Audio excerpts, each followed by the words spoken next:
It's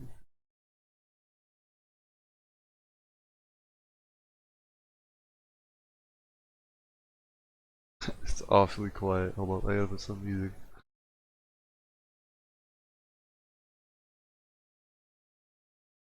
Uh,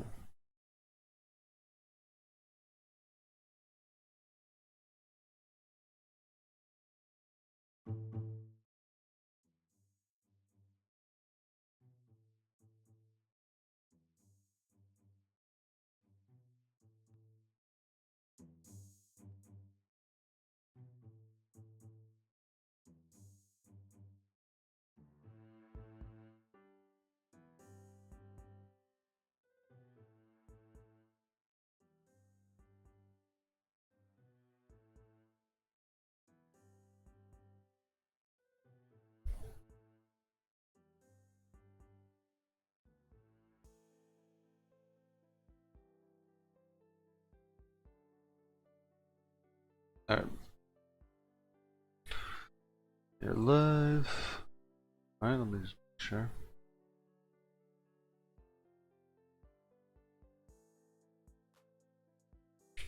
There's live working.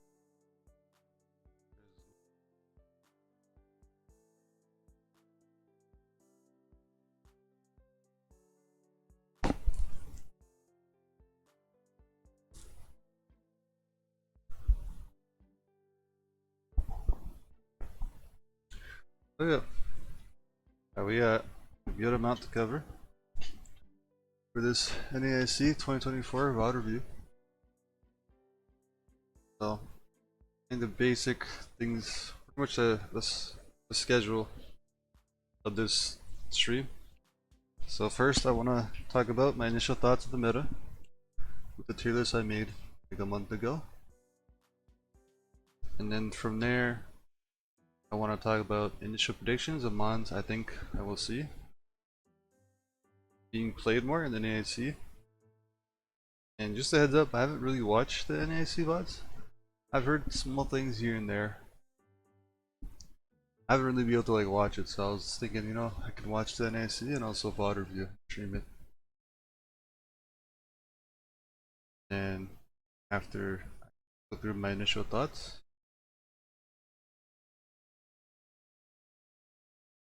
after I go through my initial thoughts and talk about tier list, we can watch it.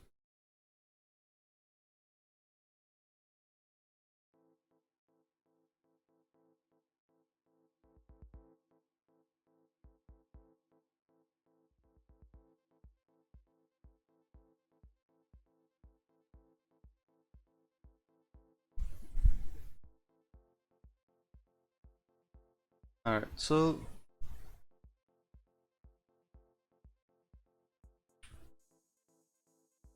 so initial thoughts on the meta. Yo, Rio, what's up? Welcome in. Yeah, there's a lot to cover, huh? I looked at the VODs and I saw like 11 hours and 8 hours, right? But at the same time, there's a lot of like in between, you know, of like waiting for games. So I think depending how long it takes, I should be able to. Yeah, exactly. A lot of dead time, so I should be able to cover it. Yeah, so we'll start with day one and then we'll go to day two. So first of all, my initial thoughts of the meta before watching NAIC, right?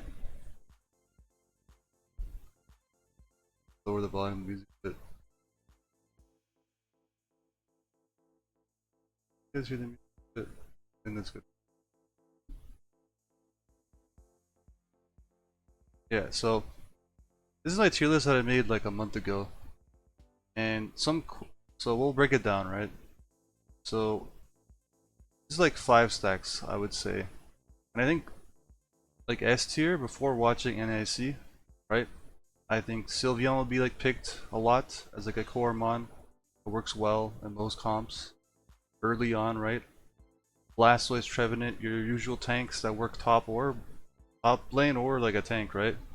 I think Gyarados we picked a good amount as well. It just works well in a lot of comps. Same with Blissey, right? Blissey allows you to pocket your carries. There's a lot of carries in the meta, as you can see, like lower on the tier list, right? Like Things like, let's see.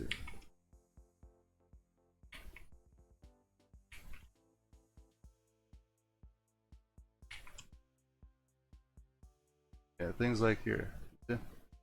Another like Real Flair was right all along. Yeah, I mean, shout out to Real Flair. He taught me the Sylveon. Like, as you can see, a lot of different like carries, right? There's like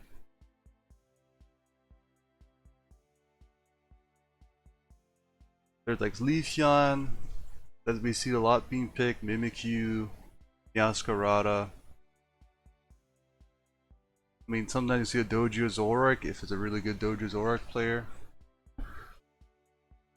And there's also like a lot of strong last picks.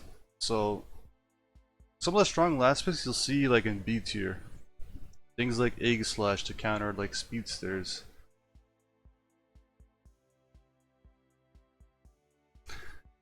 I think so. My initial thoughts before watching NAIC, we'll see how Phalanx is being played because I heard some things here and there, but I think Phalanx is a very like strong last pick with the right circumstances. Right? It's not gonna be like a Mon that you'd want to pick early because of how many counters to Phalanx there is. Right? Lucario, for example, E-Speed, Inu Giga Drain, Blaziken, passive. That's just naming like a few of them. And then there's like, I think A tier slash B tier is like a good example of like good like alternative picks, right? So like instead of having the Gyarados, you can run like a Mimikyu or like a Blaziken topside instead, right? These mons worked well in most comps as well, so it's a good alternative pick to Gyarados. You can't get the Trev or the Blastoise, you'll see things like Mime, Crustle. Likewise, like support. I think Blissey's the best pocket support at the moment, but like you'll see things like Comfy being picked instead if you can't get the Blissey.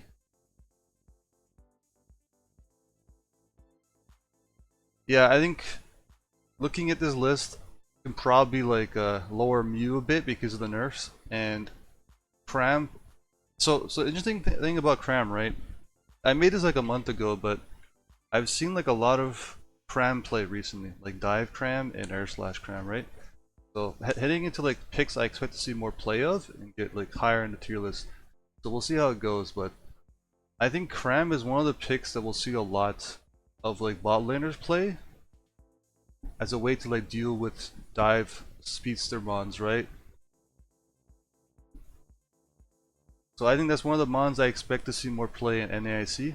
I also expect to see a lot of T-Tar because of the recent buffs.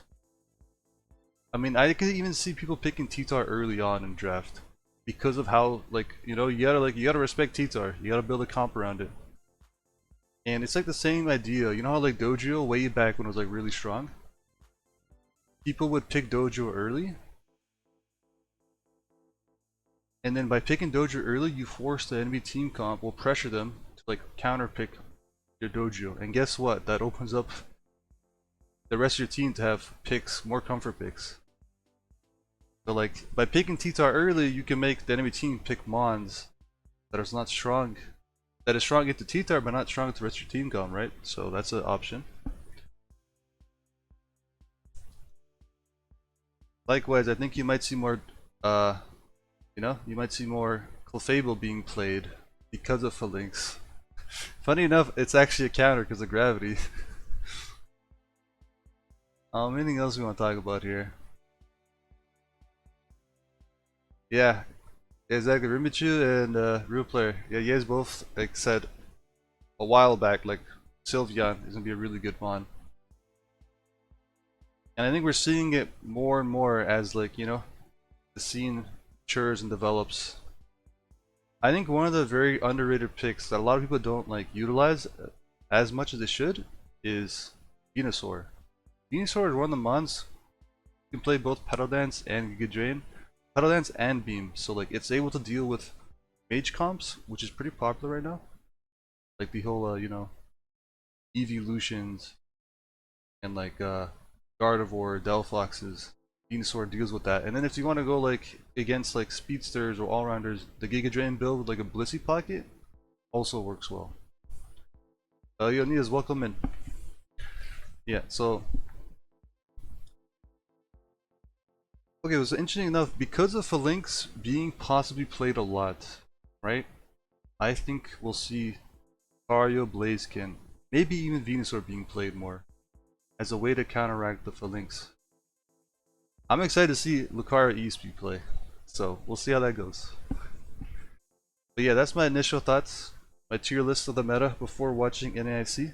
We're gonna start watching the VODs right now, but after we watch the VODs, I'm gonna come back to our tier list and change it up to see, you know, if my opinion changed on the meta, any mons that I thought were like performing well lowered, or if mons I thought that wasn't gonna do well did really well.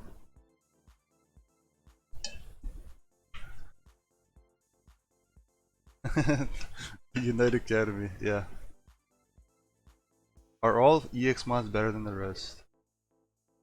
So what's interesting is like because EX mons are gonna be played in this new, well, they're already being allowed like one per turn. We're gonna see how it works at Worlds, right? Because I don't know if it's confirmed yet. Correct me if I'm wrong, but I'm pretty sure Worlds is gonna have EX mons allowed. It just doesn't make sense to allow it in competitive again, right? And not make it an official play. I mean, they've done it before though, right? So who knows? Personally, I do think the EX mons, especially Miraidon, is not confirmed yet. Yeah, so there you go. It hasn't been confirmed, but I know of the EX mons, I think Miraidon is the most broken, especially like the dashing build. So much like hindrance resistance and like resets. Oh man, we're not gonna go into that. That's a whole different thing. But yeah, we'll see if it's confirmed yet. We're still waiting on it. All right, so let me switch to NAIC VOD.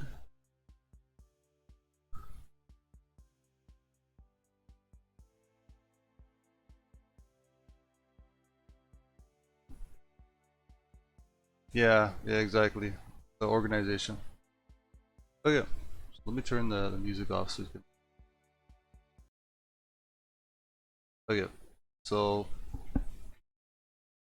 this is day one. I'm pretty sure this is the first game, Exile versus Ignorance, which is this is the regionals, not the final stretch. This is regionals. So the way it works is it's regionals, and then the teams that lost in the regionals get sent down to the final stretch, while the final stretch of day one is happening on the same day. So this is the first game of the regionals losers bracket, Exile versus Ignorance. Yeah, so real quick for game one, just starting out the bat. Start this off. We can start watching this.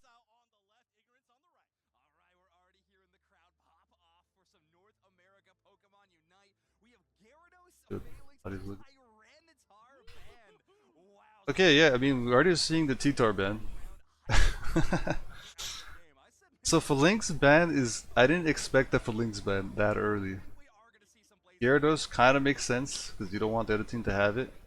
I like the idea of banning Gyarados and picking Sylveon early.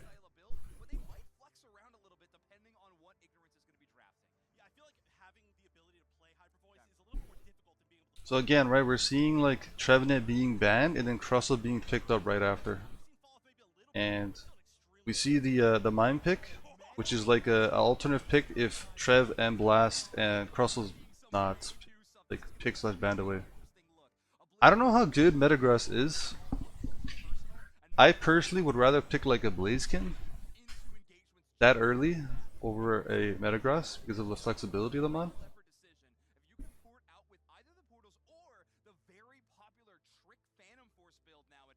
That's a classic Scrubble Knot on the Hoopa, right? And the Espeon from Ignorance. Let me know if the audio is good. You guys can hear. The VOD. Huh.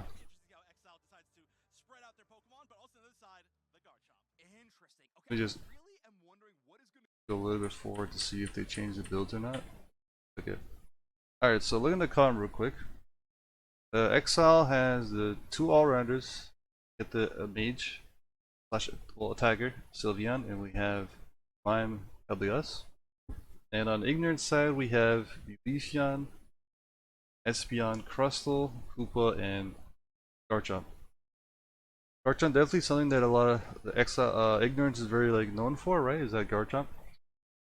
Based on both comps, I think I'd give the early game to ignorance, the EV comps, right? The double EV and the Hoopa. In terms of late game slash mid late game, I think once it goes on, XL has a better team fight later on in the late game.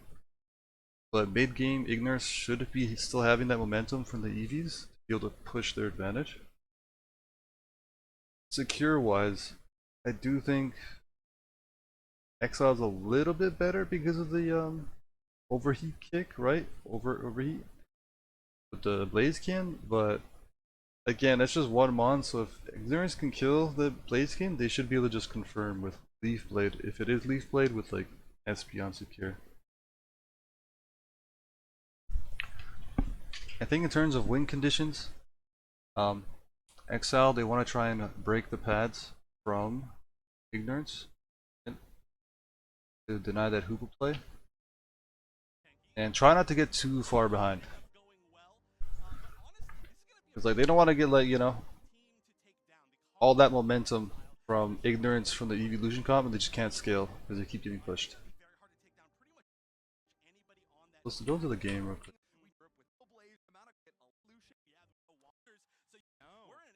Alright. Oh. Okay, that's surprising. So they're actually sending the Blaziken from Exile on the bottom path. Everything else seems pretty standard.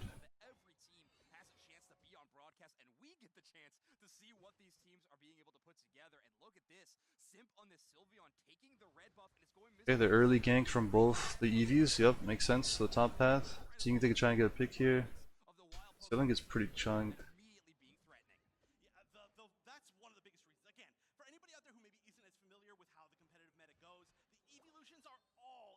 Okay, so is Ignorance Leafeon gonna just go bottom for the double gank? Okay, yeah, so he is. No, never mind. Okay, Leafeon decided to just come back up.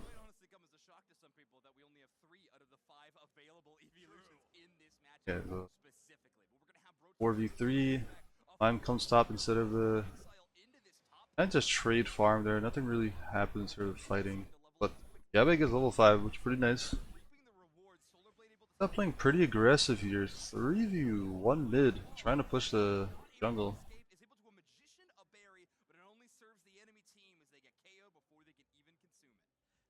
The Crustle like holding the line with the rock.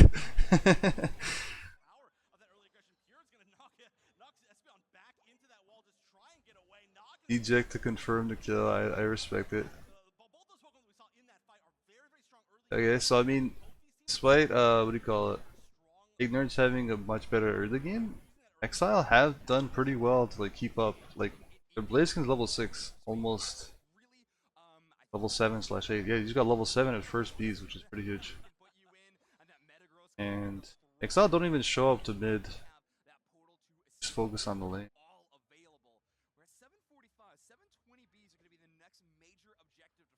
Alright, so Ignorance is pushing 4 top here.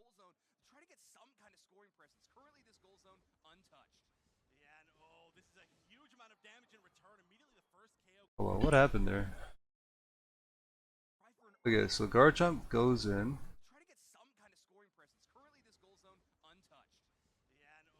Drags the Metagross. Metagross is unfazed.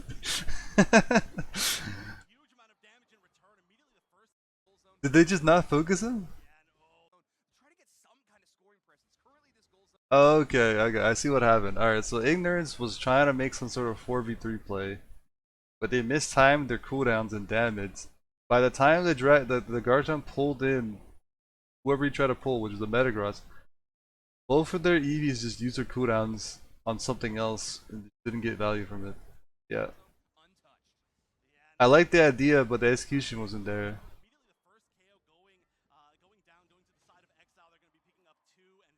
And XL actually punished him for doing that. Fair play.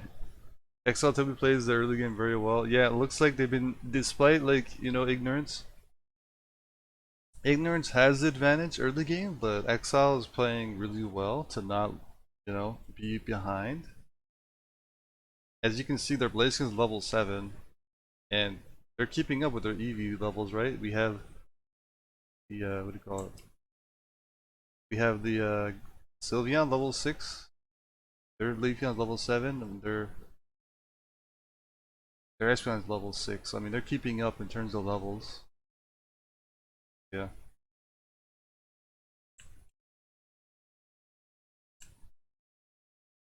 Yeah. Alright, so this is not good. I mean, we'll see if Ignorance can come back, but Ignorance was supposed to win the early game. Exile is winning it. They have a better late game.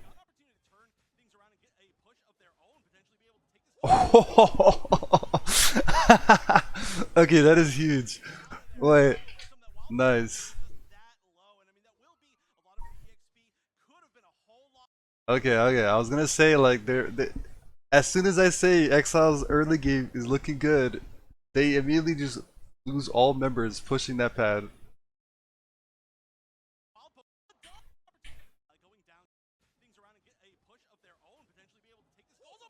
Wow, the Espeon. Oh my lord. Okay.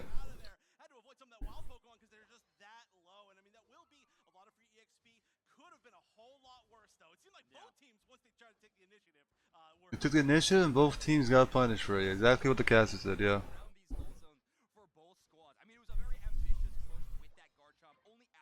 Okay, so first Reggie is up. So first Reggie is up. I'm looking at the levels for Exile, I'm looking at levels for Ignorance, and Ignorance clearly has the level lead because of their early game evolution comp, having level 8 on both Leafeon and level 8 on Espeon.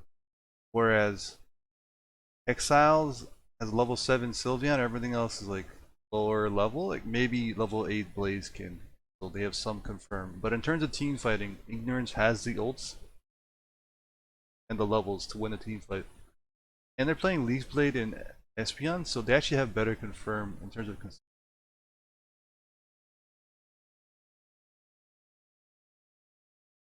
so if I'm like Ignorance, right, I try to take the top here, right, Regieleki, and force/pressure a team fight.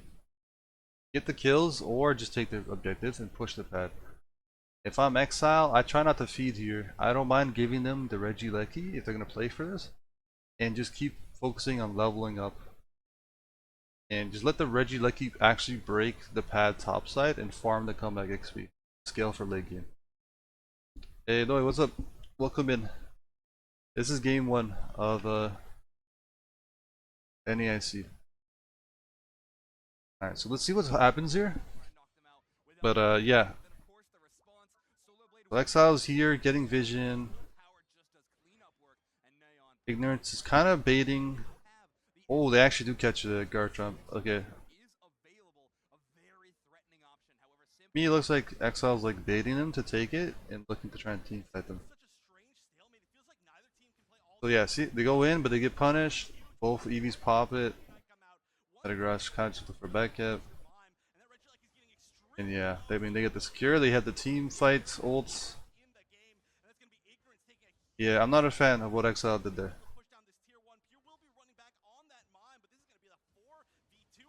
I think just let him.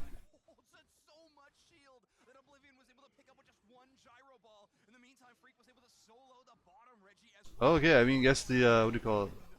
Yeah, the bulk from the Metagross was actually able to out sustain with the Elagos heals the EV damage.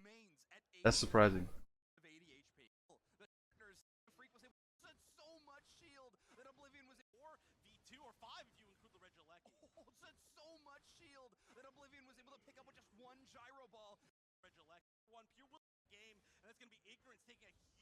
Let's see. So they get chunked. Okay, so I think what happened was Yeah, so Espeon got chunked, so there's no damage, right? Yeah, Leaf Blade misses, which kind of like you need both damage from Espeon and Leafeon to kill the Metagross. I think that was the issue. Like one or the other wasn't there, and like they missed their cooldowns, so they just couldn't kill it. So on paper, they should have been able to like push this and get kills, and then break the pad and get their points in. But again, they missed their cooldowns. They took damage when they shouldn't have, like the Espeon here, right? You see the Espeon here? Takes damage from Metagross when it doesn't need to be that close for like skill shots. Because they took that damage, Lupo already used the portal, there's no reset, so there's no damage for it to push this pad.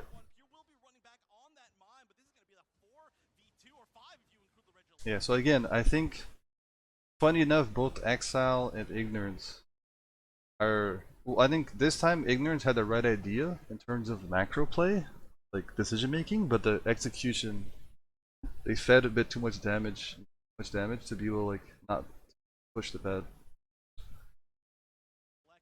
That's why the Metagross lived with the shields from the Eldegoss.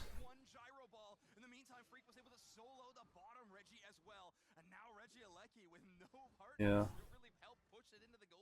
I like having Blaze can just off laning and taking the objectives and farm bottom, out confirming the Crustle. 4-man push top looks like. They don't know yet. Hoopa's here. Hoopa just used portal, so I'm be a bit late on the portal. Doing his best to try and stall. They get the points in, the pad breaks. Yeah, that's really good for Exile.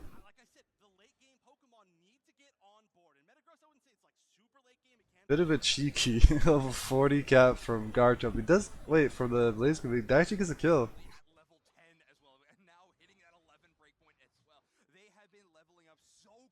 Mime ults in to try and help stall to get a cap, which actually gets it. Okay. Well played from Pure on the Mime to actually stall enough time to get that cap, and then I think Igners didn't think they would die there, so they just didn't even try to cover for them. Yeah. Like Leafeon and Espeon just like farm me because they didn't think they're gonna like get KO'd that quickly on the pad.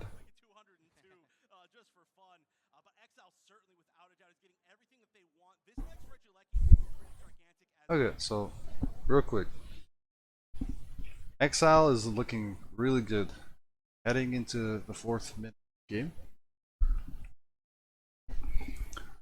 I think along as Exile is like, because Exile's playing like an engage comp, they're not too worried about their bottom tier 1 pad being broken, so I think they can just play most of their team like 4-man top Reggie, like keep putting pressure on Ignorant.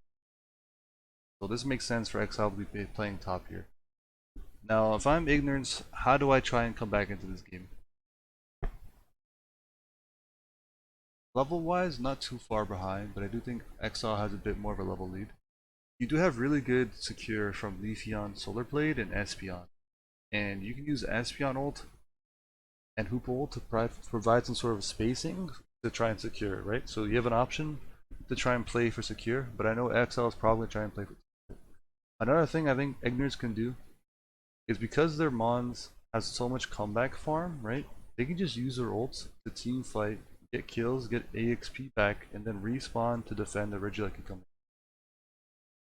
So I think it makes sense for Ignis to either try and take the objectives and then take a team fight after to get kills back, or let them take Regieleki, team fight them, save their cooldowns, then and just keep farming their comeback XP.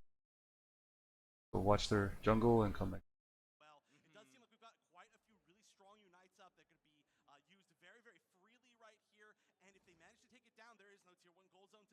Yeah, so Ignor's showing most of their players top, having one bottom to match the Blaziken.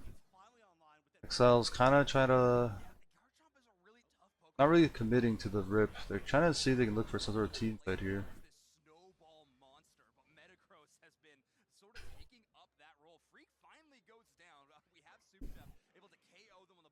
So the timers of Regieleki means that this will be the last Regieleki. Because it waited till like 4 minutes and it spawns 2. So, wow, okay, they actually look to secure it.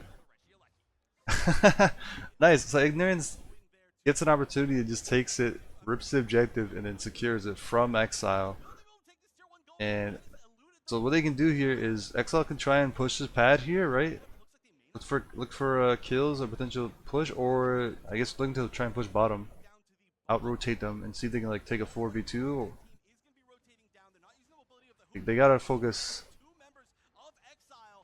Get huge. Garchomp gets in, gets the gets 2 kills. Huge.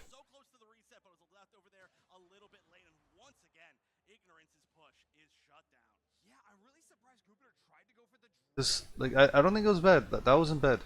Ignorance got some comeback XP from getting those kills. They have a lot of comeback farm, right? So they just gotta farm again, get their ults back, and try to like close the level gap. The only thing I'm like concerned about for Ignorance is like their point lead. It's like pretty big. Like 200 points, almost 200 points they're behind. More than 200.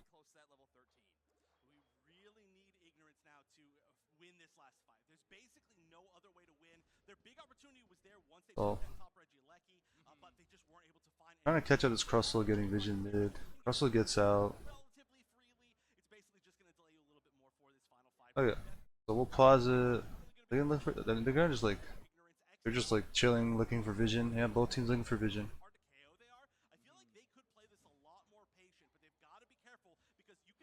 All right. So let me pause this and then we can talk about what each team can do to win. So in terms of Exile, I think Exile has a point lead and a level lead, right? They have similar confirm, but I think Ignorance confirm is slightly better. Right, level wise, yeah, so Exile level wise better, they have higher levels.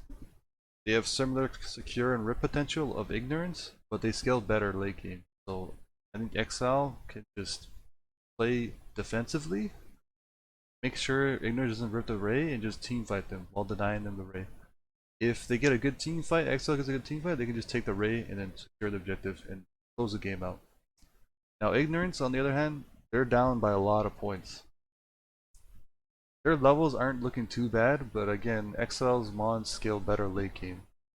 So Exile is the better team fighting. They do have the Hoople, right? So what play they could do is have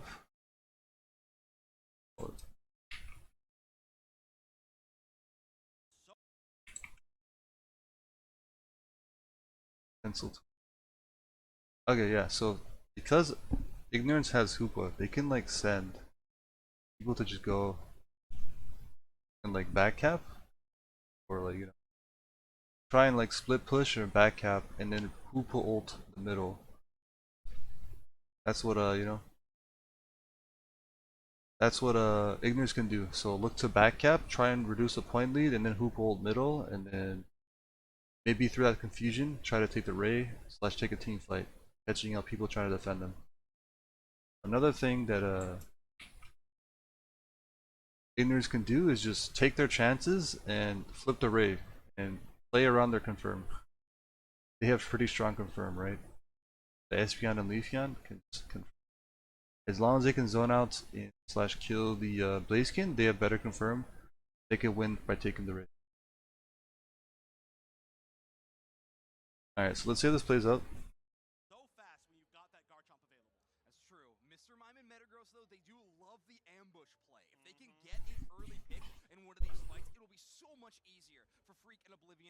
So both teams kind of just feeling each other out, pressuring each other away, taking control of the middle positioning.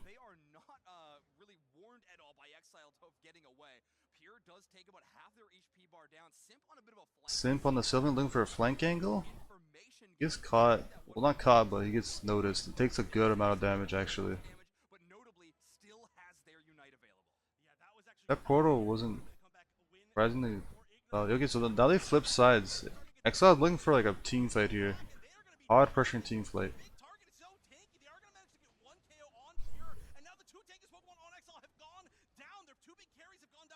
Okay, okay. Blaziken is really low, so he has to back out.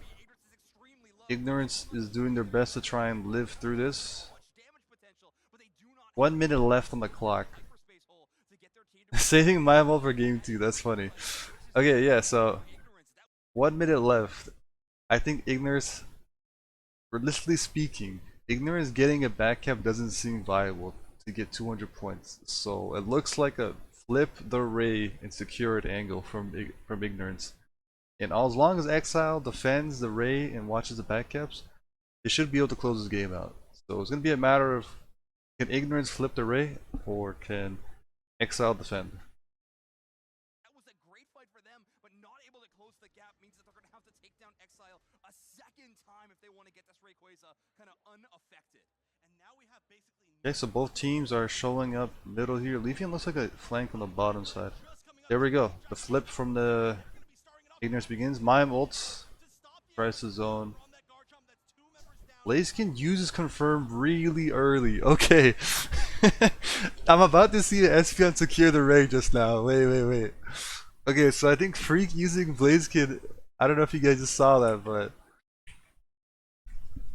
Okay. Unite just coming up. That could be gigantic for this fight. And they're going to be starting it off. And the Mime is going to be using that Unite to stop the aggression coming out from that Garchomp. That's 2 members down. Right there.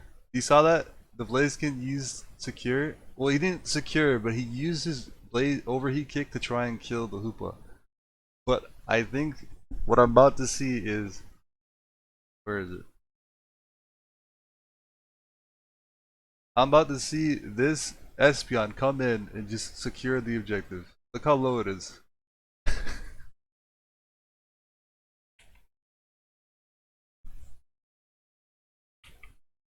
Yeah, I mean, that Blaziken using overheat kick might just make them lose the game.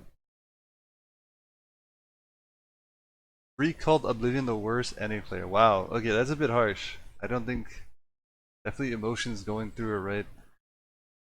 But I mean, and he's wasting over here 30%. Yeah, exactly. I think it's very important to, like, look at yourself, not just others, when you, like, playing the finger, right? Because I think no one plays perfect. So, you can always look at whatever you've done wrong.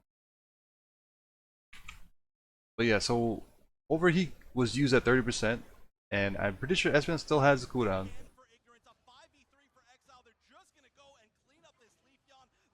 Oh, they don't get it. Okay, so they don't get it, yeah. That was close though. This should be a guaranteed win for Exile. Every member up, 50 in every pocket, almost every pocket, and of course, all of these hundo. Sim cleaning up with a KO streak at 3 on that Sylveon. Alright, so Exile clean up the game. It was looking a bit close, dicey. That overheat kick being used early might have been the reason they lost the game, but they got enough damage from the team fight, they didn't have to worry about it.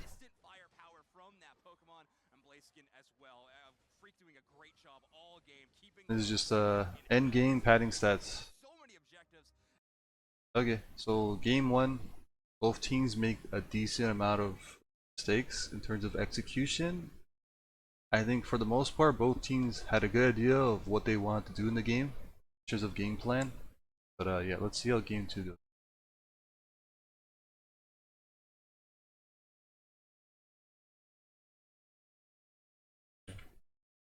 Highlights, right? Hello. There's a lot of in-between stuff. This is game. This is game.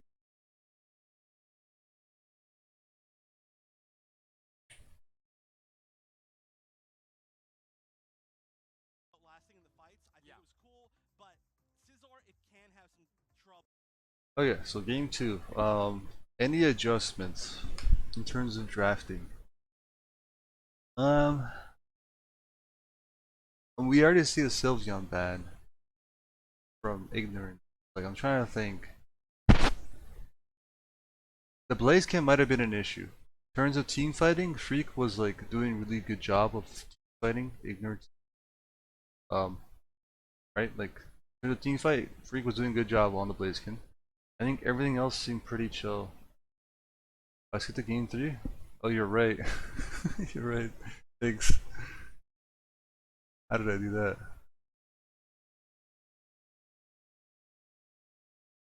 This game.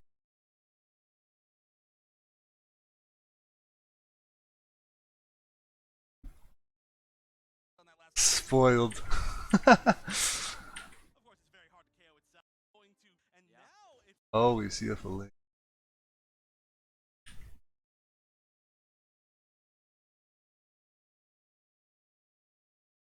Alright, we're here. Alright, I'll try to do my best to be more careful. above average. Alright, this is game 2.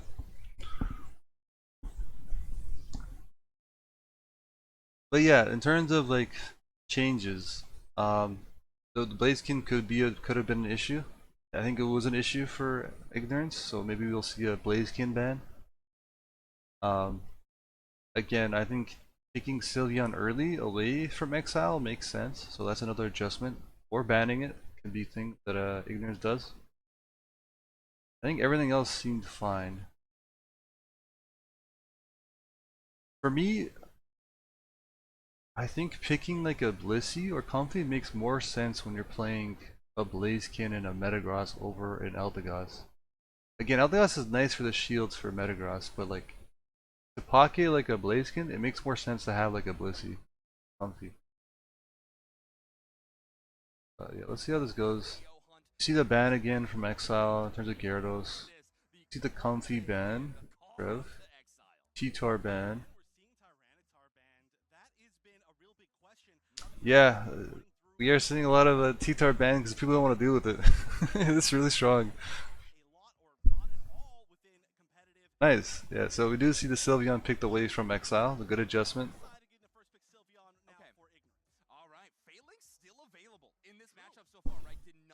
You're on the mind. Oh, okay. They really like the Metagross top, huh?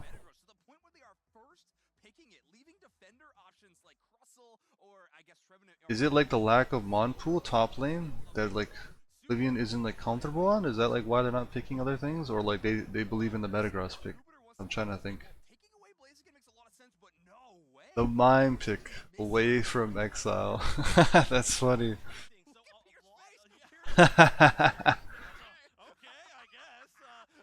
Okay, so what I'm wondering though, oh, we see the Cramorant. That's pretty cool. Okay. Yeah, Blastoise is allowed to be played, right? Why are we not seeing Blastoise? Where is the Blastoise fix? I'm actually surprised. Considering that like, you know, Exile plays like more traditional like all-rounder like dive comps. So why are we not seeing a lot of Blastoise? It makes more sense for Exile to like pick Blastoise over Umbreon. In my opinion. Used to play Buzzle top a lot if I recall. Yeah, I remember Oblivion played a lot of Buzzle top. I guess like Metagross is like the mom they want to play. I like I think Cramorant as a Pokemon can be an early pick. Mage build is good into certain like sustain comps. Yo, funny enough, Cramorant Mage build clicks Cheetar. Like the Surf and like Hurricane, that shit hurts. But also like can you know dive attackers. So I think picking Cram early is not a bad idea. Yo, we might actually see like Cramorant being picked as like an early thing if Sylveon isn't like available. Do you know what I mean? Like I actually think Cram might be like okay, so this is my prediction. Cram might be the new Sylveon of the meta. Where if Sylveon is not if Sylveon is banned slash picked away, Cramorant is the next mon you can go on that is flexible into most comps.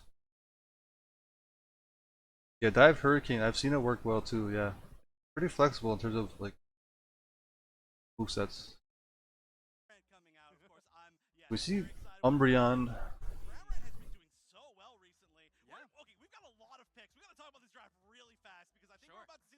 The Phalanx. Alright, here it goes. I haven't seen Phalanx being played in like competitive fives. I played against like once in Articuno League. And funny enough, funny enough, in the Articuno League, when my team version 1 went against Everstones, Phalanx, the Cram Surf Hurricane was what cooked the Phalanx.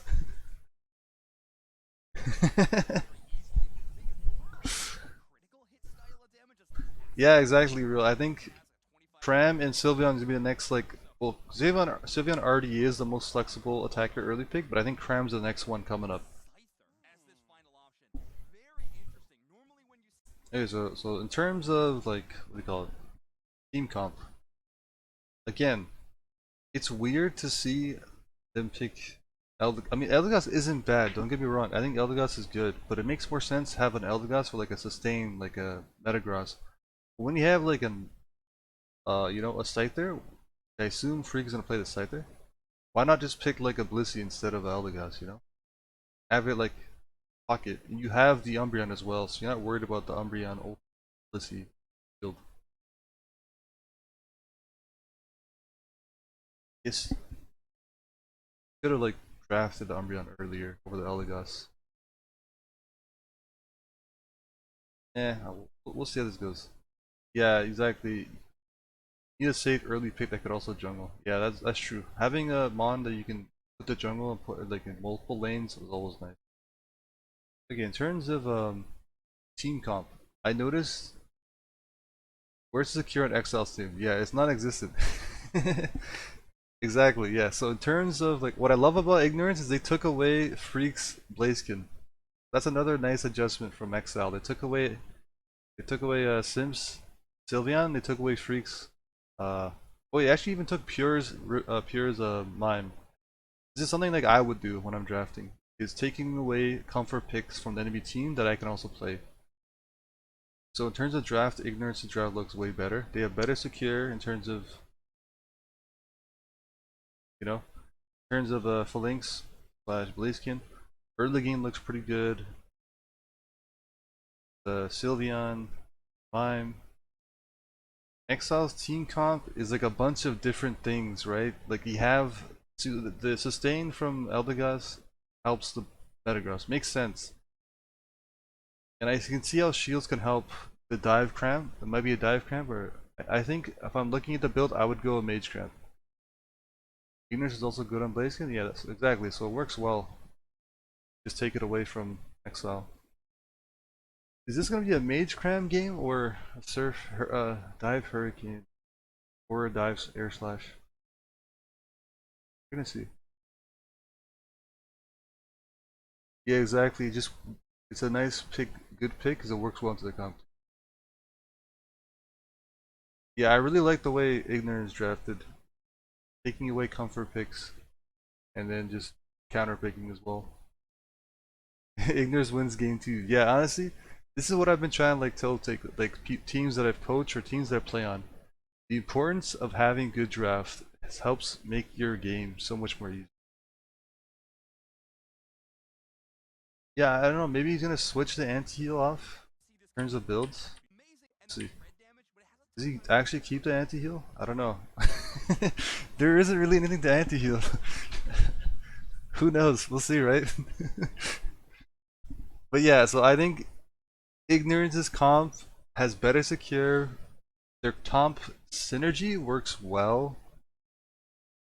Something I just noticed, Ignorance does not have a traditional like healer support, which I think is fine because Lime provides utility through CC and damage, which Sylveon and Blaziken have good enough sustain themselves that they can follow up and not die.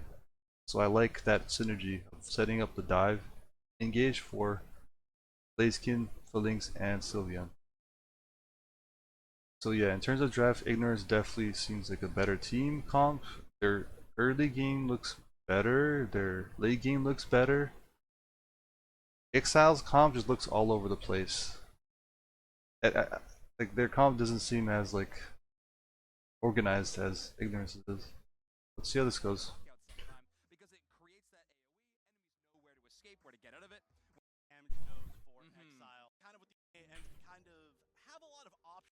That is true. Yeah, Ignorance is that team that just doesn't run no healers a lot. Yeah. Okay. So again, Blaziken bottom path. Ignorance is copying what Exiles did? That's funny.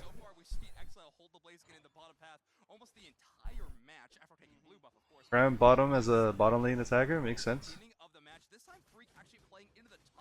Exactly, it just doesn't seem very organized. Just get fed. Yeah, it doesn't seem very organized in terms of what they're doing.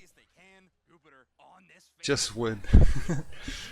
I like Hyper Voice, Sylveon. The Link's like or laning phase is actually pretty good. It's confirms pretty good, I'd say. And like A press as well. So looks like Ignorance is playing to try and future Blaziken bot lane to try and help get him level 5 for Combuskin. That's the rotation that they're going with, Ignorance. Exile is like sending 4 top. So they're kind of yeah, he's running X attack Scyther? I don't know, is this gonna be like a Caesar?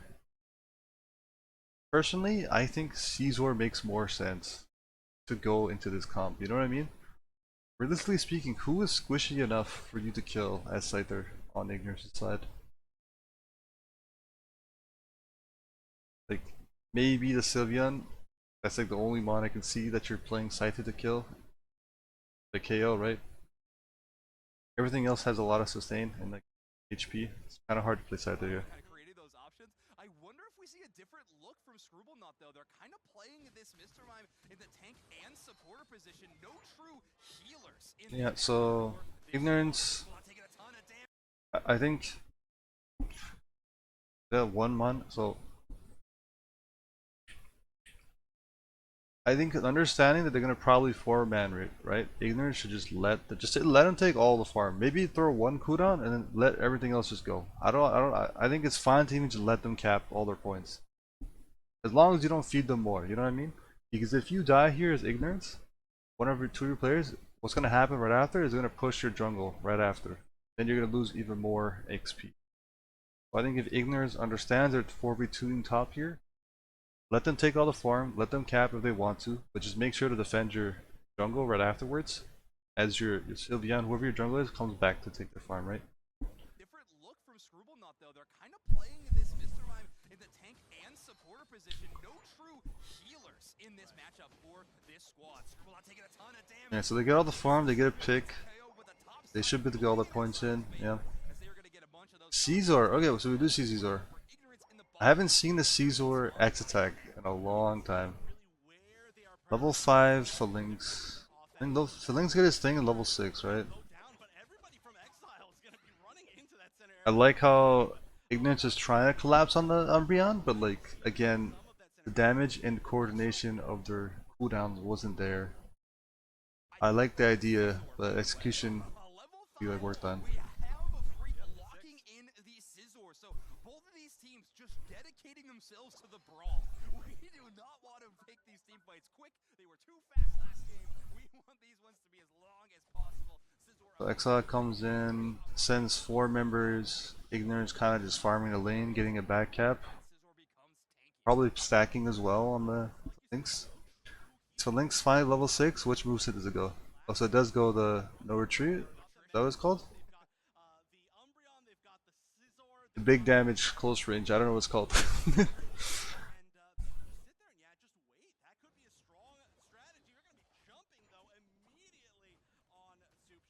Oh, okay, for Lynx already cooks. Oh my god. Wow. Okay, the Phalanx comes in and already just like takes one KO.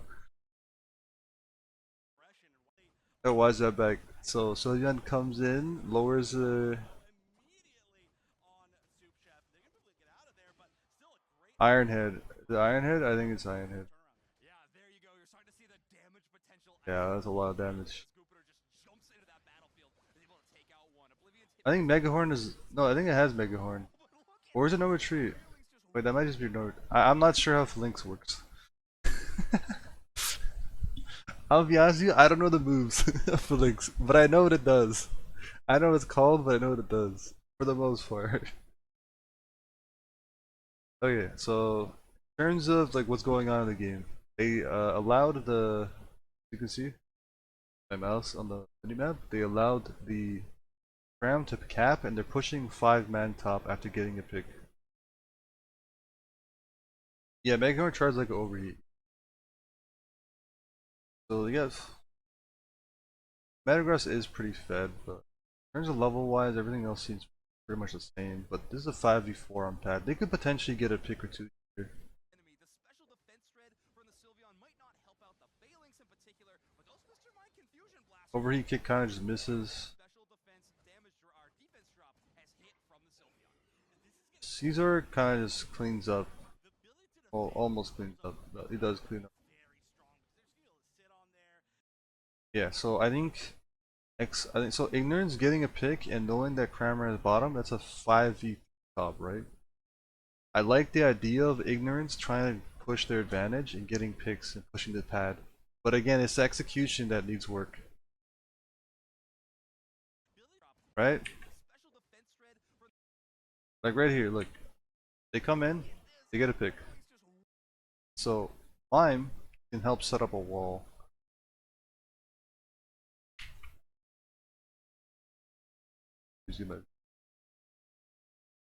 So if Mime can somehow like wall off, right? Boom, wall off, catch someone out, and then the rest of the team kind of just comes in and follows up.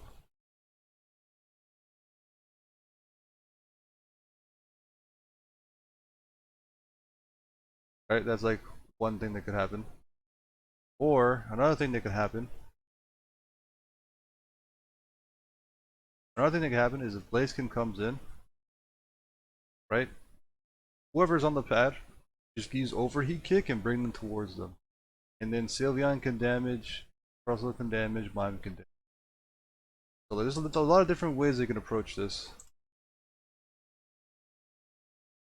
Like another thing that could happen here is if Russell comes in, puts up a wall, catches someone out, and overheat kick, Sylveon Hyper Voice.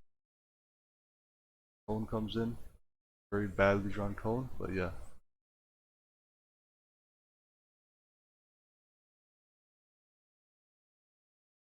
Yeah, I can see that. Exile's comp is being good when they have room to kite, yeah.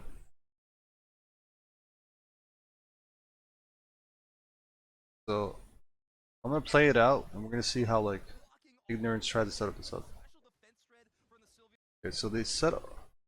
Okay, so they double commit the mime wall and crustle thing. So if I'm Ignorance, right, and I just use both my setups to try and help my team DPS, I kind of just wanna. I don't even know if I want to even commit to this anymore. I just use Rock Tomb and the wall, and I got nothing. Sylveon might not help out the The only other play I could see being made here to try and help set up a play to catch someone out is if the Blaziken here, right, comes in, jumps in, and then Blaze kicks him away from the pad. That's the only other way I could see them trying to get a kill here. Then maybe after you get the KO on Metagross, their team could push in 5v2 on the pad.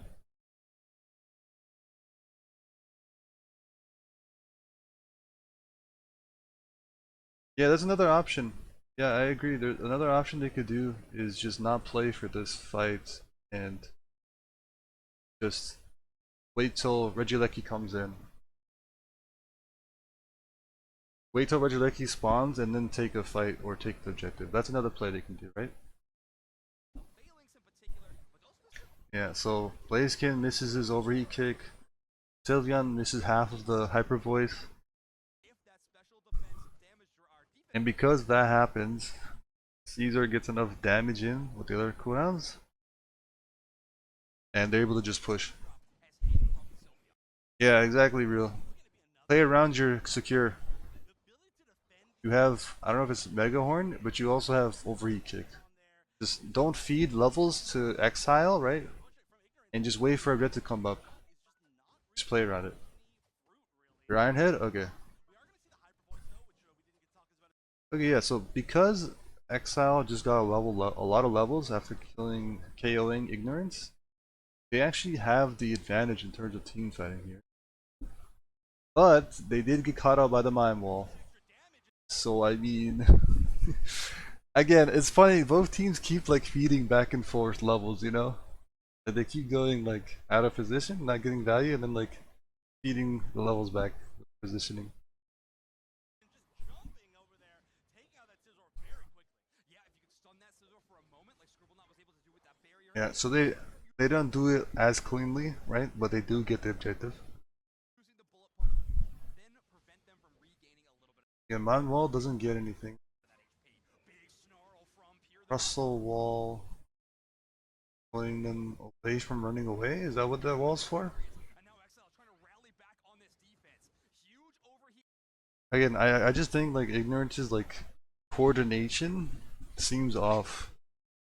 I think they have a lot of good ideas of how they want to play, but like their coordination and like communicating with each other, how to use their cooldowns, and like waiting for each other, they can like follow up. That's what it looks like is happening a lot. Eldegoss chases them down. Great KO by Dion. But now the Crustle getting to work again. Soup Chef showcasing that this Pokemon is still meta relevant. Eventually they make it work, but I mean, Oblivion does put them with there's enough time that's being stalled from Exile that Krem comes in to just help defend. taking down targets one by one. Phalanx trying They're missing their cooldowns. They're not waiting for their tanks to like set them up to save their cooldowns. So their coordination of their team fight. Yeah, that's another thing, Rio, right? So like after they miss their setup, right, their walls, their mine walls and confusion, they still decide to keep pushing the team fight even after missing their cooldowns and not just, you know, backing up. Wait till your cooldowns are back and then take another fight.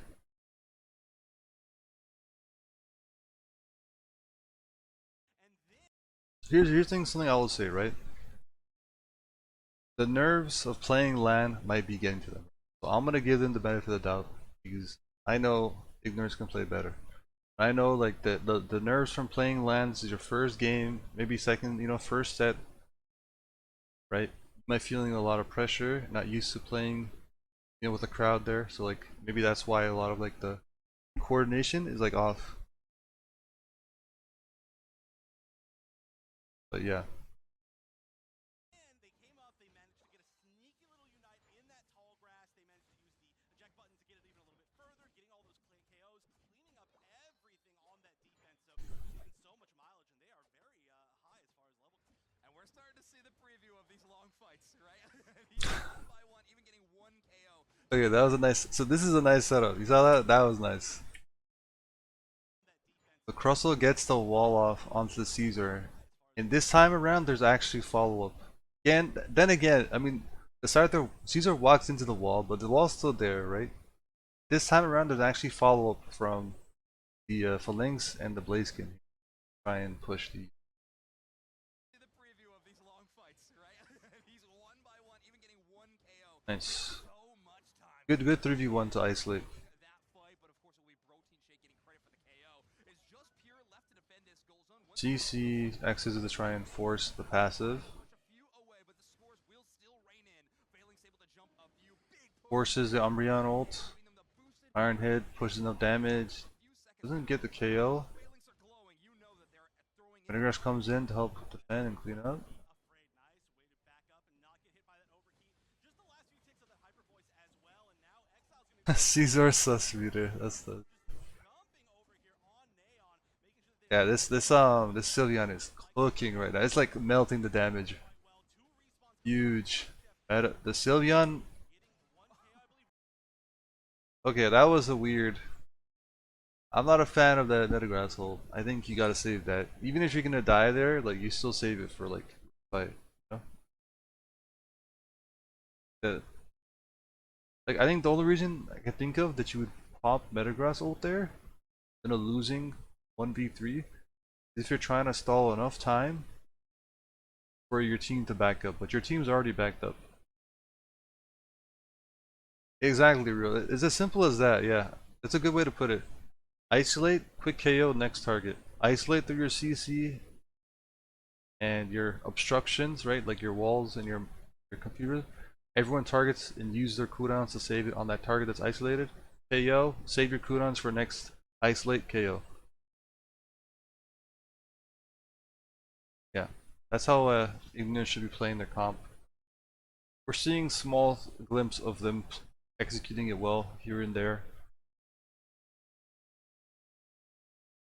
Exile's comp is kind of just like it, we ball. Whoever gets, we're just gonna throw all our damage onto whatever it is. Like it's weird. If I'm Exile, right, and I'm the last pick, I would not pick a Scyther. I would pick like a Gardevoir into this. I'd pick a Delphox. Look, I was thinking about the draft and I forgot to like talk about it, right?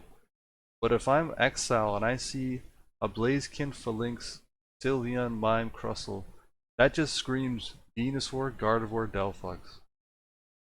Even Chandelure could work too. This is way better like matchups, you know? And we're seeing like,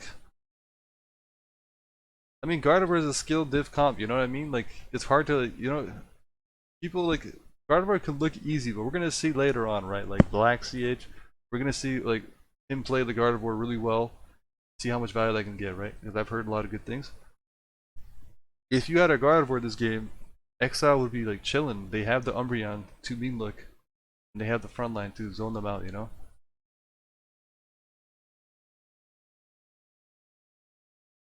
Yeah, but we're seeing how difficult this Caesar is having. Like, Caesar doesn't kill anything, you know? Exile is trying their best to out like sustain Ignorance's comp, but Ignorance comp has more CC.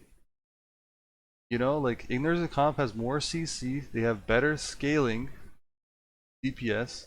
Sylveon is just cooking them. They have no answer to Sylveon, by the way. So the team fight doesn't look good. Securing doesn't look good for Exile either. So this game is just rough. It's very hard for Exile to come back. I think the only way Exile wins is if Ignorance messes up. Like their, you know, like their combos or like out of position. Ignorance just have way better team fight and securing.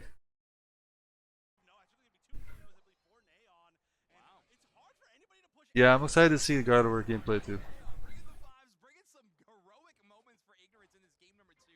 They might not have the score lead, and one of those reasons we haven't talked about too much about this, but the Phalanx we talked a lot about before the show started. They're just a team that plays on that preys on mistakes.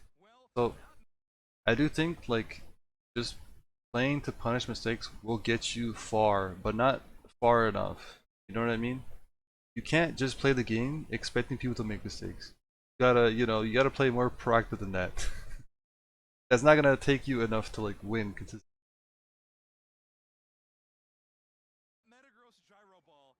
Okay, so Ignorance is just ripping the objective, and Exile decides to ignore them and break the bad behind. Ram ults in the back line, pretty much catches two of them, and Ignorance just backs up after seeing that. Yeah, it's not gonna get you. It's not gonna make you win worlds. Because here's the thing: the best teams in Unite don't make that much mistake. You know what I mean? The best players and the best teams Unite do not make that many mistakes. You have to put more thought process how you go against their team. You have to be more proactive and actually break down their comps.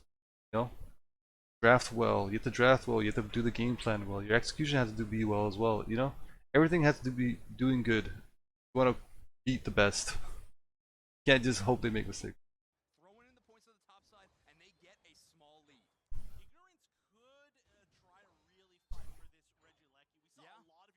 Okay, so this is like the second Regieleki coming in. Maybe I missed one that they took, but team fight wise, Exile has more levels, but Ignorance has more utility with their CC, their scaling, and team fight as their comp is better. So I'd still favor Ignorance in the team fight if they can isolate and target, like Real said, right? Isolate target, KO, and then next target. Wait till the cooldowns come back and then isolate target again. And yeah, Ignorance still has a better secure, right? So I mean, they could take the team fight or go for secure. They just gotta like play around each other, make sure to combo well. That's what Ignorance gotta do here. XL sends all 5 members, so I mean, my mode looks huge here. No my mode? Oh yeah. They isolate the Caesar, catch a KO. Isolate the... Nice. Isolate the Metagross.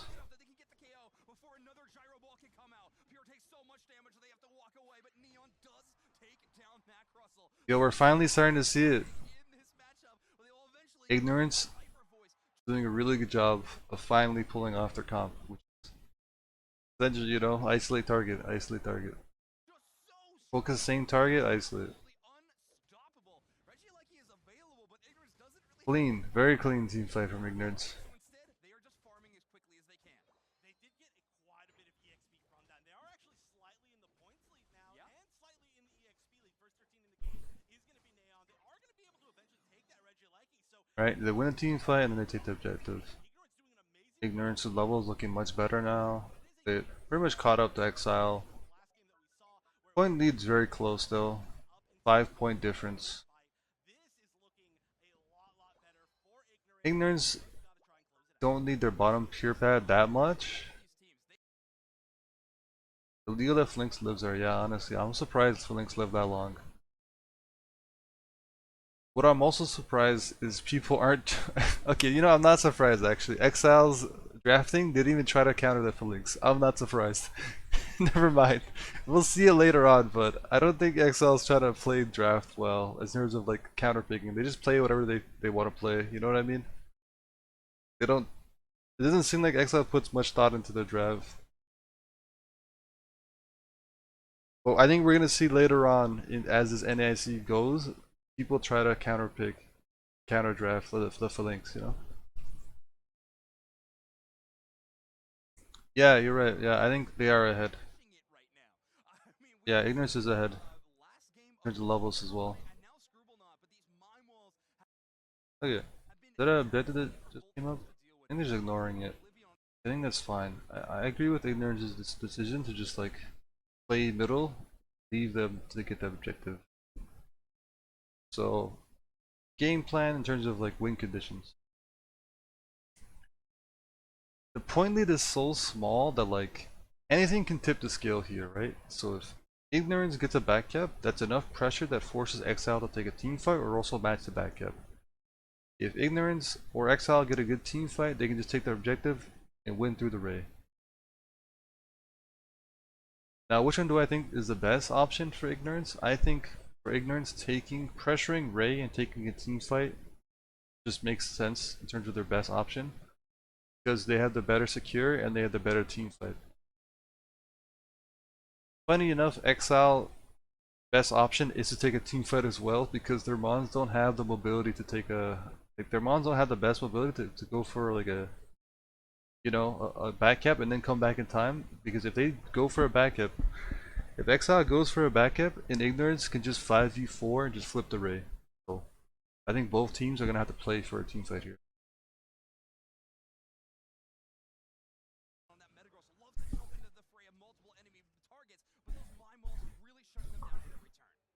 Oh, was that a unite force? Yeah, Ignorance has a lot of like control of the middle right now. Looks like unite. And they catch out, force the Metagross ult early. That's huge. Yeah, we have Oblivion throwing down a lot of damage. Of course, it's being returned by both sides. These all-rounders putting out. So Metagross pops ult, Cram's ults to help zone. Yeah, honestly, yeah, I think Cram doesn't make sense into like a bulky comp. A9 makes more sense into like, a Phalanx. True, I think A9 is actually a really good counter because like the passive from A9, right, when it uses cooldowns like the icicle spears, make it like frozen, has multiple ticks, multiple activations because of multiple Phalanx members, right? So A9 seems like a really good pick into Phalanx actually. Okay, so looking at the team fight, right? You isolate the Metagross, force Metagross ult, get the Metagross kill. Ignorance also make Exile pop the Cram ult and Umbreon ult. But the Blaziken lives. Blaziken lives, which is very important. Blaziken living allows them to still threaten the Ray, and they can't just flip it. If Blaziken is alive, they can just come back and overheat kick. Here. So Exile is trying to force the Ray. No? Okay. Looking for the backup instead, but they get caught. Yeah, they know that they have to deal with probably both the Sylveon and the Blaziken before they can do anything with their Graza. They're still not in the lead. So minute 30 left is enough time for both teams to regroup and respawn for another team fight slash Ray. This time around, Exile has a lot of something control of the middle of the map. is very, very strong. Yeah. They've got to make sure that they get a true win here. Yo, welcome in. Fight a nice little rock tomb, but there's just not enough backup from Ignorance, who's playing extremely defensive. Let's see. Yeah, I was just gonna say, Ignorance are Okay, so Exile's running the clock. But like again, both teams don't know that like ignorant. Maybe there might have been someone who's doing really close math, but like this is way too close to call to think that you're winning. So like both teams gotta do something to be proactive here. No, I don't think they knew they're up by 5 points real. It'd be really you'd have to be like really good math, you know? I think ignorance has gotta be playing more proactive. I think both teams gotta play more proactive. It's weird that they're both like stalling for time. Yeah, no, I was thinking about it too. That the Caesar pick made no sense. I think any other pick like a Delphox, Gardevoir, or Venusaur makes more sense. Last pick. These kind of mons actually counters their, engaged sustain comp that Ignorance has. Outranges them. playing this like they have a 200-point lead. But they Yeah, that's funny. The cast is just said it. Like, why are they playing so slow? lead right now. Exile finally making the first move. Sim jumps into the middle of the Ray pit. Okay, so Exile's starting to hit the Ray to pressure them to come in. Definitely started this Ignorance is playing patiently. third place again or on the bottom side of the minimap. Both teams are kind of like hovering towards backcapping. Pure and Oblivion scare That's them team off. fighting. Of course, now Ignorance is working their way towards the Rayquaza. Good position. I don't know what the score was. Yeah, Sim's gonna have to Could check it back. very low. And Okay. Real quick, let's just see what just happened there. Pure and Oblivion scare them off As you can see, like the bottom right here, right?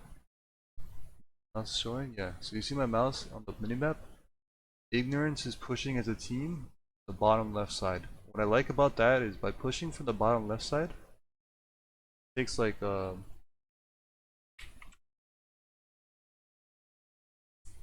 pushing from bottom left here allows you to take all this space. All this space here enables you to just rip and flip the objective.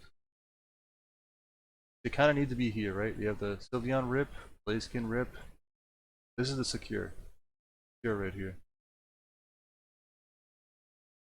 So I like them pushing as a team to take this space and pushing Exile away. It allows them to take the Ray position. And as you can see, Caesar is on the minimap away from the team fight, so not really being punished here. Score to 20? Okay. So what I think is about to happen is Ignorance is gonna take all this pressure, this map control, and then flip the objective. Period. is working their way towards the Rayquaza. Good positioning, battle victory there. Yeah, Sim's gonna have to back up. They're getting very low, and they do. Nice, good damage. Actually going for the back cap. No, they're not going for the back cap. This is so scrappy. Oh my god. This is so scrappy. But essentially what's happening is Ignorance is doing a good job of isolating a couple people and Sylveon is just shredding them. Hey, just watch the Sylveon here. There's like 4 people here not being contested, like 1 person. Sylveon just consistently shredding them and Blaziken comes to secure. And that's another way to win, right? If they can like isolate targets, get enough picks, they can just back up as well. That's another way to win the game. They don't have to take the Ray. At this point, it's a matter of who can score more.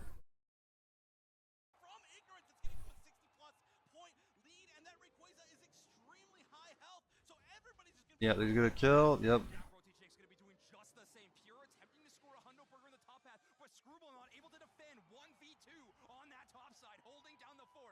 Yeah, nice. Ignorance got it. Yep. Yeah, exactly.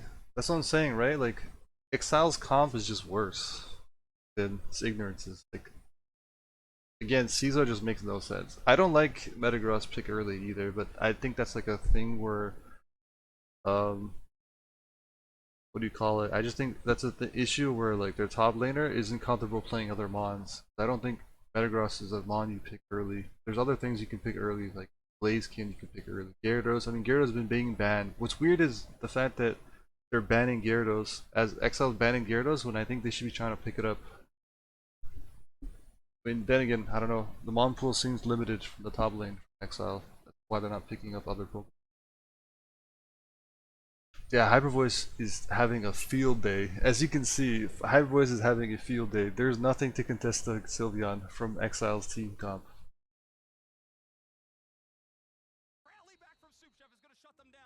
Yeah. So, I think Ignorance had good plays overall in the game. I think their execution can be more polished. But this is a game where you can see just how important drafting is. Because Exile's draft wasn't that good, the whole game was just an uphill battle for Exile. Is there stats here?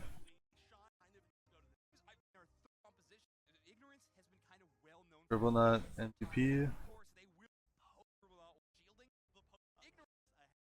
not showing Sylveon damage.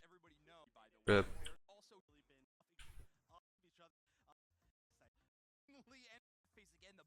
Alright. Game 3. They even got ahead with the scaling mons and lost. Yeah. Alright, game 3. Adjustments. We already see some adjustments. Exile banning the Phalanx. That's funny. And keeping the Gyarados ban.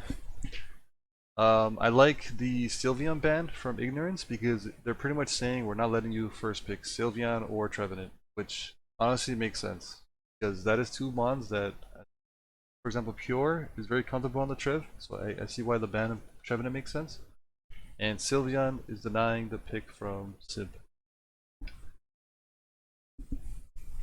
So again, I like Ignorance's draft already.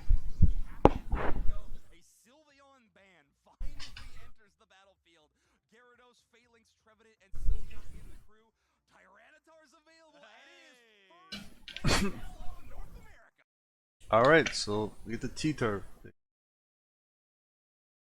Finally we see T-Tar. So, what's nice is the fact that Exile picked T-Tar that early means Ignorance has their whole draft to plan ahead. Again, right? Remember how I said Exile looks content video. That's good. Okay, so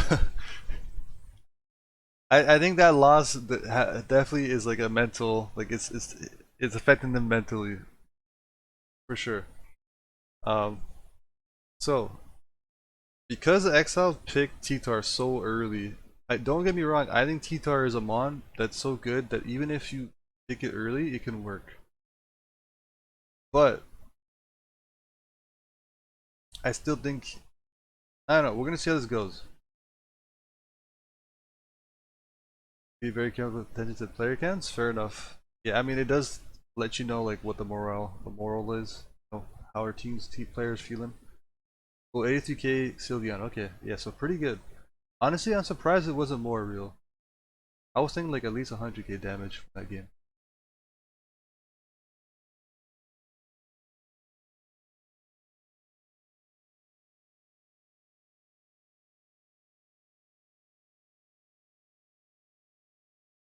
Okay, so yeah, it's still good. Yeah, 83 is still good. I think if the execution was more like coordinated, it could have been more. So, because they picked T-Tar early, it does put a lot of pressure on Ignorance to have to draft around it. T-Tar is that strong right now. We're gonna see how Ignorance adjusts their draft. Again, I think Ignorance has shown to be the better team at drafting in this set. Yo, I want to see a Cramorant Hurricane Surf. I just want to see a Cramorant pick early because it actually makes sense after seeing T-Tar.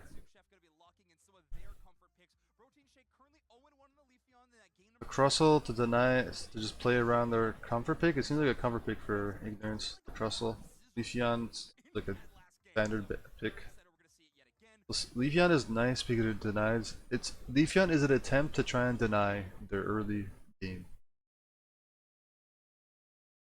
I'm not a fan of like I could see Leafeon working, but it's really risky. Yeah, I think Leafeon to bury them with tempo can work. Yeah, really.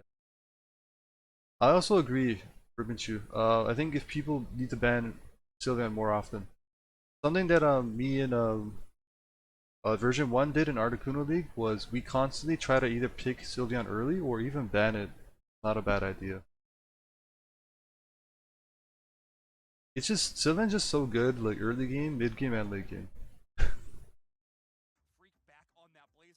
Okay, so Exile pick the Blaziken early, right? To try and so they don't lose the combo pick for Freak.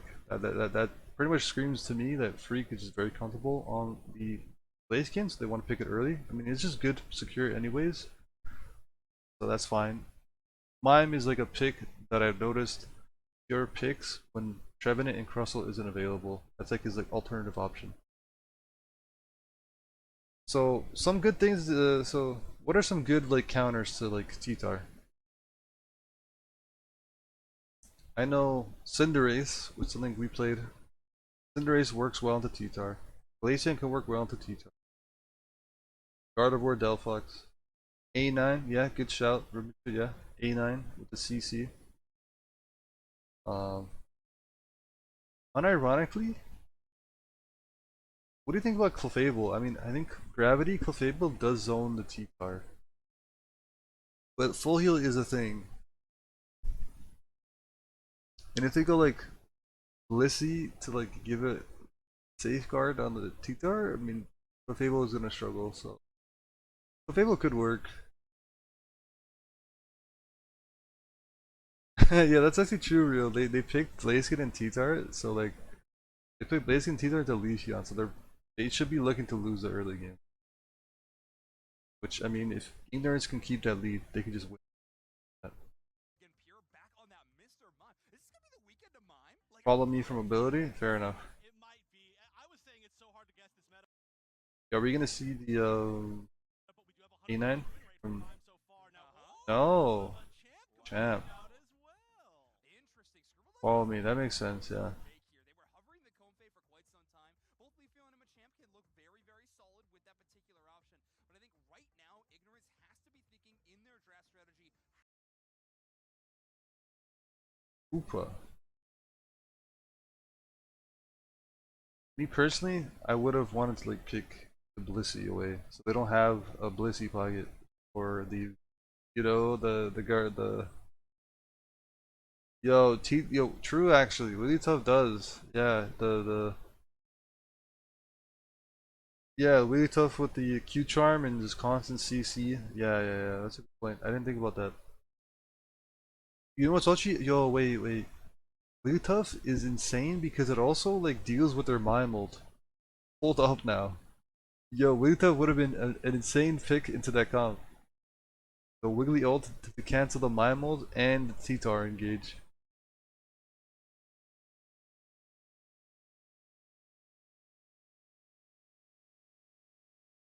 Okay, so I think Ignorance. I think they should have picked the Blissey instead over the Hoopa because it denies the pocket for Blaziken and T-Tar, which can be pretty nasty to get that off, right? But I mean, again, right? I'm assuming Scribona is more like comfortable on the Hoopa, so he'd rather just play the Hoopa. And also helps early game too. Hoopa early game with Leafeon is gonna help keep that momentum, set up that pressure early. How do we shut down this Tyranitar? And so far, out of all the options, True, and the special defense drop was actually massive, right? The special defense drop. So Wigglytuff and Gardevoir is a nice two picks. I think makes sense for Ignorance to pick. If they, instead of the Hoopa or instead of the Crustle, you go Wiggly and Gardevoir. Oh, the special defense shred and the CC and Will's anti CC. Oh, it's huge. I don't know if any are hard counters to this Pokemon. In fact, Ramrat. Yeah, it just feels awkward. I don't know. Kramit could work.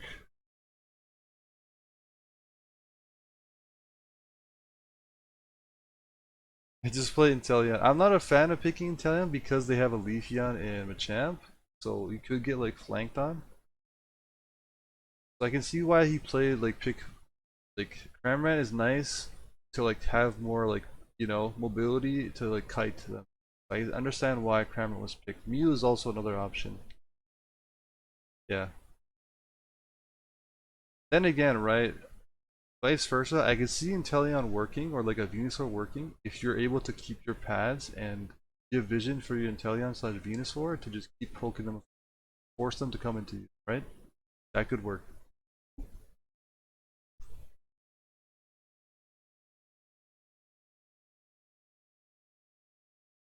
Yeah, yeah, exactly. I think Inteleon can work if you can like kite them consistently and your team is able to provide vision and keep your pads. Well, I think it can work.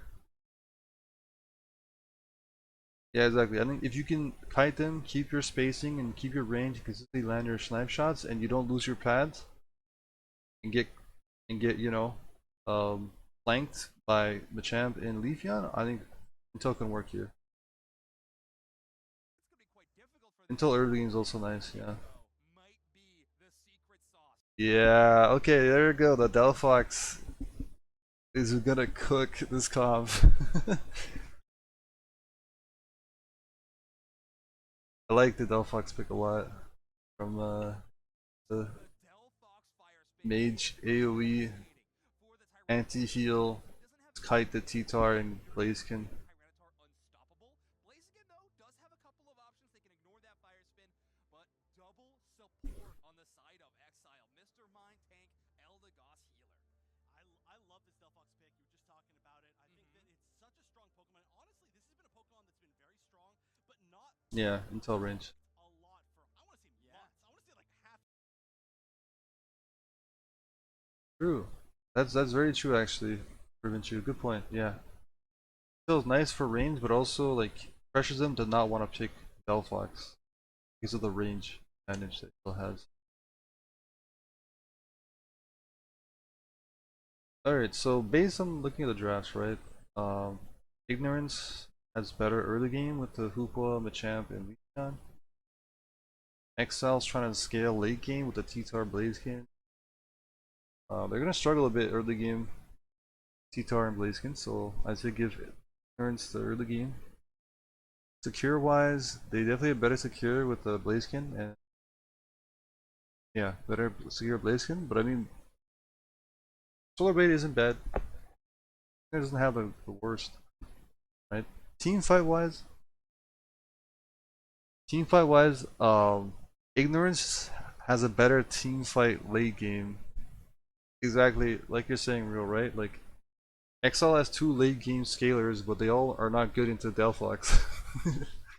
So I think if Ignorance can play around with Delphox to set up the team fights, they can just clean up with the Leafeon and the Champ afterwards. There's like no like Mon on Exile to really pressure this Delphox. Because they don't have the range that like Ribichu said, right? With the Intel or like Venu or Desi. And they don't have the mobility, like a dive speedster to get into the back line on this Delphox. So I think Ignorance is favored in terms of team fighting late game.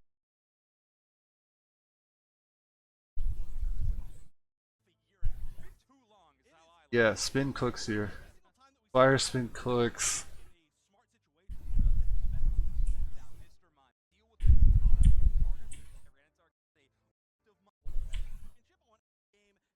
So yeah, I think if as long as Ignorance is able to like space, heal for their Delphox, create space, and just play patiently to set up the Ignorance, Delphox, chip them down, ults, and then Machamp and Leafeon clean up the team fight. So we see a mime invade, but the mime doesn't realize. Oh, they just see now the Leafeon already left and early gang. Oblivion trying to defend this goal zone, but poor Larvitar is not going to be able to slow down three targets. Neon doesn't get the have to contend with the Larvitar secure. Exile jungle clear? I didn't see it. They are just not. What happened there? Wait, you're right. Wait, you're right. What? Why did Exile just leave the jungle? I don't understand. Finals. This is their last chance. Yep. Okay, so Exile gets the red buff to early gank. Whatever team takes Okay, the rest of the jungle is just left there. regional finals The mime goes into jungle invade, moving. but all this farmer just left. These are one of those winner's side games. So important that That's weird. Okay. So I think if they're gonna do that, why not just, you know, call it. Yo, let this guy just go to jungle farm. Give this lane. Let these guys take lane. You know. Yo, Tito, immediately go back to jungle and farm. There's no point going for this because you will get out confirmed by the Leafeon. The Solar Blade comes in. Boom! You lost your farm. So yeah, I think it doesn't. It's weird. The rotation doesn't make sense. This early game seems very disorganized. Exile. I think they should just send this. Send this T-Tar to go back to jungle. Farm up. If you're gonna do early gank here, let your T-Tar just go back to jungle farm. You're never gonna outconfirm a Leafeon as a T-Tar, so just give your bottom.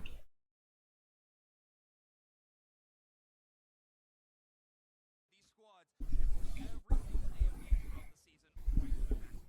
They're going to be trying to defend this goal so before Larvitar is not going to be able to slow down. Like Larvitar's A pressing, but like what does the A pressing achieve here? To get the level 4 out of that, which is A pressing, you're not gonna get kills. a little frustrating. You don't get farm. Sure, but now they have to contend Yeah. with the Larvitar secure. This is really You think interesting. they like studied up on them, real? I mean, it's possible. Any help here, and Tyranitar I feel like is somebody that you would like I to think see a little bit of help, but there's a potential, but I also think it could be just as simple as this, right?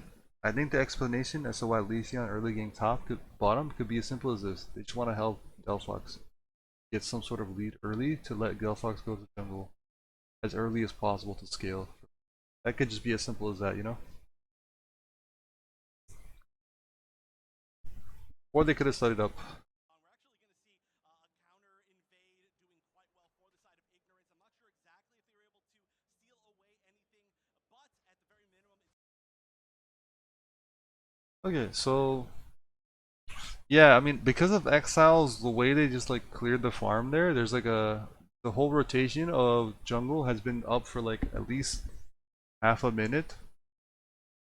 Well, a minute and like yeah, like the jungle is pretty much there. That's like a whole entire level. Yeah, the whole like jungle has not been cleared except like one buff. So they're like already behind in terms of levels, even just farming. an interesting strategy to go alongside, try to build some space maybe for that currently Larvitar. All right, finally, the early Leafeon pick is going to benefit. Yeah, yeah, exactly. None of their junglers level 5. Yeah, I like the way Ignorance played top and just took all the farm. They could have maybe like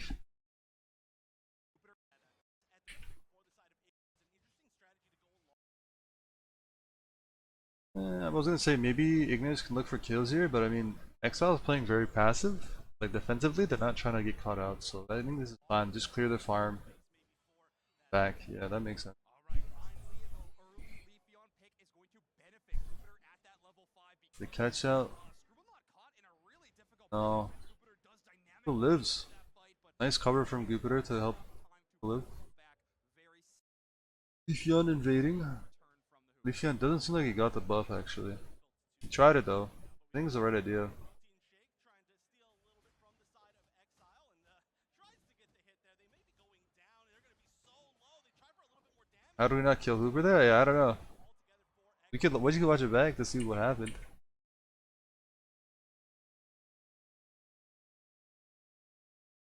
Yeah, that was the T-Tar Oblivion. Yeah, it was. Funny, yeah. time to portal back. I gotta watch this back. How did it live here? Early Leafeon pick is going to It did set him up for failure by not like helping him. because of it. That's why the Hooba didn't live. That's why the Hooba lived there. does dynamic punch The air slash missed. into that because of it. Scribble not caught in a really difficult position. Jupiter does Yeah. dynamic punch into that fight, but gives them the side of Exile. Hey, I'm not gonna call any team dog shit. You know, in my opinion, I think there's a lot of like my opinion of Exile, there's a lot of like room for improvement. You know? I just think again, right? I think server lag probably. Server lag. He said land server lag. Wait, I just realized you're trolling me. Okay. Yeah, no, he should have gotten the kill there. I think that was just like a miss. He didn't miss the shot. But again, I think ego kills improvement. Right? And something that Exile can do is like learn from this, learn from the the loss from this UCS and improve. Because there's a lot of areas of improvement, drafting wise, patient wise, laning, all different areas that they can like.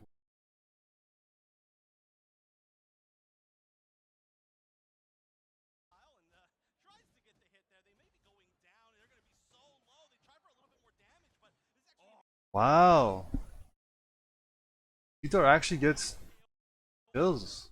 Yeah. Oh nope, nope, no kill on that Blaziken. Ignorance banned Convy once. Said. after that, they've been punishing Ignorance for every single rotation. Ignon tries to enter into the enemy central area in a huge shutdown. They're not even able to KO the Pupitar because freaking Oblivion's teamwork was really I think it was last game. both Yeah. targets dealing damage from the opposite ends, making no escape for the Leafeon. However, it looks like a bit of revenge going to be going in for Protein Shake. Yeah, we did manage to see quite well in that center area. They were able All right, so Delphox is finally online in terms of level 6. and they look like they were able to get the majority of the 8-minute experience, which is Oh, so that's why they like. Okay, so I was gonna say real like I don't think I'm gonna see it in this tournament, right? Because I don't think a lot of teams understand how good Sweet Kiss can be. I also don't think a lot of teams understand when you can draft it as well. But I think Sweet Kiss is one of those like pawns that can really just completely tip the scale of a game. Team fight wise, can actually just break a game. Like that's how good Sweet Kiss can be. But I don't think I'm gonna see it in this tournament. I want to see it, but I don't know if I'm gonna actually see it. Something that I've been experimenting a bit, that I was playing with Noe, like dual Q, like last stream, was Extreme Speed Lucario with Sweet Kiss Comfy. That can click. And with Phalanx being into the meta, right? Like Phalanx is becoming more of a meta, your Sweet Kiss Lucario makes more sense now. Yeah, exactly. I think people like try to play it, but they don't understand why it works and how it works.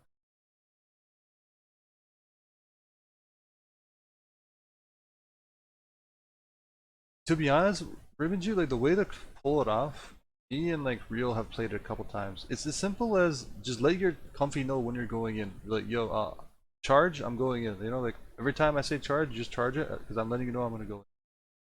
But it's more so the fact understanding how to set up the engages and when and where to do it. That's what shows if you're good or not. Is knowing when to do it and where to be.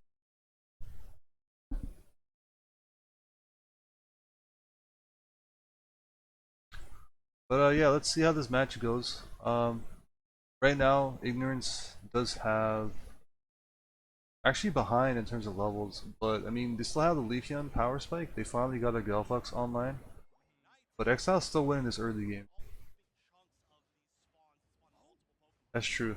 mystical fire. So this is probably Mystical Fire, from Neon. Now, Mystical Fire, Flame Charge, Mystical Fire, Fire Spin. counters to the Tyranitar, either able to dash away and move. You know what's like nice about a Sweet Kiss is like when you use Sweet Kiss, you can just cap points. Like it's actually really good at capping as well. Sweet Kiss, whoever's on the pad, and then boom, you cap like 20 or less points pretty easily. From that target with your dash kind of abilities of Mystical Fire Flame Charge, or you try to lock down the Tyranitar with the Fire Spin. It's really dealer's choice, but it seems like with Neon specifically, they want to go with a little more damage-oriented moveset. I guess you could also technically probably get through a Mime Wall. Wait, did I miss something? oriented choice. They're able Delphox moveset Wait, you're right. chunks of these spawns in the game with Ignite, getting just basically all of Okay, so Blaziken caps 5, tries to fight them, misses the overheat kick, gets kited, and then he gets balled. Yeah, you're right. That was weird. I don't think Blaziken just. I don't know why you try to team fight a Delphox and Crustle with now level 8. It's just not gonna happen. They have a pad right there. counters to the Tyranitar, either Die able to fa- push You're not even wrong, Real. You're right. Why? Exactly. There's no point in trying to like stall your death, cause like, away and yeah. hide from that target with your dash kind of abilities of Mystical Fire Flame Charge, or you try to lock down the Tyranitar with the Fire Spin. It's really dealer's Okay, choice. so because Blaziken um, got out of position and got KO'd there, ignorance are back in terms of advantage. This first Regideki coming in. Now, looking at the positioning, it looks like ignorance wants to play for top. Me personally, so this is something that me and Real do a lot, right? We know we're going against certain teams. For example, they have a T-Tar. It's actually good to just not break the pad. Against a T-Tar comp, don't break pad unless you're getting a huge overcap. Even then, try to make that like late game. You know? You don't want this T-Tar to scale, so don't break the pads, they don't get comeback XP, and continue to take the farm in the lane. Starve the T-Tar. So I think playing for Reggie bottom makes sense. For ignorance, I'd rather play for bottom than play for top. They might poop a portal and we'll see it go bottom, but I'd rather just keep starving EXP. Keep that early game lead. Have. Choice, but it seems like with Neon specifically, they want to go with a little more damage-oriented move. I guess you could also technically probably play through a Mime Wall, right? I guess, maybe? I actually have never seen that interaction before, but we've seen it definitely go Yeah, over so they're well. playing for top. Please don't break. Ignorance, please don't break the pad. Once you win, you've got a way to get out. But right Okay, now, good. They didn't break the pad. It looks like they're not breaking the pad. Okay, but I don't like that they just gave the Reggie steal for free. Yeah, ignorance did not contest him at all, Reggie steal, and that's just allowing the guard to level 9.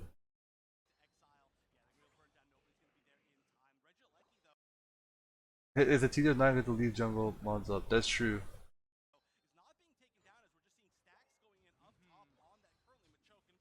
It is weird that Exile's trying to push this when they don't have like the levels to try and push this pad. The only mon on Exile's team that can maybe team fight is the Cramorant, the Blaziken, and maybe like some mime walls to set up engages.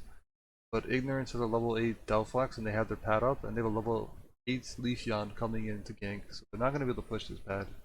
Not yet.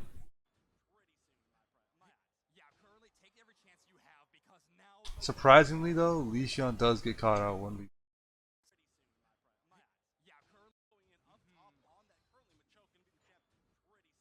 Yeah. Oh, that's gonna be rough.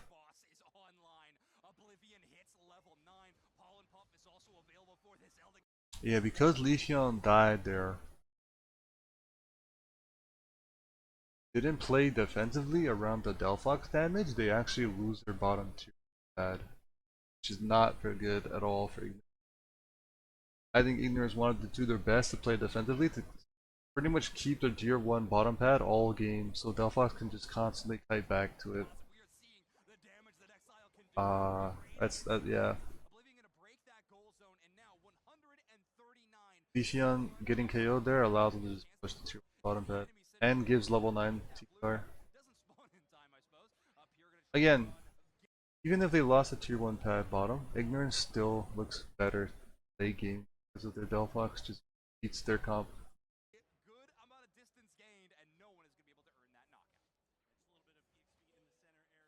Scribble just uses Hoopa buttons. I have noticed a couple times where Scribble does use Hoopa Portal when there's no one that needs to. Yeah, I've noticed.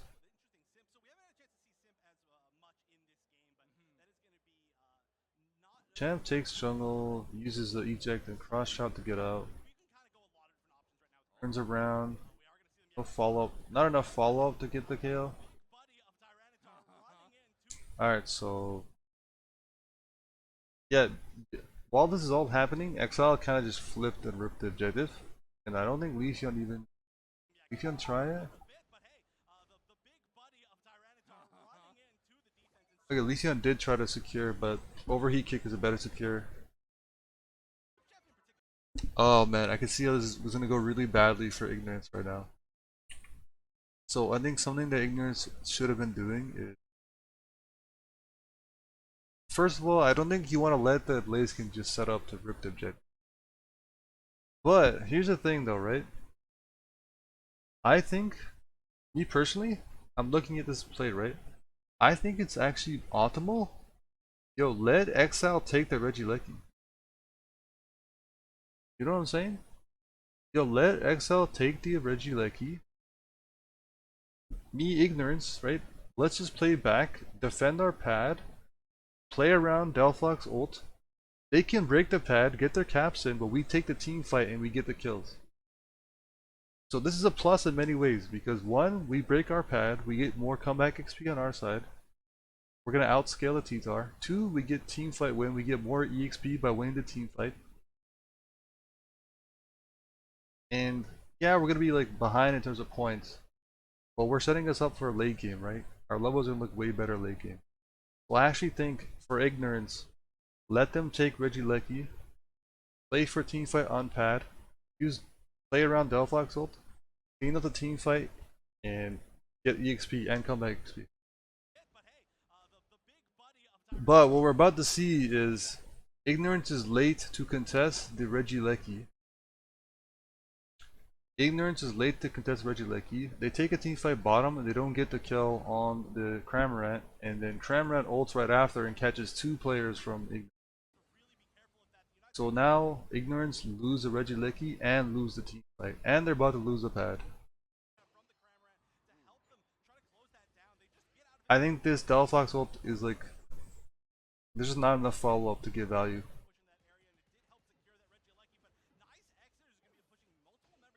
Surprisingly though, the Machamp does do enough damage. Wait, why did the Delphox walk in there?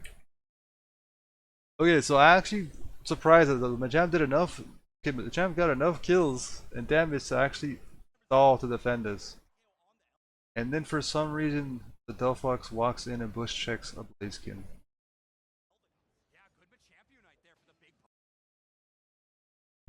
Yeah, both teams. Ignorance.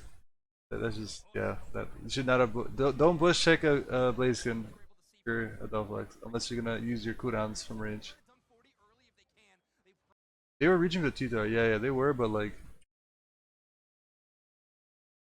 the Delphox saw the Blaziken walk into the bush, right?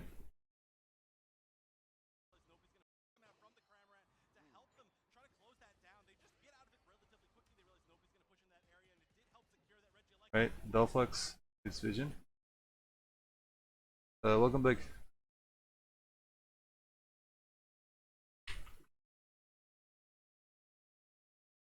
Delphox sees Blaziken. So yeah. Oh. So Delphox knows that there's a Blaziken here. There is a there is a kill. I see what you're saying, Ruben. There's like a kill on T-Tar that can be made, but even then, it's never worth to chase. Okay, so my philosophy is, generally speaking, I don't think it's worth to chase kills if you're gonna die for the kill. Unless you're okay with dying just to get comeback XP. You don't mind the concept, like, you know, it's risk and reward. You gotta think about the risk and reward. The risk slash reward of this play here is you die on Delphox if you punish, and they can probably come back and push your pad and break. Get a good overcap. Whereas if you just don't chase a kill, you can defend the pad. So it really depends. If you can get the kill on the T-Tar and it's worth to scale, then sure. I don't mind you dying right after the Blaziken. Yeah, good but championite there for the big push. However, Delphox is going to get absolutely shredded. I don't think they were able to see Freak charging up that overheat within that tall grass. Sip going to try to dunk 40 early if they That can. was quite ambitious though. Opportunity. It was a From the great Blaziken to go in like 1 HP. attack from Exile, but Oblivion is just starting to shred these enemy Pokemon. Leafeon does not stand a chance at holding up against the high damage. Yeah, this is my first time watching. I didn't watch the NAIC. I had like IRL stuff I had to do, and I was like, I might as well just like save it so I can watch for later. That was my thought process. That Tyranitar can take and level Okay, yeah, so we do see that they get the kill on Blaze, Delphox, and eventually break the pad. 11 at 5 minutes. They have not been able to slow this Pokemon down. One of the But what's nice here though is Ignorance has a lot of farm to scale now. only At least 3 rotations. Tyranitar is shutting it down in the early game. Well, and Exile has made Let's see, when did they break the pad? not stand a chance. Yeah, real. You know what would be smart? But Oblivion is just So you know the way like spawn timers work for like Adinos, right? Every time you clear them, it's 1 minute afterward. What Exile could have done was wait like a little bit more longer, like around 440 or 450, and then cap their points to break the pad, so they can delay 1 extra rotation of the Adino spawning. at holding up against the high damage that Tyranitar can take. And level 11 at 5 minutes. They have not been able to slow this Pokemon down. One of the only That's something that could have been done. responses to Tyranitar is shutting it down in the early game. Well, and Exile has made it past that checkpoint. Yeah, this is going to be Right? Like it's actually something that like it's very important that I think. So this is something that I talked about real like with my team that I like coach a lot. It's like that's like neglected or like not thought about. How important respawn timers of farm is, or just objectives. Because if you delay that farm, it actually is the difference between a level 13 and a level 12. So that could be.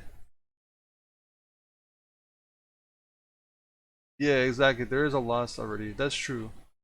But you can still like delay it even more, right? I think that's the point that I'm trying to get across is like if you keep that more in mind consistently as you play this game, you get more value how you break.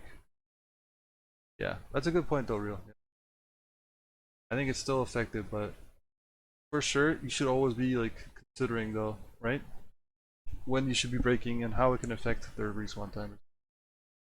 so tough for them. I mean, the Machamp and the Crustle in particular, I feel like they just want to be so far forward. The moment that Tyranitar goes in there with all that true damage, just jumps into the fight, you are getting melted. You are not going to be able to last no matter what. I mean, if obviously Okay, so to get out a Hoopa portal for the reset in time, but you might not I be think able a to do that, which we've seen multiple 5-man times. push. And currently we're going to see that T-Tar again sitting here defending,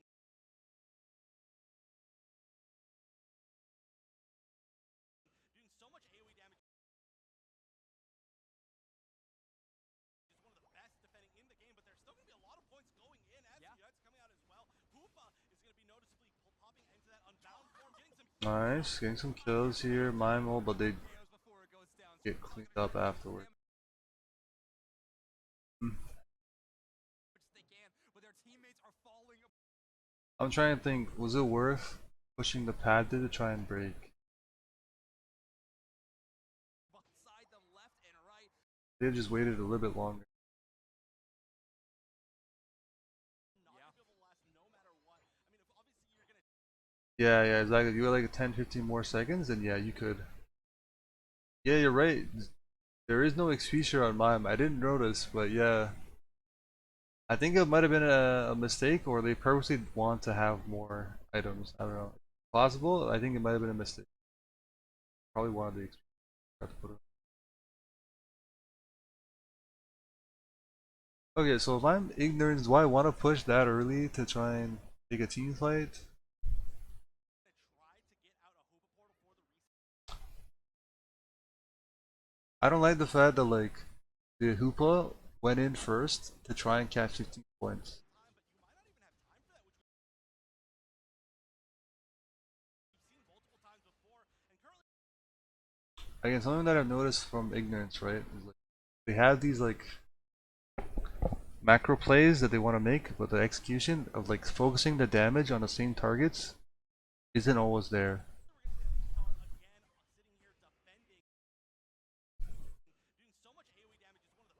That's true. No one actually did lane with him. You're right. Okay, so let's see. Yeah, there's not like the best target priority and target focus. I think ignorance gotta focus the same targets right now. Like focus like one thing. If you're gonna focus on T-tar, focus only on the T-tar and then focus the next target. They get the T-tar eventually, but it took so long. Me personally, I think like let me know what you think real, right? Because you play Hoopo more than I do. But I like the idea of putting Hoopo on an off lane and looking to bait a rotation and then ulting the other lane with Hoopa. You know what I mean? Doing a split push seems like it does a better value than just pushing 5-man as Hoopa. I think like if Hoopa like hovers mid, right?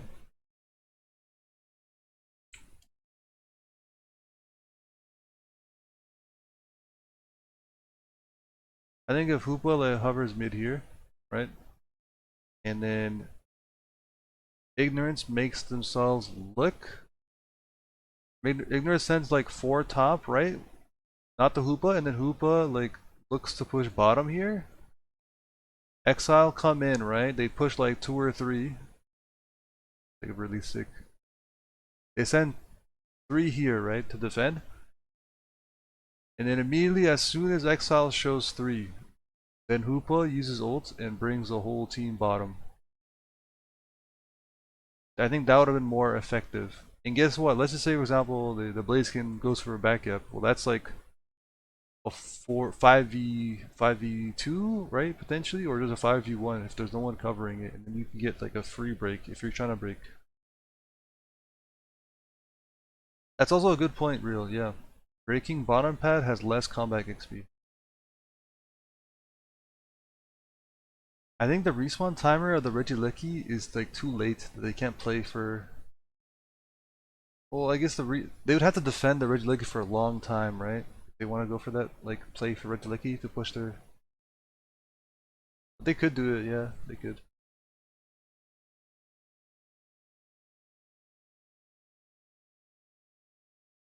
Yeah, so again, yeah, I think XL did a good job of focusing the same targets and just took a better team fight.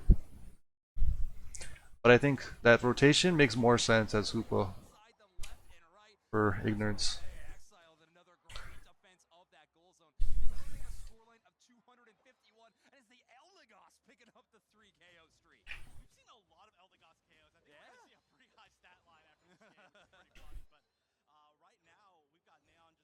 Again, like even if like, so this is the beauty of Pokemon Unite, you know? Beauty or curse, whatever you want to look at it. Even though Ignorance got team wiped at top, right?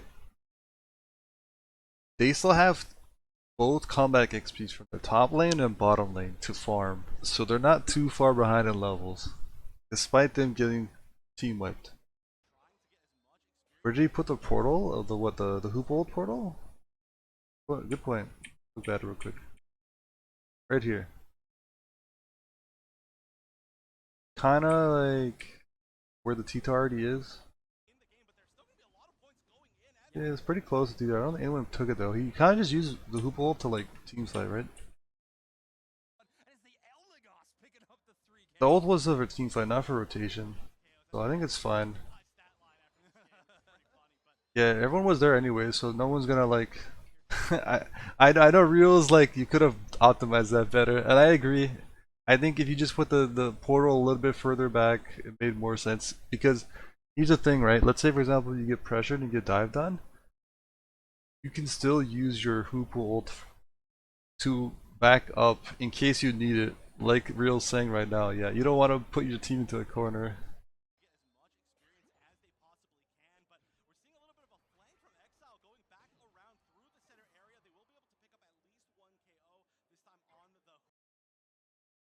Alright, yeah, so I mean, heading into this Regieleki, I think Ignorance kind of just lets them have this. Well, Machamp goes in, that was very ambitious. I don't like the attempt at all. Here's the thing, right? And I'm gonna assume you're gonna play. I'm gonna assume that you're probably playing Energy Amp Machamp. Let's say you're not playing Energy Amp. You have enough comeback XP anyways to farm it back. Why not just save your Machamp ult for a team fight? But I think if you save your Machamp ult for a team fight, Regieleki is pushing in, you can just get kills instead of like. Because overheat kick is gonna outsecure Machamp ult every single time, unless it's time to secure on the overheat kick, right? That was not worth it.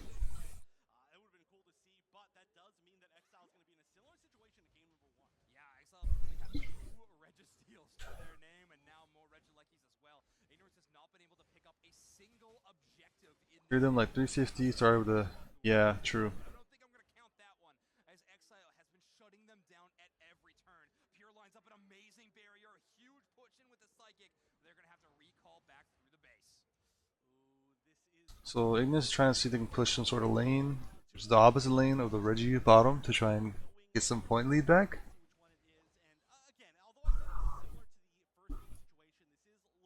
So okay, so Exile is just taking position in the middle, getting vision, and just controlling it, while the rest of the team is rotating bottom to take the Reggie that's gonna spawn.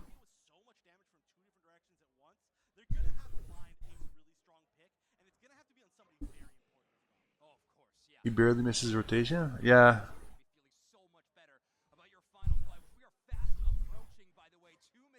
Reggie steal. Okay, that's pretty huge. That's pretty huge for Exile. Okay, so right, what are the odds that the 3 Reggie steals? Alright, so 245 and these are back and unfarmed. Yeah, maybe yeah, that's another thing. They didn't like prioritize their comeback XP. He scuffed it, yeah. That's another thing to like recognize, right? Let's say for example you're the receiving end of where, you know, the enemy team messes up and they break your pad early. You should be keeping track of your own spawn timers on your comeback XP so you're there when it spawns. Get advantage, take advantage. But yeah, looking at the levels, right? They're still like close. Like the carry, your Delphox, which is your main carry for Ignorance, is enough levels to contest their carries. Champ is 13. Leafeon is actually 13. So even though they scuffed their farm a bit, they had so much comeback speed throughout the whole game that Ignorance still picking up. And Blake's is level 12, yeah. Now in terms of how to win this game, so Exile has a better secure with overheat kick. Their rip isn't the best though. Because yeah, the rip isn't the best, but I mean if you just send 5 mods on the Ray, I mean still pretty good secure. I mean rip, right? But Ignorance has a better team fight with Delphox and Machamp to clean up. Russell to set up the walls. They stay inside the Delphox ult. And Delphox ult just counters Prime ult as well. Um, so yeah, I think Ignorance has a better team fight. Exile has better secure. Exile has early positioning. But I think Exile, to win the game, because they're in the point lead, they just gotta defend. Defend the Ray, defend the bag caps. If they get enough picks, they can take the Ray. Or Ignorance. Ignorance has the option to either team fight, then take the Ray, or team fight, get enough picks, go for a back cap, or back cap at the beginning of the fight because they have Hoopa Portal, get the point lead, pressure Exile to take the Ray, then use Hoopa ult to come back and take a team fight to pretty much KO the whole Exile team and then take the Ray. So Ignorance has a couple options here. Back cap, then team fight, then back cap. Or team fight first, then take Ray.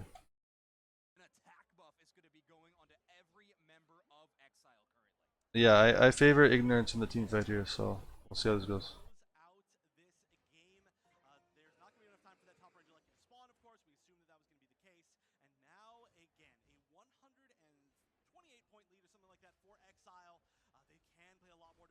T-Tar goes in 1v5, doesn't get punished for it. Exile hard engages into the top lane, trying to like punish. Team fight the top side. Ignorant does a good job of just living and kiting and regrouping.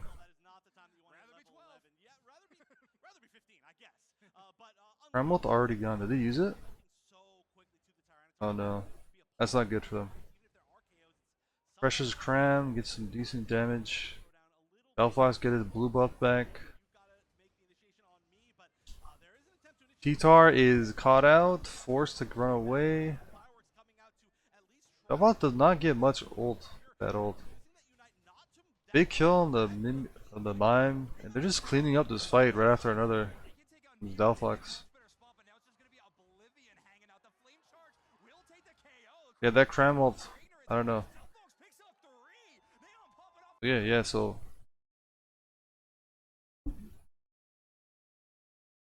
yeah, exactly. They just peeled away from the Cram ult. So I will say that was clean from Ignorance to play around the Delphox. Yeah, and Leafeon did a good job of cleaning up. I just want to see where was the Machamp in all this.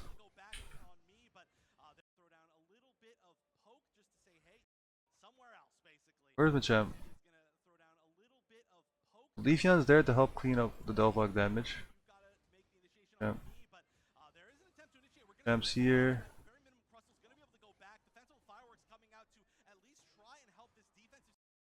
Machamp just... Ah, it didn't show up, but Machamp ulted something.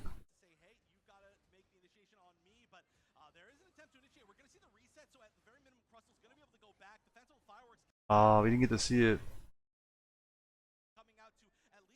Okay, even if Machamp didn't get value with his ult, I think Leafeon did enough work.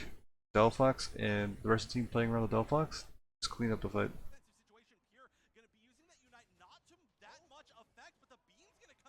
Yeah, nice CC from Hoopa, set up the... After they're getting the team fight, they just take the Ray.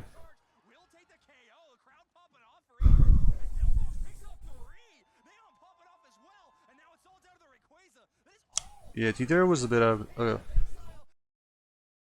What I don't understand is like... Exile? They should have like coordinated that, you know? The team fight was very scuffed from Exile. Like the Mime ult didn't combo with the T-Tar engage or the Hoopa or the Ramrat ult.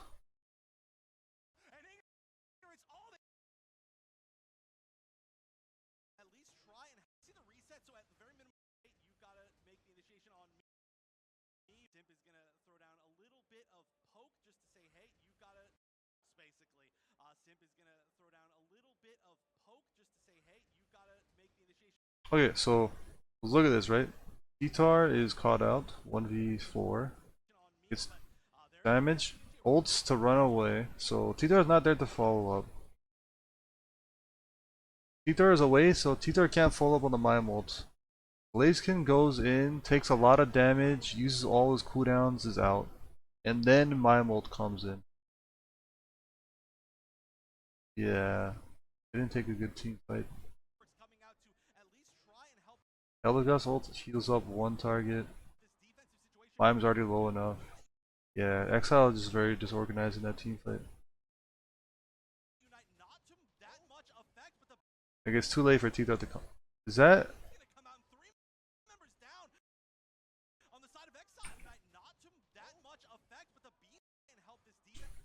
I think real there is some way to deal with it. So here's the thing. The way that I see that they can get to this Delphox is if Mime calls out his Mime ults and T-Tar coordinates at the same time to get into that back line with Blaziken. Like, you see what I'm saying, right?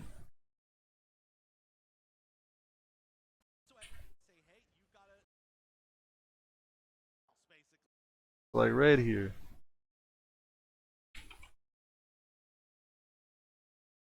Let's just say Blaziken goes from here, right? And then the T-Tar is here. But if he goes like from here, right? So if Blaziken goes from the top side and if T-Tar goes from the bottom side, and then the Mime comes in, right? The Mime comes in from the middle to engage with ult. they can catch out the Delphox trying to run away.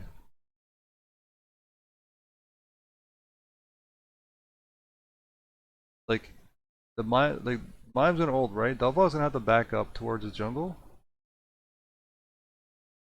And then Blaziken slash Dark can like catch out the Delphox. Once the Delphox is down, Exile's team looks much better for team.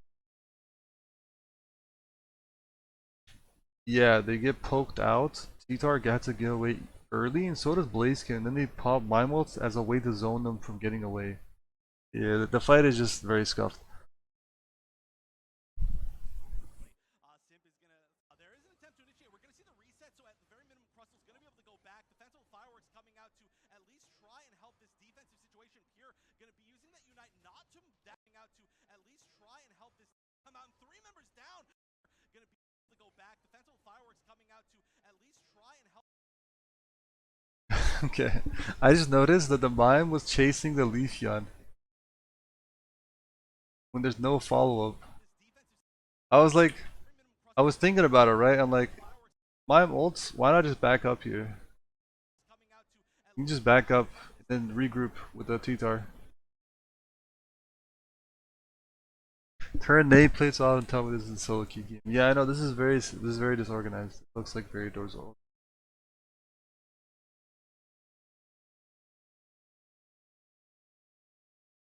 What if we had 1200 HP and get the elite ult and to keep our Mime alive, right? That's another thing, like moveset wise.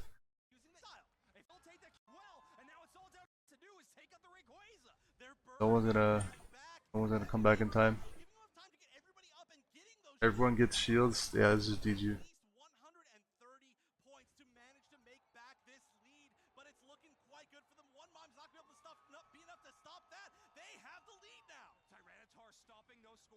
T-Tar stops one pad, but like everyone else's scores bottom.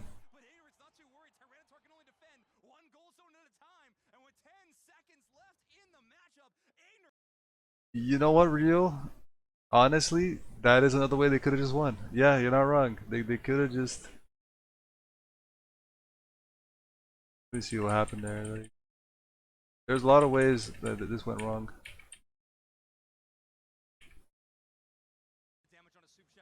Kind of like right here, right? So after they pretty much zone ignorance out of Raid, they could have just turned around and ripped. Just like all 4 members just go bottom and rip the Ray.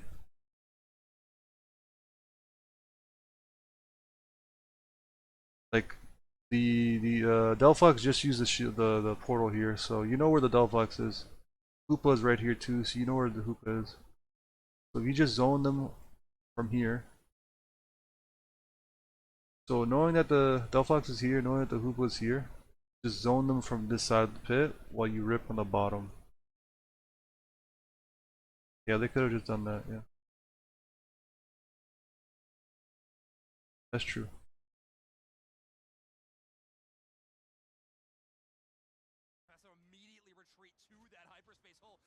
Okay, so that's a win for ignorance. Yeah. Where's the next game?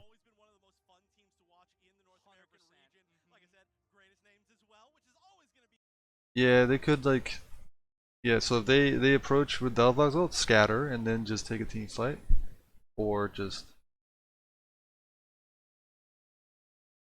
That's true. You could just use like ram ult from top side to zone them.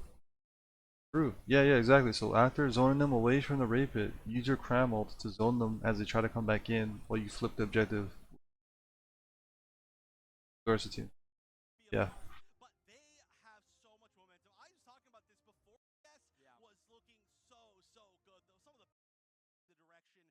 Where's the next set?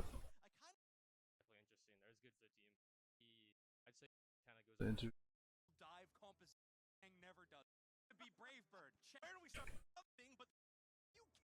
Oh, I kind of spoilers for the draft. Spoilers. Get 6. Like I didn't see too much.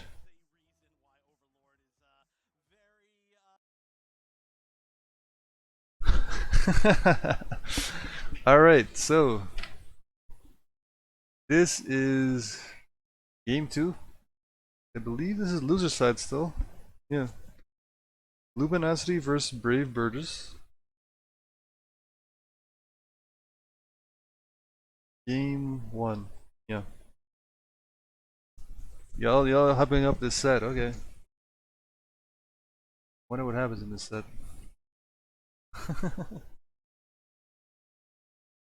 Alright, so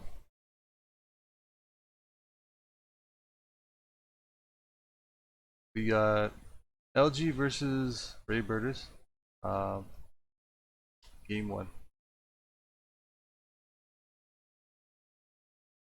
would say up there as far as what people consider the best, but here we go into the I saw a lot of peace finds. that Sylveon is gone. We banning Talon? No. So the T-Tar ban, Trevenant ban.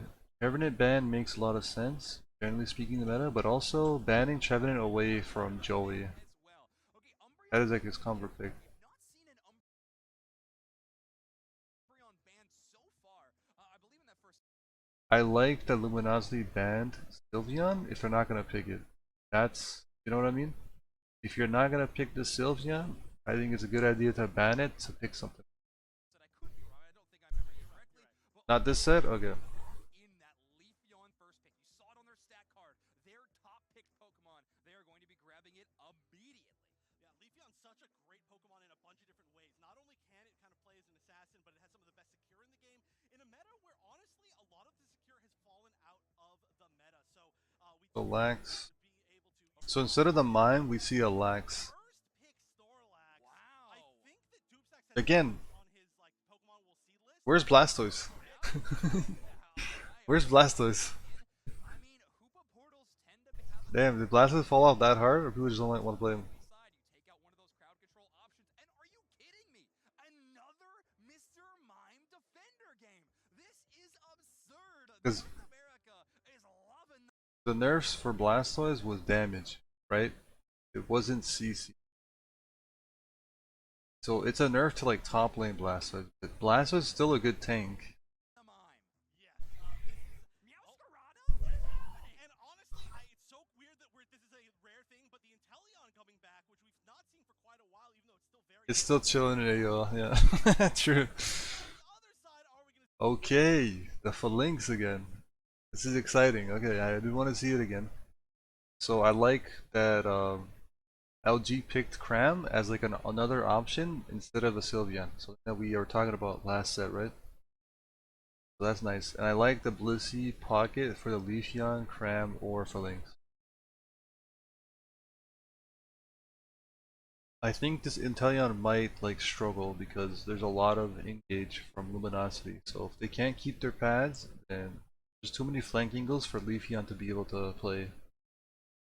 Let's see the Talonflame. Where do we start on this? Where do we Okay, so they just completely ignore the Phalanx. I don't think there's a single counter on Brave Birder's team to try and deal with Phalanx. You know what would have been perfect there? What mon like perfectly fits for Brave Birders? Venusaur Giga Dream Pedal Dance would have perfectly worked there. I don't like the Hugo though. I think, you know, like I think Brave Birders should have picked something else, not the Talonflame. Meowscarada is okay. Like it can contest the other mons, but like there's nothing to do with the Phalanx. So and they have a Blissey pocket and Mind Engage. I think Luminosity's gonna win this game like relatively easily. This is my predictions. start on this? Aegis still playing Blastoise? Yeah, okay. Brave Bird. So NA just doesn't want to play it. It's not gonna be Brave Bird. Colin Tang never does it, but I am pretty pumped that Brave Bird is building a double dive composition to try to. Yeah, this is not a good draft. I don't like the draft from Brave Birds here. Tough to stop them with walls when they are just leaping from the heavens. Tough time thinking of this. I would be really get them back in a little bit more. Two brave one, and that crowd always goes. Seriously, I'm excited here. Wild as well. We get only almost The game starting here. which we already saw so well earlier. The Mime Engage from Joey. He's actually going to see a double invade from the Double second half of invade. the game. Ooh, going to come up a little bit short to take that blue buff, so not going to have the option there. However, JL on the fast track to take that red buff. Joey keeping vision of Colin tank primarily, so that'll allow JL to get to work on this Chansey. Trying to 1v1 Does it work well? all of a sudden it is going to reserve Red to chase up to that top side on the song. Talon is one. Speed from Joey to chase down the You know what? I was gonna say it didn't work, but he got the kill on Talon, so it worked. You know that wasn't gonna work, but because Talon died, they actually had a successful invade. Oh, and the K opener goes to the Mr. Mime as the Fletchling goes down. And yeah, I mean, I think it's fine to like let the Leafeon play by itself top lane if it can get level 4. I mean, you know, Leafeon early game is so broken, so Leafeon's chill playing by itself.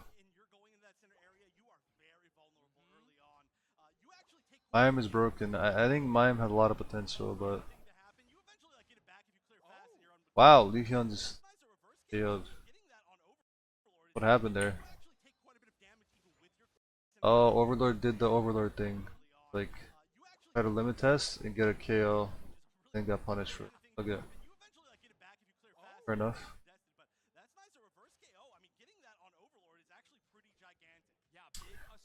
So something that like I noticed like a lot of teams players do is they turn off names on players, right? And I think both has their pros and cons. But I think if you're able to play with names, there's more pros to having names on than cons, I think. Because if you know certain players are playing certain mons, you know what kind of playstyle they have. You can expect them to play in a certain way where you can punish them. For example, let's say for example, you know, Overlord likes to play more aggressive a lot. You can play to, you know, anticipate it and punish it. So I think it's important to have name tags for that reason. You can like understand who's playing that mon and what kind of playstyle you can anticipate.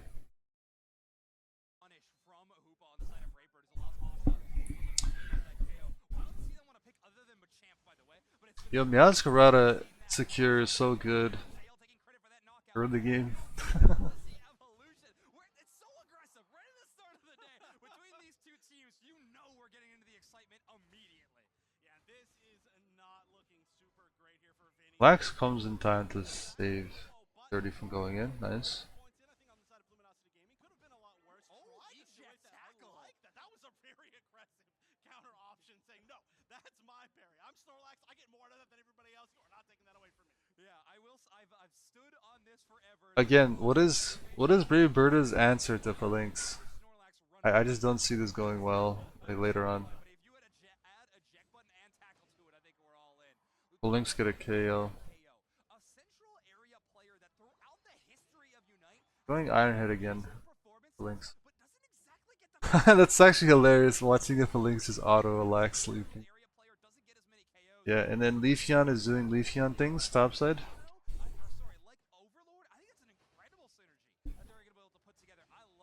No answer to this Phalanx so far.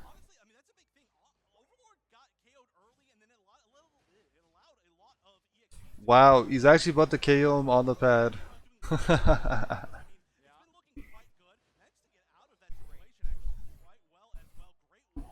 Surprisingly, Phalanx has pretty good mobility. He got out of that.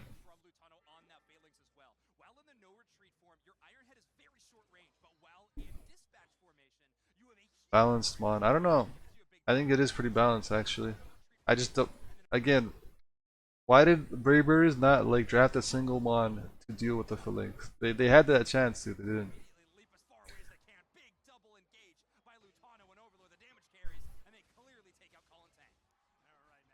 Yeah, this game's kind of getting out of hand. Leafeon is just getting kill after kill, and Brave Raiders have no like real option to like deal with this, you know, Phalanx. And because Mime Blissey can just set up the engages, and Blissey can pocket either Leafeon or Phalanx. Like, how does Brave Raiders like get a KO here?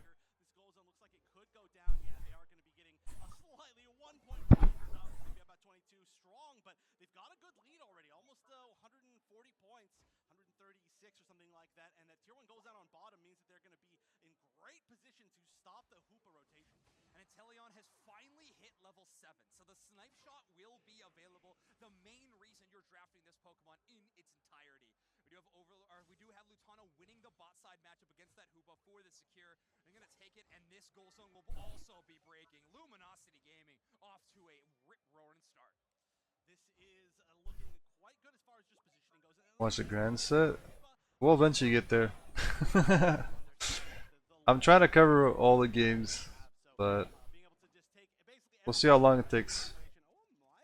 Yeah, so far what it seems is going on is Luminosity is just taking that lead that they got from the Leafeon and Phalanx. I'll try to watch them all today, but I don't know if I can. We'll see how much time it takes. I'll be here for all day if anything, so we'll see. Yeah, so I don't know if I can pause this many times for each set. I'm like starting to understand my pacing.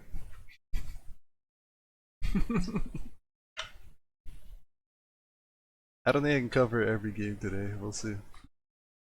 But yeah. So Luminosity is just doing a good job of playing around the Phalanx and Leafeon and just continuing to push their lead, taking the Regieleki, pushing comeback farm, kicking KOs, backcapping, like, and Brave Brother just have not been able to like coordinate up kill.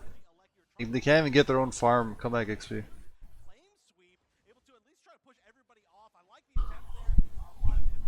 It goes in, 20 goes in. Yeah, JL able to score. Is that score shield? Let's check that again. But also is using the huge Masquerada ults doesn't get anything. as Overlord is able to take that KO. Snipe shot starting to deal with Snapshot misses. Phalanx able to ignore a lot of it. Iron head across the wall. Great mime to stop that Snorlax in their tracks as they leap over the wall. And Overlord picks up the KO. Tough to go through those hyper. Oh my god, Ruben 2. Immediately getting knocked out before that timer even See, completes. like, we're gonna be wrong. Like, Lutano and Overlord have really good mechanics as players, right? But it's not just the mechanics. Their decision making is good. Like they're understanding how to take advantage of the lead that they have, right?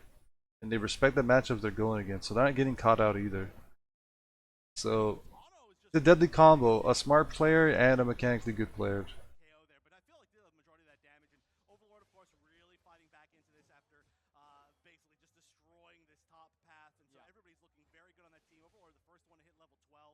I'm surprised that. Exactly. Yeah, they know when to back up, as you can see, right? They try to go for the back cap, but like they almost got it, but they're not overstaying. Like Overlord's like, okay, I'm just gonna back up now. I couldn't get it. That's okay. We took all the comeback XP from the jungle. We got KOs. We can just go back, hold middle, take our comeback, take our XP. A lot on getting those stacks in, getting the attack weight enabled for that Phalanx as well as that bot secure.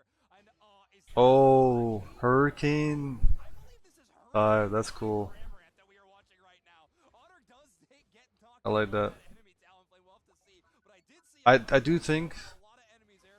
Hurricane Slash makes more sense. The double speedster and Inteleon, but I mean you can make it work.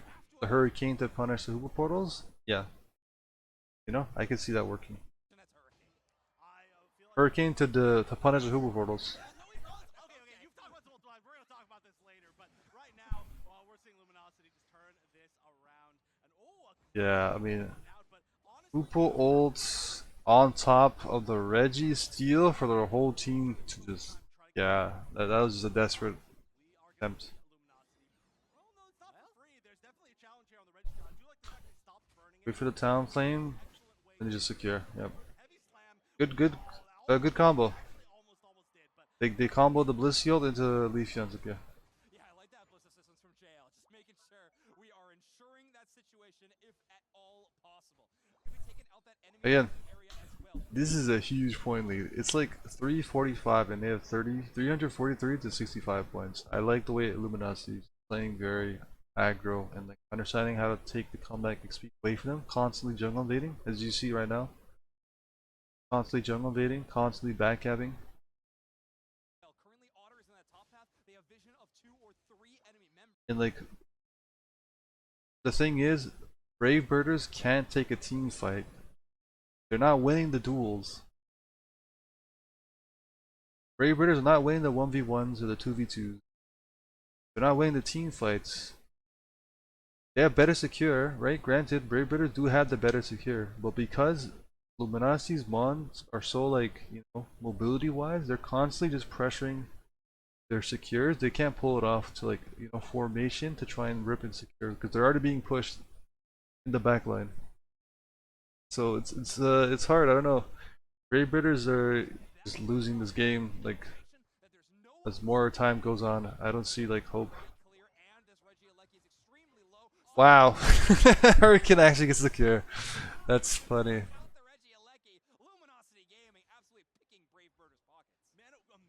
Look at that. Hold on, hold on. Yeah, we gotta like, you gotta give credit here. Um, did he miss snipe? I'm trying to see. No, you just went early. He went. It wasn't enough damage, and then the cram hit it right after. Yeah, it was on 1 HP, which is unfortunate. So something that's like clean about Luminosity. You see the way they use their cooldowns on this Talonflame, right? So what's clean about Luminosity is their execution. Luminosity's execution force fly with barrier. So Talonflame decides to try and go take a 1v4 for some reason. After, you know, landing fly doesn't get anyone. Another, I mean, this is a confusion, but barrier, right? CC into CC.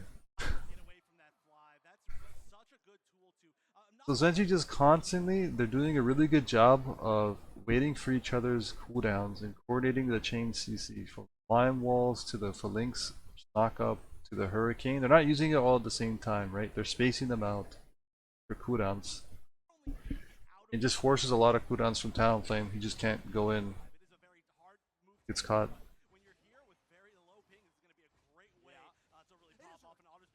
It is an unlucky snipe.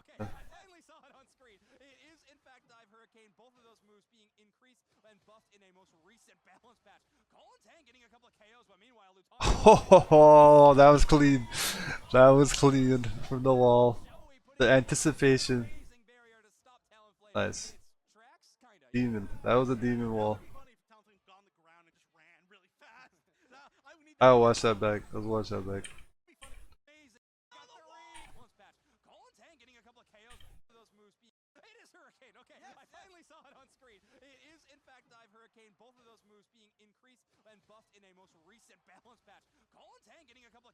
Yeah, Joey thought about it.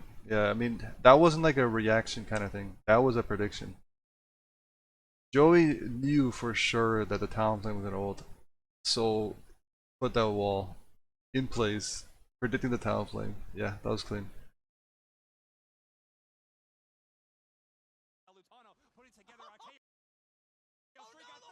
I think another thing that like what separates great players from the best players is thinking 2 or 3 steps ahead, or even 4 or 5 steps ahead.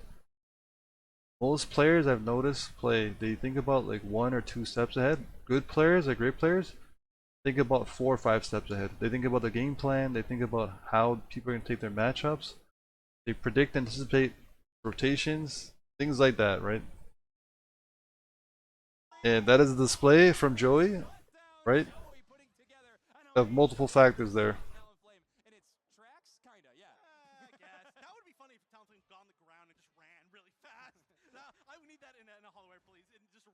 Jeez, the mechanics from Latano, man. I gotta learn how to play Phalanx. Looks fun.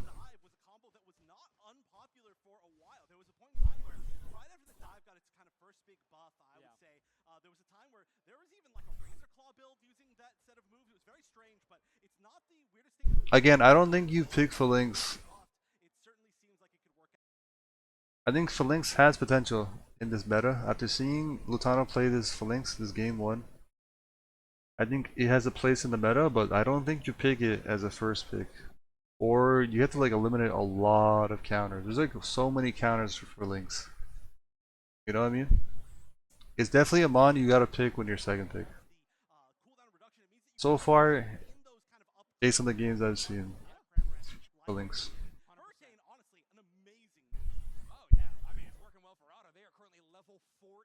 Okay, so let's talk about Ray.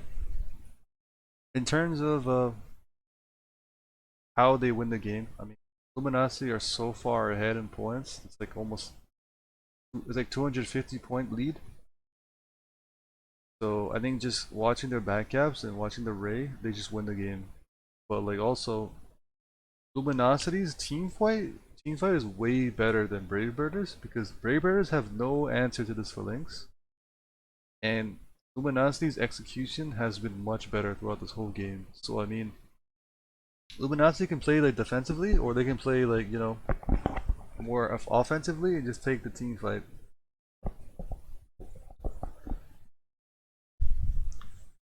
I would so think about Brave Birders. I'm like, how does Brave Birders win this? And like the way I see Brave Birders winning this, I would say if they weren't so far behind in point lead, I would say backcap and just play defensively. They're so far behind in point lead. Backcapping doesn't seem like a viable option. So I think playing for Ray, Flip, and Secure is probably Brave Birders' best bet of winning this game. I don't think Brave Birders have the execution to take a team fight and coordinate their damage with how much mobility Luminosity has, and like their execution has not been on point, catching the dive mons. So I think flipping the objective based on what I've seen in this game seems like the play for Brave Birders. But like, how do they do it though? Just so much pressure from Luminosity.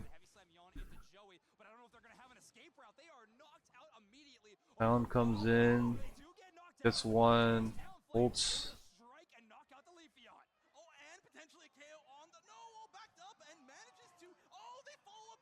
Oh, okay, nice eject from Otter. That was close though. What an amazing turnaround getting away on that. Cramran almost got KO'd being the only one hit by that.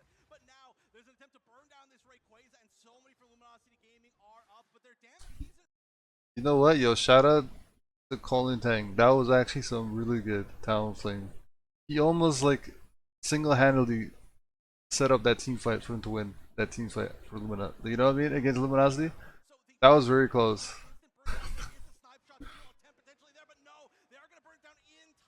Yeah, there's just no. Are they watching the snipe shot?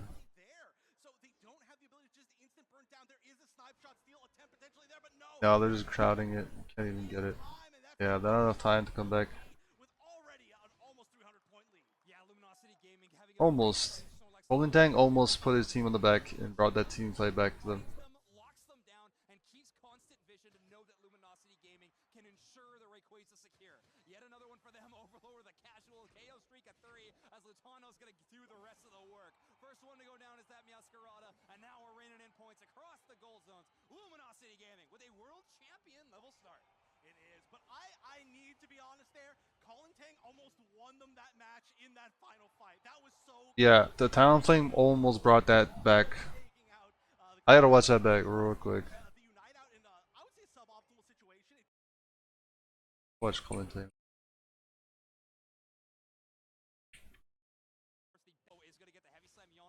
Watch the Talon Flame come in.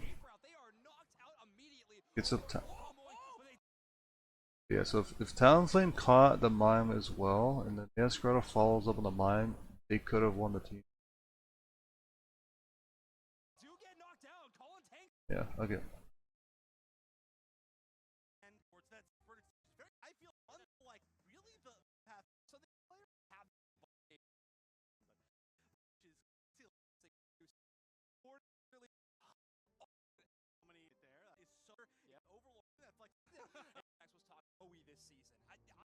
Alright, game 2, yeah? So, does Brave Birder has an answer? Does Brave Birder have an answer to this Phalanx? Because game 1, they didn't kill the Phalanx, I think, ever in that game. Did Phalanx ever die? I don't think Phalanx ever died. Leafeon might have died like once in that whole match. No, twice. One at the early laning phase, one at the Ray. I have really been pushing the agenda of Rookie of the Year candidate for LG Joey. Their Trevenant play is unstoppable, and apparently their Mr. Mime is also up to par. Yeah, I mean, well, they are immediately banning away that Trevenant, so that makes a lot of sense. And Oh, so they just banned it. That's their answer, okay.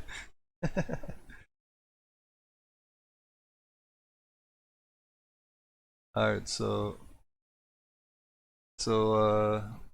Ray Bitter's answer to Phalanx is just ban it.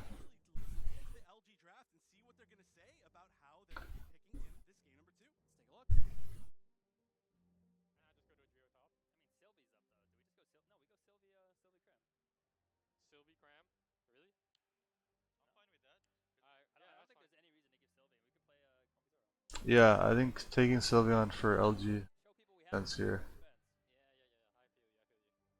I think Sylveon makes sense here. This is actually funny. He's reading the comms.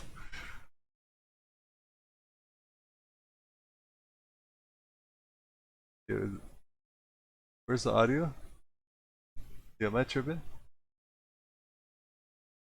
Yo, where did the audio go? Is this NA production or is my thing not working? 220.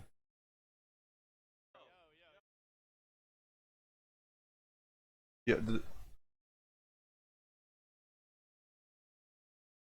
yo, is this NA production? I don't hear any audio from the video.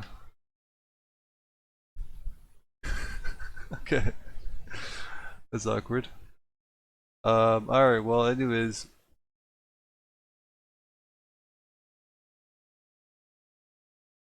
Let me just play my own music then. All this happens.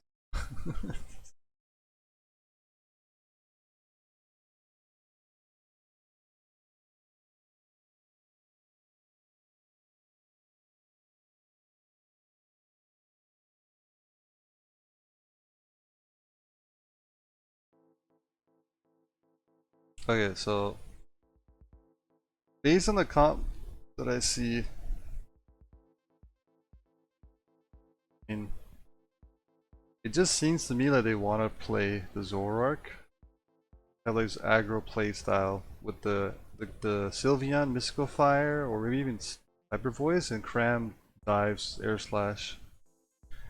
That's why they picked the Overlord, Zoroark, and Comfy. Comfy complements the Sylveon as well, and Cram, so it makes sense. Brave Birder's comp kinda just seems all over the place. I So what's weird is Brave Birders seem like they picked the Venusaur, right? Pedal Dance? But they don't have a pocket support for the Pedal Dance Venu. So like also like they don't have a pocket support for the Leafeon or the Meowscarada. So the Hoopa just seems like an odd pick. And Hoopa is a bad matchup into like you know, the mons that LG was gonna pick. Yeah, okay. So based on what I see, Brave Birders draft doesn't seem that organized. Their comp doesn't synergize too well with each other. Whereas LG has like a comp playing around their engage with Cram, Sylveon, and Zoroark comfy, and Mime can set up walls and ult set up that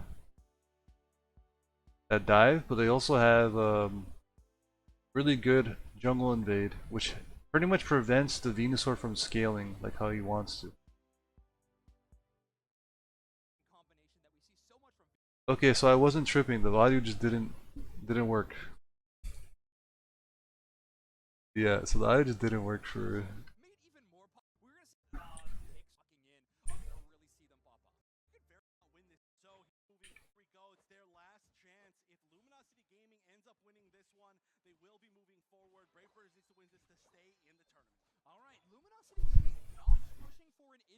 Okay, so LG seems like a surprisingly LG decides to go with Zoroark jungle over Sylveon jungle.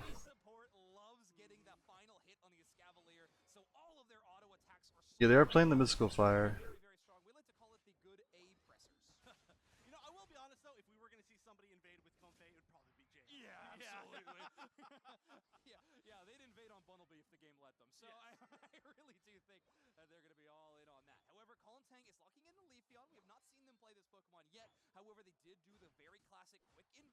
Alright, so be the level 5 Zoroark. 4-man pushing bottom. I like that they're pretty much denying this denying the Venusaur from scaling.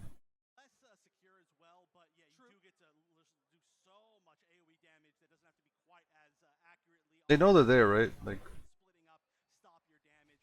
And wow, not even a contest really on these birds. And we're going to see Luminosity just jumping in. Overlord, of course, with that Comfey on top is going to be a very hard thing to defend against. Even though there are 4 members of Brave Birds down here, this is looking like it's going to be tough for them. Actually, they almost get caught out, actually. not quite. That's very, Yeah, very that was close as close. well. When you've got even a low HP Zorak was a bit close. I think Zorak gonna look for so Fade much potentially? No, I think it's too low HP to go for it. defensive barrier. Right? And remember, Luminosity Gaming can only be that aggressive at positioning because they still had focus band on cooldown. We do know that Joey still had it available. They can push super far. That's why you see Mr. Mime getting that sudden burst of healing when they were at really low HP. An amazing held item, however, it does have a pretty long cooldown. So from now on, Joey's going to have to really watch out when they're on low. Clean. Very clean setup from Joy on the map.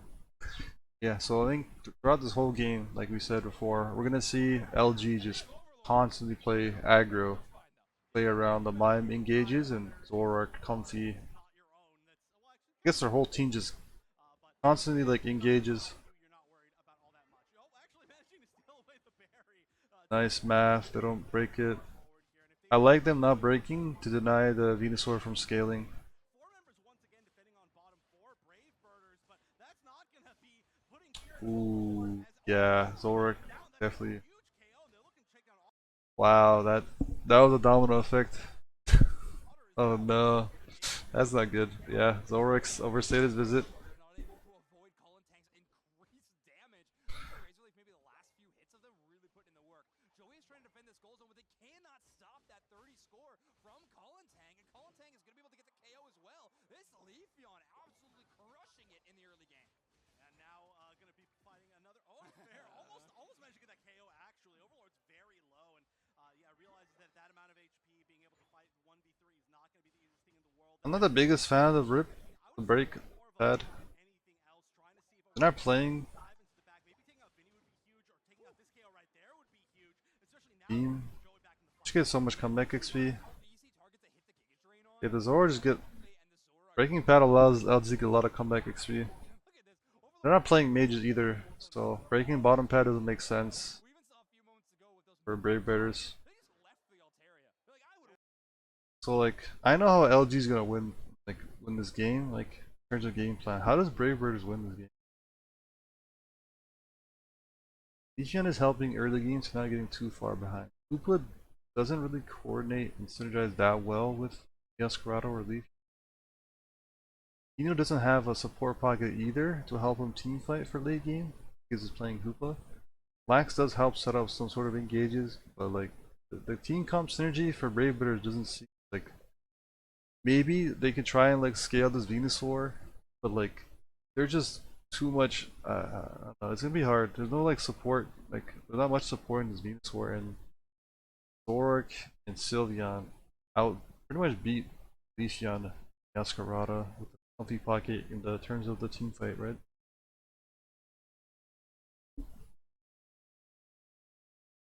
I don't know. I don't know how like this is very difficult for Brave Bears to win this in terms of game plan. They lose a team fight. Asha have been doing a great job of leveling up. I mean, that Leafeon almost at level 10. A lot of that thanks to the double KO they were able to They're get. gonna lose her like A great look from I mean I guess breaking the pads would be nice against Hoopa, but at the same time if they don't break pads they prevent Venusaur from scaling. So LG I think it makes the right idea to not break the pads. That is just such a strong early game. So they're doing really well. A lot of it has been Colin Tang on this Leafeon, who is here for this fight as well. And Overlord already getting very low, immediately getting KO'd, just like I guess so. Okay, so one way that Brave Birders can win, right, is if they just capitalize on LG making mistakes. That's how they can win the game. Which I mean, we're seeing it like 2 times already. They got overcommitted bottom, and they got a lot of comeback XP, and just now we saw Zorak overcommitting to a play and then got caught out and died for it. I think the way Brave Birders win isn't by having a better game plan in terms of team fighting or team fighting or backcapping, getting the point lead. I think they can win this if they capitalize on LG making mistakes. It's not the best game plan, but it can work. chunk, there's going to be a big reset from the Hoopa portal, and a Ah, Sylvian went in. Why did Sylvian go in there? Sylvian went in like 1v4. Ram Volt has a lot of people there. Nice. Ram does clean up. Huge.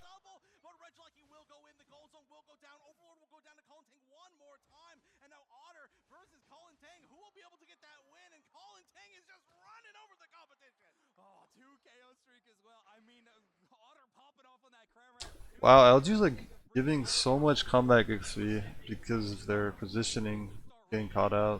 That becomes terrifying. They do take out a couple of targets. I honestly thought Overlord might have been able to run through the enemy composition, but now, for the first time in this matchup, Colin Tang, the highest level in the lobby, level 12 on this Leafeon right now, outpacing players like Overlord, Otter, and Lutano.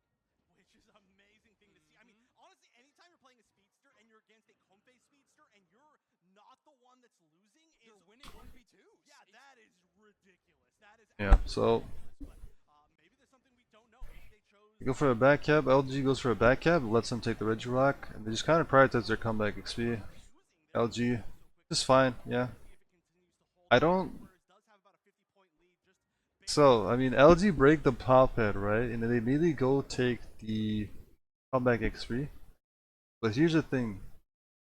If you're gonna get value from breaking top head before like 4 minutes, you're gonna have to constantly take their comeback XP.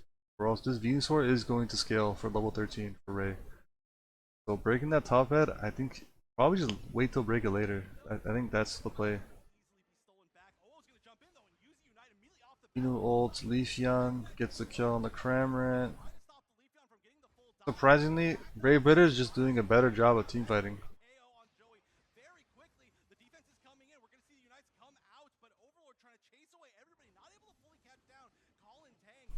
Oh, Sylveon's out of position again. Yeah, they are coming back through that portal. Owo tries to return. It might be a little tough to make it back. And Luminosity Gaming. This is a scrappy game, surprisingly, going back and forth. Extremely disjointed. We had Overlord retreating back towards their side of the map to chase a KO. Lutano fighting way in the forward of past their tier 2 goal. And here it is, right? Venusaur is farming the jungle and a lot of comeback XP. He's probably gonna farm the bottom pad to come back. I would if I was Venu. Yeah, Hoopa just does not have a good matchup. Hoopa into Zoroark is rough. Much knock up. Wow, okay. We didn't get to see it, but you can see on the minimap. On the minimap, they do a good job of Brave Birders pushing a back cab, letting them have the Regieleki, and getting the kill on Sylveon to get the points in. That was good. Brave Birders.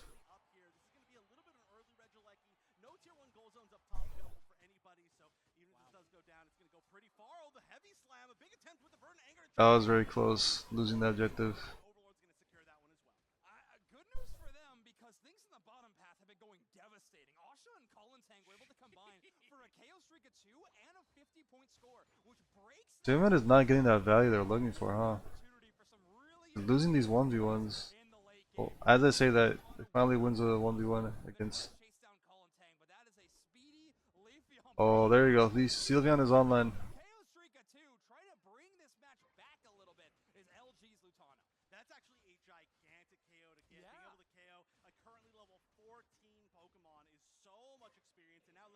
Yeah, after the 2 KOs, they pick up the Registeel. Alright, so one other way that Brave Birders can win, other than LG making mistakes, which LG has made a lot of mistakes positioning wise to get caught out, to give a lot of comeback XP back, is if they can have a point lead and stall the 2 minutes out.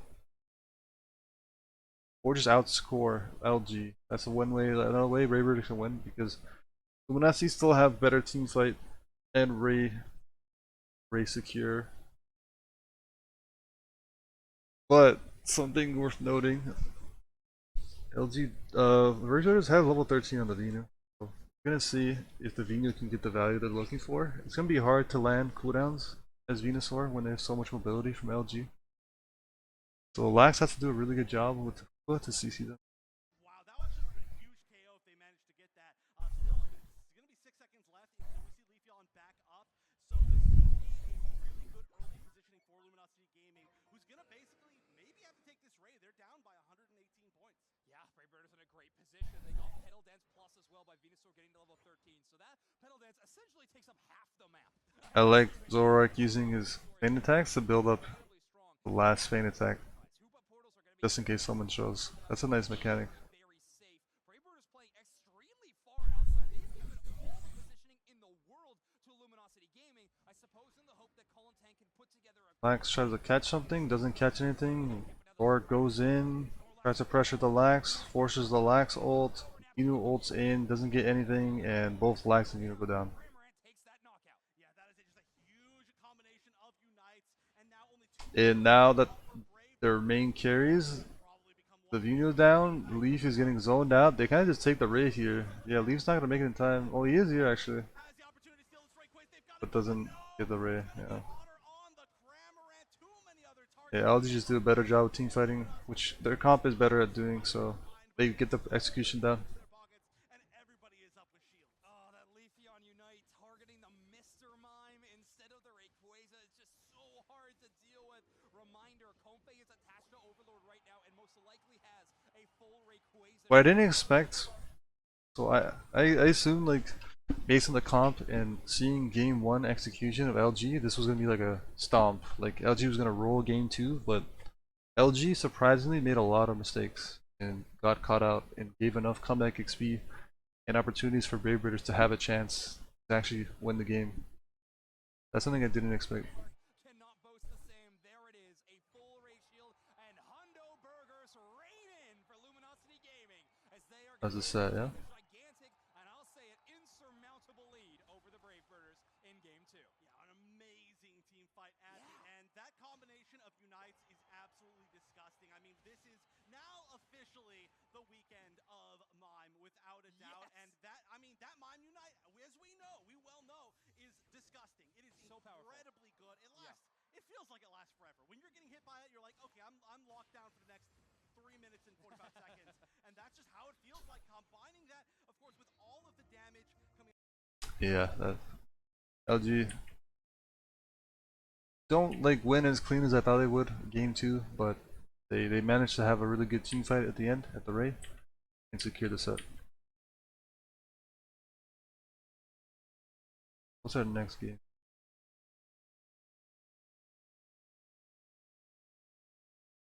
Locking in Leafeon, and we've seen incredibly good. Sylveon, and we have our draft. Heck, Totally fair enough. Listen, I want to So this is a game right here. This is like a game that you could see like a winners final or grand finals like this. This is a pretty this is a set right here. G versus Orange Juices.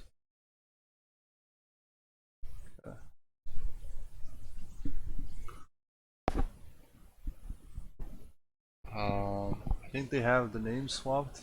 Should be the other way around. But yeah. So again, I'm noticing that first pick. we're straight in a draft. heck yeah, Okay, here we we're in go. G versus Orange Juicers. Here is our draft. G is going to be your purple team. Okay, yeah. So I like the way that over Orange Juicers set up their draft by banning T-Tar. Because I like T-Tar ban when you're first pick because you can't react to, if you're first pick, you can't react to a T-Tar unless you're gonna pick it. I like the idea of banning T-Tar when you're first pick if you're not gonna pick it, so you don't have to you're not able, so you don't have to react to it later on in the draft. And Sylveon ban makes sense if you're not gonna pick. Orange Juicers, your orange team. Now those Dojo ban, who's that target banning? As a first pick, you're seeing these bans here. Them the Chisel ban? Ban the Dojo. Umbreon, Dodrio. Yeah, Slash Freon's a good general ban. for the team is incredibly good. Zilu Trevenant, we're actually gonna see some Trevenant gameplay. locking in Leafeon. We've seen how dominant that Pokemon can be. Yeah, and we're seeing, like, look at the priority Cram is getting in this tournament already, as it quickly Whoa. with Phalanx, which I'm so happy to see. We were talking For links early. a lot of players running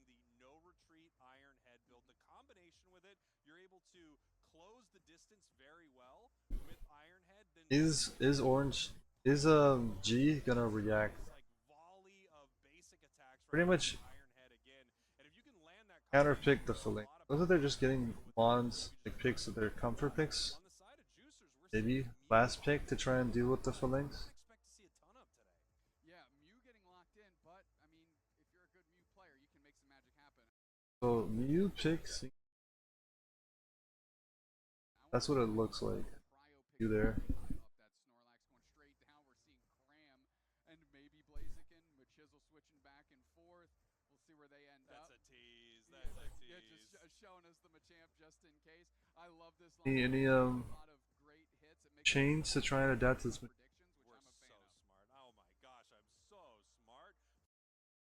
If I'm what I pick, Blaziken would have been nice, but Blaziken brawls Cramorant.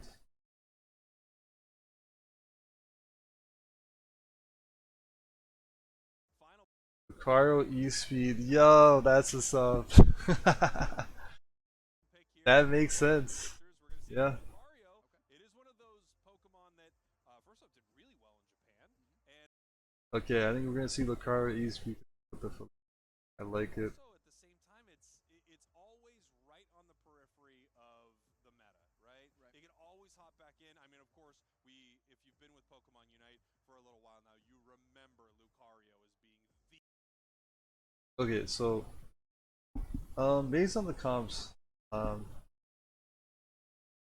right side, good early game with Lucario and Rev Tails 8/late game. Orange Juicers have really good late game with Blaziken. Ram is one of those mons that work well. Like scales really good mid lane, mid game, and can. I like the synergy of Blissey Pocket. Sure, these Blissey can also cancel portals, Big Bomb, knock up, and max portals. So I think Orange Juicer's comp looks better late game, while these comp looks really strong early mid and you Mario Koopa early game. I think team fight wise, secure wise, Orange Juicers has the Blaziken overheat kick, so it does have the better secure potential individually, but G has Solar Blade potential, new Electro Ball, and like Mario ult. So they have more options. Not the best secure in the game. They have more options. But again, I think Orange has better late game. Like so, either team comp looks pretty good. I think as long as G can keep their early game lead in pressuring and not let the Orange Juicers comp scale, they can look to win the game. Lucario is one of the mons in the comp that can like carry pretty hard with these. Yeah, and it's also a decent So we need to see how Lucario is gonna go against Alpha Lynx. dinks, and that really triggers a lot of like E-speed, for example. You can get some E-speed from that close feedback, trigger stuff, things of that nature. And play in right here, getting ready for this match. Again, it's a they want to win their how they've been sort of odds, and they've kind of felt down and out. go. G versus Orange. Alright, this should be a good game. Semifinals. Semi-finals. Team Orange Juicers, your orange team. You can hear the roar from the crowd here in the The castle. Hoopa invade. Advance here. We got the Phalanx heading into the central area, and here comes Hoopa to waste some time and maybe steal away some of these valuable buffs. Yeah, Kratos really cannot let Egnoob go ignored and has to try and bully It's pretty standard for the most part. They do secure that good Astonish They do like stall a lot of time, and they actually force Yeah, now you Lizzie to take red buff. Good. a little bit right there. Once they hit that 4, they're able to start using that move a little more effectively. This is like we expected, right? Really secure as well. G's team comp is so good early. Mario laning, Hoopa invade/lane, Leafeon early game, Mew early game. A little bit of trouble. Phalanx looking to pick something up, but no. They're able to just kind of pivot out. Egnoob making it out. Fire level 5 for bees, huge. Take it if you can get it. Leafeon is It can be a lot of Yeah, well, Lucario can easily 1v2 that lane. Let's see if we can get value bottom here. I love that, yep. Bottom path here, Mew with that big time Electro ball. Phalanx in a lot of trouble. Huge Doesn't early really game well pressure sets from it up right here. Not using this hyperspace. 4v3 Will bottom. continue this push onto this goal zone, getting super aggressive with 4 in this bottom path. Black CH making their presence known Got early. all their points in, huge. Starting to make sense. The Trevenant is online. Fuse game, and Black CH is looking to make it theirs today. Now they're trying to push bottom the top lane. On the screen. I think we need to climb almost 200,000 stairs to make it to. I like the Sure that's way how that it G was. is rotating. Fairway to Honolulu was closed. Maybe like mid 2000s. Now they're like 4-man push or 3-man pushing bottom. Top, 3-man. They didn't get what they wanted, but I like the idea of double ganking a lane as a team. Let it go. You think that Pokemon's very ugly. It just needs to look different. I don't know what to tell you. Zugrug, who normally tries to put people to sleep, but is actually finding himself in the back end of Nightmare. Phalanx picking up the Leafeon, and we're pressing on. You serve. G, though, and it's B's Border Nation is on point right now. The way that G's been playing is very clean. The way they're setting each other up for this quiz. The whole squad rolls back through to sort them out. We're going to have to see if Combusking can do anything about this. Doesn't look like it as the points rain into this top goal zone. 112 for the side of Orange Juicers, only 8 for the side of G. Things are going very well for the Juicers early here, but we saw a great fight from Phalanx there for a moment, right? We saw that combination just work very, very well. Once again, I mean, look at the damage that's being put out, but look at it going back the other way. I mean, Kratos is just getting Jesus. Okay. these big plays, but Zugrug, the communication was off. Okay, so I think this is a really good demonstration of how to play around portals as a team. Constantly pressure on each. Every single time the Hoopo rotates the either lane, it picks up KOs and it gets farmed. Because the way that G is playing around the Hoopo is like they're all coordinating as a team to rotate at the same time and then take a team fight together. Keep catching targets. The execution is really well done.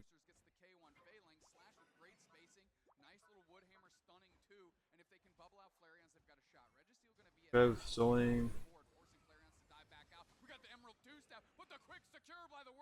Blaze tries to like secure it, but they do a really good job of stop hitting the stop.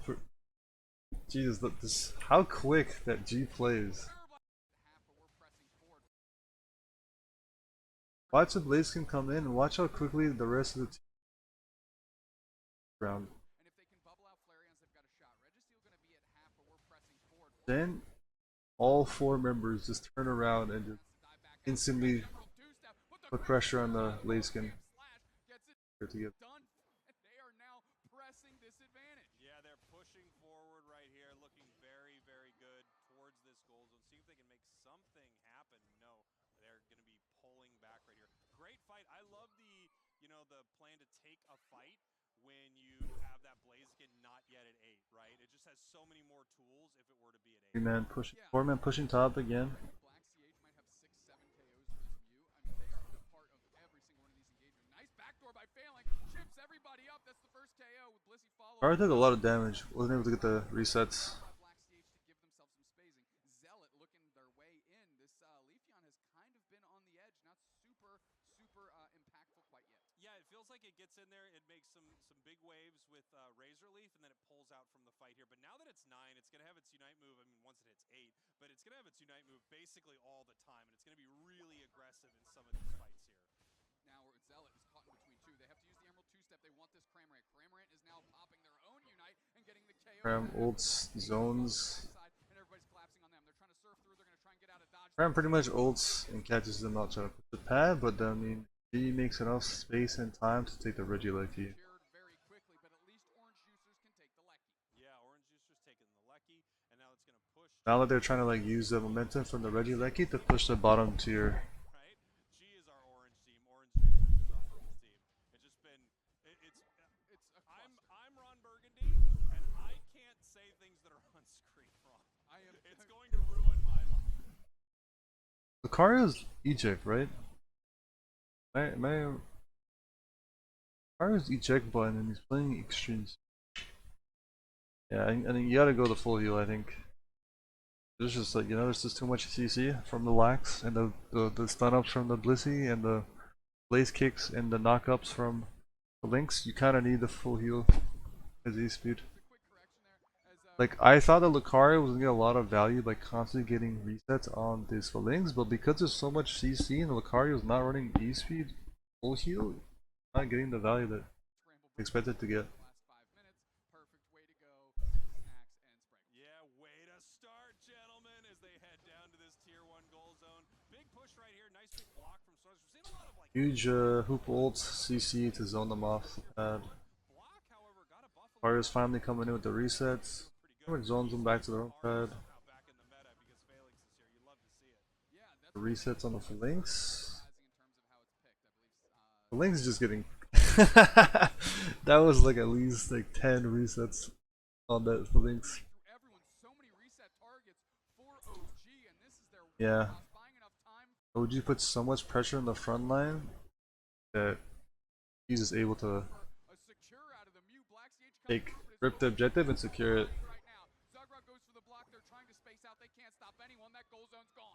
The Laxel. Why Laxel there?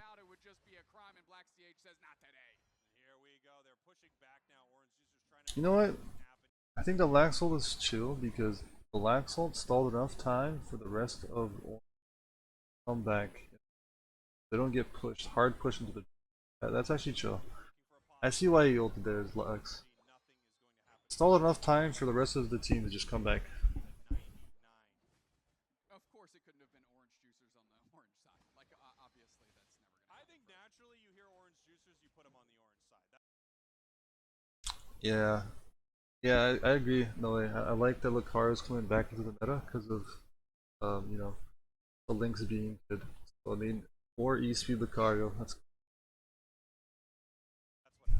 We're starting to see a bit more now. That Lucario's like showing how good of a matchup it is.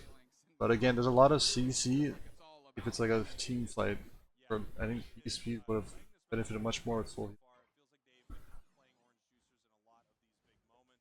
I love the choice of the Phalanx, but they have a counter on the other side. One of my favorite things about Phalanx release is how counterable it is and how powerful it is. I love that in a Pokemon, and I think G's loving that right now too because this extreme speed Lucario is doing it. Slash pops the trap. OG is the OG E-speed Lucario player. They did knock out Zug, but not necessarily a prime target. Straight into the back line is Kratos picking up the Hoopa, and they're going to be able to pivot back with that no retreat angle. Bliss assistance on Blaze. I'm just watching Lucario just dash off cooldown. The whole team. Yeah. Wow. I think G is doing a really good job of like spacing while Lucario is just in the back line. That's off resets. And their pulp is getting squeezed right now by G. Look at that. Amazing stuff. That was a quadra KO from You heal with the cleanup. Huge. Leon's gonna have that Unite move back very fast. We're gonna have to see how quickly Blissey can get it back. They should be able to have it, but you always wonder it's a little late for a support Unite. They're gonna have to get a little experience there. However, the fact that they were actually able to get KO'd, oddly enough, is gonna help them charge that Unite move. So Blissey might be okay coming into this final fight, and you need that Bliss assistance to protect one of your squishier Pokemon. Zealot, in the meantime, what that does though. Oh yeah. So they use the Regieleki to push the top head, and it gives them the time and space to just take the Regieleki, setting up for the. Forces all of orange juicers actually farm their wild Pokemon, which makes these objectives by proxy free. So they were able to take the Regieleki easily and cleanly, and take the basement Reggie easily and cleanly, because the rest of the juicers. If there's anything that you can learn from the way that G is playing right now, the rotations and the coordination of those team fights really clean. The way they're like playing together as a team. They take the Regieleki, immediately go bottom, take the Reggie bottom. They use the rotations of the Hoopa portals to move together as a team to constantly pressure lanes and get picks. Alright, so game plan for either team. I think Orange Juicers not too far behind in terms of one back cap could bring them back to the game option. They have a really good secure through Blaziken. They can get into the pit. Orange get into the pit and then set themselves up for Ray Flip. Could do that. G has the point lead and they have the pad as well. So I think if G is able to like play defensively and pretty much defend them, prevent them from setting up to take the raid, fight them, works in G's favor. G also has the potential to just back cap and match their back caps because of portal. So ult as the Lucario goes to back cap or the Leaf. Positioning here from Slash, all the way at the edge of that tall grass right there, giving them a ton of vision. They're in a great spot to try to move in and win this thing whenever Orange Juicers wants to push. Nice solar beam for spacing. A block Lucario's coming for the top sides, looking for flanking. OGs in the backside. They like to live on the other side of the map. We've seen that pendulum swing both ways. Nice engagement by Kratos. So that was a good play from Kratos to take advantage. They get taken out. The Hoopa Unite is not online, and this might be the opportunity for the Juicers. And that is the yeah, exactly. That is that one pick from Koopa allows them to walk into the A pit and set themselves up for potential raid. They get overheated. The tree's burning down in the middle. Popping the Trev Unite. OGs in the backside. Let's see, old step cram ult, huge, takes a team fight, and now they have multiple picks. Now I can just start flipping the objectives here.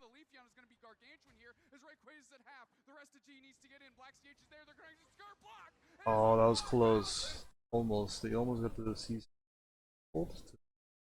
Black CH, and it is taken by Orange Juicers finding a way. Orange Juicers Yeah. winning a huge fight, catching members of G. Huge early pick on the Hoopa allowed them to walk into pit, and then G didn't take the best team fight, and they kind of just got caught up by the Blissey.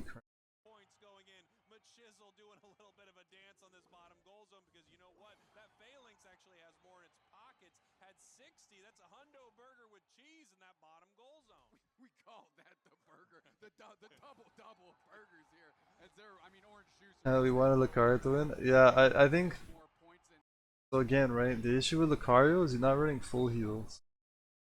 Lucario in these 5v5s is gonna struggle a lot because there's so much knockups and Orange Juice, Blaze kick knockup, overheat kick knockup, the Blissey bomb knockup, the Blissey ult knockup, the lax heavy slam slash block slash yawn. There's just so much CC from Orange Juice. It's hard to play Lucario 5v5 into this comp. Comes alive. Flarion's looking to mix target. We watch Lucario, right?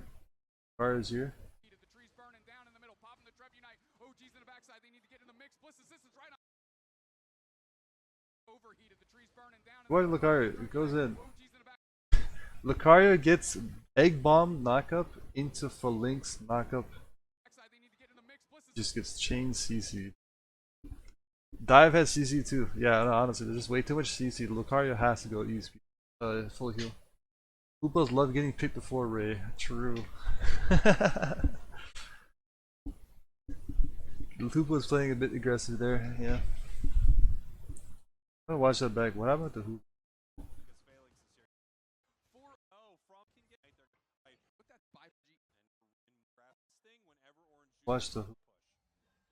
Nice solar beam for spacing. A block doesn't quite find their target, and Orange. The mouse just cracking him down. He's in the backside. They like to live on the other side. Of Checks the bush, gets knocked up. Kratos. Egnoob is low. They get taken out. The You know what? That's actually true, real. Yeah, that's a good point. I think Egnoo's Hoopa was looking really good the whole game, but like one small mistake where he bush checked a Phalanx caused Orange Juices to have enough space to walk into the Ray and then set themselves up for it slash. Hoopa True. Unite is not online, and this might be the opportunity for the Juicers. We got a heavy slammer to the back. Slash horn leash. So here's another thing, right?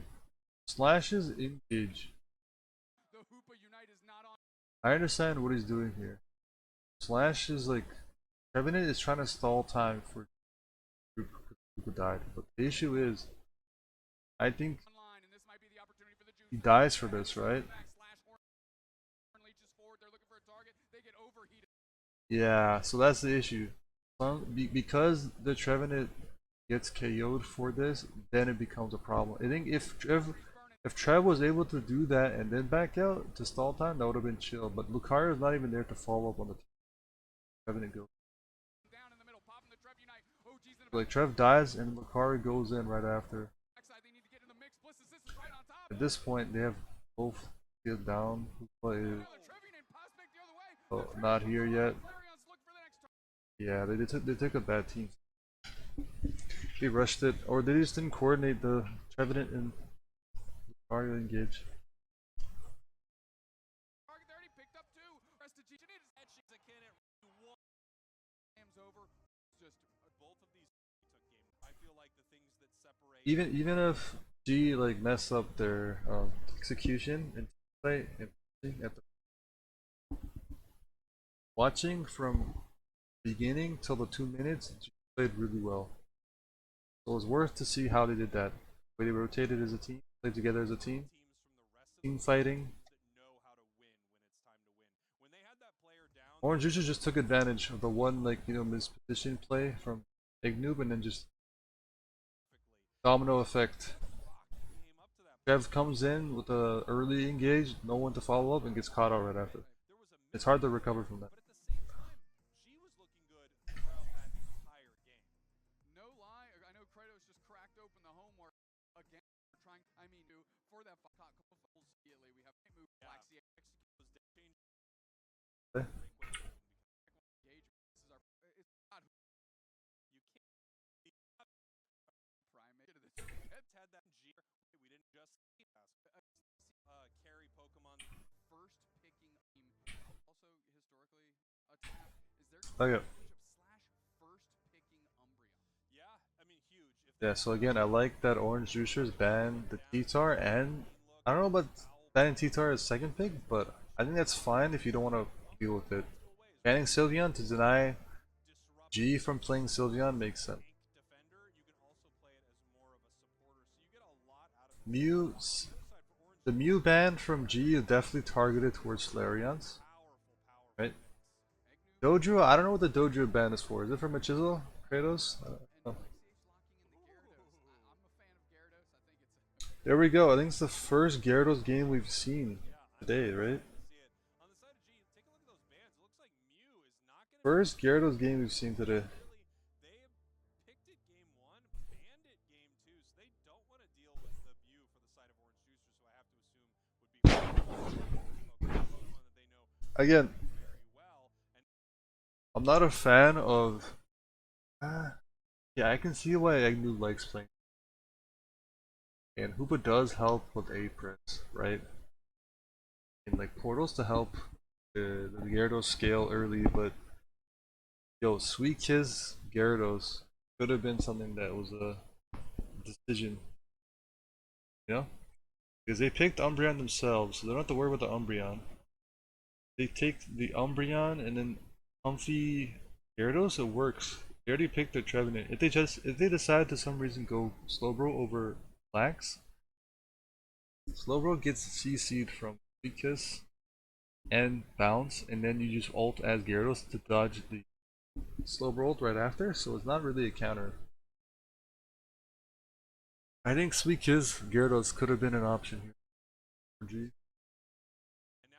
But I mean, again, I understand Agnew likes playing Hoopa, and it's like that's why Hoopa was picked, and that makes sense. So what is G's answer to the links? Is it gonna be Lucario again? Venusaur? Blaziken?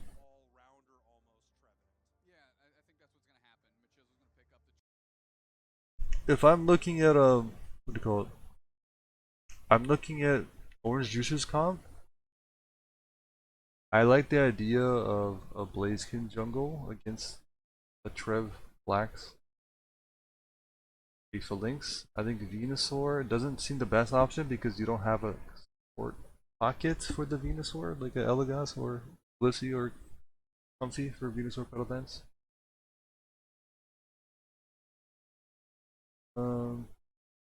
What else? Yeah, I like Blaziken. Lucario works again here against. Tree, of course, Zagrod back on the Snorlax here. Zealot hovering another Meowscarada. Meowscarada is like hard into this comp. Really, it's where does OG. For Ninja. Yo, what is going on? Okay, so Black is on Greninja. OG's gonna be taking Gyarados top.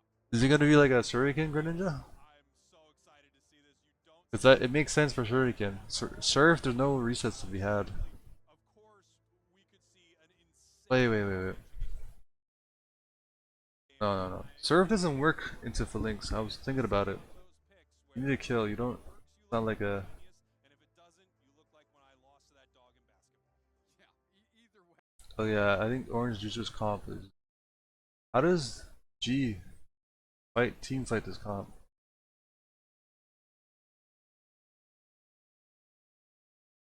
Okay, early game, Orange Juicers has the Trevenant, Flax. The early games look good. I mean, these Orange Juicers mid late game looks good.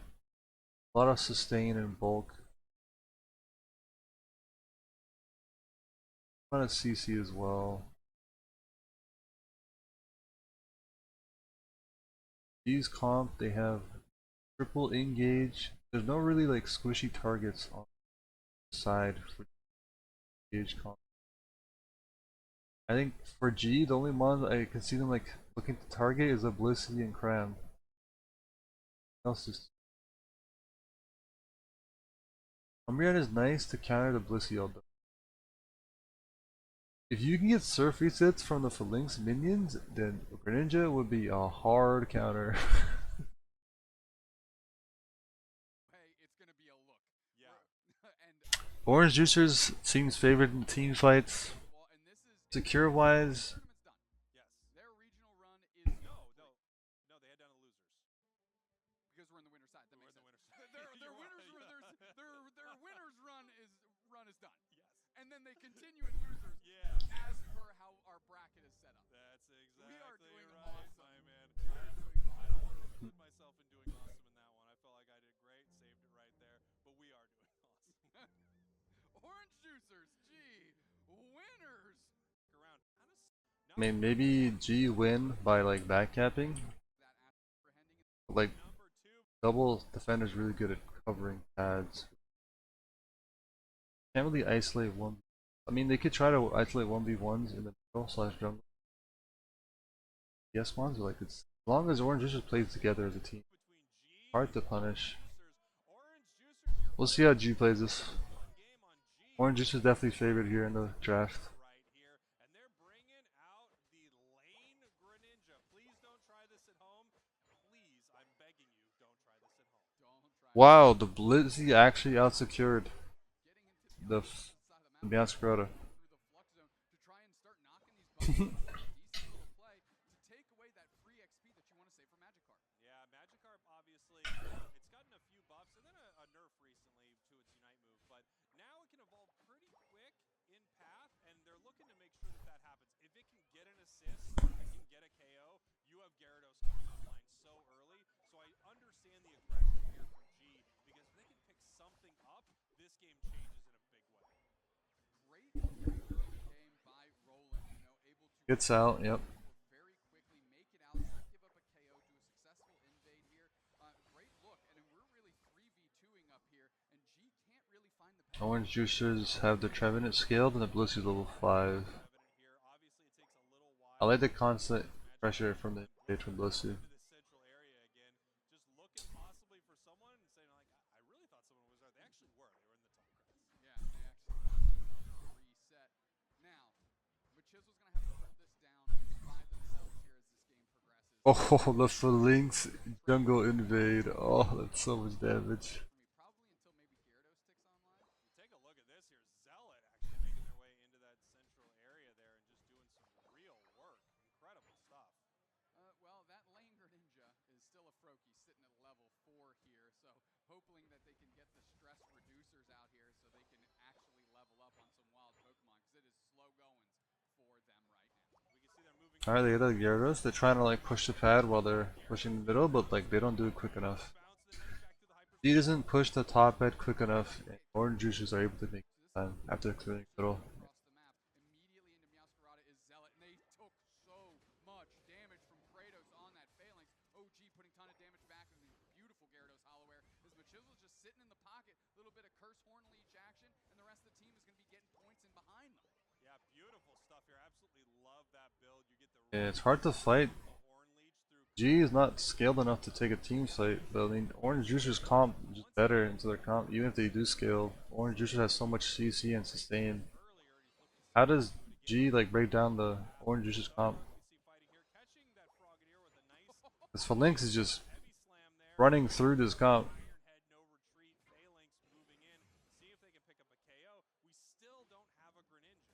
Kratos has been amazing on these hyper engagements, very aggressive with this The phase early push break. that we've seen so far today, and they gobble a goal zone, and they now have a huge lead. They have a big point lead from that.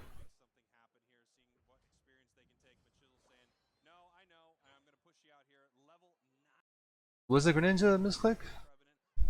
I can assume it was a misclick because I don't think it like works well into the comp, you know? So that makes sense. If they picked Greninja and it was a misclick, then yeah. This is rough. Like, I'm watching this play out, right? And like G doesn't have an answer for the Phalanx or like rest their comp, to be honest. Orange just has so much sustain and CC, HP that like G's like doesn't have the damage to like break the comp down.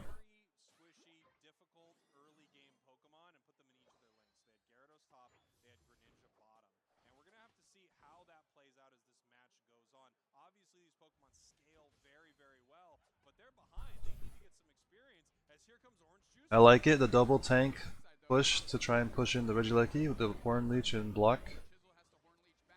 Doesn't get a pull off, but. And that's another thing, right? Cramran ults. It's hard for either Meowscarada or Greninja to push a Cram ult when they have all that CC from all the tanks.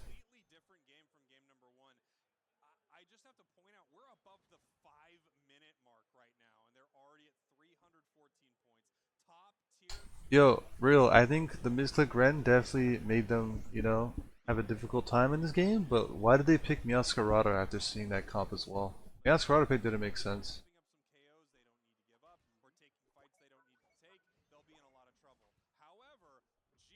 Blaziken would have been huge.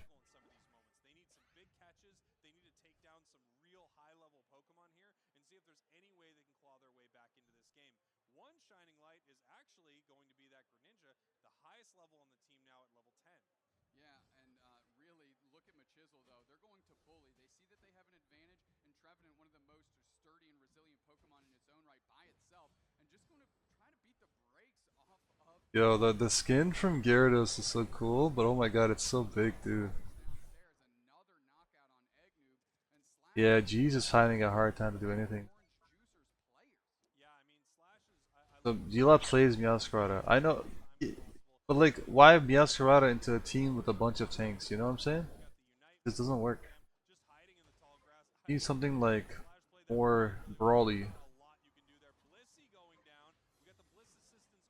You need like brawl, like a Blaziken, an Aegislash. Cheetor actually would have been fine. Cheetor was banned from Orange Juice. Can't even play it actually. Yes, the scoreline is still in their favor, but that was a good quality experience that G was able to get, knocking out Machisel. Nice rotation from G. Nice, that was a good play from Hoopa. Yeah, I like that play. Avoid the team fight.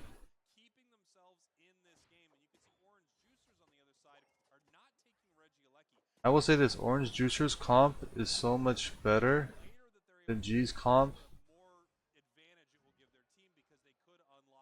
Like, avoiding team fights just makes sense. They're not gonna win 1v1s, they're not gonna win team fights. So backcapping and trying to prioritize farming and maybe somehow set up a Ray secure. I think that's how you win this game. Like G's.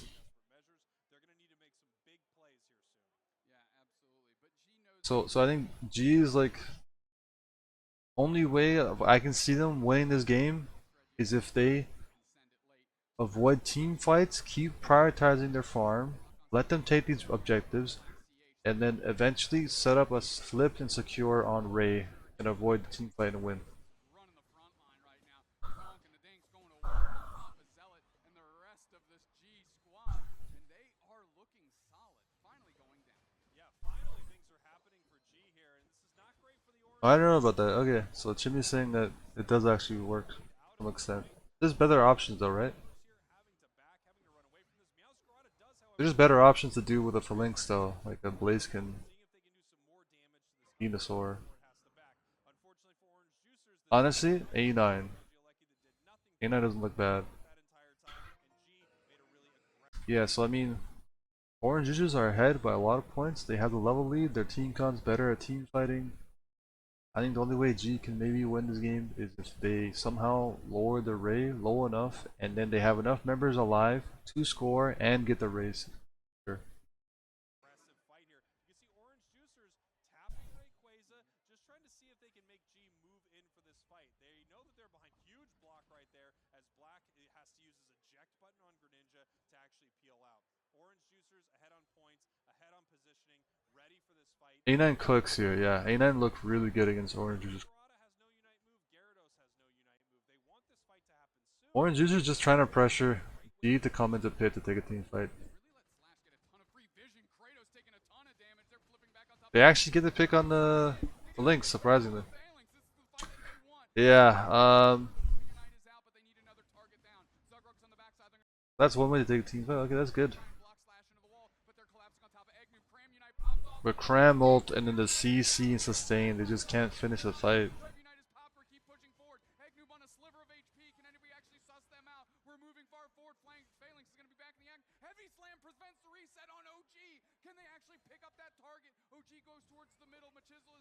They're so far behind in points as well that G have to play for Ray here. This is yeah, this is gonna be stalled out. Orange Juice is gonna stall this out. The only way they win is if they flip the Ray, but like all members of Orange Juices are alive. They just camp the Ray. Picking up Greninja with ease. Here comes the Gyarados Unite move, popping him up into the air, but it doesn't look like they're able to pick up a KO just yet, as we can see Trevenant now shutting down that Gyarados, and this looks to be the end for G. They're moving to score now. Can they get any points in? They're scoring in the whole home zone. 336, 400 to 141. We've got a sliver of time. I'll tell you what, G, you better switch to orange juice. You better switch off of orange juice to apple juice, because OJ will get you for sure, as they are now just pressing these goal pads. And Yeah, there's not enough time.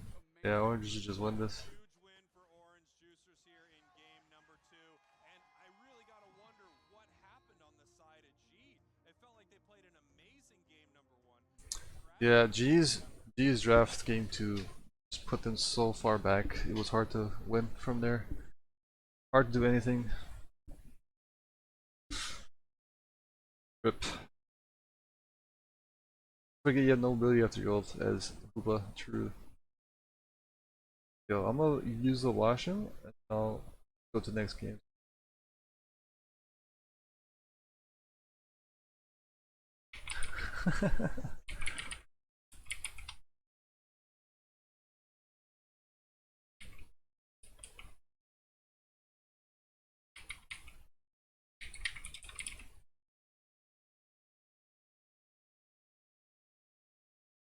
There you go.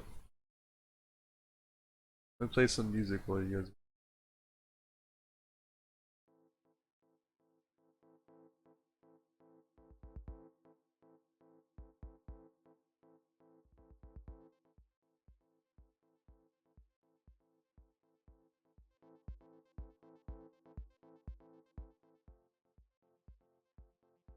Alright, I'll be right back.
Sounds good, real. So what set do we have next?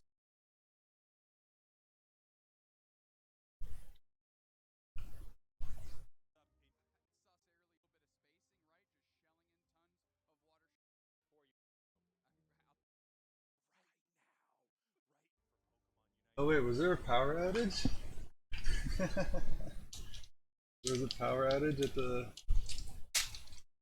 regionals? That's funny.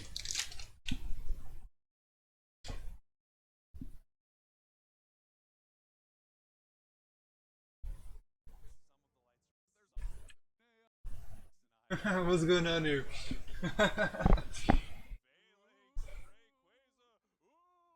Scary. Power back on with our strength. It was a good time to talk to you all a little bit about backcap G to There and here in Japan. you love to be in if you're G. Thing I want more, and I love you. I want you to You know that we went. G versus ignorance. they're just medium start to this. Like we don't look. We still love you. Place flash running down to this bottom path. I like it's hard to like scroll, isn't it? Right? It's very sensitive. Yeah, head down stage. Right master here. We're still trying to figure that out. We I have guess to agree. Wait, did they just pause the game? And we have our players on stage. They didn't show the draft. We're getting back into it. We've had the pause going on, and here we go, dude. The draft? Oh, they drafted first and I missed.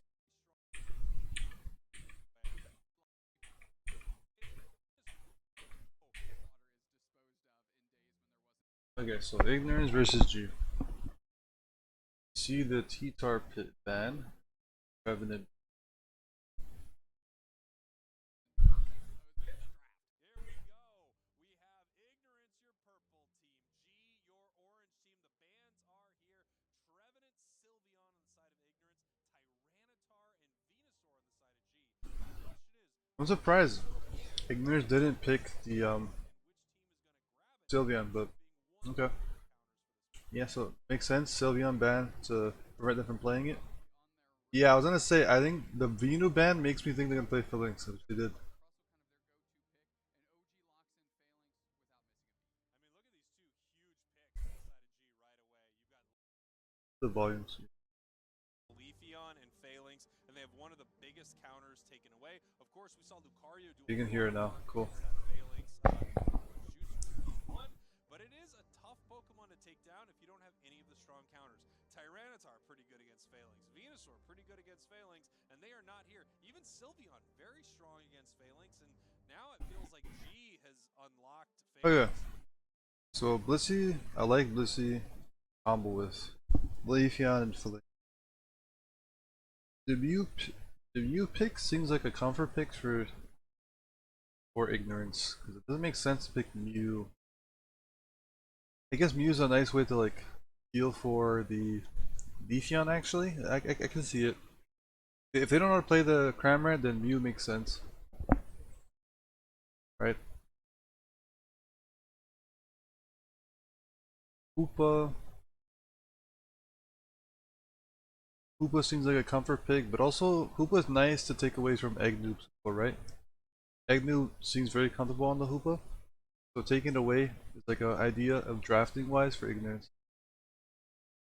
Now, what options do you have to deal with Phalanx here? There's Lucario, which is the answer.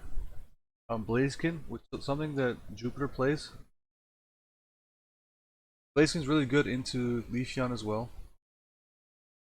A9 is another option.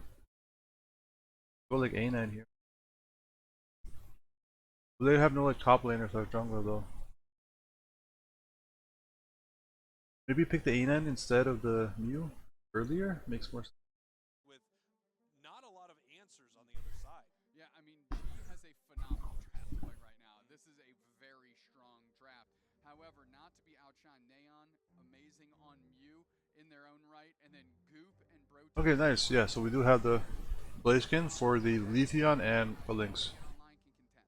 Yeah, this is going to be really interesting here. So Gyarados is nice, generally speaking. kind of suffer from the same problem we saw G have last game. Not exactly, but they still have the Gyarados, and then they have a Pokemon that takes a little while to get online. It takes them a little. In terms of team fighting,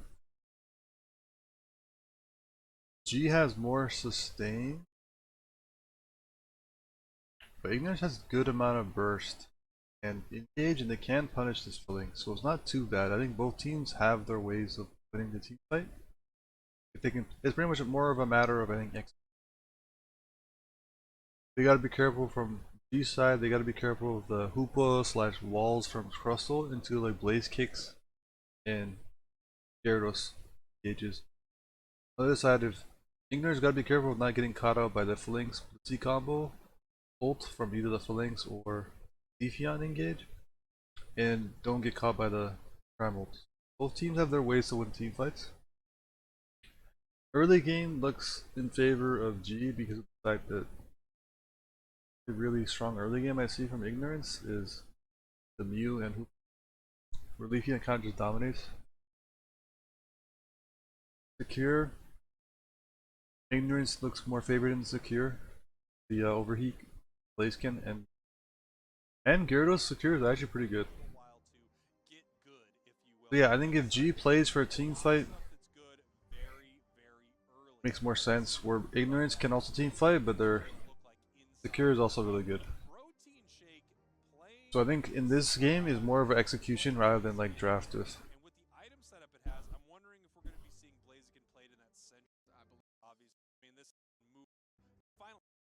Across the board. Oh, heading into game number 1. Ignorance, your purple team. G, your. Oh my god, NA production. Is this the storm? And we are chopping along here as Slash pushes forward. What's the black screens? The cameras are down. Maybe to the bunnies to see if they can send those down the path. Yeah, we got a little bit of a pause right here. It looks like we have maybe. That's what happened. Okay, so let me.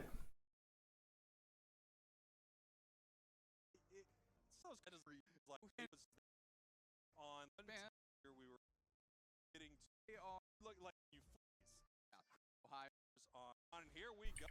Alright, unpause. Ready for this match. It looks like we're getting back into it. We've had the pause going on in here. Leafeon jungle invade from G. Into this thing. Takes a red buff from the Blaziken, huge. Level 4 pivoting into the top path here to see what they can do. OG taking a ton of damage off of the Mew. Neon making their presence felt. Yeah, heading up to this top path. I mean, the amazing thing that you get to see with Leafeon is just how much pressure you can put on your opponents early, and it's why it was such a huge pick for so long. So we're gonna see like how does G Trying to stop this, push their early game with this Leafeon. love that play from Jupiter. If they pick up that KO with Because G is favored in the early game. Yeah, without a doubt. And they stayed in the pocket. They stayed They aggressive. put the jungle invade to try to double gank. Too much Looks like another gank / invade from G-Lot on the Leafeon, yep. situation, honestly, for G.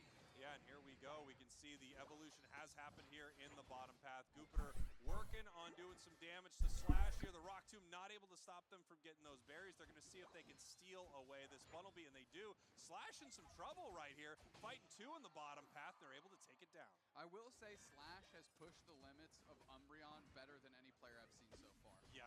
Really just be able to extend plays, and that's after it got that defense debuff in one of our most latest patches here. Nice little astonish.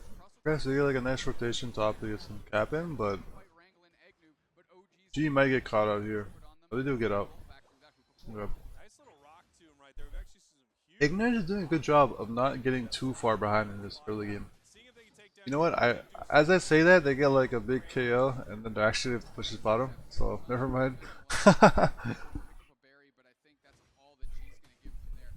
OG, on the other hand, hanging around, boosted out from Neon, but it's already sorted out by Protein Shake. Yeah, Protein Shake, the greatest name in Pokemon Unite, playing the Blaziken and looking pretty good with it. They they should be getting pretty close to their level 8, which is of course the biggest power spike for this Pokemon, maybe 6 to 7, but once they have that move switching, they're able to move in and really do some crazy damage right here. Here comes the overheat into the Blaze Kick, not able to make it happen there. I like what they're trying to set up, though. You saw the Rock Tomb and the bounce into the trapped area to just deal a ton of damage, be able to focus fire things down. Can't quite get Slash with the Rock Tomb there, because they are just going to press forward into it. Yeah, so the third Regileki's coming up. They have the Blaziken level 8. Ignorance actually look favored to take. They can play around the Blaziken, they can take the Regileaki. They gotta be careful though, Leafeon had level 8 lots. So. They turn around for a team fight, they do. Leafeon comes in, picks up KOs. By Jupiter, but that is just collateral damage now because G is just taking the bodies instead. Zealot trying to get Yeah, I like the way that G set that up. They look for the objective, but they also like were ready to turn. Defender core that is trying to keep this goal zone standing, but they can't. X's are coming. I like the idea of breaking pad against Super.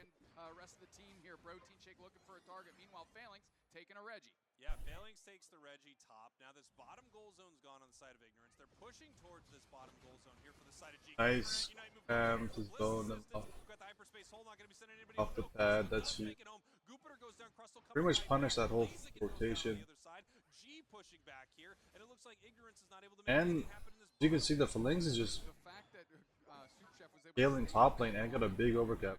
Is a shock in and of itself, but coming back through might be even the bigger one at that. Phalanx closing out a goal zone up top, and I believe that's OG just working all by their lonesome up there.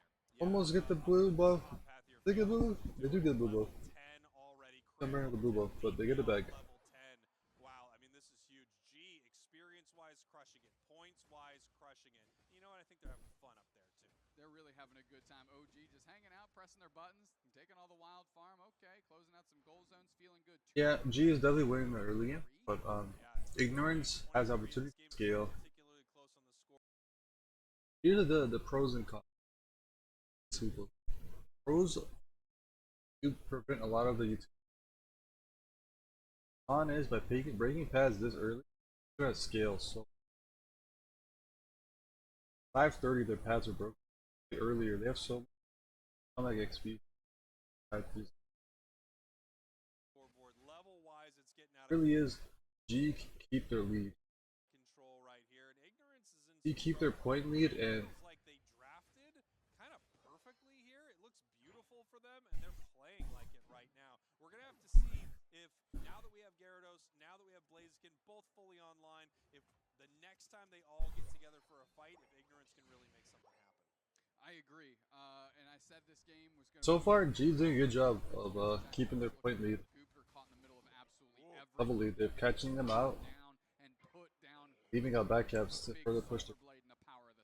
Yeah, huge stuff there from G as they're taking this bottom objective with ease, continuing Bottom jet. top. 23, XP. 278. Now G can make I like the constant pressure slashes. Get vision.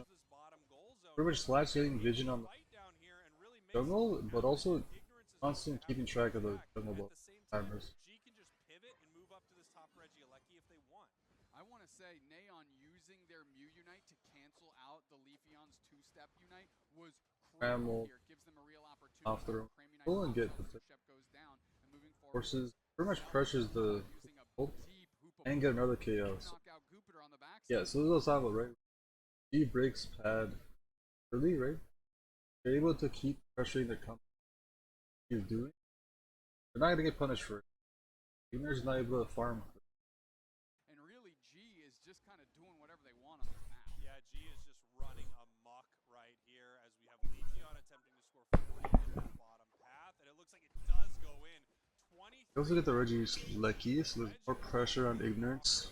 I mean, there is no rest for the wicked out here, and Ignorance is looking Constantly bad. They need to playing find a way to cobble this thing together. If this Regieleki walks aggro, taking their comeback is for jungle objectives. Creates openings for them to like back cap, keep taking the comeback XP, and get potential picks. They bounce on top of Slash, but Slash still stands. We've got a two-step right in the middle. Zealot picking up there from the Unite move and picking up a Blaziken to boot. now OG's just sitting on there trying to prevent portal resets, can't stop the hoopa, and this It looks like the team fight was like going into the way of ignorance for a bit, but the sustain from G is slowly showing. They're getting these picks. Hey, what's up, Turtles? Yeah, we're doing a VOD review of NAIC. Yeah, eventually the sustain was able to out sustain the damage from ignorance, and they were able to set Regieleki in. Ignorance, take a deep breath here, right? You've got tons of wild farm on your side of the map. You only have to babysit one tier 2 goal zone. Farm up your side and You have a team now? Congrats. slash dictate these. What's the team name? Slash who's the roster? You don't mind me telling. Don't tell me. So long that the team can actually show up late and still take a pretty convincing team fight. Yeah, Slash played that so well.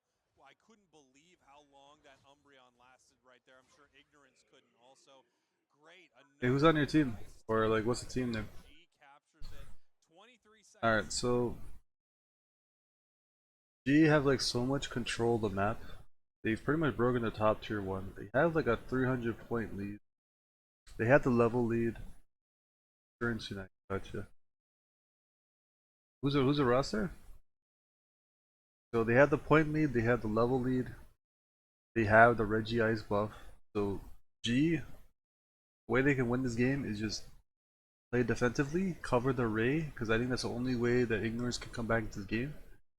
Because backcapping, there's just way too much of a point cap.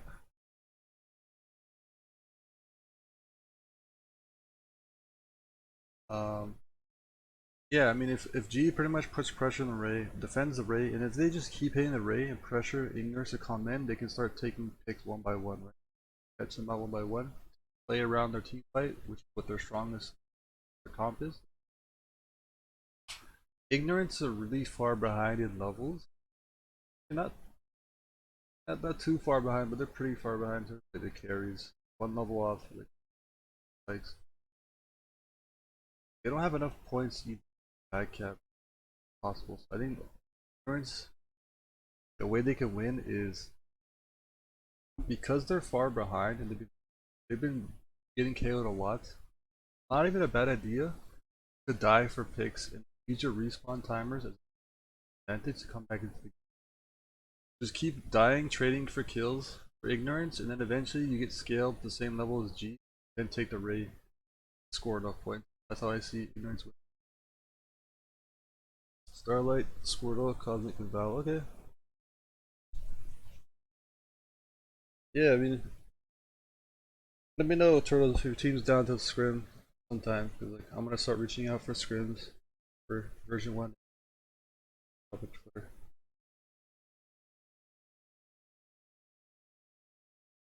So yeah, let's see how Ignorance plays. I think G has a huge advantage here. Rayquaza, they're up by almost 400 points. This is that situation you love to be in if you're G. Even if Ignorance gets Rayquaza, it's still very possible they don't win this thing. Yeah, you want to, if you're going to take Rayquaza Ignorance, you got to take all the bodies with you too. Oh, okay. I hope you have a good time with friends. Yeah, that sounds like a lot of fun. And now, take a deep breath. Rayquaza's going to hit them. Yeah, let me know. Yeah, we're going to have to see how they want to play. Alright, so G is holding their pads, making sure they can't back yet, but they're also like keeping vision of where they're trying to rotate to try and ice land potentially for two. Slash goes down again. G is just so up in this match. It's just so hard for Ignorance to come back. They're looking for something on Slash. Here comes the Cram Unite. Bramble gets a flank angle, forces all of them to get out. I think G is rushing this. They didn't have to do that.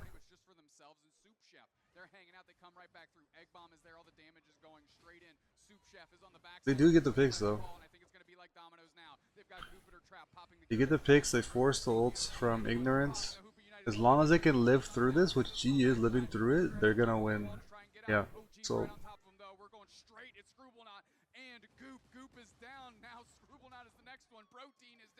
Nice, yeah, G did a good job of just playing around each other and keeping themselves up.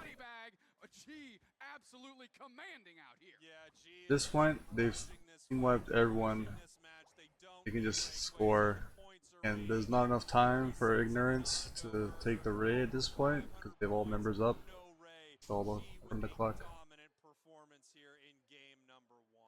Bell to bell, and I know it's going to go understated, but watch this game back. Slash was a demon. A demon. Absolute, A monster. Absolute thorn in Ignorance's side. The mileage that they're getting out of this Umbreon is unlike anything I've seen before. They are pushing the limits of this Pokemon, and they know those limits, and they're towing that line over and over and over again. I know Doobsnacks cut the lights in here, but it looks like Slash, put Ignorance to bed. Lights out plays from him. Incredible stuff. That's what some of the best defender play that we've seen all tournament. I mean, the whole Nice clean up with the team fight and just get more points. Celebratory points. Ignorance has the ignorance to step up against G in that matchup. Yikes, my friend. They've got some work to do. Yes, they do. It's one of those matches you can see it on the side of Ignorance. Nothing went their way. And sometimes in a match where nothing goes your way, you can shrug it off a little more because it's not like one play like, oh. Yeah, I think what do you call it? G did a really good job of controlling the Ray. Pretty much playing with the other comp is better at team fighting, and they took advantage of the team fighting and executions. I think G could have like ran the clock a bit longer. You know what I mean? Maybe like around 1 minute, take that team fight. Because if they took a team fight there, right? For some reason, like Ignorance actually got some good picks and like good trades. They could have won by their quicker respawn timers, comeback XP, take the Ray potential. If they ran the clock a bit more, it would be more safer to take it. If we just had done nothing in New Thinking ban, I don't know, but call. and we're watching just the dividends that were paid. Yeah, Slash did a really good job of constantly just getting like pressure on the map, getting like pretty much getting vision of the jungle buffs, vision for his team to follow up. They can just set those engages. Okay, Venusaur's still in play, but might not get picked until later on. We'll see where G. Ignorance bans the Phalanx. That's their answer to the Phalanx. That does not surprise me at all. No. That Umbreon first pick. I may have wanted that Umbreon banned out from the side of Ignorance. No question, Slash's tree was crazy when we saw it earlier, but that's maybe the best Umbreon play I've seen. I agree completely. I think going tree first, Phalanx has to naturally follow if you don't ever have any intention on playing something Double like evolution. Right, that was still available. But look, two quality EVs on the side of Ignorance. Surprisingly, G didn't pick this. Yeah, granted, Slash did play really well. So I can see why you want to keep playing the Umbreon. Sylveon, kind of everybody's Pokemon to watch here, and Leafeon, we just saw what he could do last game. For sure. And now we're actually seeing the Mew come back out for the side of G. I love Mew as well, and I was wondering if we'd be seeing much of it. Given So Mew, got some nerfs, you have to wonder. Mew is nice to take away from Ignorance's comfort pick, but like I'm pretty sure Neon is just gonna play Sylveon, so You don't see him at all anymore. No, I think. I know. I saw it. Just to finish the point about Mew, I think the thing that Mew is particularly. the Sableye. Sableye is rough into Umbreon, I will say. That there's always, you never feel like you've lost value necessarily, and yes, that is a little. But Let's get what I do like is because Ignorance's whole team comp is engage, Umbreon's gonna have a hard time isolating one target when their whole team just pushes as it's, Umbreon can Umbreon mean like one person, but if it's a whole team pushing, it's hard to isolate. Again, I think Slash can play like the foul play build to like, answer that.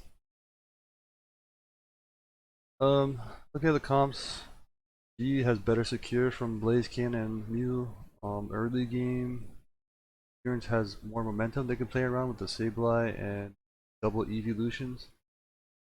Late game, you didn't run mean look? Yeah, that makes sense. You can't run mean look when their whole team plays engage, right? You gotta go foul play. Late game, turns of team fighting wise, I think Ignorance can do well if they can coordinate their damage in CC. But if G just dodges most of their engages, they can just take the fight into their hands. And I mean, Masquerada and Mew have good enough mobility, and Umbreon isn't really a mon you're gonna dive. So I can see G winning the team fights if they're able to dodge the engages, space themselves away from ignorance. See how this goes. I think ignorance can combo their CC and engages well. They could win this game in terms of team fighting wise, or just playing through back caps. Because Sableye provides that. And breaking pads is always nice against Hoop. The G comp looks more balanced and more has stronger secure It's a lot of everything. In fact, little known fact, and has more sustain. you and I won the other day. You were on Sableye. I was, and then I handed off the game because we had to go to rehearsal.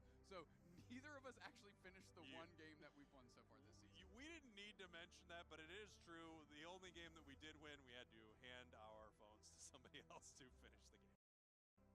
His screw on Sableye abs a lot of respect. I also want out to G, your purple team. Ignorance. Alright, let's see it. G is up one game right now. If Ignorance loses this, their only shot for Worlds is going to be through the final stretch tomorrow. Scribblenaught again, you mentioned in Japan the difference between maybe Sableye doesn't go for the invade. Goes for a top. exclusively used almost for engagement tools. Where here they're almost primarily focused on scoring with the Oh, the Mew early gank is pretty strong. on that Sableye, of course, and G Picks up the KO on the Sableye from the side. Yeah, we can see this bottom path here. Looks like things are going pretty well for Ignorance. The top path, not so much. Soup Chef having to run here. And you know what? I didn't even clock it. I was so excited to see some of these other Pokemon. We have Lapras here. That's another Pokemon. If you go like Parasong, for example, you get a lot of ticks on a stationary target, get those knockouts that way. So Ignorance, I mean, reaching deep in the bag of tricks to see Ishan ganking top. 4-man push from Well, Ignorance. Standard rotation. Okay. see what they're able to pull out here. So we head towards this top path.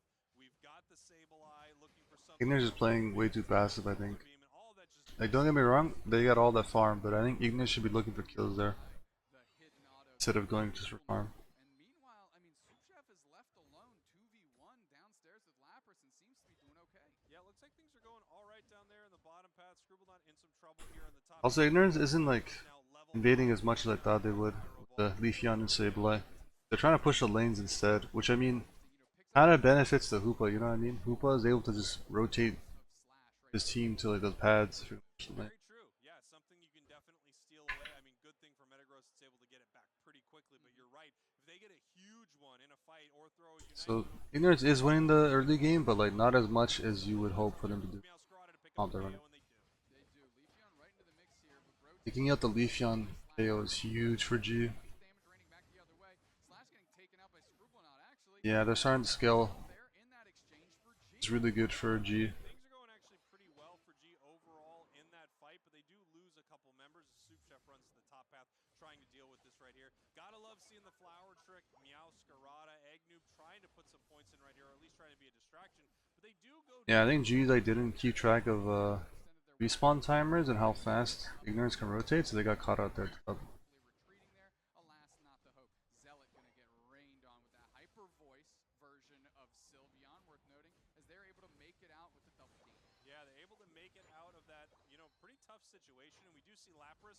We were wondering what it was going to be. Ignorance trying to play 4-man top. I think they can try and like break a pad here or play for a Regieleki, which makes sense. Show your team essentially As you want to try and get rid of pads as early as possible. Start looking to invade the comp that they have for Ignorance. But also breaking pads allows them to set up their dives and have more angles. players on your team to engage with, but now it's going to be about communication, vision, and planning using those feints. Yeah, I mean, there are a few things it does also, right? Ooh, the Hoopa secures. That's really bad for Some damage fast here. Ignorance. They didn't get the momentum that they were looking for.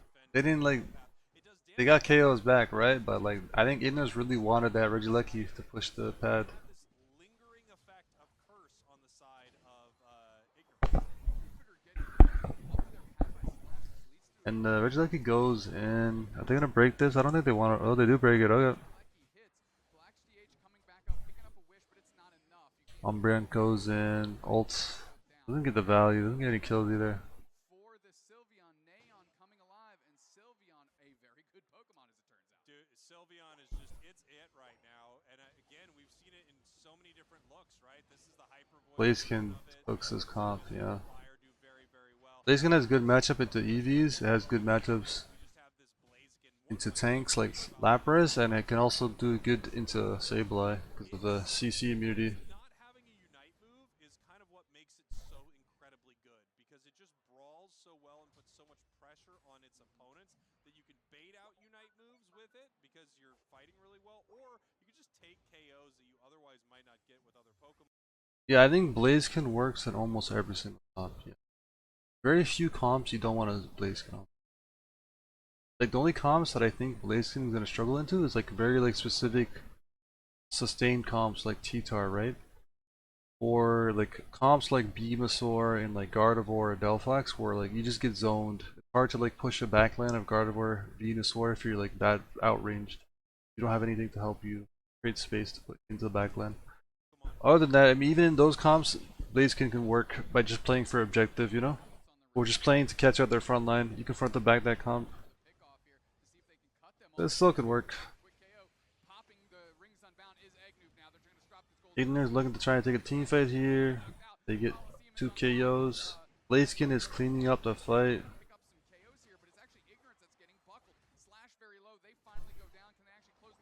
They break the pad. But again, this Blaziken, oh man. Yeah, look at this Blaziken right here doing some insane work. It does go down to the Lapras. Nice big pickup for the side of Ignorance. And So Ignorance gets good KOs, but G also gets KOs back. But here's the thing. The more and more you trade kills, the more it benefits G. Because G scales better late game with the Blaziken. You know what I mean? Trading kills is not beneficial for Ignorance because they do not scale well late game. Whereas G scales much better late game.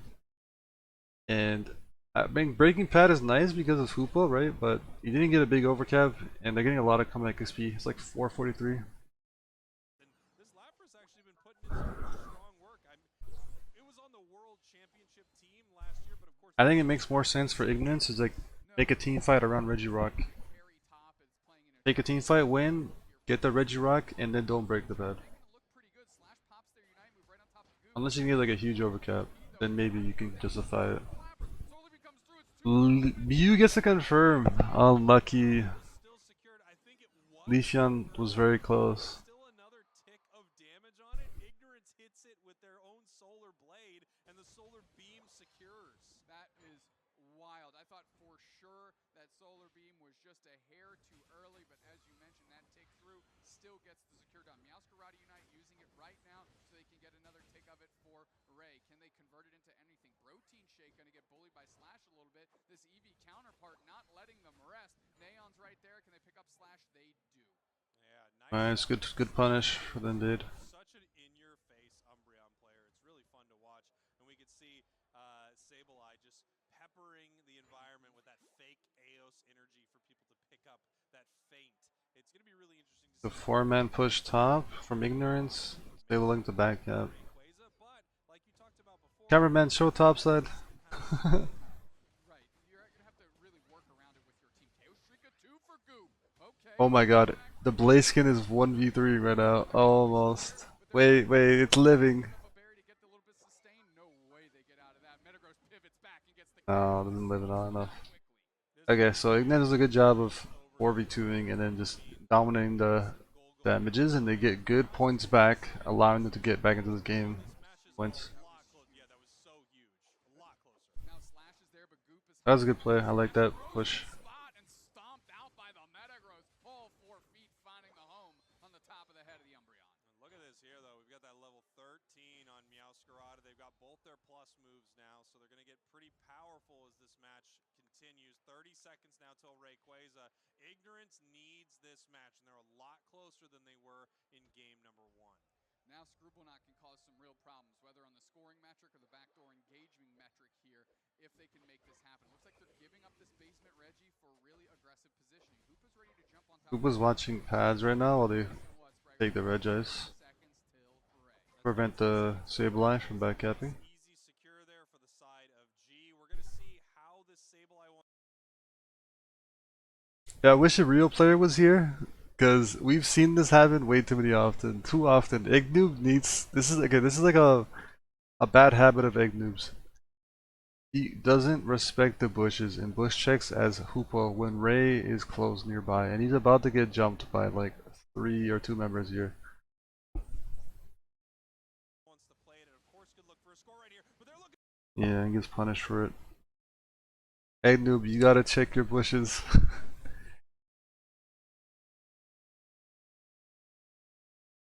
That's something that I've noticed Eggnoob has done a decent amount of times already. When Ray comes up, the positioning on his Hoopa, he checks bushes. He doesn't check bushes. He doesn't let other people check bushes, or he just caught out and gets flanked through a bush. So now that they got a bush camp on the thing, they can just turn this into a team fight and play around the back cap of Sableye, or just take the Ray right after.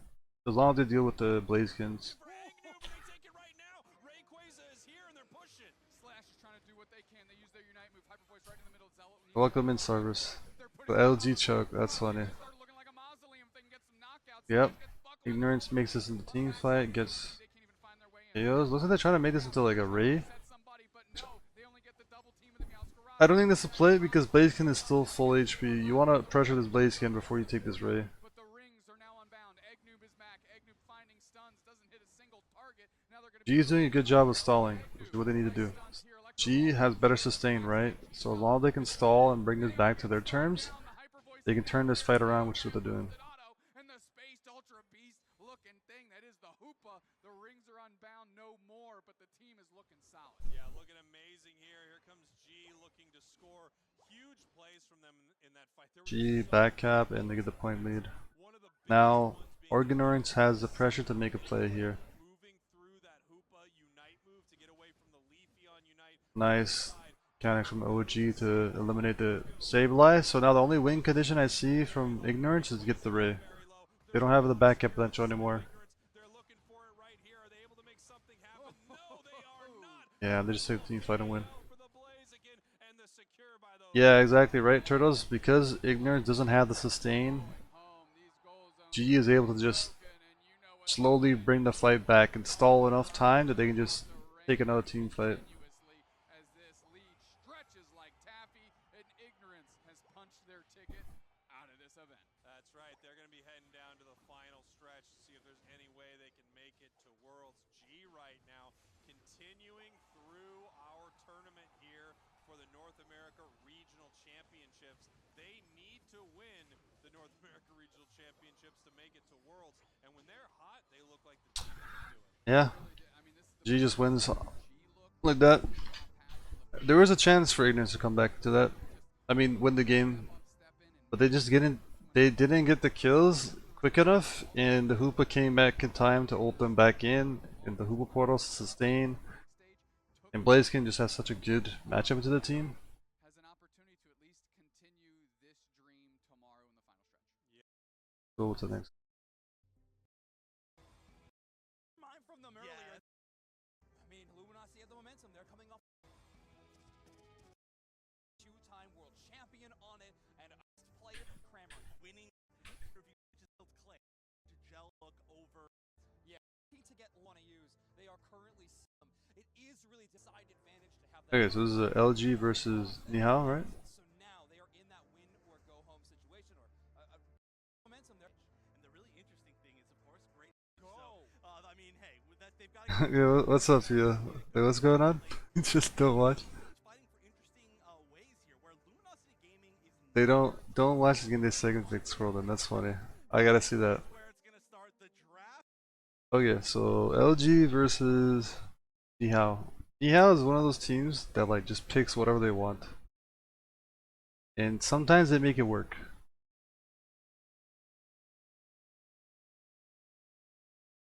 And the I once spot what happens. Okay, we're gonna see it. On Luminosity Gaming, you've seen a bunch of Kramer, a lot of Luminosity Gaming Nihao is a very Titar. question mark surrounding this squad when it comes to their style. Titar has been like a very consistent ban in this tournament.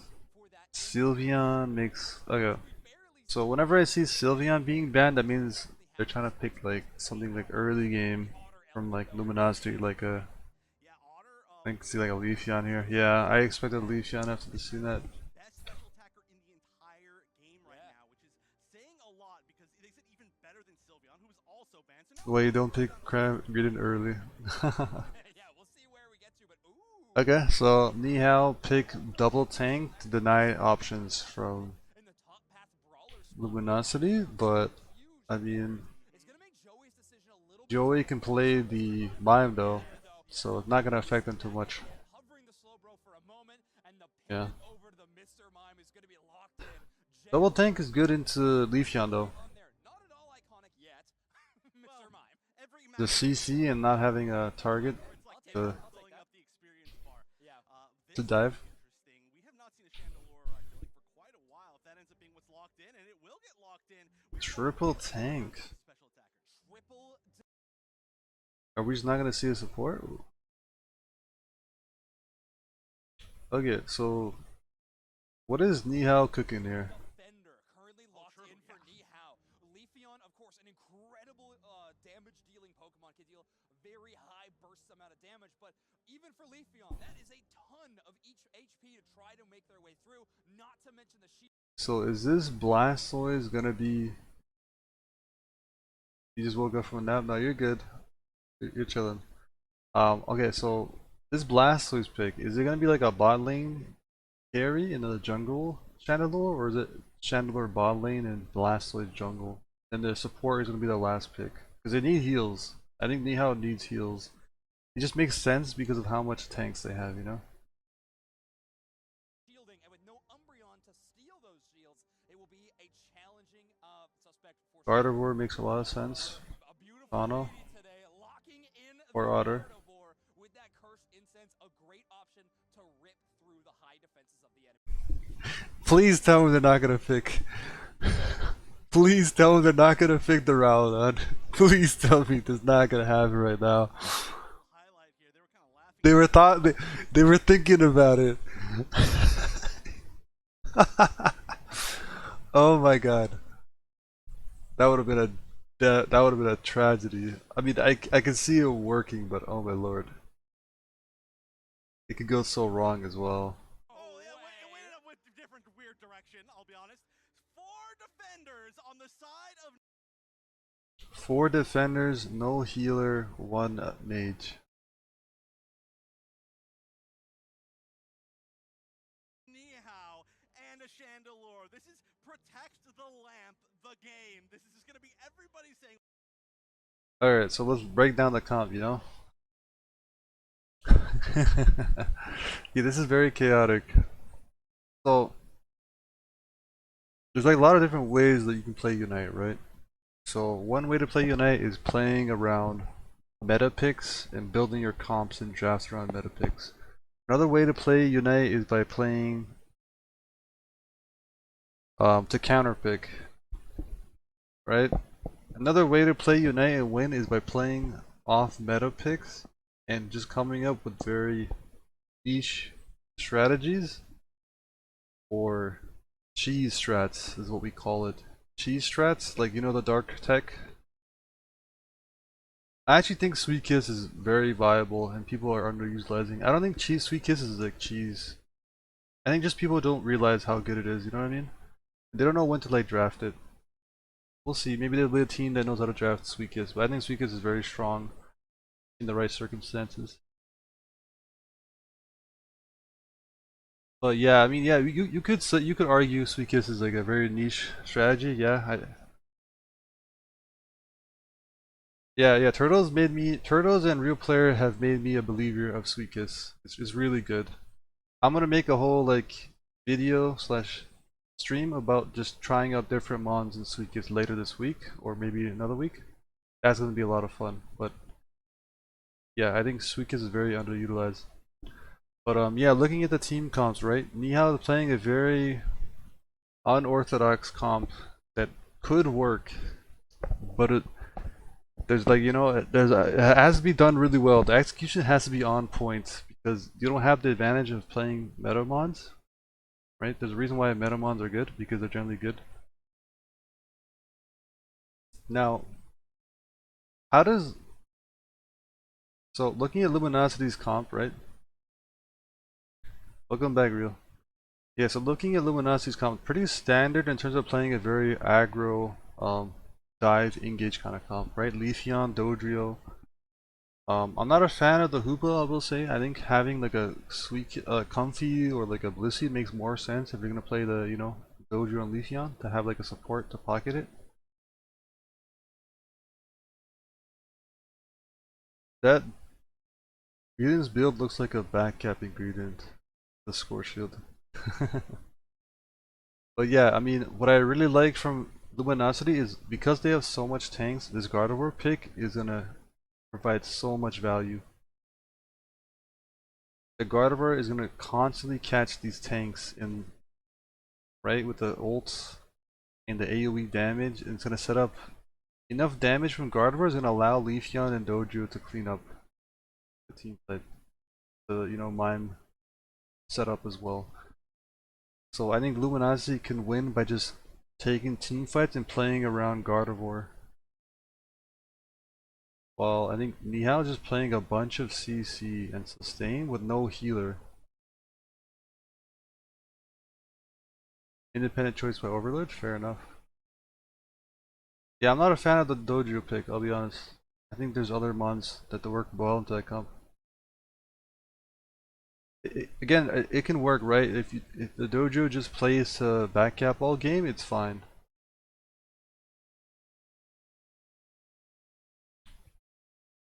I think winning early game is definitely very important, yeah, for Luminosity. But I mean, Nihao doesn't have like sustain. Where Luminosity has sustain, they have range, and right, so it's hard for Nihao to even team fight, even if they get a hit ahead in terms of levels, because Gardevoir is just so good into the comp with the range and CC it has. Like, who's gonna be able to catch the Gardevoir on Nihao's comp? Maybe Greedent and Blastoise, that's about it.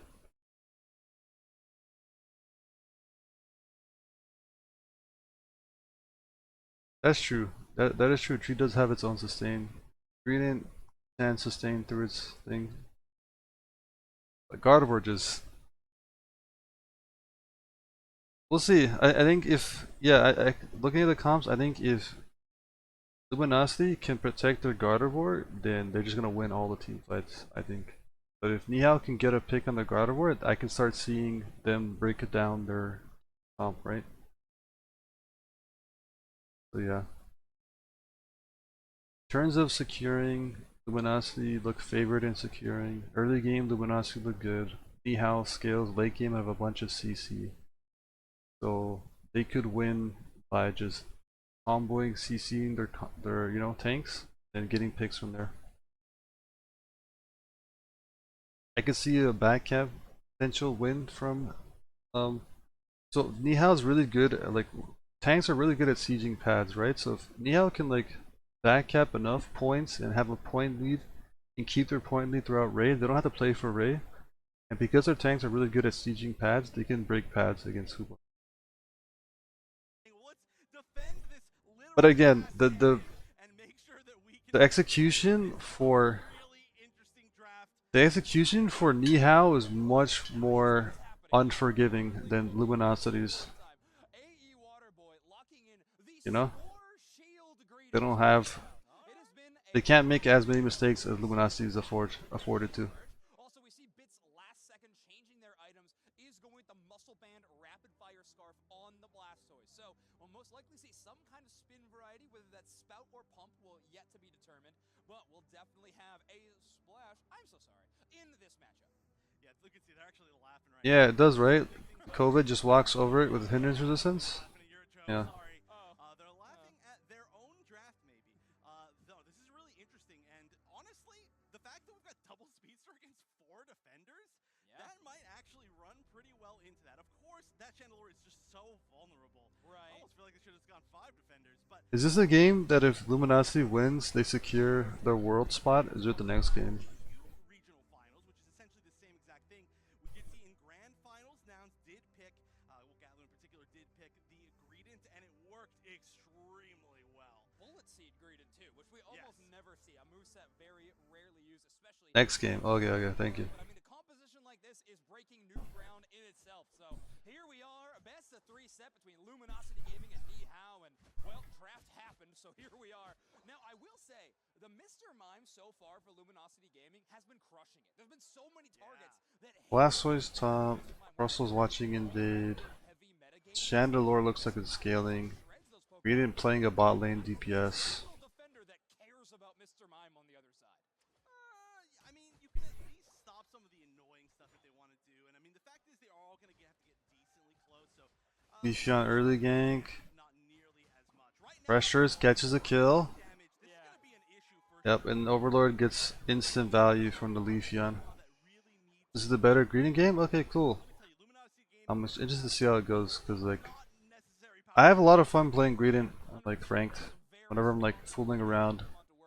I like the Bullet Seed build over. Emphasis on better, okay. I like playing Bullet Seed to push jungle and the attackers. Oh man, the Dojo and the Leafeon is just dominating this early game. And the CC and setup from Mime and Hoopa is just allowing it to be even easier. So, Luminosity is like dominating this early game.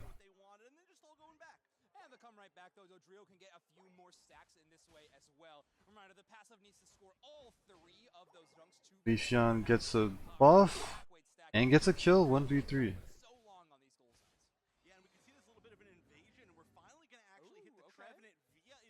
Oh right, that was Otter on the Leafeon, my bad. OG, no. Overloader's on the Dojo. My bad, my bad. Can't jump quite far enough right there. Does manage to get it with the try attack, so it will be the try attack. We will mention that. But that was at least going to waste a little bit more time. The craziest thing about saying it's try attack is that Overlord is already at this level where they have chosen that option, right? Level 8 Dodrio. Jesus, it's 8 minutes in, and Dojo's level 8 and Leafeon level 7. Oh my god. Or not, Dodrio is carving through your enemy shields and preventing the score. Fantastic option there, and Duskrunner just trying to retreat. This Woodhammer. Beef is cringe, agreed. They do not have the defensive hang in this right yet. But very good though. It is pretty effective in the right hands. I don't think Leafeon is as dominant as it used to be in the meta. I think Greedent can win tournaments. I just think the Greedents that have been playing in the tournaments didn't have the execution or the team comps and draft strategy to do it. That's what I think. Yeah, they have the pick of the litter, if you will. Poor Crustle stuck for just a moment. That barrier, even if it prevents you from moving, if you get him caught in that initial moment... So it looks like LG is okay with breaking pads early to keep putting pressure through the Regieleki and jungle invades. That's what just happened. They just broke it early. Micro stun you, and it's so frustrating to deal with. And Joey making sure that even if they're not trapping someone, they're at least making their movement difficult with those early barrier placements. Who's that one Greedent you would trust? Yeah, seriously, so many options. But right now, Nihao, I mean, they do have some points in. 61 points is not the worst in the world, but they're still down by about 100, and this Regieleki is definitely threatening going in. Overlord on the bottom is just trying to take down Duskrunner, but just, I mean, it's a lot of HP to burn through. However, everybody's fighting in different places. I don't know if they're going to fully connect. Yeah, so Luminosity is playing the aggro kind of play style, just pushing the jungle off cooldown, right? So using the Regieleki. Let me get my pencil tool.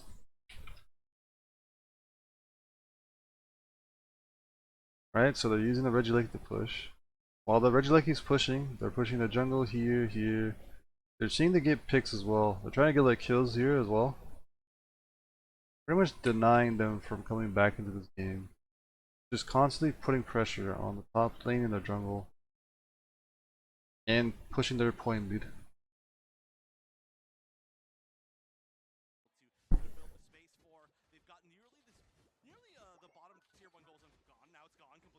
say that. And the Regieleki is And they're LG is completely okay with breaking paths because they're gonna constantly push the jungle. And push with that Regieleki though. They know they can really turn towards the basement Reggie at any given time.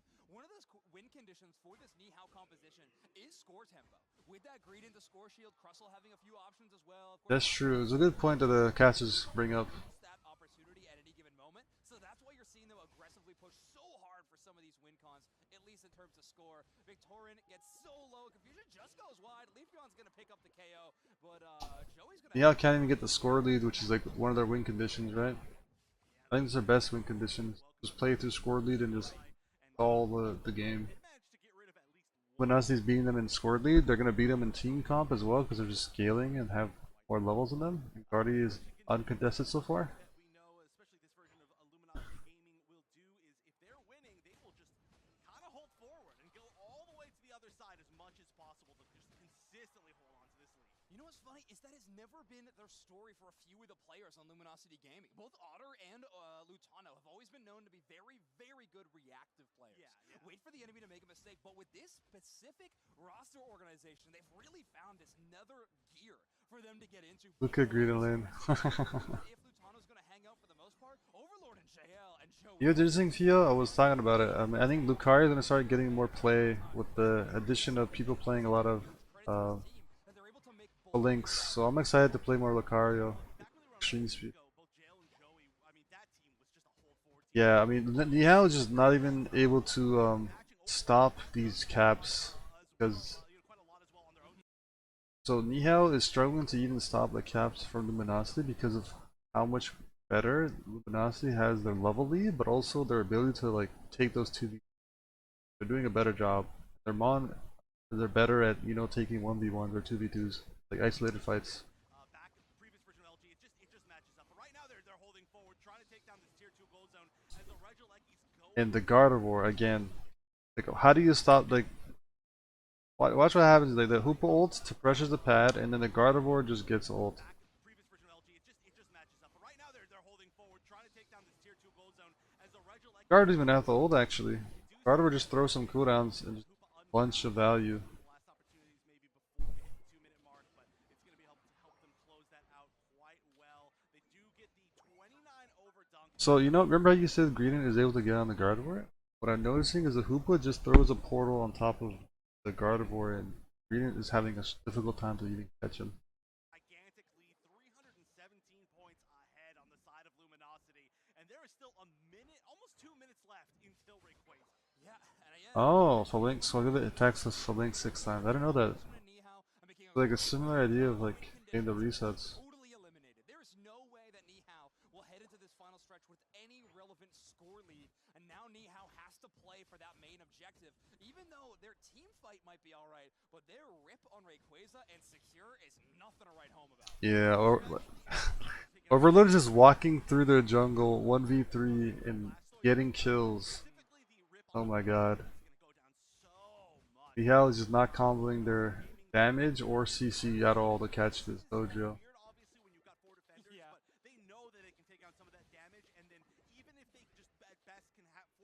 Yeah, I completely agree with you, Turtles. I think you gotta go X there to force full heals and catch chain CC, You need the chain CC to catch this dojo, force the full heal, force the ult, and then try to kill it.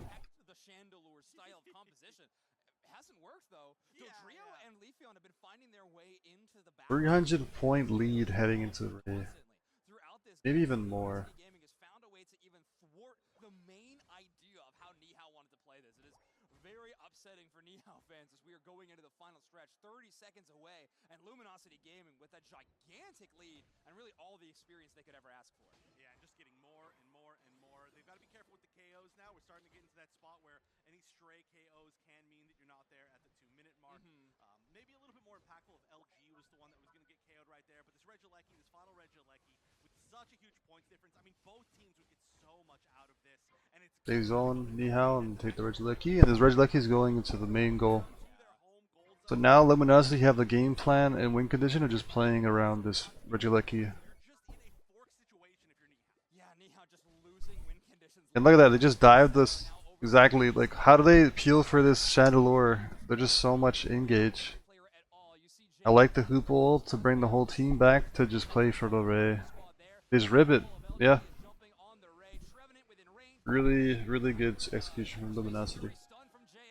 That is GG. Already with such a huge point lead. The Regielki's not even gone yet, which is, I mean, I'm sure it's going to get KO'd in just a second, but obviously it's not going to matter at that point. This looks like this is probably all wrapped up. That Regielki is still there. That's actually kind of ridiculous. They didn't have the damage. Can it go in? If it goes in, that's just too much, and it goes in. We've got the Rayquaza. We've got the Zapdos. We've got everything you could possibly need. We've got 700-point lead. It might get to the 4 digits here.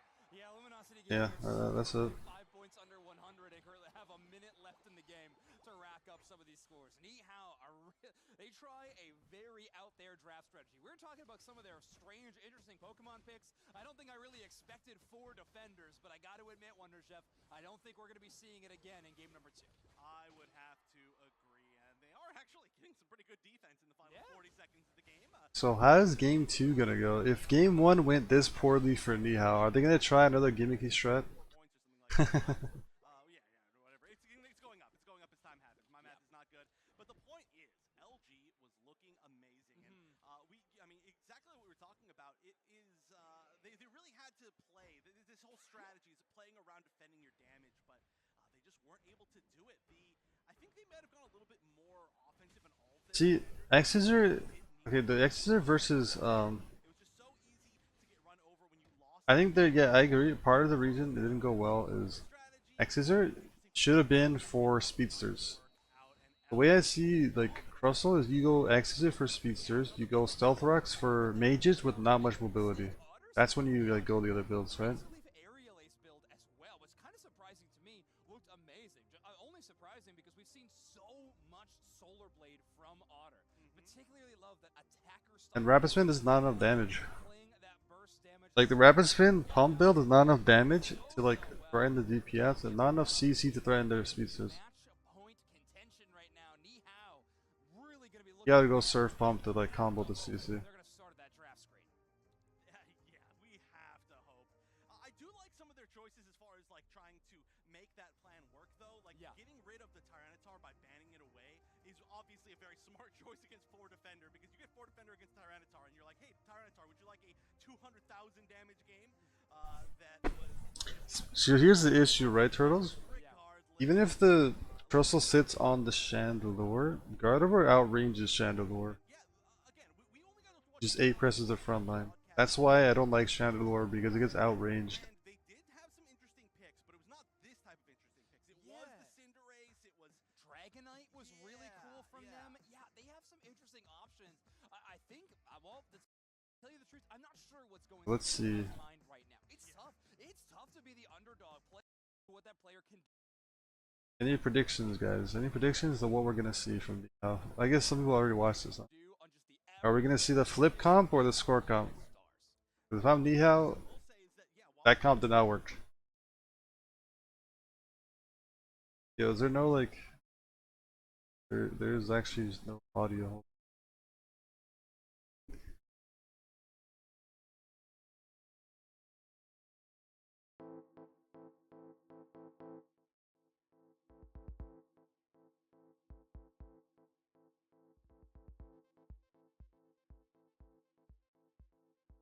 Alright.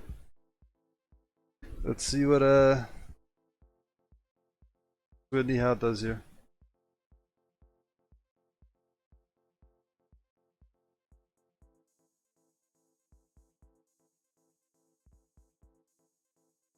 There's no audio from the video, by the way. So I'm putting some music.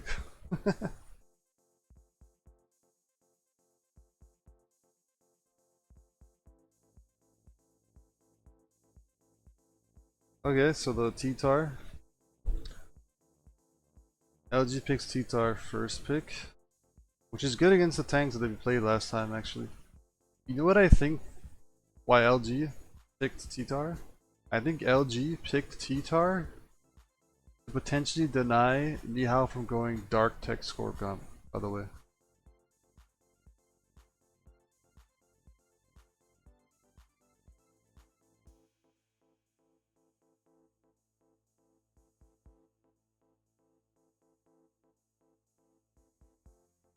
Real's like, I don't think it's that strategic.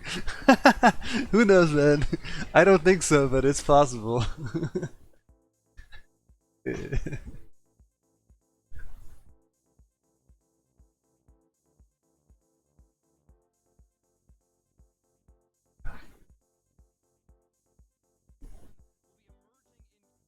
Oh, the audio is back. Okay, let me turn this off.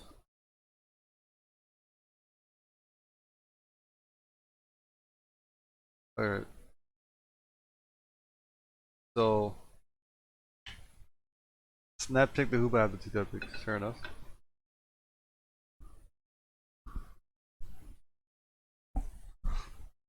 So, I mean, looking at Nihao's comp, they're just playing like a, looks like a flip secure kind of comp. They're just flipping the Ray with the Dragonite, right? Also, very good point, Real. JL's comfort pick that we've seen him throughout the whole UCS season has been the Hoopa, so it makes sense to deny his Hoopa. I remember we were talking about draft strats, and like against JL, it just makes sense to ban Hoopa or take it away from him.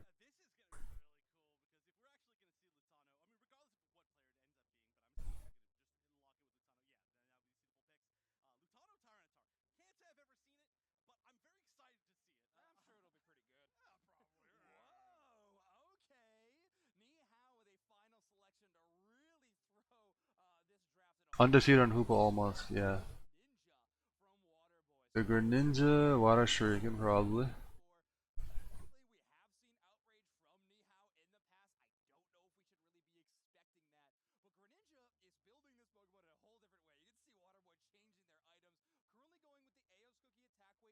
Wow, okay, so they did like go for 7 for 7. Yeah, see, and that's just makes it like based on the data, makes sense to just ban or take JL away.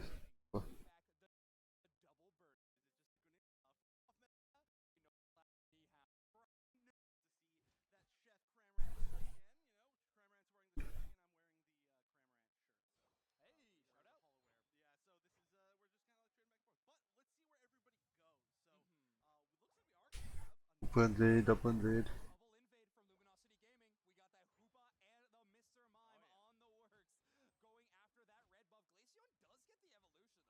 Thanks for red buff. Yep. Wow, they take it.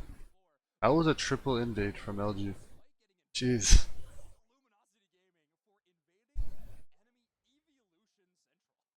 Okay, that's one way you can take away EVs early game. Just double, triple invade it.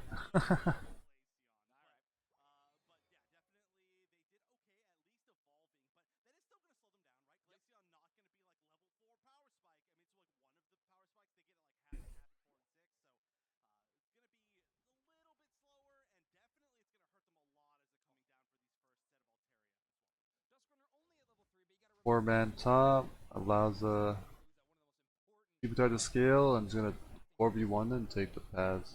Yeah, I don't mind them. Yeah, that's chill. They just let bottom crash and they have the Hoopa to rotate bottom to catch him, and they do catch him, right? They catch him with the.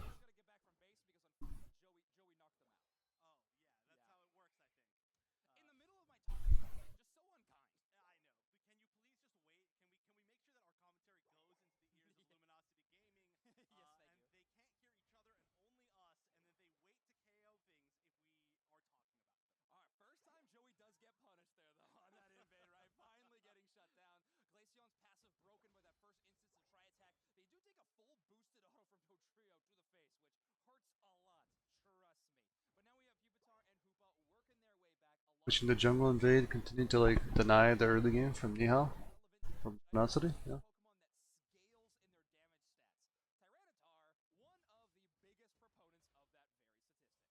Yeah, essentially, you said you wanna invade, I'll show you how to invade. And they just invade Nihal off cooldown.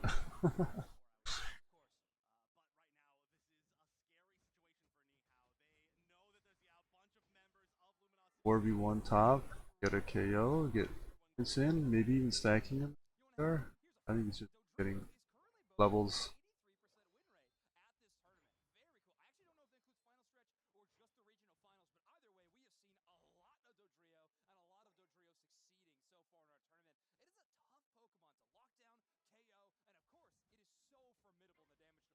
That's a good point, yeah. You know what's also Zoro's good at? Zoro's good against Dojo. Dojo is not favored in that matchup.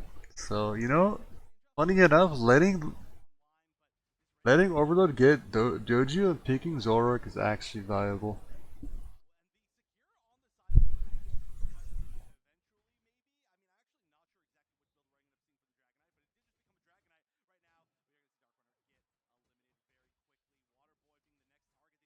Lee comes in and doesn't ult anything. Dragonite, Outrage.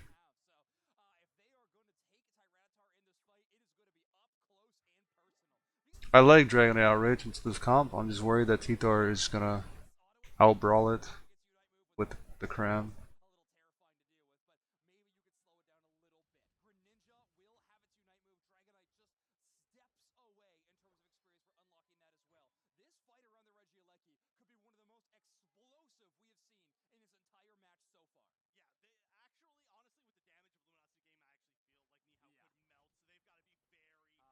They don't have good secure though, is the issue. Nihao doesn't have any secure. I mean, granted, both teams don't have good secure, but Luminosity's team fight seems stronger. The Titar, the Cram, compared to the Greninja.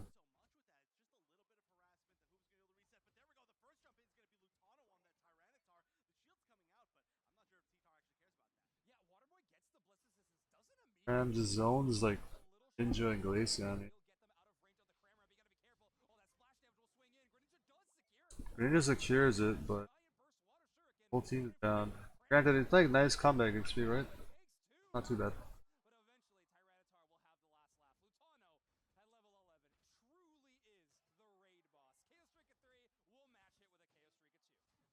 What happened there? What happened at the bottom?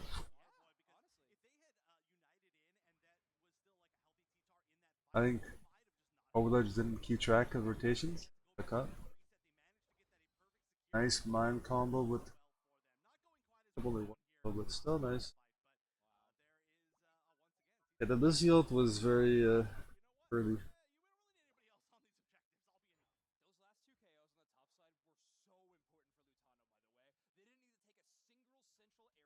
Latana's keeping his Regirock hostage.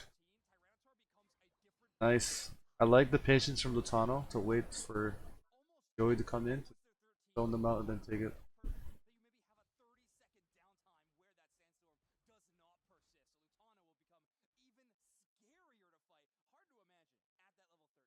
That's true. Yeah, it does not have much.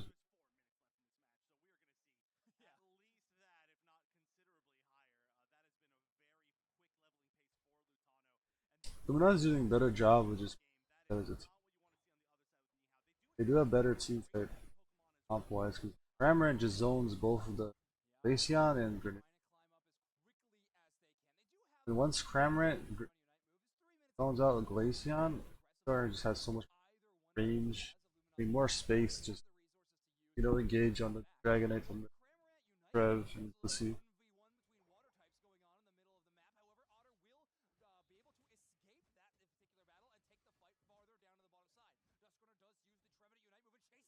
They definitely forced this bottom push. LG. They could have just played slow. No,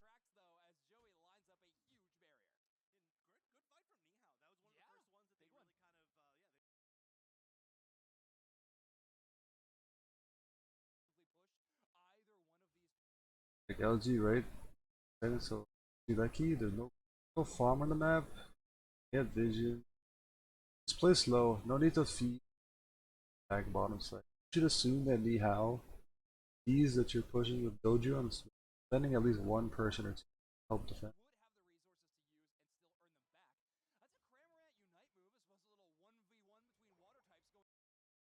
Yeah, Cramorant zones him a bit, but again, right? So here's the thing: they use Cramwell to score how much points on Doju. That's what happened. Just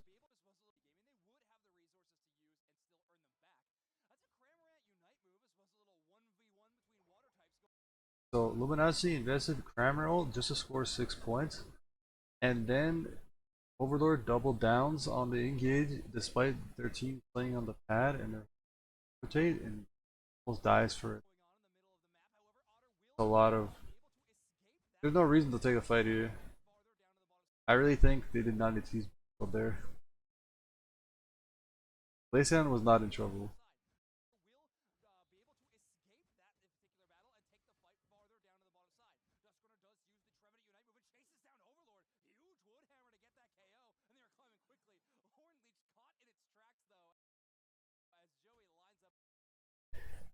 Kinda wild. Luminosity, they gained from that was 6 points scored. They invested a Dojo and Cramwell to score 6 points on Dojo that Dojo could have just scored if they just played more patiently. That's how rotate up.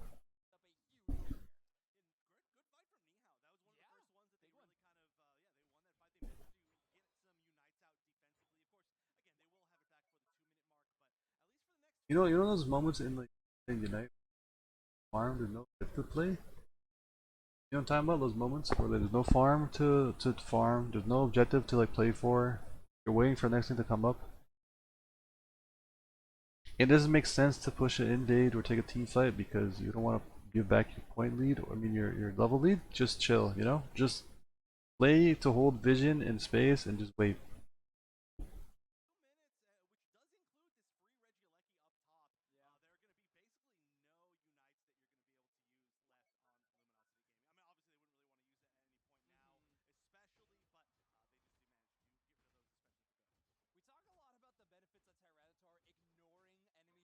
Dojo's hovering mid to get vision. Nasu just ripping the objective top. It could potentially push us in from top side, but it's close to 2 minutes. I think he's gonna let the Dragonite rip it.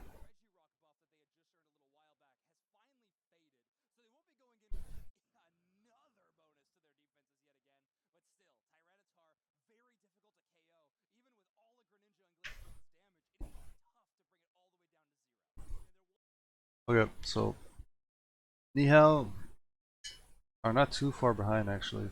They're like 3 points or less. Luminosity, level lead, definitely Luminosity favored, but like they're not too far behind again, right? The way I see like Nihao winning this is if they play to team fight them and catch out the Dojo or Titar, and then they can front to back them and win from there. But if the Titar is able to go in while the Mime and Cram zones out and CCs their front line, then Luminosity kind of just wins the game. Both teams don't have good teams secure, right? So either they win the game by backcapping or they win the game by team fighting here. They do have the Hubo, so they could just push like 3 or 4 to backcap and then bring them back to go to Ray. Whereas Nihao's backcap potential is like mostly just the Dragonite. So I think Luminosity has more options to win this game. They're more favored in the team fight, and they've been showing to have.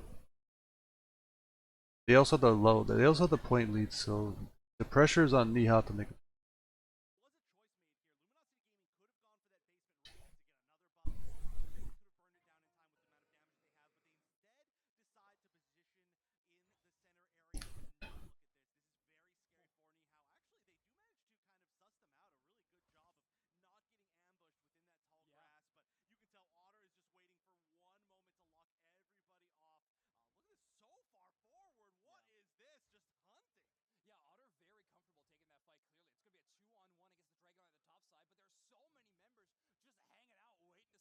Luminosity holding the Ray.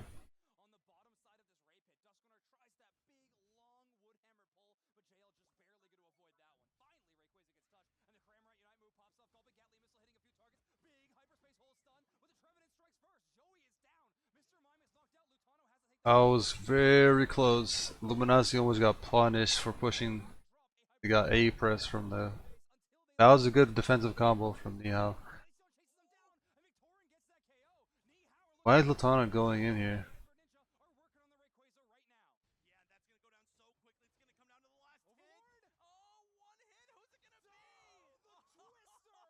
Oh man. Luminosity. I mean, they're defending top. That was like the way Luminosity played right into the Covenant and Glaceon damage. Oh my lord.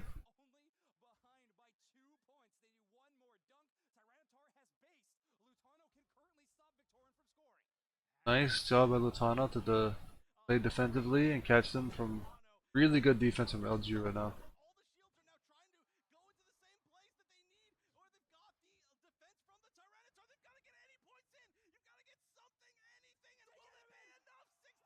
That's enough points. Yeah, that's enough.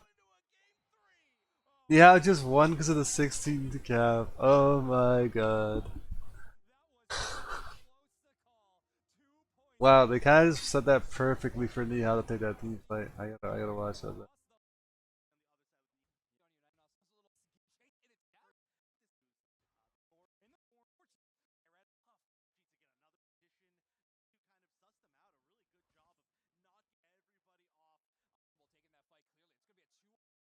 Oh yeah.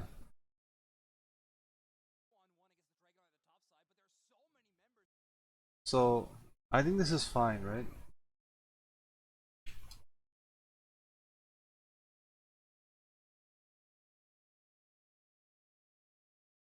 Holding this, I think is fine, right? The way that Nasi's playing, they're like zoning Mihal from walking in. There's like a Trev here, but you have the Jojo constantly poking at the Trev with enough pressure. But I think if LG decides to walk past this line, right, into their choke, Glaceon, this is where the Glaceon wants LG to come, right here. Because it's gonna have enough space for the Trev to come in, CC them, and then the Glaceon just A press. Which is what we saw happen, right? I think if LG just played slow, just kept holding this here, and if they like push like 3 or 4, just back up. Give them the space. Give them the space into the pit, let your team regroup, then take a team fight here. Right? Take a team fight like here. Once they come in, when your team is 5v5, instead of trying to push a 3v4, you get caught out by the Trevenant.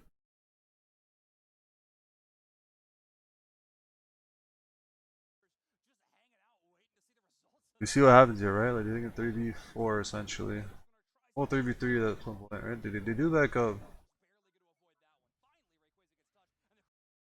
Okay, so later on they do the thing.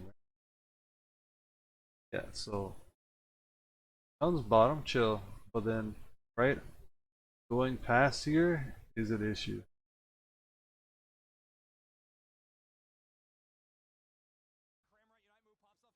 Because it literally, right, allows the Hoopa to just chain CC them right into the Dacian damage. Pussy ult. Get punished. I think as long as they play to stall and catch them out, here, chill. Here, you're gonna get play past the line, you get chain CC from the Revenant, and Glacian just A presses you.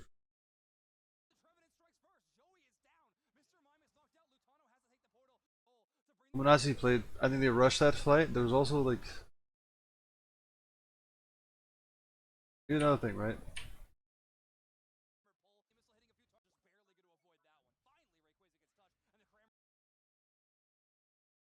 I don't think you engage from here as T. Sold by getting stunned by a Ray. Yeah, okay, so T-Tar engaged from the front line. I think as T-Tar you gotta engage like this. You know, from this gap or jungle, go like this. To engage on the front line, you get chain CC'd by the Trevenant. So I think it makes more sense if you came from here or here and then you went as the mime, right? Mime comes in, ults front line, and then the Glacian's gonna have to back up. If the Glacian's gonna back up, Glacian backs up. T-Tar comes in, catches.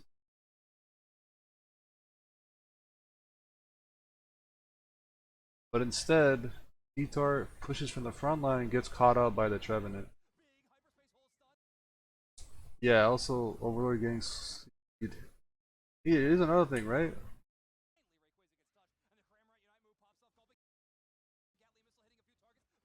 Ooh. Okay, no, no, no, no, no. Here's another issue. It's like small mistakes. Simple. Gojo goes into here. Gojo commits to this even though you already see the Trevenant is like chain CCing the rest of your team. Go from here, you know? Go from behind. Or just don't dash in so you don't get CC'd. Both Dojo and Titar dying, or almost dying in the team fight, allowed Nihao enough space and time to rip the Ray.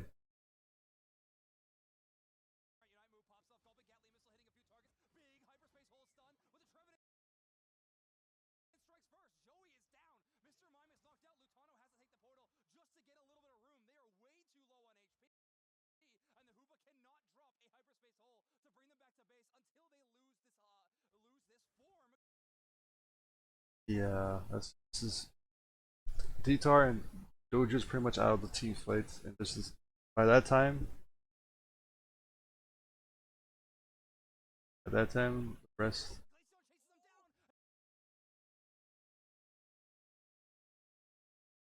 Right? Rest of fucking. That is so bad. Hold on, I gotta. The rest of you know, the how just come in the Ray, take the Ray. Everyone just too low HP. Two of their DPS is down. They have enough space to just. Granted, I think LG almost still won that because of their. But I think Nihao could have done a better job of trying.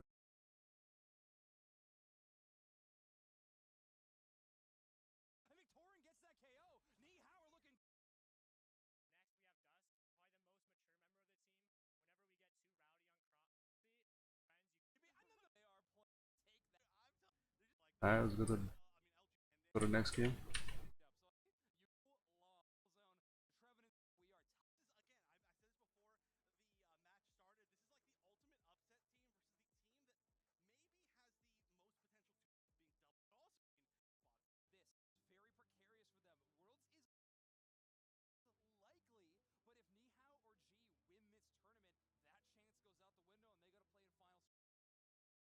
Okay, so game 2. Luminosity just banned. See Umbreon. What is that? See how banning Leafeon makes sense to deny Overlord the Leafeon that he likes picking?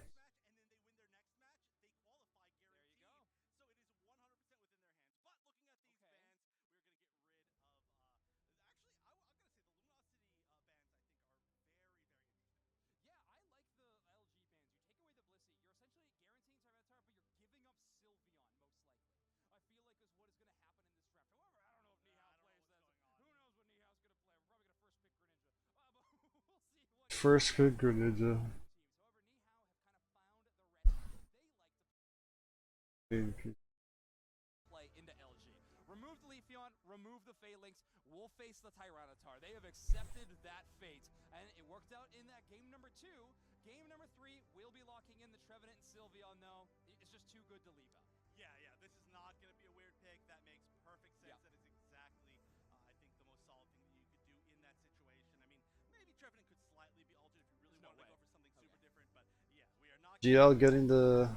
We've seen it again, real. GL just getting the Hoopa. No one's really banning it or taking it. So it looks like Nihao's playing a more traditional comp. The Sylveon and Garchomp. Oh, okay. And this Garchomp has always been the one that I remember this player for. The Outrage Dragonite's sweet, okay? It's awesome. But I do feel like in some ways the Garchomp is just a better version of what you want from Outrage Dragonite. A lot of auto attacks, a decent amount of crowd control if you're going to put together some good Dragon Rushes.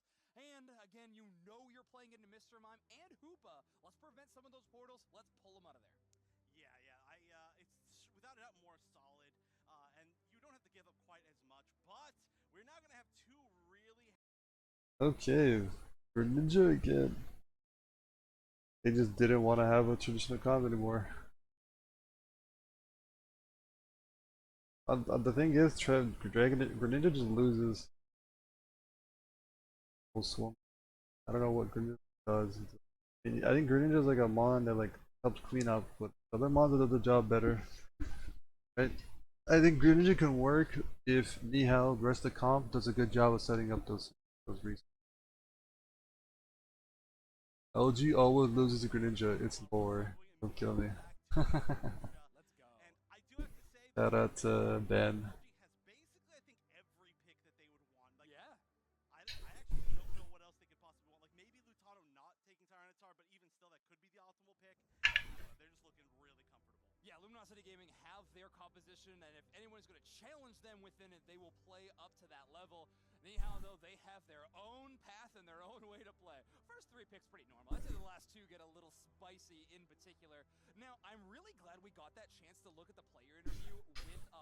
Oh yeah, I mean, learn a bit more about those players. team comp wise, Luminosity has a more balanced comp. They have a Because that strong, actually does they color the they have a lineup. stronger late game scaler than Garchomp. This is They have like better a early game as well, I CS believe. player, and The Stanley Hoopa, does love the Greninja. It's Dojo, and on Mime. point, and that's why you saw it doing quite well in that game But two. again, I mean, this comp is probably the best comp we've seen so far from um, Yeah, or breakaway. Anyhow. Like the comp that they have this last game is probably the most like balanced and But yeah, that is really cool to you're see. like power level of a comp. It looks They're tried and better. true through many years of this game, especially when Greninja is completely out of the meta. We'll just be honest here, it's completely out of the meta. But it is now won on the main stage here against Luminosity Gaming. So Right. maybe it's a little bit more in the meta than completely out of the meta. With that double team water shuriken too, which is a tough moveset to pull off. Into all-rounders, it feels a little bit better. You just surround the enemy, do a ton of damage if you can.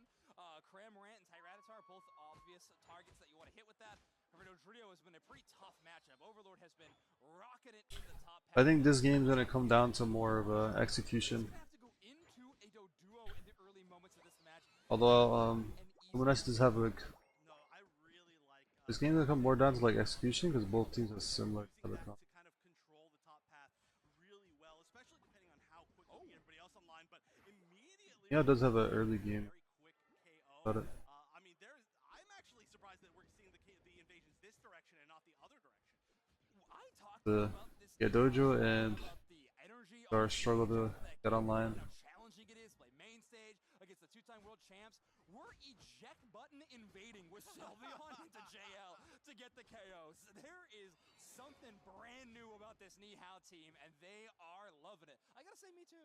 Yeah, I'm like I said, they're playing like they have nothing to lose in the entire world because they actually kind of don't. They've only got a ton to gain, but they're doing a great job of it. Otter, I like this kind of just sitting in that tall grass, trying to make sure they can. 4-man gank again from Luminosity, try and help steal this guitar. Luminosity Gaming, so we're not going to see the Eldegoss evolution yet, and really. Dojo's not level 5 yet?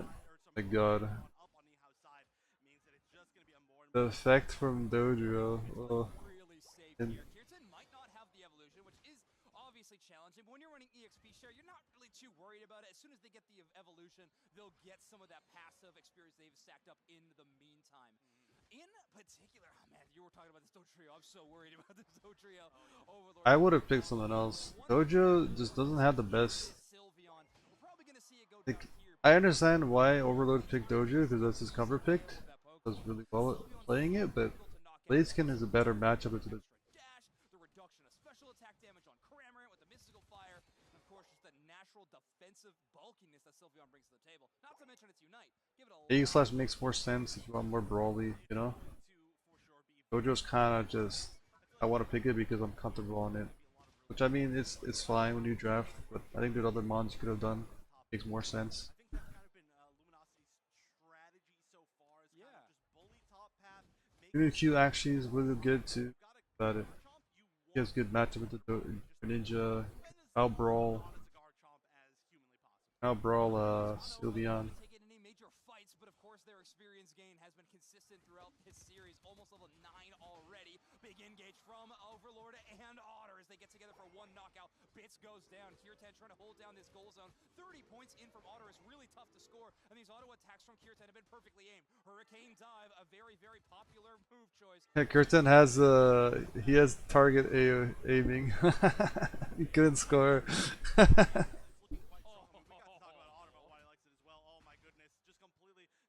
Level 9 T-Tar for first Reggie, that's huge. Literally, Tyranitar's rock type, I think it counts. A rock in a hard place and a hard place. Yeah, we there got we the go. double wall. Yeah, that kind of counts. They're playing for bottom, and pretty much Yeah, I was sending 4 members top.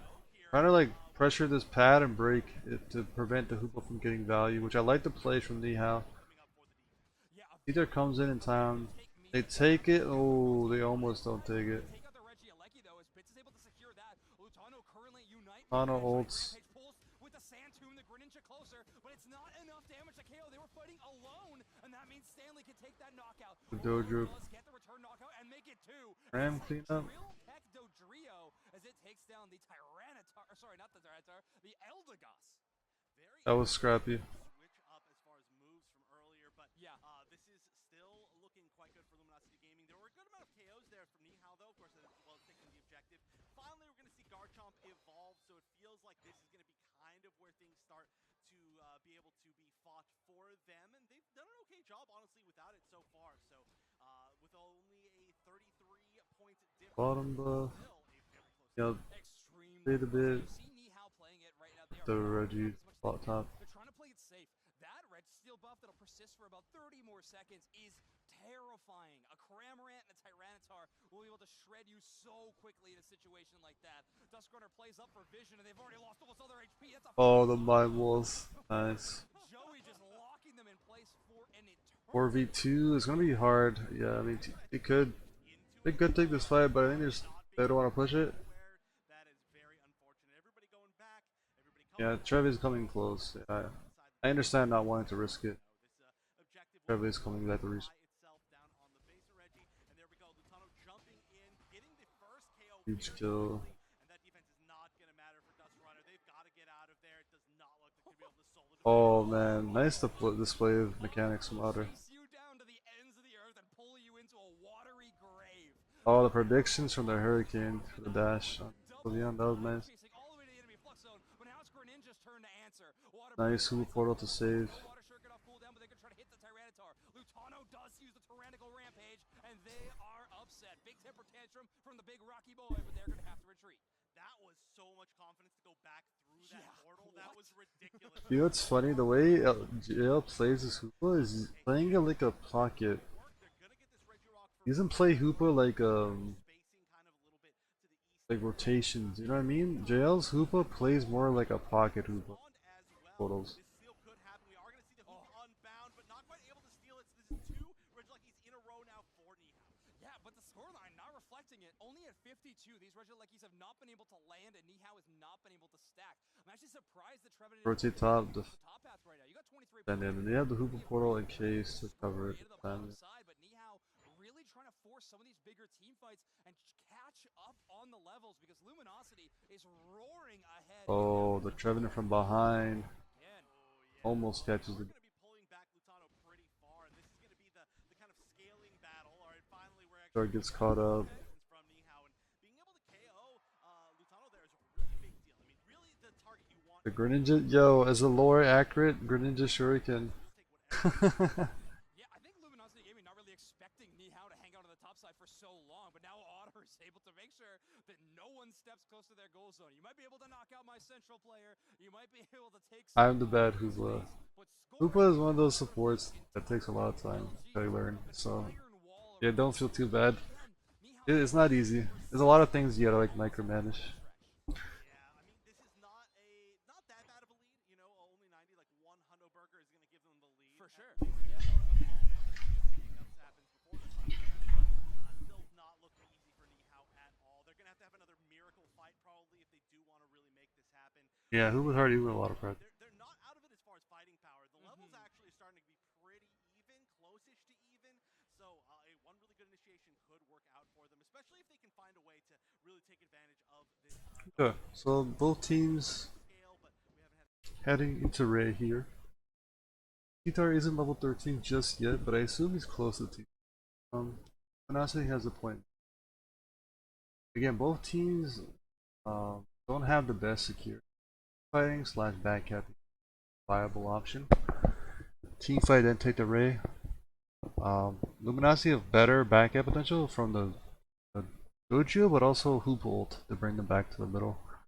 So Luminosity has more options as to how they can approach this. Nihao seems like the more viable option is really just to take a Ray fight and then take the take the Ray, or if they get enough picks, can back up bottom, then get the point lead, and then defend their pads slash Ray. So I think that's how Nihal wins this game, and Luminosity can just defend their pads and Ray, or just back cap and pressure Nihal even more to take the Ray. We kind of need to, though. I mean, in terms of item builds, I'm a little concerned. This Greninja was double stacking in this matchup in terms of scaling, and I don't know if they've had maybe a couple of scores at most, but Nihao has not been able to find any other opportunities. So Waterboy or Stanley or Greninja 2 times, whatever really you want to call him in this situation, will not be hitting as hard as they maybe would have hoped. Luminosity Gaming with good positioning. However, Nihao's Trevenant player has found a way in. Forces a full heal from Dojo, that's huge. The cooldown now, but we're going to have to play a little safer on this Dodrio in this team fight. Yeah, that could have been a very scary situation, but it's all going to be about the initiation. Luminosity have all the positioning on the bottom pads, so they're pretty much not allowing Nihao to be able to get in position to flip this objective. What is this, a defender? I mean, you can do whatever you want if you're on that bird. That is just, Yeah, running the clock is in favor of Luminosity, and Titar is watching the back cap, so Nihao's getting like pincered here. They're stuck in between the Titar and Luminosity's rest of the team and Ray. I think Nihao's got to commit to one side. I would commit to the Titar behind. The Ray's got flipped. It didn't even show.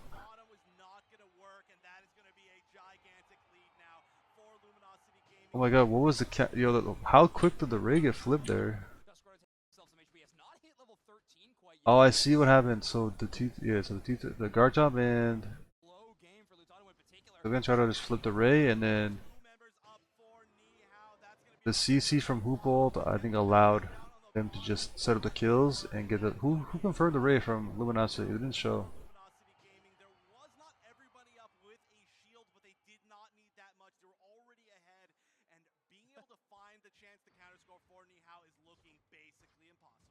Yeah, Nihao with only 30 seconds left in the game. Might make one final push, but this Sylveon going down. Otter picking up yet another knockout, and Luminosity Gaming celebrating right now on the battlefield, and I'm sure in the comms, as they have been able to take out yet another. Yeah, I mean, Nihao's win condition was to try and take the Ray or team fight into back up a Ray, but yeah, it just wasn't there.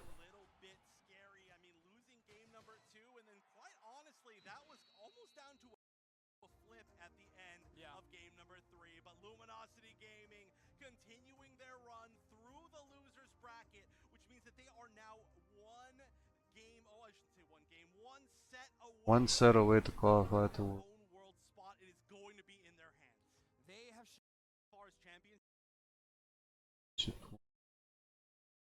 points in any region. They are so close to each other. It is ridiculous. Or at the very minimum, they're almost the closest. I don't know every single region championship points, but that is a big deal right now as they're fighting for a higher spot. Of course, and with the championship points they've been awarded, they are both qualified for the World Championship. So this is kind of a debut and a look ahead. Immediately they're saying no. Okay, this is the first time we get to see Nemesis on the screen. Nemesis versus Orange Juice. This winners finals. Then here we go. Finals, yeah. Winners finals starting the draft. Now, this is immediately they're saying no. No chance. They were listening to your interview, I think. Yeah, I think so. No Cram. Yeah, no Cramorant. That Pokemon has just been too strong. We're going to see a Mr. Mime Band next? Who knows? But Cramorant going to be taken out of the contention. Leafeon as well. That's a lot of, that makes a lot of sense to me from Orange Juicer's side. The Tyranitar or the Leafeon pick from Trainer, I think it's just too Yep, that makes sense. Banning the Leaf from Trainer. Round from the Leaf fan. Good ban from them. Tyranitar from Nemesis, though. That Pokemon just stays formidable in North America. They gotta take it out of the equation. I do love the fact that we're immediately taking away the Trevenant. We did see for a while that Metallic was really kind of, I don't want to say dependent on that Pokemon to do well, but at EOS Cup, that certainly was like miles above their other picks. Now we get to see the Blaziken, which is going to be... There we go, Blaziken early pick. Metallic has the mechanics. I like it. He is a very Early, Plissy, Blaziken, I like that. fall a little bit lower in the Very draft, flexible. especially with Pokemon like Sylveon and Phalanx still available. It is a bit of a surprise to see Metallic locking in that specific I option. think what could have been done is picking Sylveon and Blaziken. That is a Flareon's favorite, but it's also, I mean, But it seems like Yeet doesn't want to play Sylveon as much, so kind of why they want to play the Intel instead, huh? Very interesting. Normally a defender we see into kind of hyper carries or speedsters. I don't really know No Inteleon. Yeah. how often we would see Chandelure into Chandelure makes a lot of sense. Take away with the imprison, Lynx. orbit that poltergeist, slow down the enemy. Yeah, there's a lot of pretty good targets so far. The entire comp from Orange Juicers is like pretty close up, so Yeah. you're going to be able to kind of play the spacing game with the Chandelure. I do like that a lot, Whoa. and they're going to continue that on. As Double basically taking tank. not very much range damage on the entire comp. I have to imagine Machisel and Zugberg are going to swap Pokemon, and we're going to see the Top Path Trevenant. However, Top Path Crustle is not out of the realm of existence. It has succeeded before. Metagross. The final lock-in for Nemesis is going to be the Why not Venusaur? I don't get it. Venusaur cooks. Pick the Venusaur, right? With its Chandelure? Like, who's gonna get to the Venusaur Chandelure from Orange Juicers? The Sylveon? And that's the only mon that I can think of that can get to the backline. But even then, Blaziken and Slowbro can just heal in zone. Venusaur just makes so much more sense. Outranges Orange Juicer's comp. Venu, Sludge Bomb, Beam can just shred their front line. Even like Petal Dance, Venu, Giga Drain works well into their comp. Yeah, I mean, I'm not a fan of Metagross, but I think Trainer doesn't feel confident on the Venu. My assumption. metagame that is so dependent on brawling and just melee damage dealers. Blaziken, Metagross on one side, Phalanx, Trevenant on the other. The only range damage dealers being Chandelure and Sylveon have a lot of weight on their shoulders to carry that early poke damage. Well, I do gotta say as well, this is a really cool pick, seeing the Metagross being picked, and that I have other For here we go, NAIC, let me hear ya, as Orange Juicers versus Nemesis are starting off right now. And we are going to see the Phalanx and the Blaziken be taking the center areas for the moment. The Hoopa invade. I think we're going to have a little bit of an invasion as Roland is rolling over into their center area. A little bit too slow to be able to take that. There is still a chance to steal away the blue buff, but with this pretty strong level advantage, it looks like they're probably just going to get bullied away.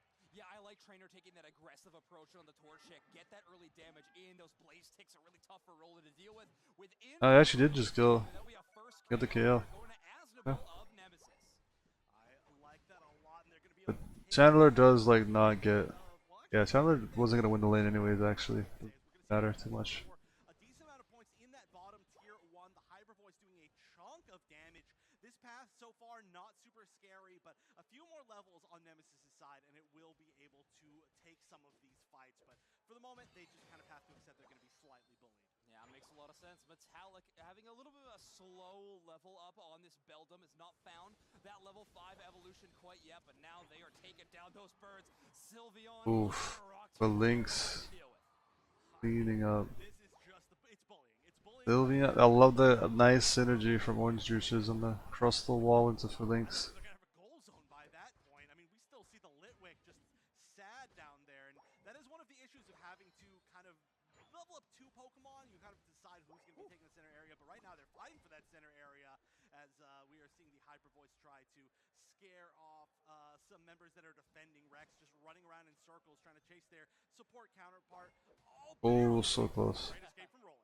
Yeah, well done. Really gonna get through that portal. Actually, come right on back. But interesting to see the Hyper Voice from Two aggro and Hoopa. a few slow Maybe playing more like a trick build could help then. Trick Phantom Force and have like a pocket having a ton of scores and almost at 100 points to complement your playstyle. It's a possibility to. so well in this matchup.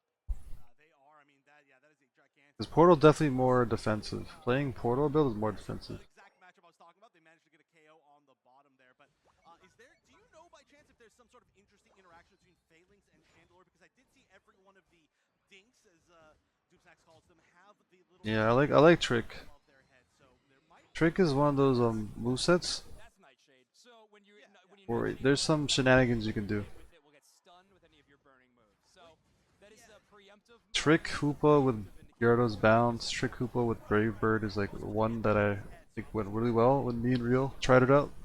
Trick Hoopa with Brave Bird that would be wild. I think it's really just if you hit any of them, the whole team is stunned. But and Phantom Force. again, another tough thing for Phalanx to deal with. But what it lacks in some of these matchups, it makes up for in numbers across the board. The orange juicers are like pretty much protecting the top pad while they rip his bottom pad. Phalanx looked legendary. Maybe one of the best Phalanx players we've seen in North America. And Kratos already has a couple of KOs in this match. And let's Blaziken level 7, so he has the overheat kick. Firm, yep. Blaziken level 8.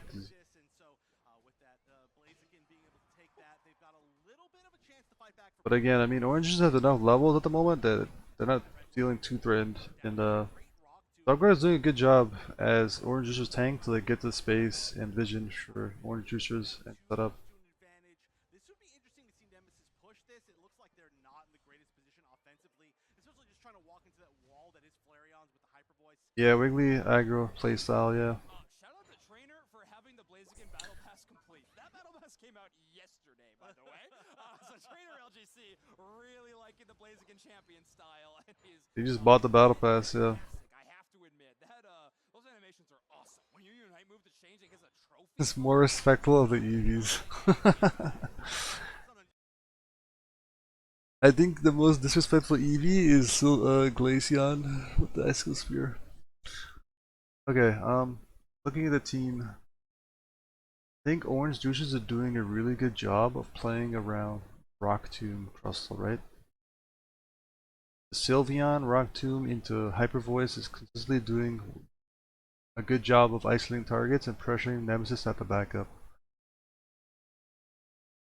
I mean, you know you're on the biggest stage. You're like, well, And it does a good synergy as well to help. Like the thing that like the Lynx struggles with is mobility, so the Crustle walls can help isolate targets for the Lynx to land those cooldowns. we gotta flex. But right now, he's gonna have to flex on defenses. Right now, it is 3v2 up in this top one, tier 1 gold zone. Oh, actually, we do see a Yeet fan kind of sneak in from the bottom to help with this defense. And they're doing a pretty good job of it, but that is a huge Horn Leech to be able to kind of push through.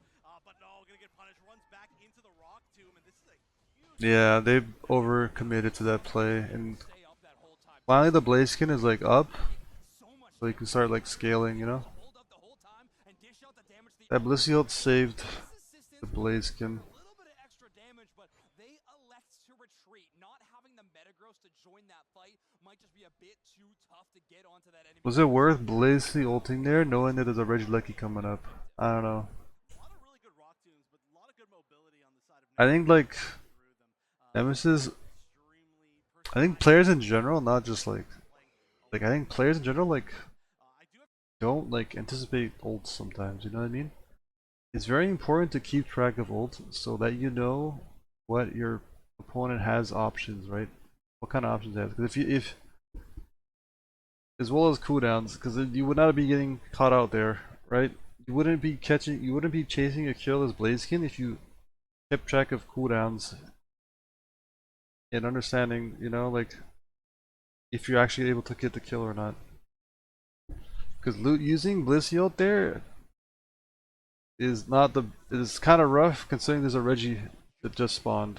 well, everybody's been, they've got a slight lead, but we were hitting the power spikes for Nemesis, and this might be one of the first times we're going to see it. Regieleki getting in. Wow, the Blaziken doesn't secure. Yeah, I mean, look, Umbreon is toxic too. I agree. They just like, what do you just get trapped?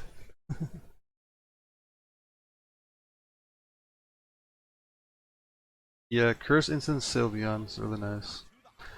Wow, so Nemesis did a good setup.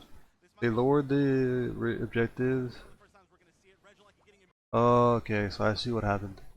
So Nemesis was ripping the objective a bit too quickly, and Blaziken didn't get the overheat kick. Oh, looks like it goes down to the Hyper Voice, but a lot of big unites coming out on both. And then Orange does a good job of just pushing the fight after that. Phalanx going to be able to pick up the KO on the Chandelure, but it's going to have to continue Sylveon putting so much work in. Look at that, the shielding is starting to come out metallic. Did manage to get some pretty strong shields, but it wasn't enough. Everybody's so healthy on Orange Juicer still. Yeah, a small score in from Roland, potentially even more to get a bigger overdunk, but we are just gonna break that thing. Kratos wanting to put in as much as they possibly can. Fainlink's actually having a passive that increases the amount of Eos energy they can hold. So that's why we're able to hit 50 so quickly.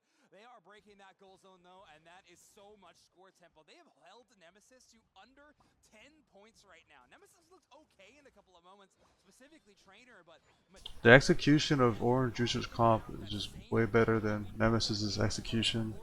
Also, Metagross doesn't do much for them, you know? I think playing like a mage would have been so huge against Orange Juice's comp, like a Gardevoir, Venusaur, Delphox.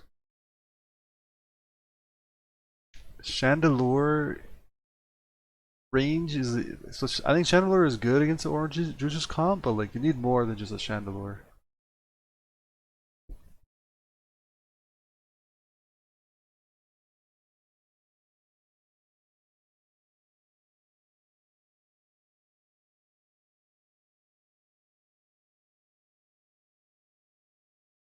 Yeah, this is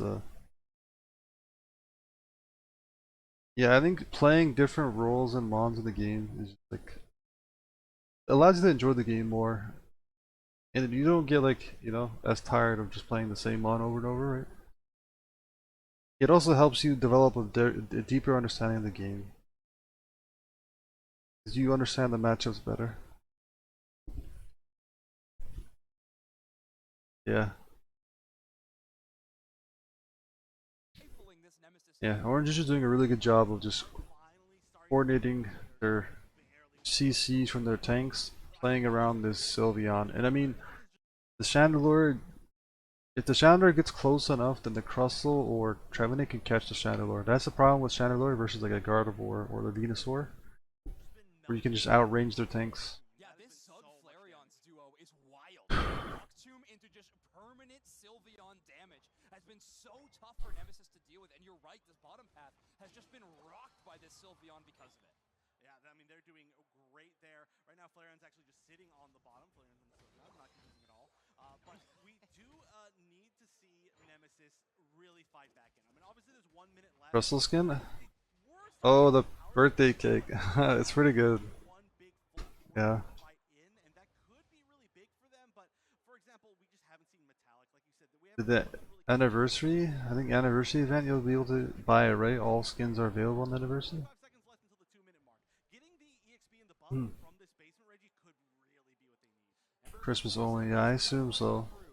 Maybe anniversary might come back. Currently hunting for Regice has now hit the map. Trainer is in range, but they're caught by that rock tomb. X-Scissor as well, not pushed because of the ensemble, but they take so much damage. Crustle pushes them into the Phalanx, and that is a terrifying Pokemon sandwich to have to deal with. Yeah, I mean, I think Nemesis has the right idea, right?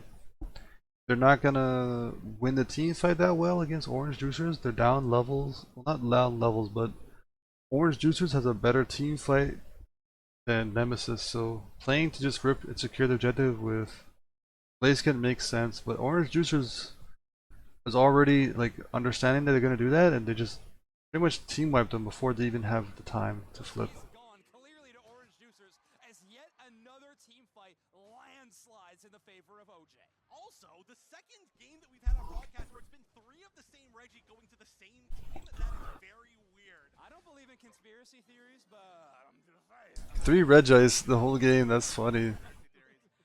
No, this is huge. I mean, that was what Nemesis needed, but that's what Orange Juicers wanted. Let's just put it that way. Alright, so Ray is here. Orange Juicers has like a 300 point lead. They have similar levels. Nemesis have better secure, but they don't have enough points. Well, they have to have scored a lot of points, Nemesis, to try and come back into this game. So I think the way Nemesis tries to win this game is by getting the Ray, flipping it. But Orange Juicers has been on top of just denying them that space and time. So it's And they are now Nemesis had to somehow lead points and win the team fight, ranked, just having this extra buff or somehow get enough space to for them. rip. But this is a big potential catch out as we're going to see.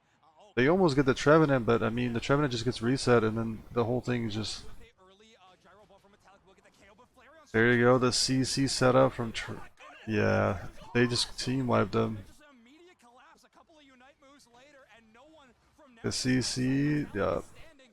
clean, Metallic very still clean game. cleaning up the mess to get the Rayquaza, and Orange Juicers win one of the most dominant game ones we have seen in this tournament. What happened? That was like 10 seconds. Okay, well, the first 4 members of Nemesis went down in like 3 seconds. I like literally like need to see that in slow motion to see how that went. I mean, a big part of it was the unbound Hoopa, right? Managed to hit the big stun on everybody, it looked like, but I just cannot believe how quickly they got melted. And then within the next Right, the sustainability from Trevenant itself, and then the portal, just oh man, it's deadly. Yeah, strikes in this entire game that I have ever seen to basically guarantee a win here. Orange Juicer just dominated that game. That was not even close. Preview of the entire game. We have Zugrug and Flareon Well played from Orange Juicers. to push, From and the we have Phalanx just waiting. Orange Juicers had a better draft. Their Kratos execution of the game plan was better. Their team fights looked more clean. so well to be in the right positions to push the enemy to the correct ones. Their timing of their engages and coordinating the same damage on targets, everything was just looking really good from. Against another world's qualified team, the top of the championship points leaderboard this year. That is unbelievable. Again, I am stunned at how fast that last fight went. I legitimately need to see that in slow-mo at some point. But this was a huge statement. Orange Juicers looking so incredibly good. Yeah, this was a great game for them across the board. I think they didn't really give up any great opportunities. I mean, the fact there was only 43 points scored from Nemesis in Yo, you got the notepad. I respect it. You know, I have the same thing, but I don't have an actual book. I have it on my phone. Yeah, I'm telling you, having research notes on teams goes a long way.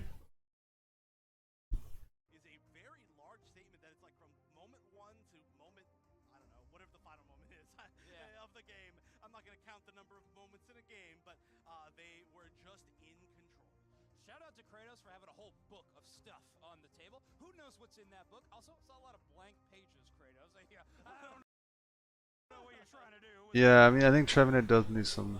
Orange Juicers, the results I cannot argue with, though. Its sustainability is kind of, yeah. Trevenant is still, like, I think the best tank in the game right now. A team like Nemesis just looks stifled, and that was wild. That looked like something we see. The notes, that's good. Matchups. Just tease him. Look at Stun. So, 2 million the upper rate down. they had a whole that they were on This targets. the way target at that. In terms of back on them. Everyone contribute to the team. This team really super. From the team that they're the ones who are going to have to bounce back for sure. Yes. Alright. So, In this next game 2, Orange Juicers versus Nemesis. Awesome within the match, but I do think their drafting phase looked incredible as well. Again, huge shout out to their coach and manager Bina for doing a I mean, if it's a, yeah, if it's like, you know, strategy of teasing for fun, no bad intentions, I think that's chill, you know? Leafeon follows it up. Cramorant eliminated Get the moral up, final ban from Nemesis. good time, just have fun with it. Tyranitar. You could ban Phalanx. That wasn't Leafeon ban to deny Yeet fan, Cramorant ban to Defiant. Phalanx. I mean, Leaf to ban for the trainer and banning Cram for Yeet. I like it. these players have done so much more labbing, and we are going to see the tree taken first. Trev early pick, I like that too. But I think that the Phalanx, these teams, I can tell Orange Juicers has done the research every single time we see it, and like have a draft plan in mind.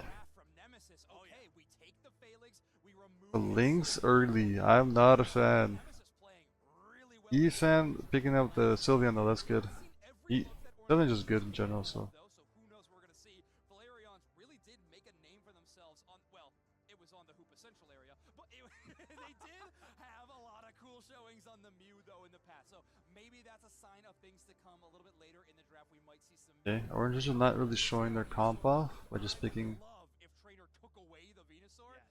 But who knows? We do have the Phalanx already locked in, a dangerous early draft pick. Oh, Vino Cooks. Please tell me Orange Juicers picked Venusaur, that would be insane. I would love that. Venusaur counters. well so far today, but they are going to go for a lot of other really core members of their team. So I like this a lot, especially when the support is gonna give them kind of like a one last secret. You And it does overpicked for Flareon. Blaziken makes sense into Phalanx too. That makes sense. team is still very strong if you're a good Mew player, which is not easy at all. But I would love to see them actually lock in this game. I am pretty shocked that Kratos is not locking in Venusaur here. I'm excited for the Blaziken, one of my favorite Pokemon to see competitively, one of my favorite Pokemon to play. However, you already have the Blissey, incredible synergy there, and you do have the enemy Phalanx on the other side. I guess Sylveon and Glaceon just too tough of a matchup. You pick the Venusaur, you maybe open yourself up to a Delphox option as well, so maybe just too tough of counters to lock that Pokemon in. But they're gonna grab the Blaziken, a bird main of Kratos. You just kites Phalanx off cooldown, right? Like it's hard for Phalanx to you know, close the gap. That's my imagination of how Mew versus Phalanx goes. Lower the special defense, especially since Hoopa, Blastoise, and Glaceon all do special attack damage. There's a lot of synergy there, but you gotta remember, if that Hyper Voice is hitting an objective. I'm looking at the comp real quick. I mean, Double Tank doesn't have as much synergy as a Sylveon did, right? So I don't think it's as strong as we're gonna see the combo.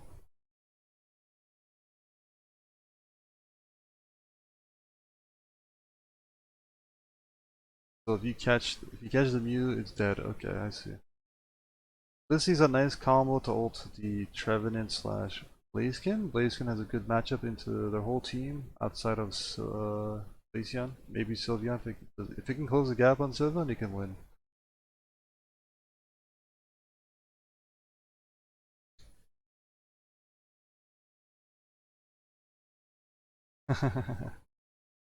That's true with the links, yeah. I mean, I think the links has a lot of counters. I just haven't seen many counters being played in this NAIC so far. People are not running the Giga Drain Venusaur, which cooks. They're not running the. We only saw one game of Lucario Extreme Speed into. Right? The Phalanx. We're not seeing. I mean, we've seen some Blaziken and it's been working well. That's pretty much it in terms of counters. There's a lot of more counters. A9 is a counter. Set up for Flareons to also do special attack damage, and they do amplified damage to the. Mobile defense is exactly what you're gonna want. Number 2 from them though, so strong in that first game. That Hornleech Curse build is really interesting to watch. If you have that fully charged Curse and you explode, you reset the cooldown on Hornleech, allowing Split jungle from Nemesis for Eevee. Yeah, there are And then really good ways. doubled gank. Very aggressive. So far in NAIC, Orange Juicers has yet to let the opposing team get any objective. Oh my goodness. Pokemon, all right, relax. Relax, Orange Juicers, we get it. You're juiced. Yeah, Orange Juicers pulped up out of control, it seems. Roland gonna take a quick little dip into the central here. See 3 enemy Pokemon and decide to bail as Nemesis have really hit the gas early in this matchup. But Chisel getting some great early knockouts of the wild Pokemon though, sitting 11 points in pocket, but notably very close to their level 5 already. Yeah, and I'm very interested, especially Metallic, specifically on the Phalanx. Yeah, early game Nemesis looks good. Like you said, that's a kind of a big question mark as to how. Late game Orange Juicers have more sustainability and firm. In this set, and it's always fun to watch any good Mew player, but especially, I mean, there's like 3 or 4 that. But it's hard to contest early game, yeah. Nemesis is doing a good job of just pressuring, pushing its advantage. We have some great Mew players hanging out. Yifang gonna dunk in 17, hits that level 5. Asmodee with that score will also get to the level 5 breakpoint. So these early invades really paying off for Nemesis. I love this. Double evolution. Make sure Run, Blissey, run. aggressors in this matchup. Take the enemy central. I like the jungle invade, but they also just invade each other's jungle. Just jungle invade the jungle invader. It makes sense. Center of a map right now. Funny. Barely trying to escape. They are going to be able to get back to the goal zone, and yeah, there we go. Nice ability to get that berry, just barely. And so this is just a weird fight in a weird spot before there's any true objectives. Asmodee also just continuing to take part in the fight, despite the fact they're pretty low. Yeah. But this is going to build really nice space for. Looks like a lot of the EXP could have gone to Nemesis. They didn't have the damage quite yet, and especially with Flareon. Okay, as expected, Nemesis's early game All right, so it is Screaming is stronger with the Eevees as well as the icy wind and the glaives. Hoopa. So And reduce Phalanx and then hit doing it good with so far. damage. A lot of synergy to catch at the Revan again. It's a 4v2, 4v1. Lissy can only just watch. Hitting some big power spikes. Roland stops the early score, but 18 points are going to go in and leave this. They're not gonna, or they are gonna break. Small break, but it will Okay. and a lead take for Nemesis. So they're gonna break to take the Reggie. That makes sense. But if they're really just gonna break and then push bottom. Yeah, I'm not a fan. So I think if you're gonna break it there, right? You gotta play for the Reggie Lecky. If your whole point of breaking the Reggie of the top pad, you're not gonna play for Reggie Lecky, then you're kind of just letting the enemy team just farm their comeback XP, and they're gonna let this Blaziken and Mew just scale for late game. I think getting the kill, Lissy's chill, capping points, but leaving the pad not broken. Play. They're putting a bit too many resources to the bottom here, considering Nemesis is in the lead in terms of levels and points. The Hoopa should be covering pad. I don't think they should be 5-manning. They also let the Orange Juicers get the Reggie.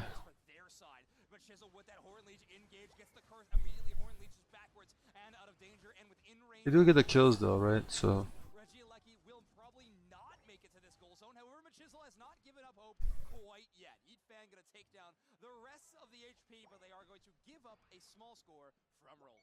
Yeah, Roland get a one. see, there's a difference between remember if we watched like G's team, right? Egg Noob's rotations of Hoopa was much more clean, and they allocated players to cover lanes while they went to rotate the rest of the team. Nemesis rotations of Hoopa seems much more unorganized, and they commit way too many people to one lane, and allows the enemy team to just get advantage of the lane that's not being pushed to get value. You can tell the difference between organization and rotation. So impressive. We heard from Metallic saying that Asnabel is one of the more chill people on the team, very calm, cool, collected. I think we saw that in full showing there. That triple surf obviously defends the goal zone long enough, and then trusting Yeet to defend it. We could have seen the immediate Hydro type, well, not quite, they're only at level 8, but still able to hold down in the face of so many enemy targets. Really good stuff from Asnabel. Yeah, that was a situation where I think a lot of people Much closer game though, right? Orange Juicers and Nemesis, this is a much closer game than the first game. So good adjustment for Nemesis to get the Sylveon. Yeah, it is fantastic. Now both of these goal zones are up and available so that Nemesis can Deny Flareon's that combo. Rex allowing this Hoopa to get full value. 4 seconds until both of these Yeah, right. It does seem like solo queue in the sense where everyone shouldn't be rotating. Okay, so they split push here. They force. They rip. Nice. They don't secure it, but that was a nice split push from Nemesis. Granted, it was close. It was cutting it close. Nice target focus from Nemesis. Good combos.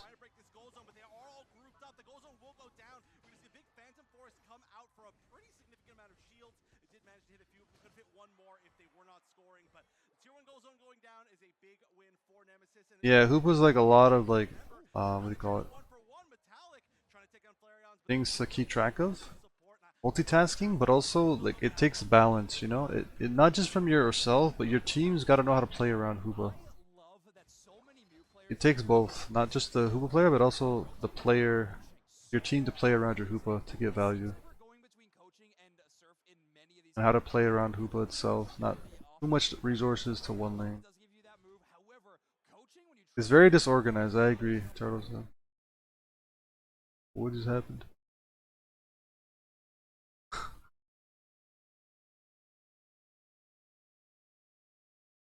Wait.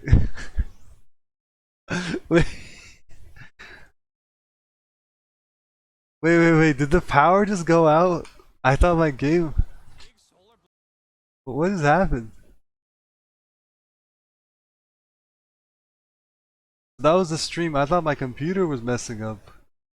That was the actual stream? This is NA production. Oh my god, yo, the Ross guy just died. Dude, I was like panicking, like, did my computer just die on me? What just happened? Yo, I was nervous. Oh boy, okay. Big solar gleam from Flareons, though. It's going to be enough that they're boosted off. Oh man, I can hear it. Network and broadcasting. Okay. Okay, yeah, so I mean, this is a much closer game. Still very like very disorganized, like you said, Turtles, in terms of the way that their team Nemesis is playing around these hoopa rotations, and there's a lot of like holes and gaps where Orange Juicers are able to just like, back cap and take advantage of the formation that Nemesis is not, like, holding. Auto takes out the Hoopa, and yet another one enhanced by that light screen deals so much damage to Glaceon. Clearly don't have their passive available in a situation like that. Again, Nemesis is still like Reigning in looking better as a team, despite them playing very disorganized with the Hoopa. They still look much better in terms of but it does this allow the game team to and how it's going. while in the safety of their goal zone and get that constant healing. That was a lot of confidence in that spacing. Yeah. Let me tell you how many times I've seen that actually knock somebody in. Get the protractor, Zugrug. Yeah. Get it out. They're just holding up a ruler next to their screen. But no. Yeah, I agree. I think Nemesis would help a lot if they were more organized with how they played. 100,000 times or something similar to that number, I think. Right now, though, fighting for the red to steal, that Rock Tomb is going to try to wall out everybody else. We're getting a little bit of a 1v1 between the brawlers up top. And there's a little bit of assistance from Trainer to make that a Yeah, right? trying to fight down. Actually, everybody on Nemesis extremely Nice. They pretty much flip and rip it, but Nemesis gets that, which is a huge Registeel going to get the Ray. It's a solid team fight. I will say I'm a little concerned. Okay, so point lead is like 55 point lead for Nemesis. So 1 point, decent enough point, can tip the scale for Orange Juice. They don't have the Reggie, so what's huge is Orange Juicers broke tier 1 bottom pad, and they're playing double Eevee, Glaceon, and Sylveon, and they want that bottom tier 1 pad, but because they don't have it, it opens up more space for Orange Juicers to like flank from the bottom side. Nemesis definitely want a team fight. They could try and backcat with Hoopo ulting them back. That's a play they can make, but I think generally speaking, Nemesis is going to try and like team fight and hold the Ray and then take the Ray if they need to after winning the team fight. Or backcapping. Whereas Orange Juicers has the option to team fight, they have the option to secure and rip the Ray. Their backcap potential is decent enough because of the chain CC that their tanks provide to space, but yeah, I think Orange Juicers looks better to just team fight and take the Ray. About how Nemesis felt like they had to play that. Trainer was playing that If they can like they believed not get the only poked out by the Glaceon Sylveon too much, Orange Juicers can win the team fight. leaving the rest of the team to worry about the objective. That's That Glaceon Sylveon damage is key. your team. I'm not too sure, but Nemesis are currently holding the lead 200 to 145, and they need to do so for the remainder of the time if they want to tie us up at 1-1. Yeah, that final stretch kind of snuck up on us. They've been Yeah. waiting. Oh, goodness. Zugrug moving. Nice. This is huge. Orange Juicers has. Do not want to get caught out. This is huge. Orange Juicers has full, like, full space to just flip and secure the Ray here. So Blastoise is like desperately coming in to ult to try and create space. Cracked a couple members of Orange They get the Blastoise pick. Nemesis is looking to take a team fight. with the Blaziken. That being Forces the Glaceon passive and ult. solid amount of Zones out they've got to run away. Lynx. Reset is going to happen. They are going to be able to get through just barely while the Hyper Voice is going to do a ton of damage to the Trevenant. Not only Again, the Blaziken is down for Orange Juicers, so they can't go for this Ray weapon metallic, like reliably. So they kind of have to like regroup and take another team fight Oops, unbound. slash take objectives here for Orange Juicers. Playing for scores, playing far away from this fight. They'll have the chance to come back. Not anymore. Nemesis ults to create more team fight pressure. Of Orange Juicers. Big serve by He presses the Trevenant. Trevenant goes down. KO. The Trevenant is felled. Yeah, once the tanks go down, it's just hard for Orange Juicers to get into that back lane. Versus Metallic in the The priority focus for Orange Juicers should be pushing their DPS for team fight.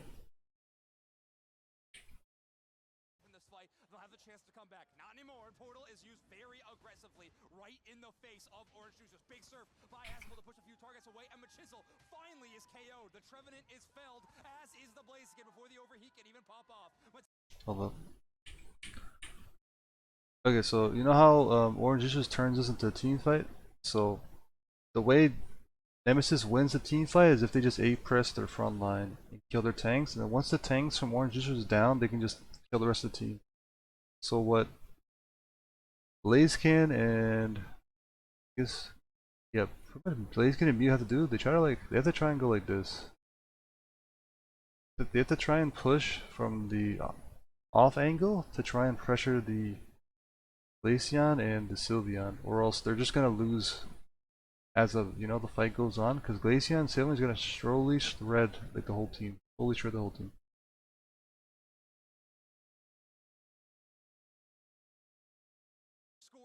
And we're gonna see this happen, right? See the Blaziken here is not looking for the. Blaziken look to A-press their front line, but you have to push the back line of Glaceon and Sylveon, or you're gonna lose this fight.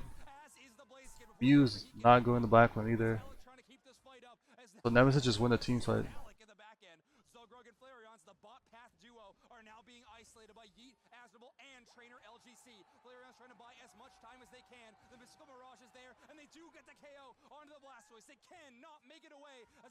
The Nemesis puts some pressure to back cap, forcing someone to cover, and then Nemesis just cleaned the team fight up.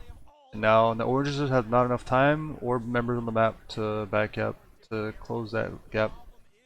They've already got the lead. So, I should say the problem for Orange Juicers is that Nemesis already has the lead. So this is going to mean that they've got to defend, but they also needed to score. And with 10 seconds left, there was no chance for that to happen. Game number 3 for Winners Finals is on the way. And you can tell that is a load off for Nemesis on the winner's side of this tournament bracket. Normally we are seeing this team pop it off, excited, pumped. They're just like, okay, game 3. Yeah, if Orange Juices were able to get the kills and flank on the Sylveon and Glaceon, they would have won that team fight. But because they focused their front line, the Blastoise just soak up all the damage, and Phalanx is not a priority target for Orange Juices to kill, right? It's the Sylveon and Glaceon that's a problem. Never forward, but let's play it 1v1 this game. They were now lazy to grab all around, always side mode. Either way, games back, voice calm. Before that, to help the enemy team secure. Like twice.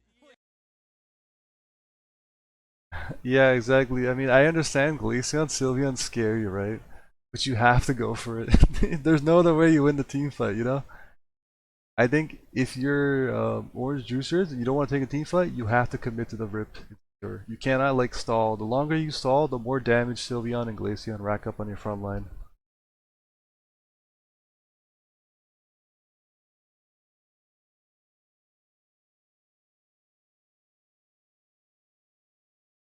Alright, so Game 3, Orange Juicer vs Nemesis. Any adjustments from Nemesis Orange? Let's see. Keeping the Cram ban for Yifan, banning Umbreon, and banning the Leafeon again for trainers, Leafeon, which makes sense. The Phalanx ban instead, I'm not a fan. I think there's just so much counter picks. You know what I'm noticing throughout this NAIC? NA teams don't know how to counter and play against Phalanx. That's what it seems like to me. Why would you? I don't think you ban Phalanx as a second pick. Because you have last pick, you have so much opportunities to counter draft Phalanx, you know what I mean? I think denying the Sylveon makes more sense from Flareon. So ban Sylveon, let them have Phalanx. You can counterpick Phalanx. So ban Sylveon over Phalanx for Nemesis. If I'm Orange Juicers, I pick Sylveon or Trev early. Yeah, that makes sense. I would have picked Sylveon, to be honest. I think Sylveon makes more sense.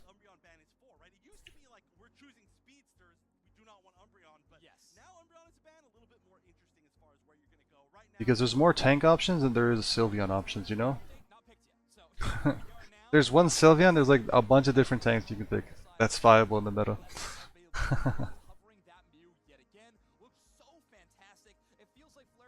Oh, I didn't know how to. Yeah, I didn't know that. Yeah, I didn't know that.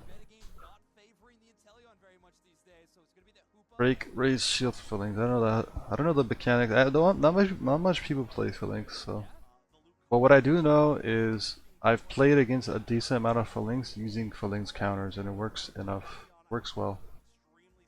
With a friend? Oh, fair enough.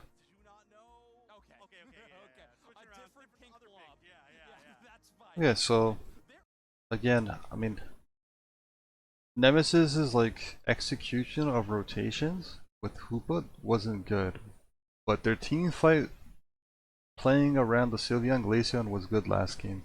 So I like the way that they picked the Sylveon Glaceon again because they did a good job of playing around that damage. Rex was nodding and smiling a lot, and I was like, maybe, okay, we're cooking.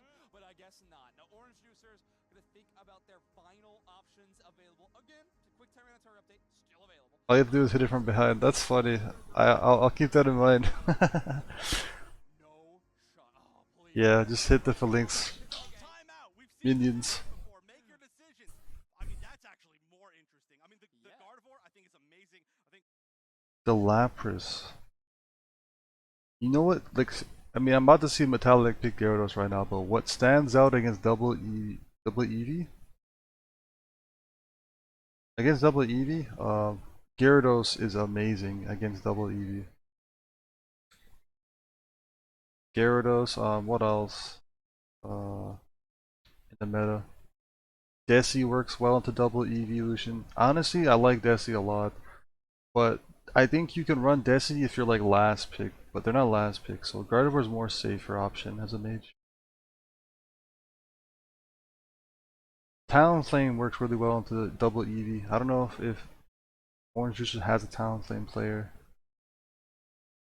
one of the most underrated Pokemon right now, but Lapras and then Metallic. I like Lapras. I like the Metallic Gyarados pick into Mew and Gardevoir.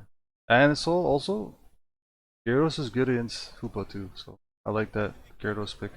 So much this weekend, and it's been ignored. So I Nemesis team fight looks better than Orange Juicers. Their early game looks better because of the double EV. so that could help out. But again, And then of course, yeah, Yeah, I think Blissey's the biggest reason we saw. Orange Juicers has really good AoE damage. This guy, okay, they changed the item. I think if Orange Juicers doesn't take too much damage from Sylveon Glaceon and can catch out the Gyarados, then they can win the team fight. I also think Orange Juicers has been shown to be more organized as a team compared to Nemesis in terms of rotations. So I can see Hoopa working much better for Orange Juicers than it did for Nemesis. Or you love Umbreon. Both great lockdown defenders walking up. I like Nemesis comp more though. It's good. Flare. Proud of it.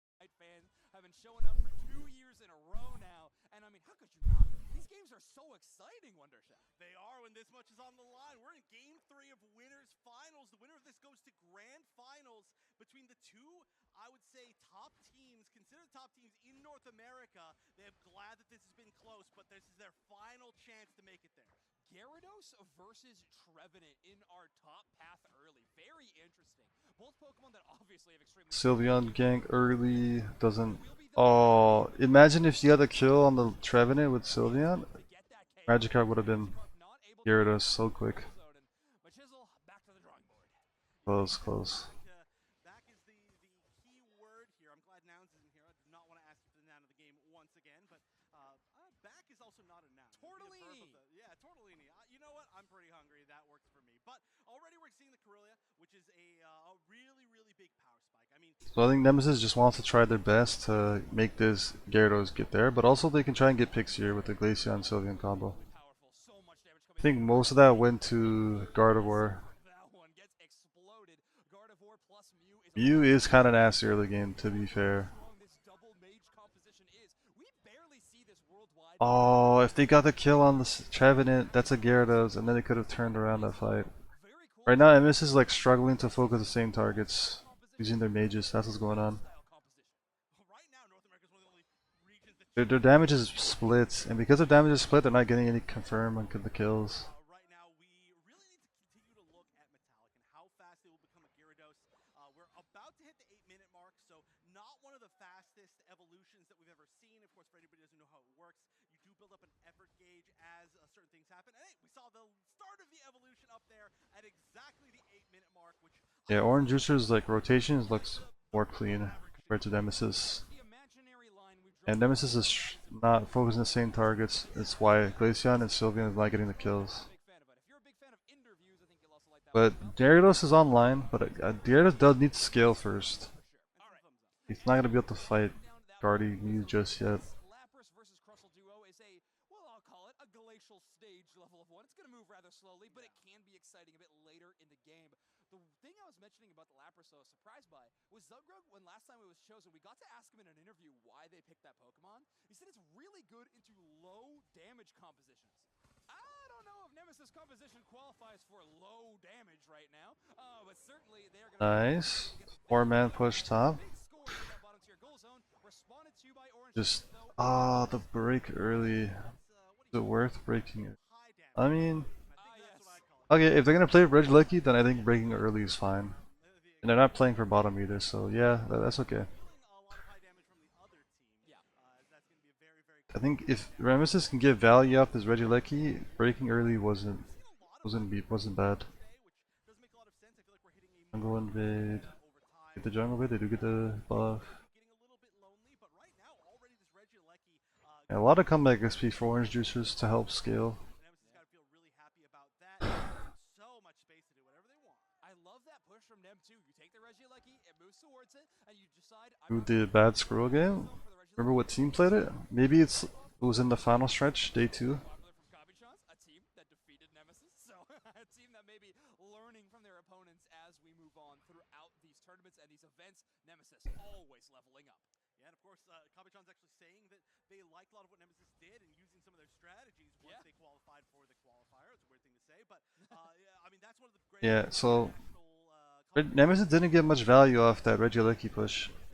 And because that's the reason, Orange Juicers having that top pad broken early allows them to just scale a lot for the Trevenant, for the Gardevoir, for the Mew. So despite the pad being broken, this is just really good for Orange Juicers. not a call out, but as we were watching that, we did just see the Hyper Voice completely whiff on anything because they accidentally The events that played out. while they got away. It was like Do you remember what player it was who played the Greedent? Maybe that could help. I have a general idea of who plays on what teams on NA. trying to take down the Indeededs, but right now I love this super far forward positioning from Flareon's, managing to not take every tick of that Hyper Voice, and that Horn Leech is going to be a great initiation alongside the fan. Trev forces both Crustle and Sylveon out, which is huge. Everything everywhere, but yeah, that reset. Gyarados goes in the back line, but Gyarados goes in a bit late. I mean, he does get the Gardevoir kill though. That is huge. Yeah, that's good. That's good actually. Getting that Gardevoir kill gives enough space for Nemesis to be able to take this Regis or just. Oh, it's the power outage. Ew, what's going on? I agree. Actually, we're going to need to get the other two casters here because whatever they did to bring the power back last time worked. So we're going to need Spraggles and Dupe Snacks to come back and do whatever scary ritual they Oh, the power outage. know if I could ever repeat what they did. 5 to 10 minute pause? Oh my god. Okay, thanks for letting me know. So our apologies in that way, but on Gonna skip ahead then. admin for being quick on that pause button, making sure that the game in that, of course, here as well. It's a lot, guys. Of that, but yeah, just got that color still get I was about to do this. Thank you, I can skip ahead a bit. talk about that, and it does not end up being the same role quite that often in a row. But This is a replay, huh? work in the damage to Parions, and that's another. But now Nemesis is moving in the way of Orange. They're perfectly timed secure from Flareons, and that's another objective going in the way of Orange Juicers. Really seems to be damage to part, but still the North American Regional Championship. And once again, just to recap where we're at, a slight lead as far as points for Orange Juicers, slight lead as far as level for Alright, I think this is like pretty much where they're back. neck and neck. so far Flareons really put the work in the damage department, but Gardevoir comes back with ult and gets a 3-man Gardevoir ult. And Nemesis get wiped. And Orange Juicers are in the lead in terms of points. Not by much, but the levels is what's really important. And because that top half was broken early, Orange Juicers are going to get even more levels. It's going to be tough for Nemesis late game.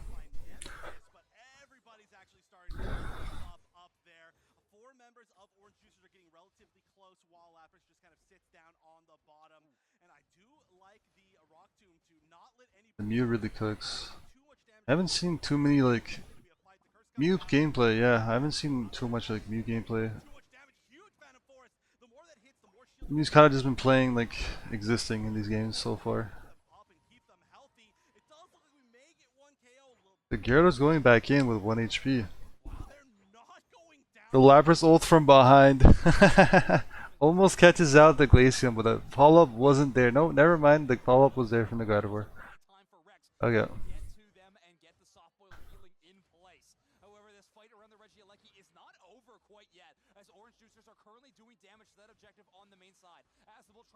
Pretty much trying to zone out, and the Mew secure. Yeah, Mew is better secure than Nemesis's clowns. Yeah, that makes sense.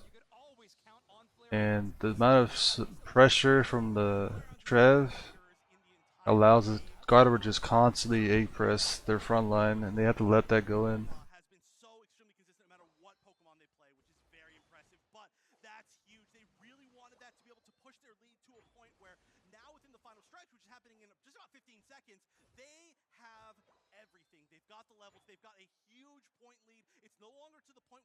Okay, so heading into the Ray here, Orange Juicers have the level lead. They have the point lead by a decent amount now after that cap top side, and they got a good overcap.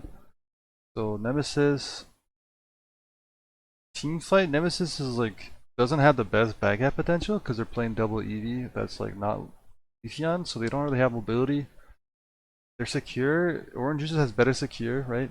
So I think Orange Juicers, as long as they don't like play into Nemesis's team fight and don't get too caught out, they just gotta stall the clock and defend. And if Nemesis tries to, flip the objective, they have Gardevoir ult to punish, and they have Trevenant as well, and they have Mew secure as well. So I mean, as long as Orange Juicers doesn't get caught out by Nemesis's team fights, Orange Juicers have a much favored matchup and Ray win conditions.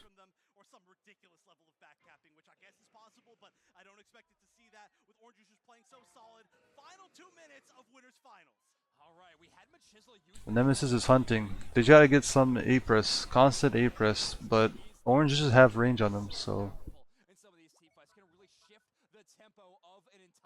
Orange is just dancing away from the Glaceon and Sylveon.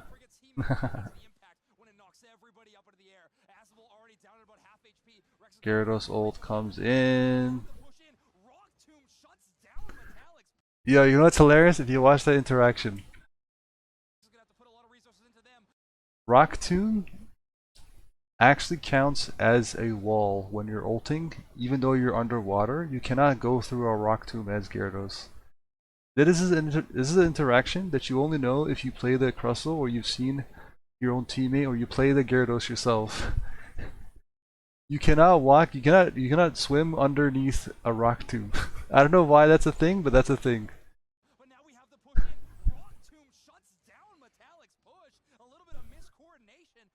That's why you couldn't go to the Gardevoir. It's funny, yeah. So, Orange Juicers have made them Gyarados use Gyarados ult, so they couldn't push the backline anymore, and they also forced the Crustle, and Orange Juicers have all ult on their game, so they're looking good in terms of resources. Lapras ults in, pressures the Blissey ult. This is not looking good for Orange Juicers though. They like forced a fight that they didn't have to. They took a bad team fight. They could have just kept stalling. But they get the Sylveon kill, which is huge. Glaceon is starting to flip the objective. Yeah, very, very important to know for that matchup. So, despite Despite Orange Juice taking a bad team fight, they were able to get enough kills and they forced enough ults earlier that they didn't get as punished. And at this point, it's a flip. But I mean, Orange Juice can just A press them like this. Yep, with ult, and they do get the secure too.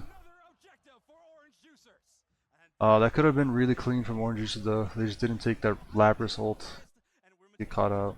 Chase down Trainer, getting a little bit of a juke, but I'm not sure if it's gonna matter. The lead already going to the side of Orange Juicers. They've got shields, but they are somewhat unvulnerable Pokemon. Kratos getting that shield melted. They've got to get the score in, but the launch is gonna make sure that that shield does not matter. However, we still need to see Nemesis score. They did a good job of defending. It looks like maybe Yeah, that's GG.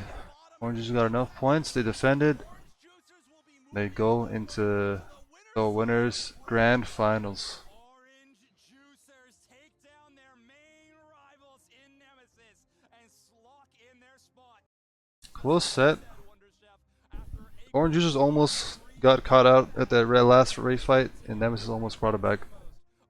Losing their first objectives. Yeah, exactly, Turtles. It's not a matter of who was like playing better over the other, it was a matter of who didn't mess up as much. And because Orange Juicers had more room for error, right, because of their point lead and they forced those ults earlier, they didn't get as punished, right?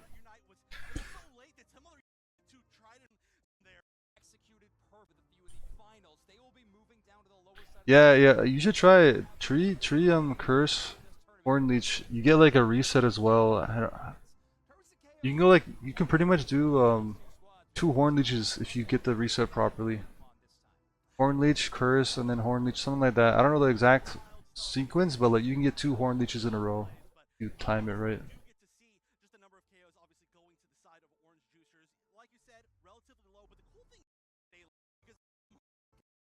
Hey, that's something, that's what a United is, right, Turtles? It's not about who plays better, sometimes it's about who makes the lesser mistakes and which mistakes are more important.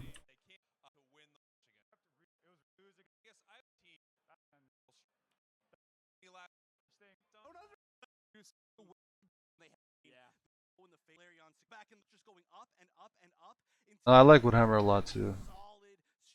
I just like the whole slapping them into, you know, the range on Woodhammer is pretty insane in terms of like AoE. I think it's worth trying out the other build, seeing you can get an understanding how it works. To have more options. Maybe there's a situation where Curse is better than Woodhammer. I'm sure there is.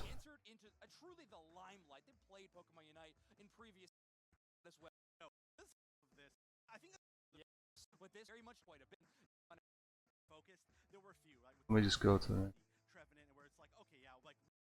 A lot of weight across the web with AI on this stage screen. One player, Lumen make it. Let's try and stick to our game plan. Okay, so this is the game that Luminosity has to win to qualify for Worlds. And if G loses this in the losers bracket, then they get sent to the final stretch below, right? So. But that plan is a little bit more difficult to execute when Slash knows a lot of those moving parts. Oh, absolutely. As we get ready here for game number 1, That makes sense, yeah. Curse, because you can't CC the unstoppable mons, yeah. More damage. I think Woodhammer makes more sense at like speedsters to have more CC. Even Curse into like mages, like for example, like, you know, Glaceon makes sense because they have immunity to CC, and damage makes more sense than CC into EVs, like Glaceon and Espeon. Also can't play sure. Yeah, absolutely. And on Luminosity side, they've done their homework. I think taking away Umbreon from Slash is critical at this point. Banning Umbreon to deny Slash, yeah. Pivots over to OG, lock in Dodrio. OG has a terrific Dodrio.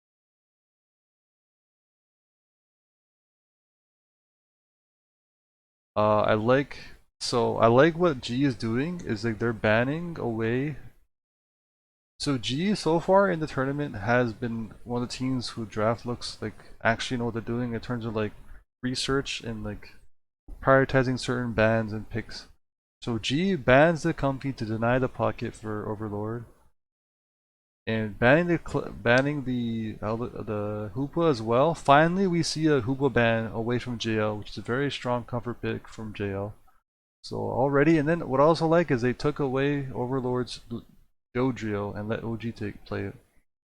So this is a very strong target band, take away draft against LG.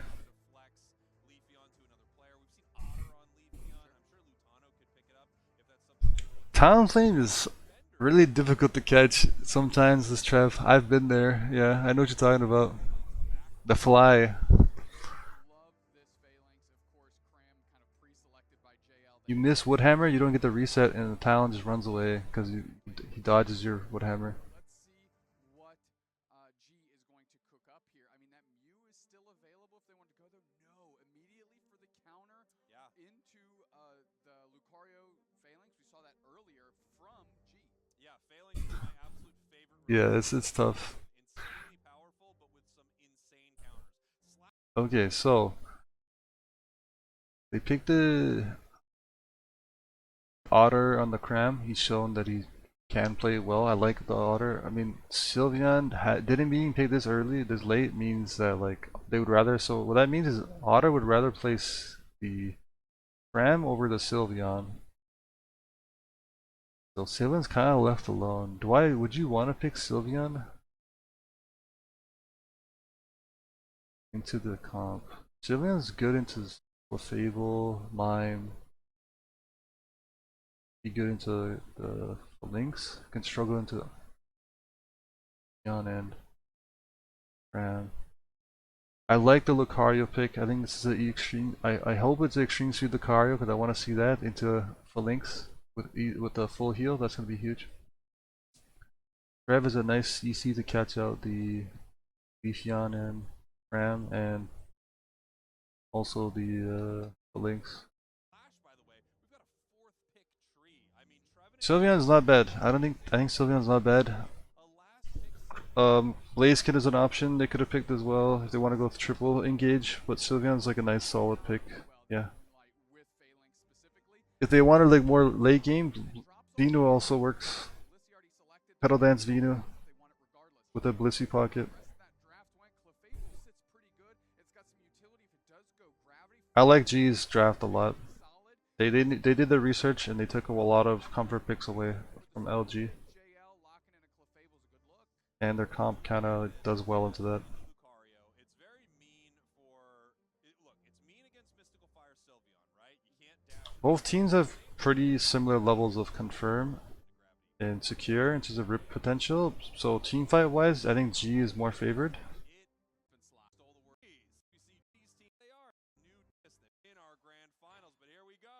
In terms of early game, I think G is also favored with the Sylveon and Lucario and Dojo. We'll see how this match goes. Otter and Joey have been a very good dynamic duo in this bottom pack.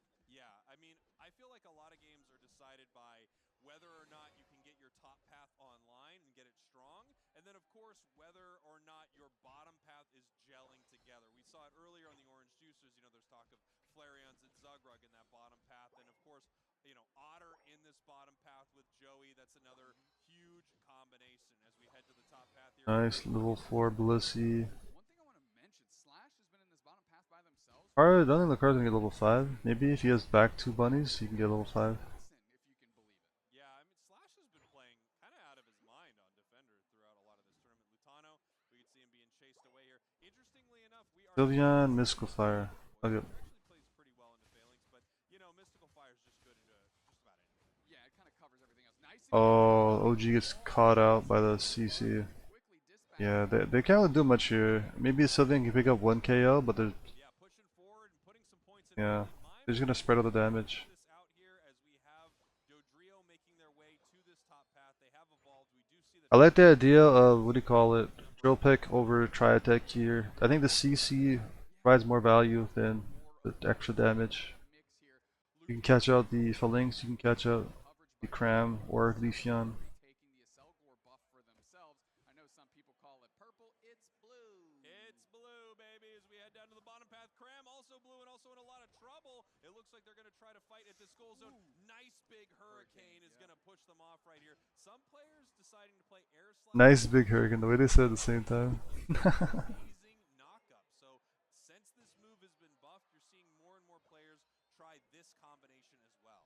Yeah, Otter, speaking to them again before and after that interview on stage, said, if I had Hurricane Dive in our first game, I think we would have won even harder when they were talking about that first game against Mhal. So definitely their preferred loadout for that.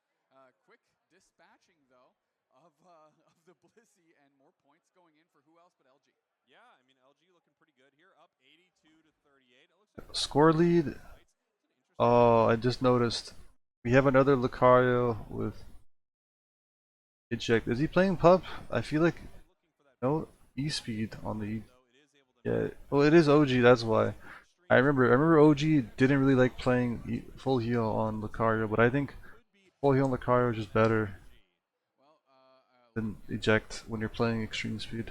for LG, and they got a quick KO streak of 2 with JL in their pocket. Now we're pivoting over to Regirock. Slash is stuck on the wall. They're going to go towards the Cram. They're moving forward. Woodhammer does find their target. OG moving forward, and Regirock getting very low. Dive Cram comes. Yeah, just finish it off. OG, and that's what you expect out of Lucario. Top side, LG is letting them pressuring a little bit, but they get the Regilucky, and Overlord's doing a good job of just pressuring the jungle. As I say that, he gets caught out and dies. He was doing a good job of crushing the jungle. Is still around, really disappointing for Luminosity. They are not able to walk this Regielekian. We can now see Lutano making their way through the central area of G, and now Yeah, see, I don't like Mystical Fire into the links. I think you gotta go Hyper Voice, but I mean, Stepped up into Lutano's kitchen. yeah, I think Hyper Voice even against like Ram, right? Good eye on what's going on in the middle here, but it just feels like Luminosity left to their own devices are just going to be able to creep ahead. Yeah, it feels like Luminosity just winning the war of attrition here. Little battles back and forth. G has some good opportunities. So far, the LG is winning the early game in terms of levels and point lead. I think it's going to be a little tough for G to engage. We're going to have to see them play around gravity as we see this fight start. Nice. Try to catch the mime, catches the mime, ults combo, forces the clef. Rolls their unite move here, and they're going to roll around. Here comes the rest of the team. Tons of damage being put in. Something you've noticed is I think G's draft is showing just the difference between JL on Hoopa versus JL on Clefable. This is the difference, which I think that's helping G get that advantage against Luminosity.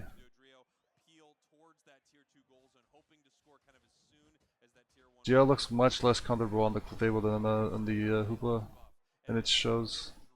Gaming feels very reminiscent of what we see out of Japan with Dodrio and a lot of their Ram ult. Wow, almost gets it. Oh my god. Dodrio, though, Tri-Attack Dodrio specifically, does an amazing job of just making their way into the center and stealing away all those beautiful buffs. Slash caught fast forward. 4 players there to cut. Again, Joey on the Mime is just playing so consistently well, catching these DPS carries out. Really seem like anybody else is going to be able to entertain this except for Egnoob if they want to make a play on it. They go in and they take it. Why? Wow, that just happened.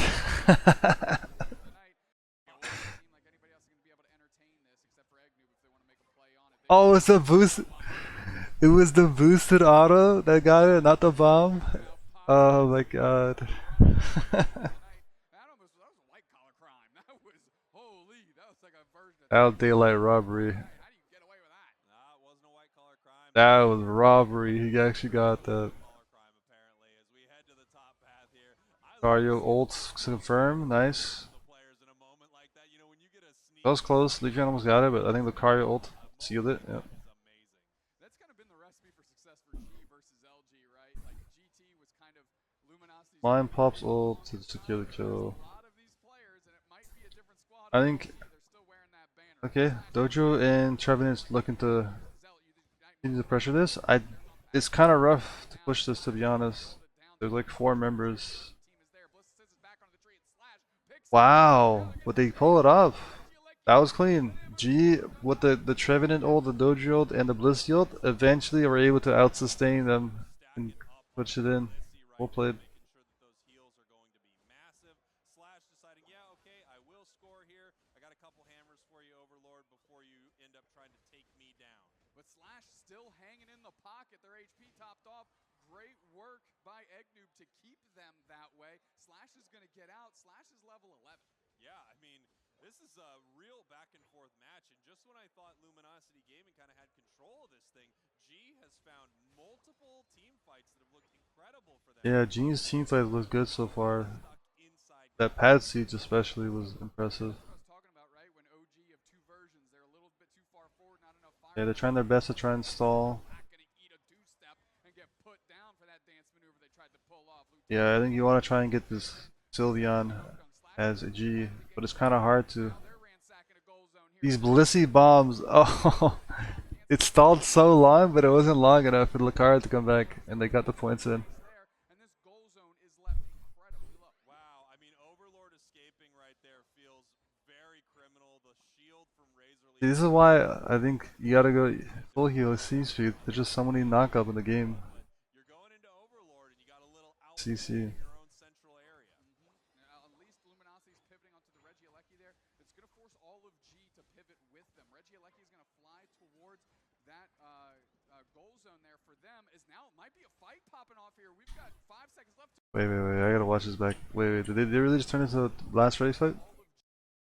So, Luminosity's trying to rip this. G's looking to try and turn around and catch him off guard by flanking them here. Revenant comes in, CC's 4, looking to engage more. Lucario comes in.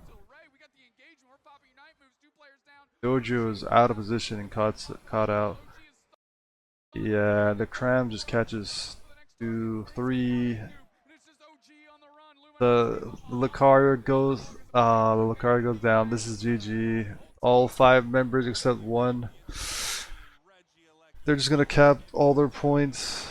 Remote Stadium is back. Luminosity Gaming is back as they take a commanding fight there, and it looks like a win in game number 1. Okay, so if G can catch enough Mons and get a good team wipe, and then take the Ray, and then score a lot of points, there's hope. But it's gonna be very difficult. Black in trouble right here, but actually able to pull out. If Overlord goes down, this could be. They're not getting kills quick enough. LG is respawning. Not enough time. The timer is so close. Looks like they're going for a little rip maneuver here as Joey's trying to find their way in, but Lutano with half HP sitting on the top side of the Rayquaza pit, looking to make a move in. Maybe they do, but it's still taken by OG. G gets it, but they have to score a lot of points. So I think if LG can stop 2 or 3 of them, they're good. Yeah, they just got like 2. Yeah, I mean, a shield is down here for Black, not even able to score. Egnoob scores a little, but not enough. We've got Lucario in that central area here. OG, I believe they have a shield as they're going to try to bounce top, but I'm not sure exactly. 50 points, 100 points from OG, still behind by like 200 or 160.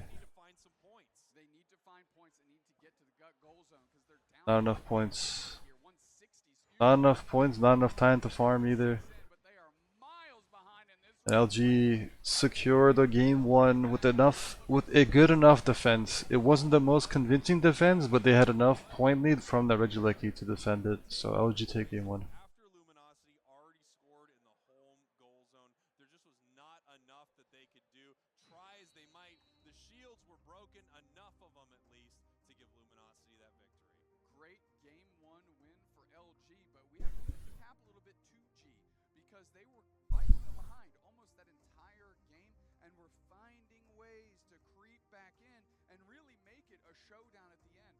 The problem that happened with G, in my opinion, is LG made the play for the Regieleki, and I know it's hard, but I think G needed to just avoid that and Have to love moment, Ray, you know, it's where. See, I get what LG was doing, right? So G was pretty much saying, we'd rather take a fight early on our own terms to catch out Luminosity, right? But they didn't do it. They didn't get that team fight that they wanted, so they got wiped. That was the problem. I like what G is doing though, being proactive, not letting the Red League just walk in. I think if they got a better team fight, that would have worked really well for them. Because they could just ignore the Regieleki. You have to take a good team fight and then just taking the Ray right after, right? So I understand why G wanted to take the fight early, to take fights on their own terms, and maybe have a better chance of winning against LG in terms of that Ray, and they the end game. all their unite moves basically, and they just Have to. yeah, I mean, getting Pokemon a big you can Now, on now, we just G things up flat press let G. So they went with the Tri-by, the Tri-Attack Dodrio, right? And that's a Pokemon that Okay, game 2. What hands of OG. what adjustments? And they had to pivot based on how the draft went. That's what good teams do. interestingly enough, G asking for the second pick here. You know, Luminosity won that match, so G asking for second pick. Oh yeah. So again, denying comfy pocket for the Overlord Zoroark and banning the dojo to not allow Overlord play the dojo. But this time around, that means JL gets the Hoopa, which is kind of what they want. I think banning the Hoopa and denying, I like the last draft better from G. I'd rather, you know, deny the Hoopa than deny one of the picks that Overlord plays. First pick over to Luminosity. I was gonna say they could easily grab. They don't pick this. G Was surprising. They know that what they just ran into. So we're gonna I would pick the Hoopa away from JL right now. To Blissey first is a thing that they can do, I suppose. I don't necessarily think it was the difference. But putting OG on Phalanx is definitely counter the counter pick by just picking the counter. Yeah, and now I wonder if we're gonna see Venusaur on the side of Luminosity Gaming. You know, So I like Blissey to deny the pocket for Overlord's carry DPS mons, right? So that's a nice adjustment from G if they're not going to pick the Hoopa. Again, I'm not a fan of picking Phalanx early because like there's a lot of counters. Somebody finally tuned into a Bruv stream, right? Or watched Tomato. It's just odd that none of these Lucario players are playing full heal, which would cook the Phalanx, you know? If you don't get knocked up, you get all your resets.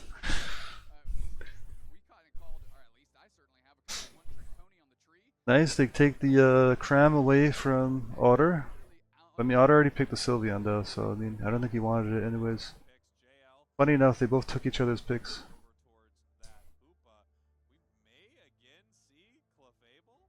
The Fable is a way to deal with Cram, makes sense.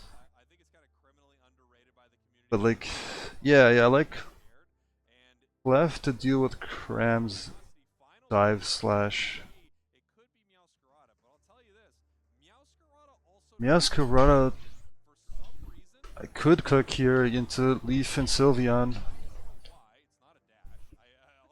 But into Blaziken it's rough. And mine. Looking at the comps, LG have better early game with the EVs. They have better secure slash better secure with the Blaziken. They're definitely more squishy. But I mean G is also pretty squishy with Cram and Meowscarada, but I think Meowscarada has more sustained. It has more mobility but not sustained. So I mean LG a better early game, they have better secure. The rip isn't the quickest unless it's a Sylveon Mystical Fire, then they have good secure and rip as well. G's early game is worse.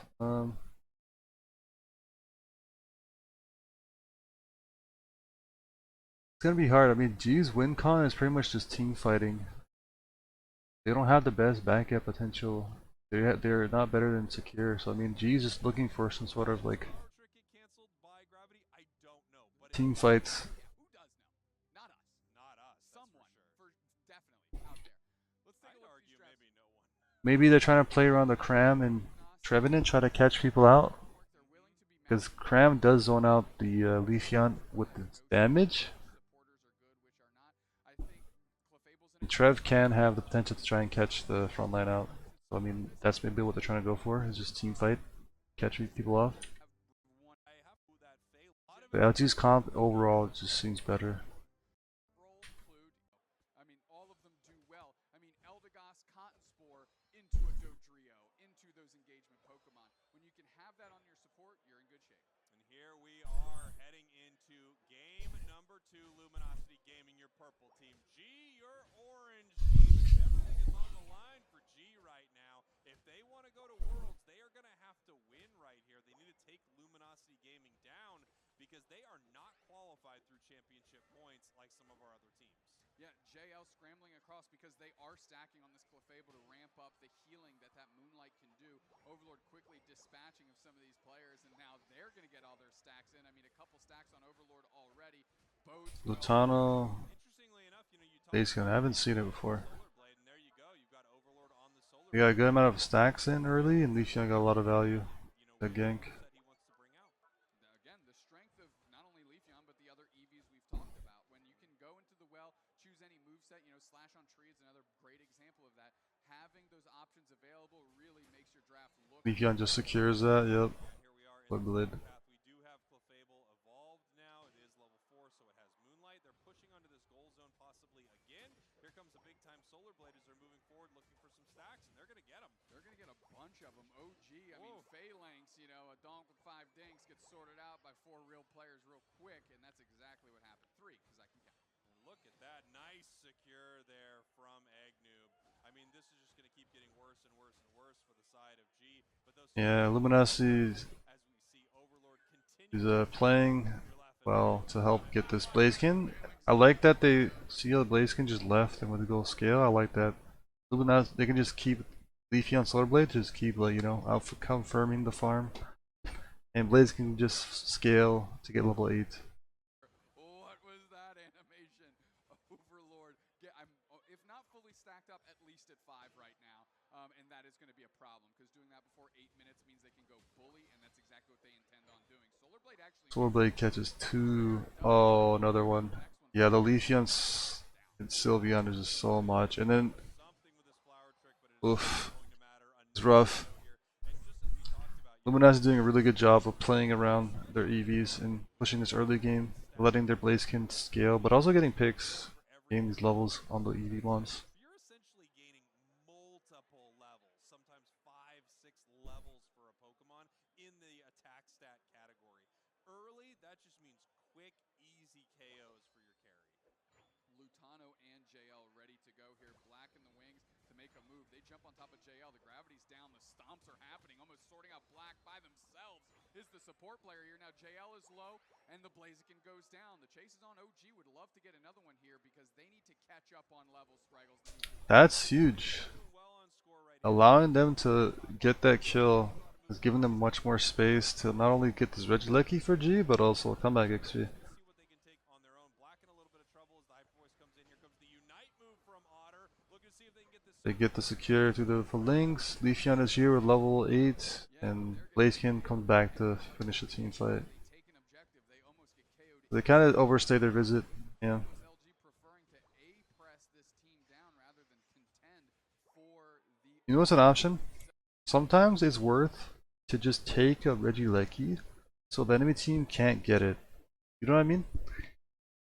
In this case, if G just takes Regieleki and then immediately just backs up, that's completely okay because they got the EXP from getting the Regieleki, but also they deny Luminasi from getting it.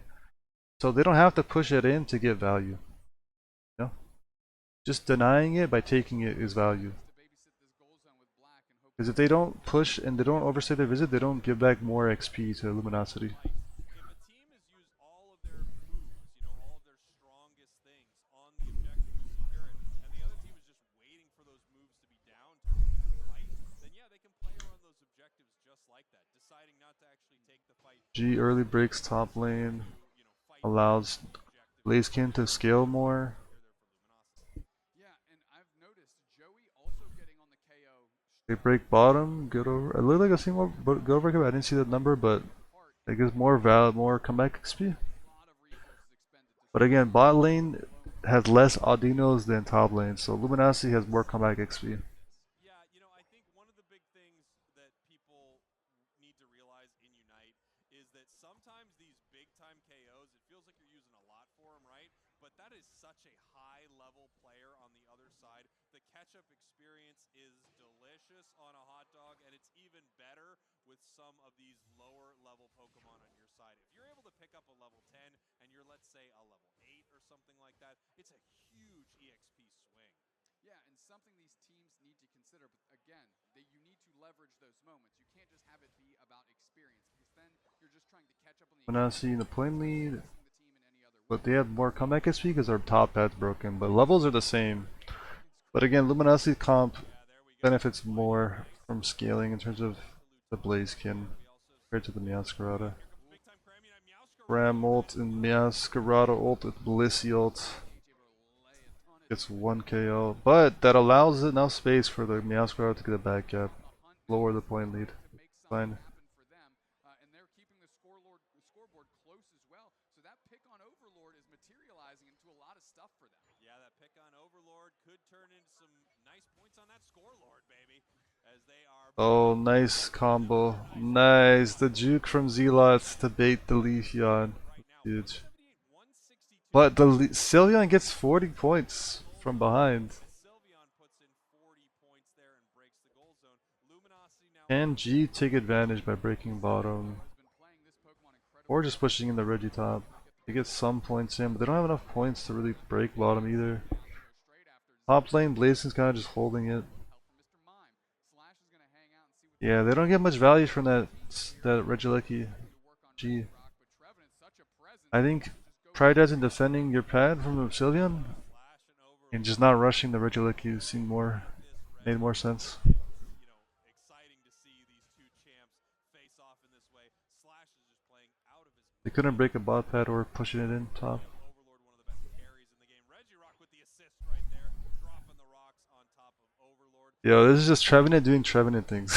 Did you see that? Trevenant just chain CC at the chain CC and the Blissey healing him and he's full HP. Cram ults in the middle, pressures. Oh, the Hyper Beam! The Hyper Beam to KO the Cram.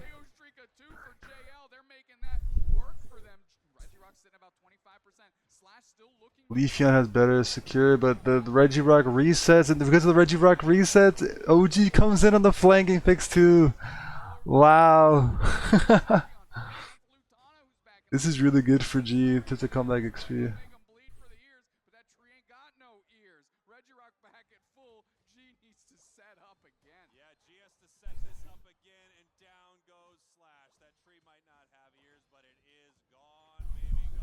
That's okay, even if they didn't get the Regirock, that 2 KOs by the flank from Phalanx was huge for G. Phalanx now level 13 because of that. I need to take a deep breath. This game is close, my friend. Couple level 13s on the side of G. Zealot making this Meowscarada their own. Stepping in, looking great. We've got 15 seconds till Ray. What can G do to shake this thing out their direction? I mean, it's so close, right? 2-8. Alright, so looking at the win conditions. So both teams are really close in terms of points. Like 20, not 20 points. Like 40, 30 points. My math isn't the best, but like it's pretty close, like 40, 30 points. Level wise, both teams have similar levels, but LG has better secure. So taking and flipping the Ray is better for LG. LG's team fight can work well if the Leafeon and Sylveon are able to like poke out them, right? And then Blazekin can follow up. But if G's like Trevenant catches someone out or Cramorant ult has good timing and placement, it can just catch out that front line from Luminosity and their DPS struggle to come in. So I think both teams have a way to win this team fight. LG has a bit slight advantage because they have the bottom tier pad still up. Very close game.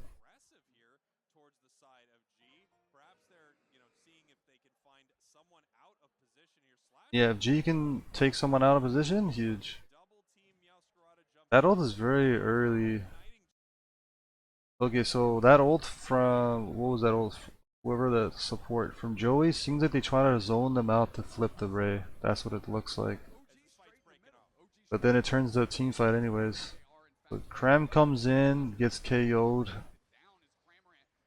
Yeah, that Cram was way too close.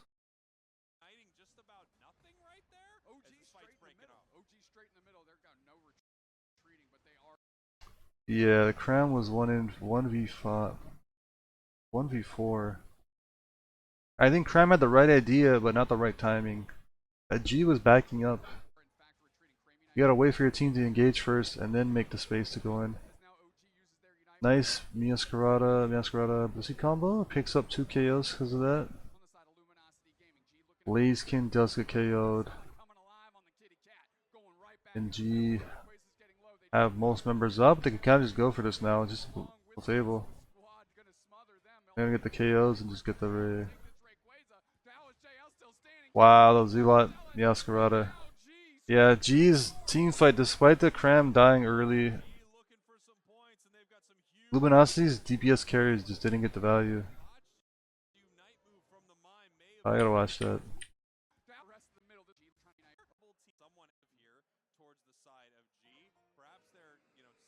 I'm trying to watch where does Overlord and where does Lutano go when this team fight goes down. There's the here's Leafeon. Where's our Blaziken? The Blaziken's right here. Blaziken gets nothing. Cram goes down. Yaskrata comes in for the flank angle. Leafeon is getting chased. Where's Blaziken? Blaziken gets nothing with overheat kick. And then gets caught out right after. Yeah, so both DPS carries Luminosity was, you know, they just didn't get any value. They didn't get much value from that team fight, so G1.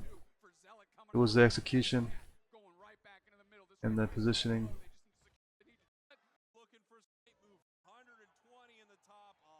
Game.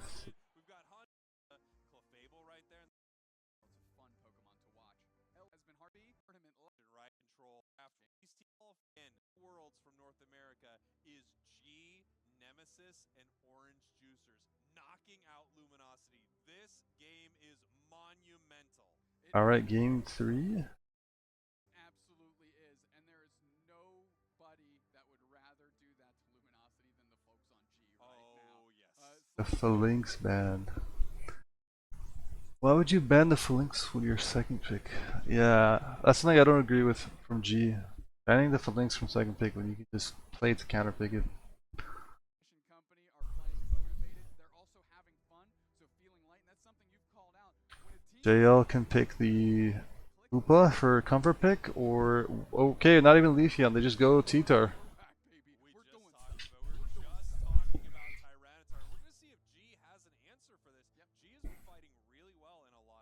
I'd pick Sylveon here, seeing a T-Tar.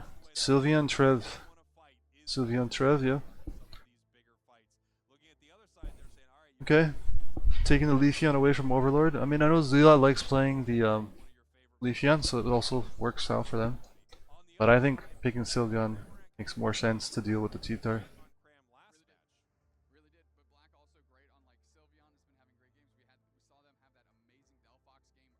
Surprisingly, Outer just picks Cram instead and just lets Sylveon go anyways, so it works out.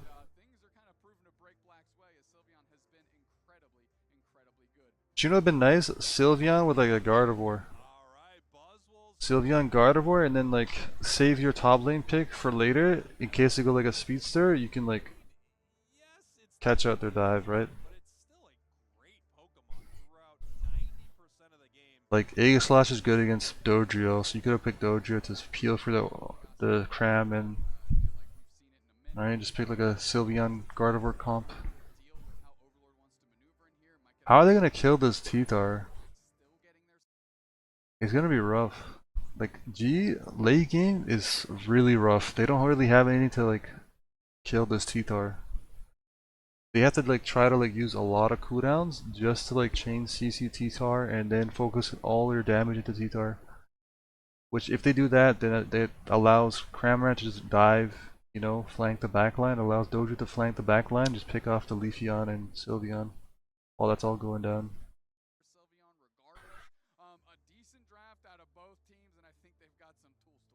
Luminosity's late game looks better because of T-Tar.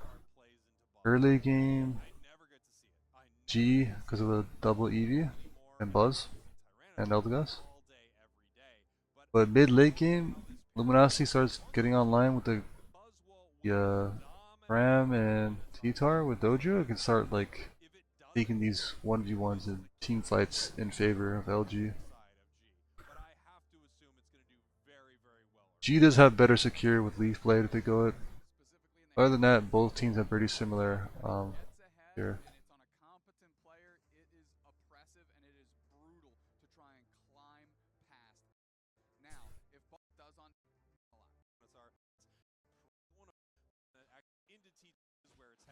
Tyranitar to the center, so they're going to try to funnel as much experience into T-Tar as they possibly can.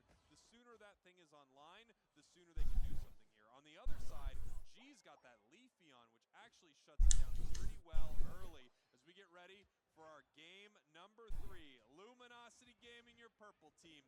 G, your orange team, and everything is on the line for G right here, and a lot of things. Yep, the early game from G is strong. Buzzwole, Sylveon, Eldegoss, Leafeon, it is really strong. I like the aggro from G to take advantage of that early game. And they have the Leaf Blade to just counter. Yep, Leaf Blade just outconfirms. Another outconfirm, nice. Starving LG of the early game. We're still checking the data on that, but of course, we'll get it to you as soon as we possibly have it. Lutano up in this top path. We see JL here with them. 4 members of Luminosity in this top path for this fight. I like this quite a bit. Immediately knocked down is Overlord, but they're going to get good experience onto Lutano, and that's the goal. They're looking to try and pressure them with the team fight. Maybe get a pick from the superpower. Isolate the Koopa, but they're scoring. They still get the kill though. They get the KO. They get almost another KO and they get most of their stacks points in. This top path. Overlord is back, but he's only level 4. They're going to push him off this goal zone. Big time pickup and setup. G could have gotten more value, but they got good enough value. Like if they prioritized killing over scoring first, I think they could have gotten more points in if they got 2 kills there. Exactly what they want to do. Looking for a big I like that. You see the early the Sylveon jungle invading, pressuring the jungle and denying, every wild Pokemon trying to deny the Pupitar from scaling, but Joey secures it. As you'd want it to. I was gonna say 6.5, 6.25. So the way I see G winning this game is if they're able to maintain their early lead they get and not let the Cheetar scale. That's like the way I can see them winning in terms of team fight. Ticked over to 7. Don't break pads, Still moving. deny Pupitar consistently, and keep your level lead. Even the Buzz will show, but them being at level 8 already is going to be a problem holding onto that Unite move. And this is something we talked about with Tyranitar just a moment ago. I mean, look at this thing. Only level 6 right here. Like Nice 4-man gank. Nice 4-man push bottom. They get all the points in. Dojo might clean up though. Ooh, it's close. It's very close. Cram almost gets a KO as well. They get out with 1 death. That's good at least. It could have been much worse. Getting the Leafeon is a great consolation prize for Luminosity Gaming. Good experience for them as we are still trying to get Lutano online behind the first Reggie showing up. Slash is immediately working on Regis. G is definitely like baiting. Oh, they could just flip it with a Solar Blade actually. Yep. Harassing them with an A press. Yeah, Solar Blade zone. They could just take it like that. Yeah, they don't even have to take a team fight even though they have the Leafeon ult. Retreat, and so is Otter. Yeah, really great stuff here from G. You know, they had that unfortunate moment for them in that. I think as long as G doesn't break the pads, again, right? They don't break the pads, they keep pressuring the lanes and taking the farm. Deny and starve this T-Tar from scaling. And G has a good team fight at Ray. The game shifts dramatically, and now we're fighting around the raid boss that is Tyranitar. We're going to see how they want to play this thing. It's been interesting watching Tyranitar because it really has been up and down. I can't say whether or not it's super powerful competitively, but Luminosity... I think it's okay to get the Reggie leggy, but don't break the pad. Oh no. Alright. So if G is breaking the pad, they have to make sure that they're constantly pushing the back farm from top side, but also the jungle, or else because like the T-Tar is gonna scale. This is what I'm worried about. They got a good overcap, but they're gonna scale. Be able to put some points in too. I mean, they are moving right now. Wow, look at OG right there. How beautiful was that? Hoopa came through the portal, immediately snatched up, put down with a massive Unite move. Overlord in some trouble right now. Nice smackdown to catch the dojo. Almost gets a kill. Able to get a huge takedown on the top path either, as we see Egg being pushed away from that top goal zone. 16 points on the side of Luminosity, 203 on the side of G. Every fight's been going their way, but Tyranitar is on the battlefield. Tyranitar needs Oh man, I'm at. You know what? It's that.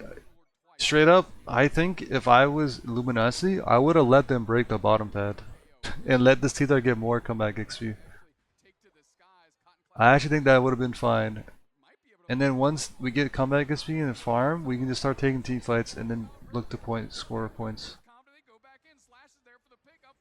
Ether comes in, ults, team fight, chunks the front line, gets out. He doesn't take too much casualties there, yeah, just one. Good kiting from G not to get caught out in that fight. Played that so well. Down here in this bottom path, Reggie Steele just being ripped apart. The sand tomb is here. The confusion. Leafeon Solar Blade's a bit too early. Dodrio with the drill pack. Way too early on the Leafeon Solar Blade.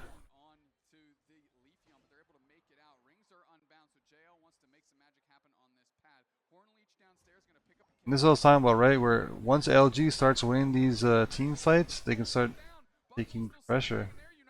But surprisingly, they actually don't win the team fight. That wasn't a decisive team fight. Scrappy, very scrappy.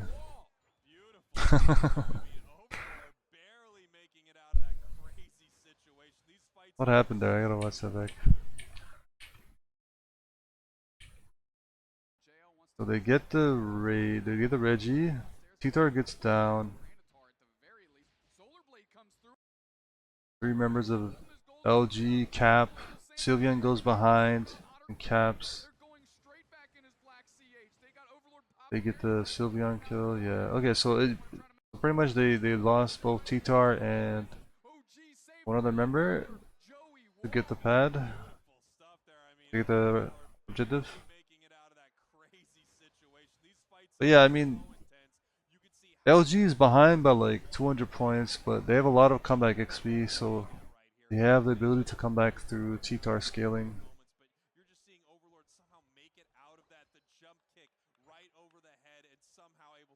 Opportunities for LG to come back is if they can defend this Regieleki or just take a good team fight here and then score afterwards. Yeah, really well done in terms of zoning and taking team fight from LG. Gets the picks, and they actually get the Regieleki as well, so now they're able to reduce that score lead 50-50. And they're able to just come back. Now they're just not even that far behind in terms of points.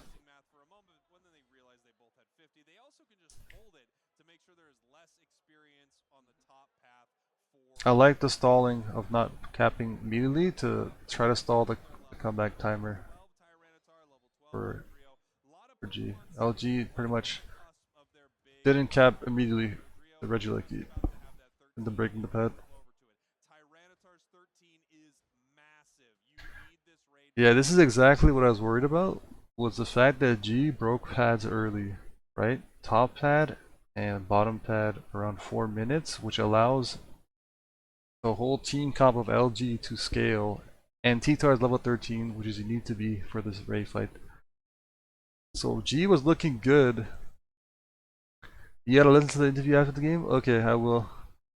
Okay, but like, yeah, you know, like G was looking really good early game, but because they broke the pad, Luminosity have been able to just scale, and because they're able to scale, they were able to take that team fight topside, take the Regieleki, and then score to make them come back into the point lead. Like, you know, it's not far anymore. Small things add up.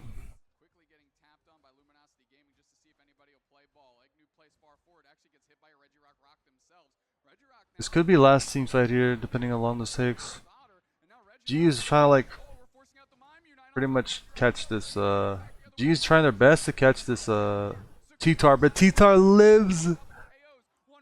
Titar lives on 1 HP. No, this is really bad for G.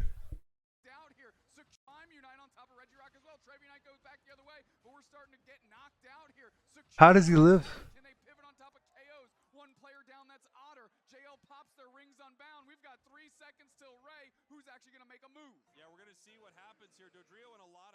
Okay. Not the worst. I mean, G still has a point lead, right?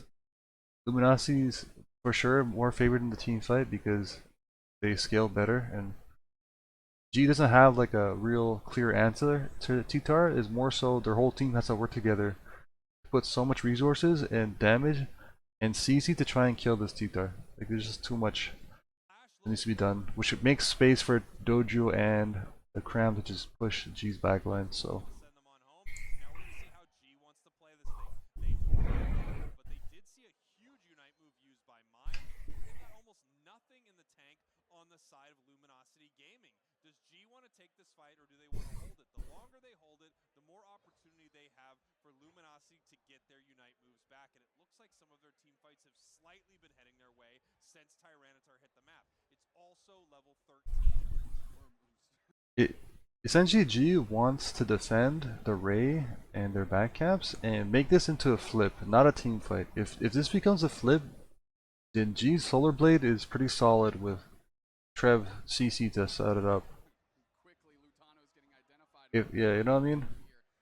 As long as G can stall this out, it looks good. Eldegoss and so I mean that gives us enough space and time for Tito to come in to start taking this team fight. Catches the Sylveon, that's a big pick.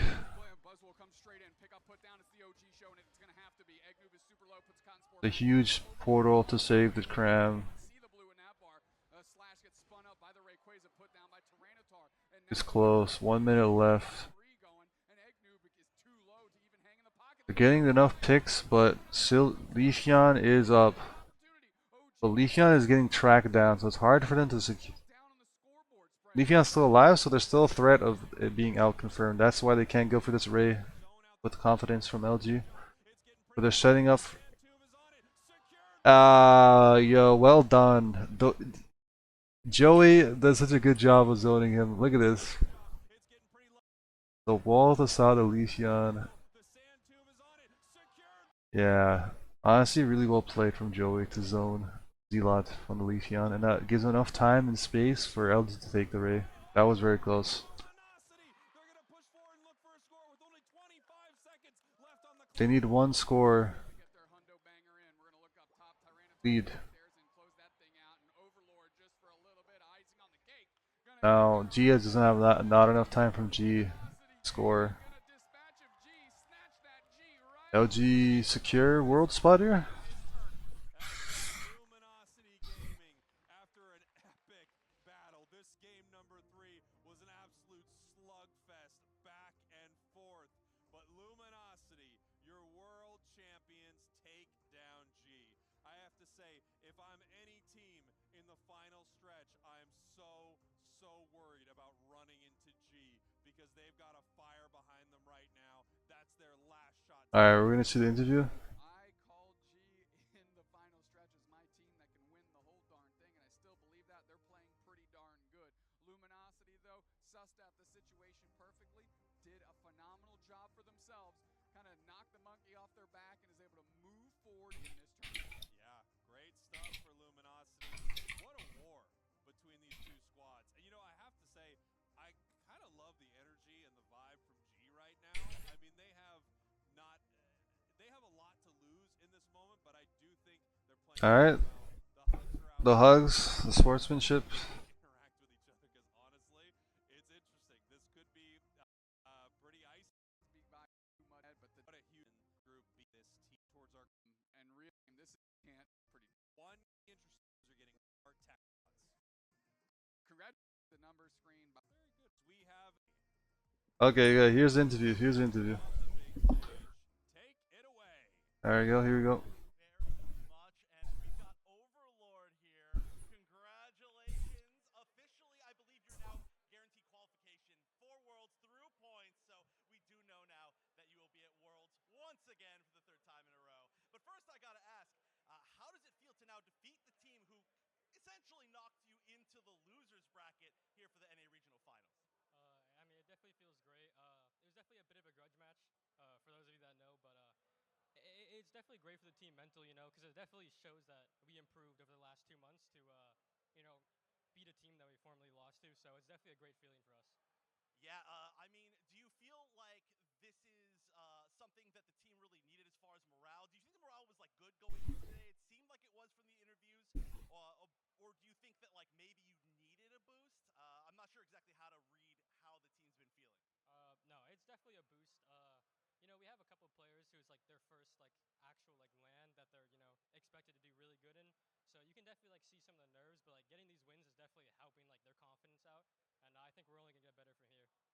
All right, and then I'll ask, since you, of course, it's been an entire almost like Something happened here, Turtles? since you played this team and lost to them. What do you think has changed as far as gameplay? Obviously, you're all gelling together better as a team, but do you think there's anything as far as like your picks or things that you've learned against G that have changed and obviously made the result very different? Yeah, so we've definitely we've broadened like expanded our champ pool. So in the past it kind of felt like a little limiting to what we can play. I mean, it doesn't help like some of our players are across the map from each other, so someone's gonna be lagging online. But after like really looking at our champ pools in depth and like expanding them, I feel like we have so many options to draft that the game doesn't feel limiting at all, to be honest. Yeah, we were saying that every single Pokemon that's now in the meta is a Lutano Pokemon somehow. But final thing. To be honest, I don't think the Mon pool was increased. I think just Lutano being added to the squad is what allows them to have more flexible picks. That's what it seems like to me. I don't think they really. Cause Overlord picked Dodrio so many times, even though there's other options like Blaziken that work well, that work better. I think Otter picking up the Cram was huge though. That definitely helped draft. So I mean, I think some members, yeah, does help. You had a chance to talk to a lot of your fans out there, but now they know that you're going to be at Worlds, guaranteed. Any last thing to say to them? Obviously, you've got still plenty of matches here, but anything to say to them now that they know that you'll be in Honolulu?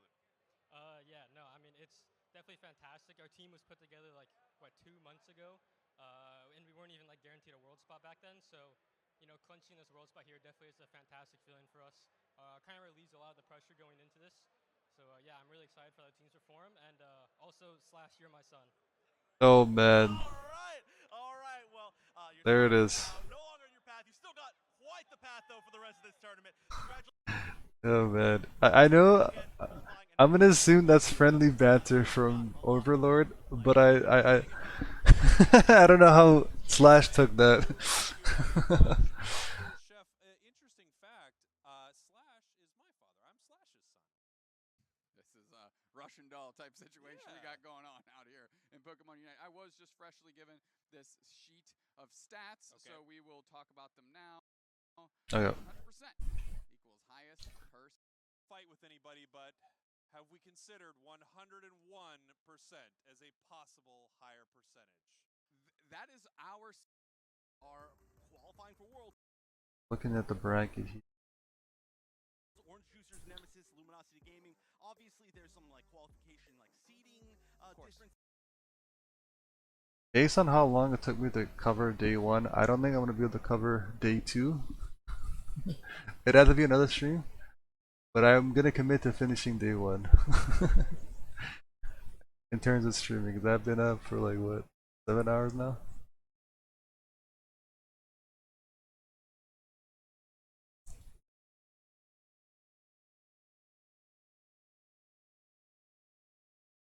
All right.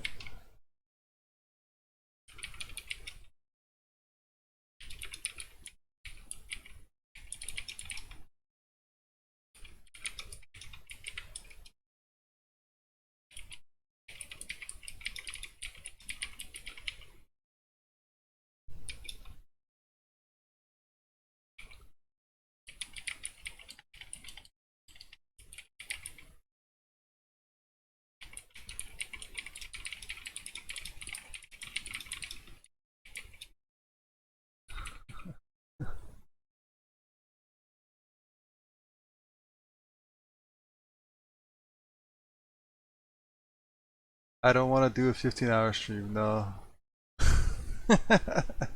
A 15-hour stream is a bit too much. We do know that this is going to be the last time that we're going to see them this weekend. Yes. They're not going to be in the final stretch. So if you're an Orange Juices fan, a Nemesis fan, or a Luminosity Gaming fan, this is your time to cheer for them. Because tomorrow they're going to be exploring New Orleans, getting really good food, which I've already eaten far too much of.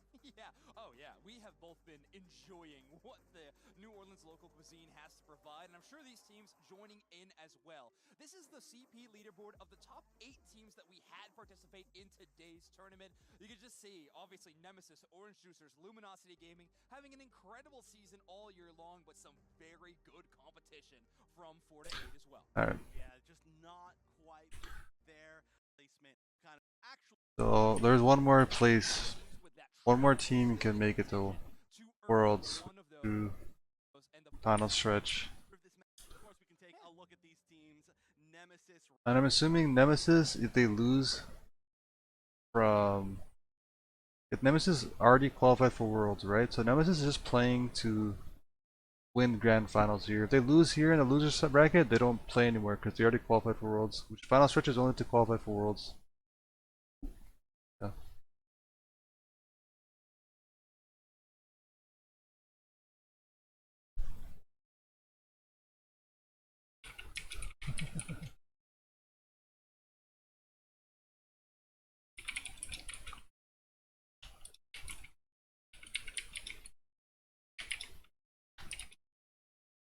Anyone say I'm just mentioning something?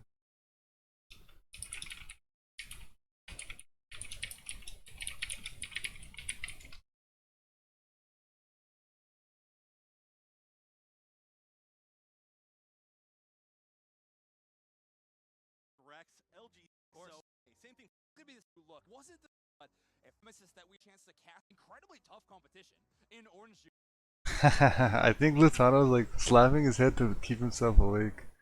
Cause like waking up that early can be tough. had the read on them. I'm assuming they've started off the day early, like around 8 a.m.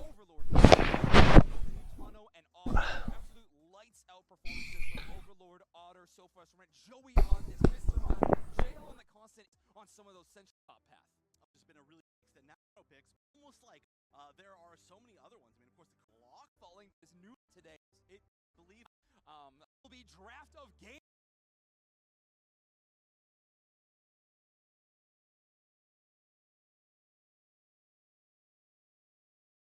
Alright. This is what? Losers finals? LG versus...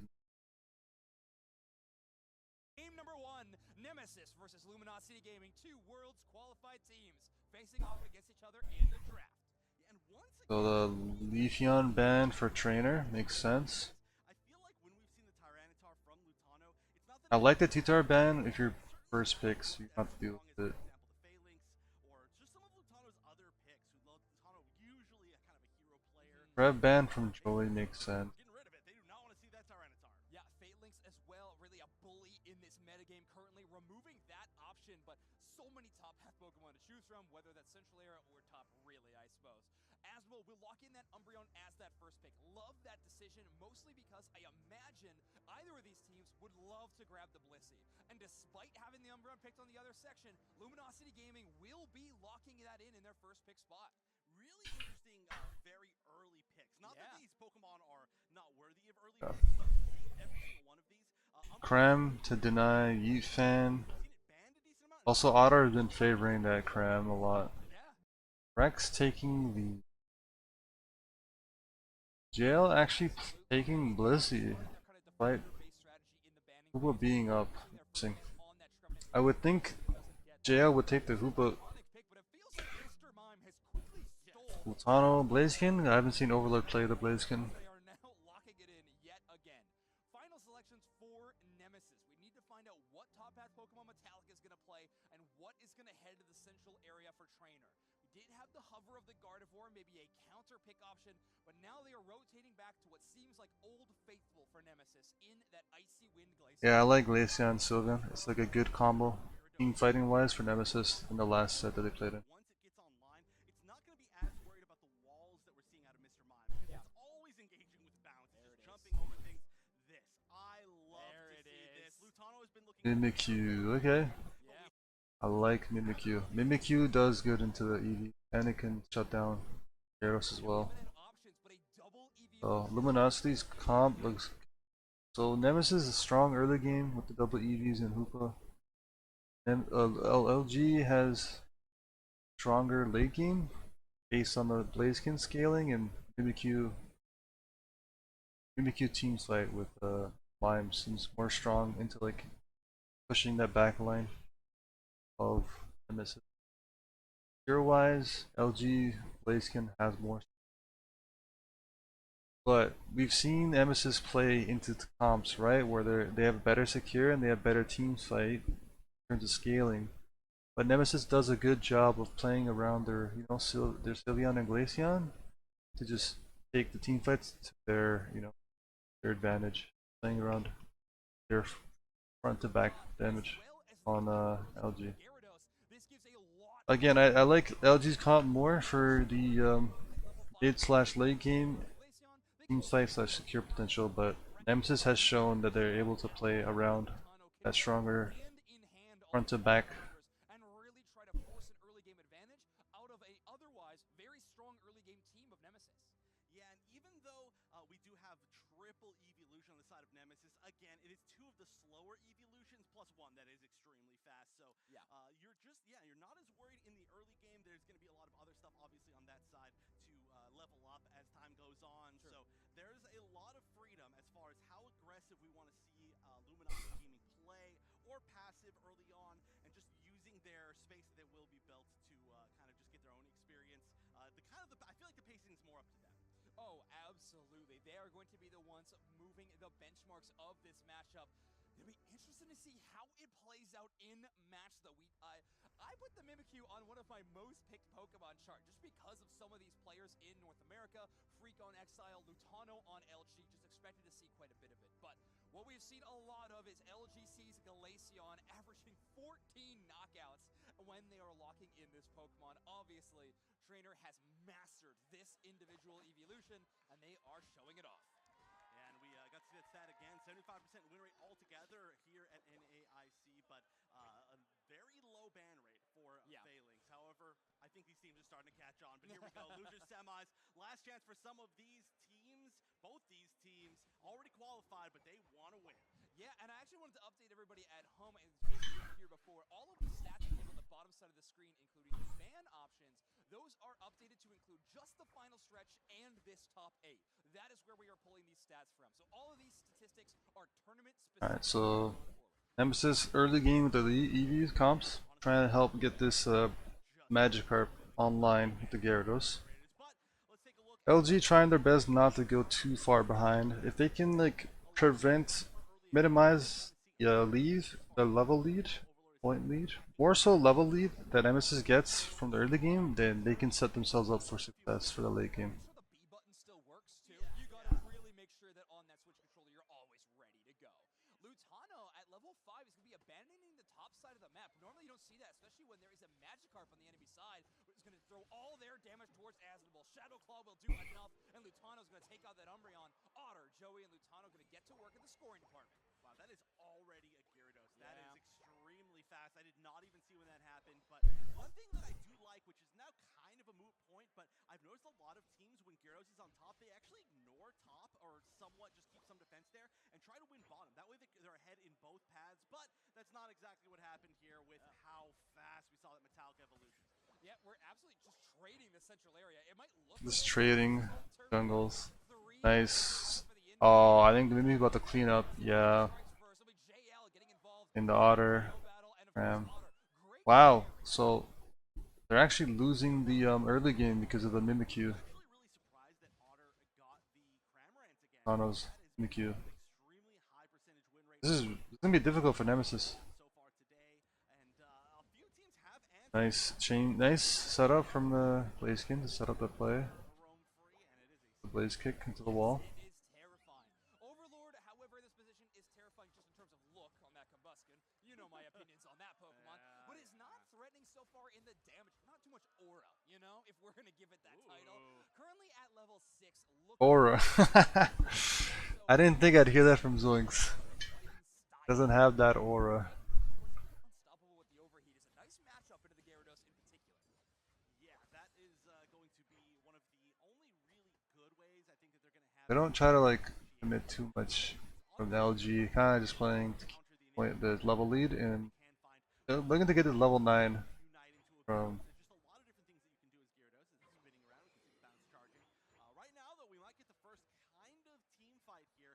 too many members of Luminosity Gaming trying to defend against this Regieleki. We might see an attempt to steal. JL just sitting there.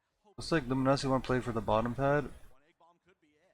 Personally, I think you just stay top because the Hoopa can just rotate his team to bottom, so I think just stay top. That's the top. While you stall bottom and don't let them get the bottom thing. I think the rotation could have been optimized from LG. Essentially, if LG just stayed top because they're already top, they can just contest the Regieleki, get it or not. While the bottom side of LG just stalls the Regi bottom, and then they can rotate bottom afterwards. Not gonna make it happen. And with that Hoopa portal down by Rex, they're gonna bring the whole squad to try to chase down not one but two objectives. Also, breaking pads against Hoopa is actually good, so getting the Regieleki makes sense for LG to their comp. The Cramran just left alone, no backup whatsoever. Good discipline from Nemesis to not hit the Reggie and immediately turn around. Quite a good one, of course, as well, but they managed to get rid of that eject button resource, plus they managed to secure the Regi Ice themselves, and this tier 1 goal zone with a really big overdunk. Huge overdunk in this matchup. 166 points from Nemesis. You can see on screen their player cans. They are getting excited, getting locked in as well. Luminosity Gaming are going to need to find a way to respond. And in terms of scoring, it has been tough. Again, Nemesis' team fight looks really solid. Looks better than LG so far in this game. This Hoopa impact on the game is ever present. Oh boy. Nice knock up. Hurricane doesn't get the break, but they have enough players. They could get the 29 in. Does get the break, which is huge against Hoopa comp, and then they can just catch him from here. The eject is forced. Nice Umbreon mean luck to save. Forces the Glaceon ult. Oh man, that Umbreon mean luck almost saved. Well, actually did save the Glaceon. Good points into the top side. Yeah, that whole narrative I was building about scoring pressure and how Nemesis had that lead, that is completely gone now as Luminosity Gaming able to put just shy of 50 points into that tier 2. They may have not got a huge overdunk on that tier 1 when they were the break, but they circumvent that disadvantage by scoring in tier 2. Very, very good push for LG. And now the Regieleki is going to be even scarier for them. They could get some huge overdunks. I scrambled, but I mean, Alec is still very live and healthy. But Lumitano's like cleaning up. Mono does clean up the backline a bit. Oh no, trapped and finally taken down, but in the meantime, we are going to see Overlord come back on the Blaziken, already getting pretty high level, and that means that nobody... I see. What happened there in terms of Overlord? So it makes sense, right? UMQ makes sense to look for the EV, right? That's what the target should be. Yep. Going for the EVs. Lutano's in the play in terms of nice priority target. Okay, so Blaze just not there, I see. That's why.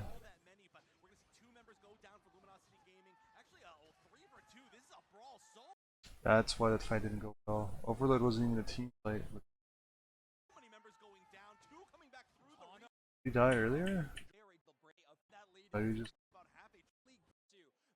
Oh, you're just farming, okay.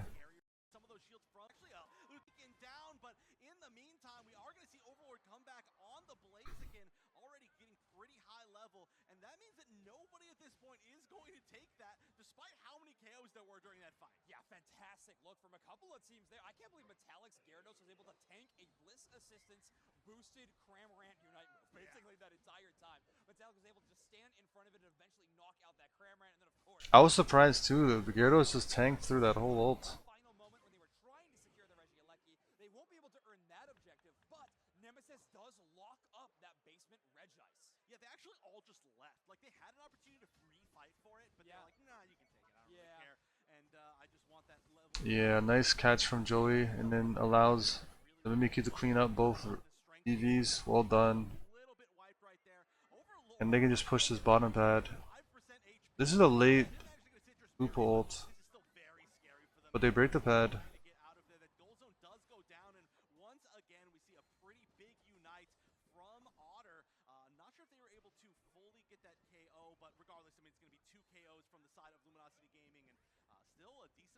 Ram probably has energy, I'm just gonna get it back soon. Sylveon might not get his ult back in time for Ray.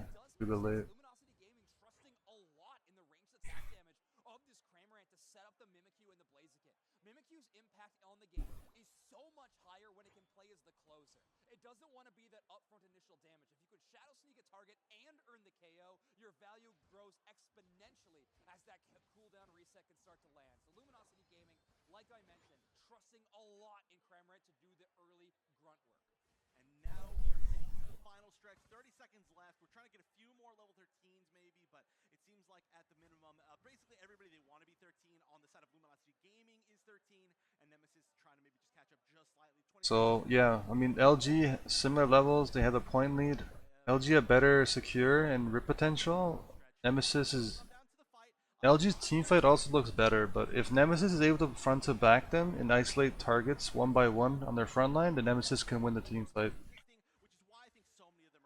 So yeah, and LG, I mean Nemesis has been showing that they know how to play around this Sylveon and Glaceon combo. They're just front to back their comp with the Umbreon, you know. If LG can go in the back line and eliminate the Sylveon, mainly the Glaceon, then they can win the team fight relatively. We talked a lot about Lutano's Mimikyu in this matchup. I really do think the major thing that Nemesis needs to be worried about is this level 14 Blaziken from Overlord. It is going to be a titan if it can make it into the backline of this double EV composition. Mimikyu's in, but like Mimikyu ults the Gyarados. Ram does zone them out, so they have all this Ray positioning on the middle. But again, Nemesis all their ults essentially. I love what Nemesis did there. They bailed from that team fight, but Rex works all the way to the other side and drops the hoops on Bound Unite. Nice ult from Rex to bring this team back in, and then they're just able to clean up from the Glaceon and yeah, the Glaceon and Sylvan just cleaning up the team fight. Yeah. I think they strip it in time. There's no one from LG's gonna make it in time. Yeah.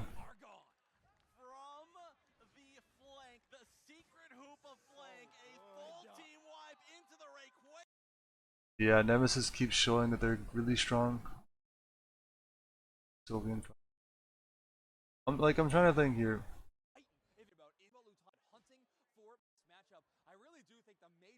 So Lutana goes in and doesn't get the either EVs, which makes not a good push. It is going to be a titan if it can make it into the backline of this double EV composition.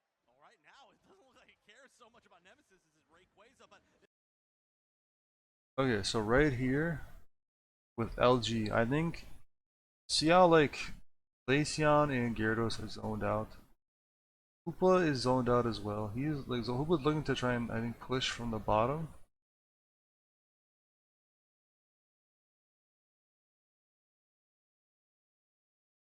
It looks like Hoopa right here is trying to like push from here and bring his team here because they're getting zoned out, right? LG is zoning out Nemesis. Like 1, 2, 3, one member here, 4. I don't know what the other one is, but most sub members. Oh, right here, 5. So all members are pretty much zoned out except Sylveon from the Ray. But LG invested a lot of ults to do that. They invested the Cram and I think the Mime ult and the Mimikyu ult. So they don't have a good team fight, refight, you know? They use a lot of their team fight ults. They can't really take a good team fight again. there we go. We're gonna see Otter pop the Unite. Same thing again once again with Oh, and they popped the Blissey too. So what I think, if they didn't pop the Blissey, let's say for example they didn't pop the Blissey, they gotta just rip the objective here, right? I think after investing all the ults and not getting the kills, like all members are pretty much zoned out. Only one that's close is the Hoopa flanking, going like this. Right? So I think save the Blissey ult and just immediately turn around and flip. Use the Blissey ult and Blaziken secure. Cram, just rip, and Mimikyu is right here. He can just turn around and start flipping the objective. They don't have the team fight ults to take another team fight against Nemesis. Umbreon, but it doesn't look like it was able to steal any But Luminasi decides to still the team fight. They're still sitting on Overlord. They're actually burning down Rayquaza. I'm not sure exactly how much life it's got left, but just about 50%. I love what Nemesis did there. They And because, right, see, Nemesis has more ults to use. And LG is not priority. LG has to eliminate the Glaceon and Sylveon. That has to be like priority targets. But they're not on them, so this fight goes into Nemesis' favor. Slowly but surely, right? See, like Overlord's a bit too late to go on either of them.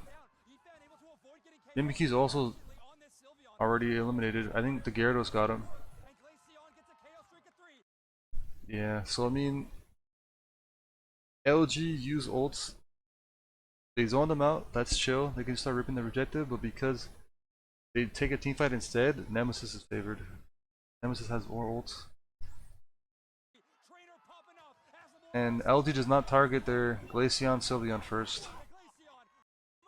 The Rayquaza take. Nemesis fighting from the back foot. Managed to get the perfect opportunity. And that's going to be so many hundo burgers, especially in that low HP tier 1 goal zone. They got 3 of them in. That's a 250-ish point lead with only 16 seconds left. And that is the Nemesis that we have been waiting to show up. Rex is a support player in the North American scene that just seems to demand so much respect from teammates and opponents, and it's for plays like that.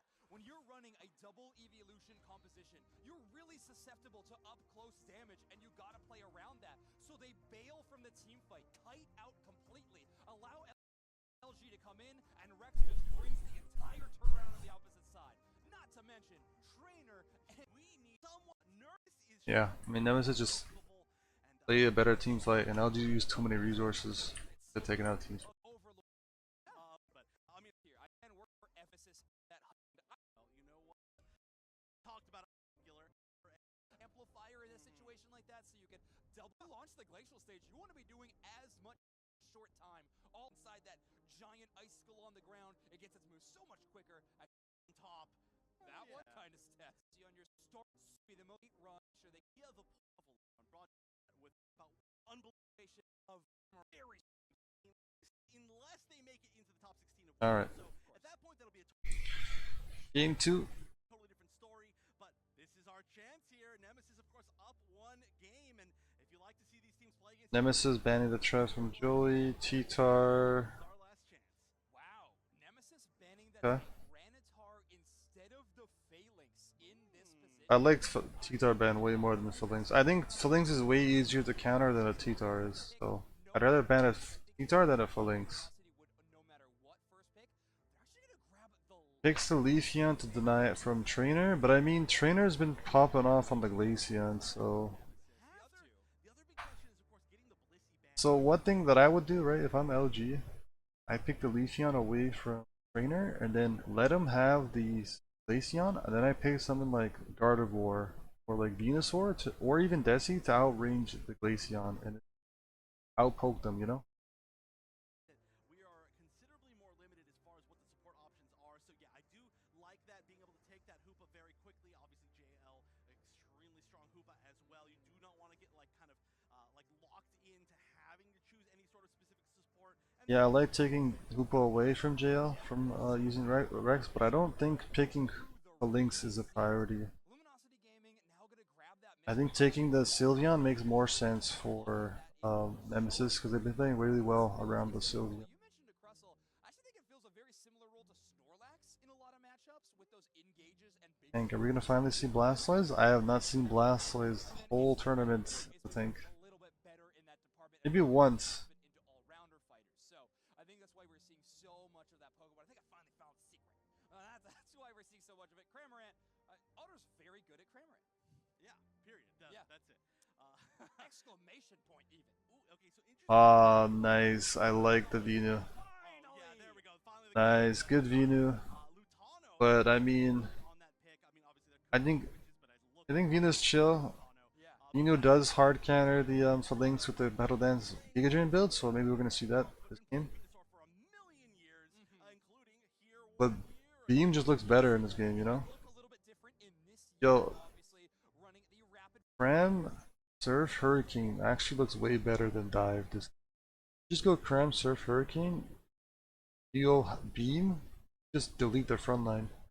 And Glaceon and Sylveon get outranged.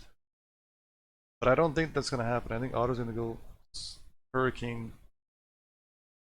No, Hurricane Air Slash.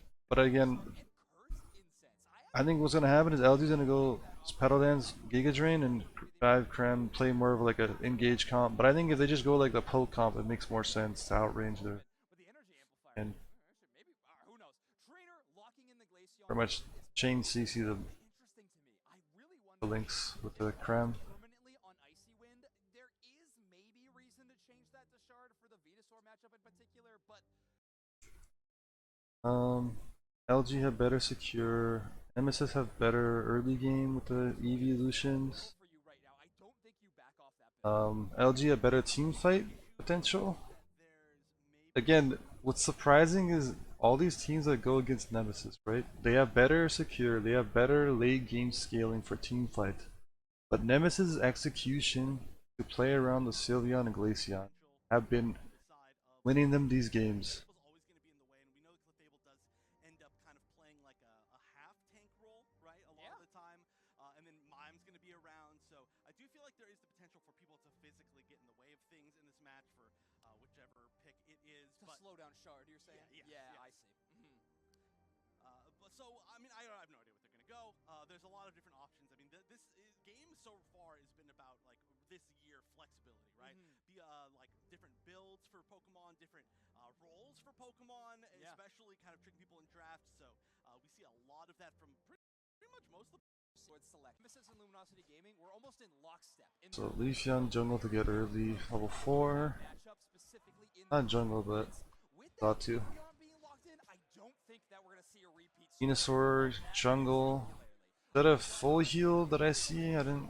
We're gonna see. If it's a full heal, then it's definitely Giga Drain. Sorry. Yeah, Nemesis favored in the early game, so we're gonna see if Nemesis can like push that early game lead. They are trying to be a little bit too aggressive. Mime can obviously get some very quick early picks if people are close to walls. Leafeon's gonna get caught out here. Yep. The Leaf Blade is Razor Leaf. I always do that. I always say the wrong Leaf. Too many even blades, though too many leaves. I know exactly which one is which, and yet my brain chooses to ignore that. But yeah, we are going to see that rather than the Leaf.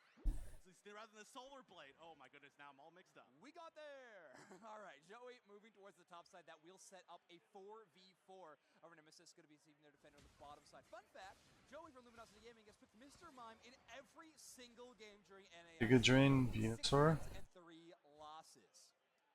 No Sludge Bomb. No, 6 wins and 3 losses. Sorry, I misread that. I can't read now at all.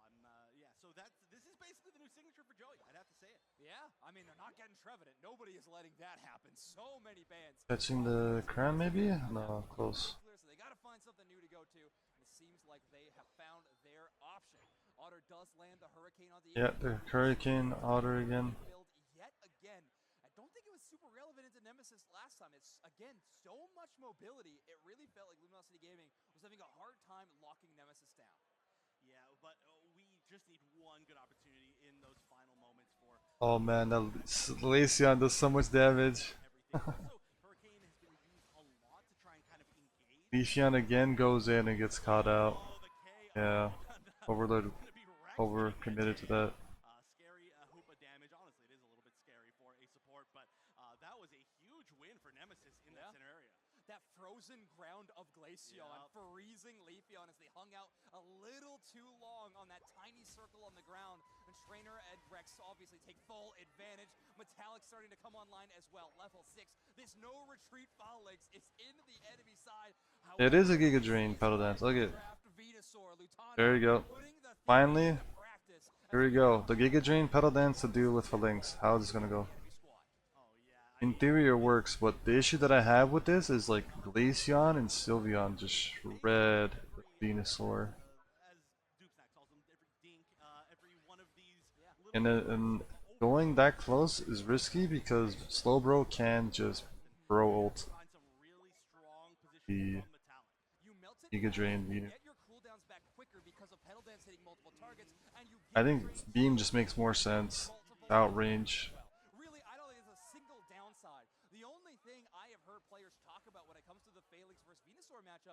sometimes Phalanx can just knock you out before you can Giga Drain twice, and that is the challenge that you have to deal with. So currently, I believe it is a level race between Lutano and Metallic, and right now, Lutano looking very, very good. Oh yeah, 2 levels ahead. Rotating, out rotating the The same spot all the time. nice. They break the cap and they allow us to go in. But here's the issue. Different directions right now, though. The entire team of Velocity Gaming all pushing up through that center area, and that is a very unhappy Sylveon defense. Here's the issue, right? You break bottom, you break Oh, they actually managed. Nemesis breaks tier 1 top early. This allows Venusaur to scale even more, and they're not getting value by pushing this Regieleki, so this is gonna bite them. Regieleki for the side of Nemesis is gonna get bite in the back for doing that. Nemesis gotta be pretty happy to Bite him in the ass? Yeah, bite him in the ass. Yeah, you can see the priority that Trainer and Rex Yuna's gonna be able to scale now.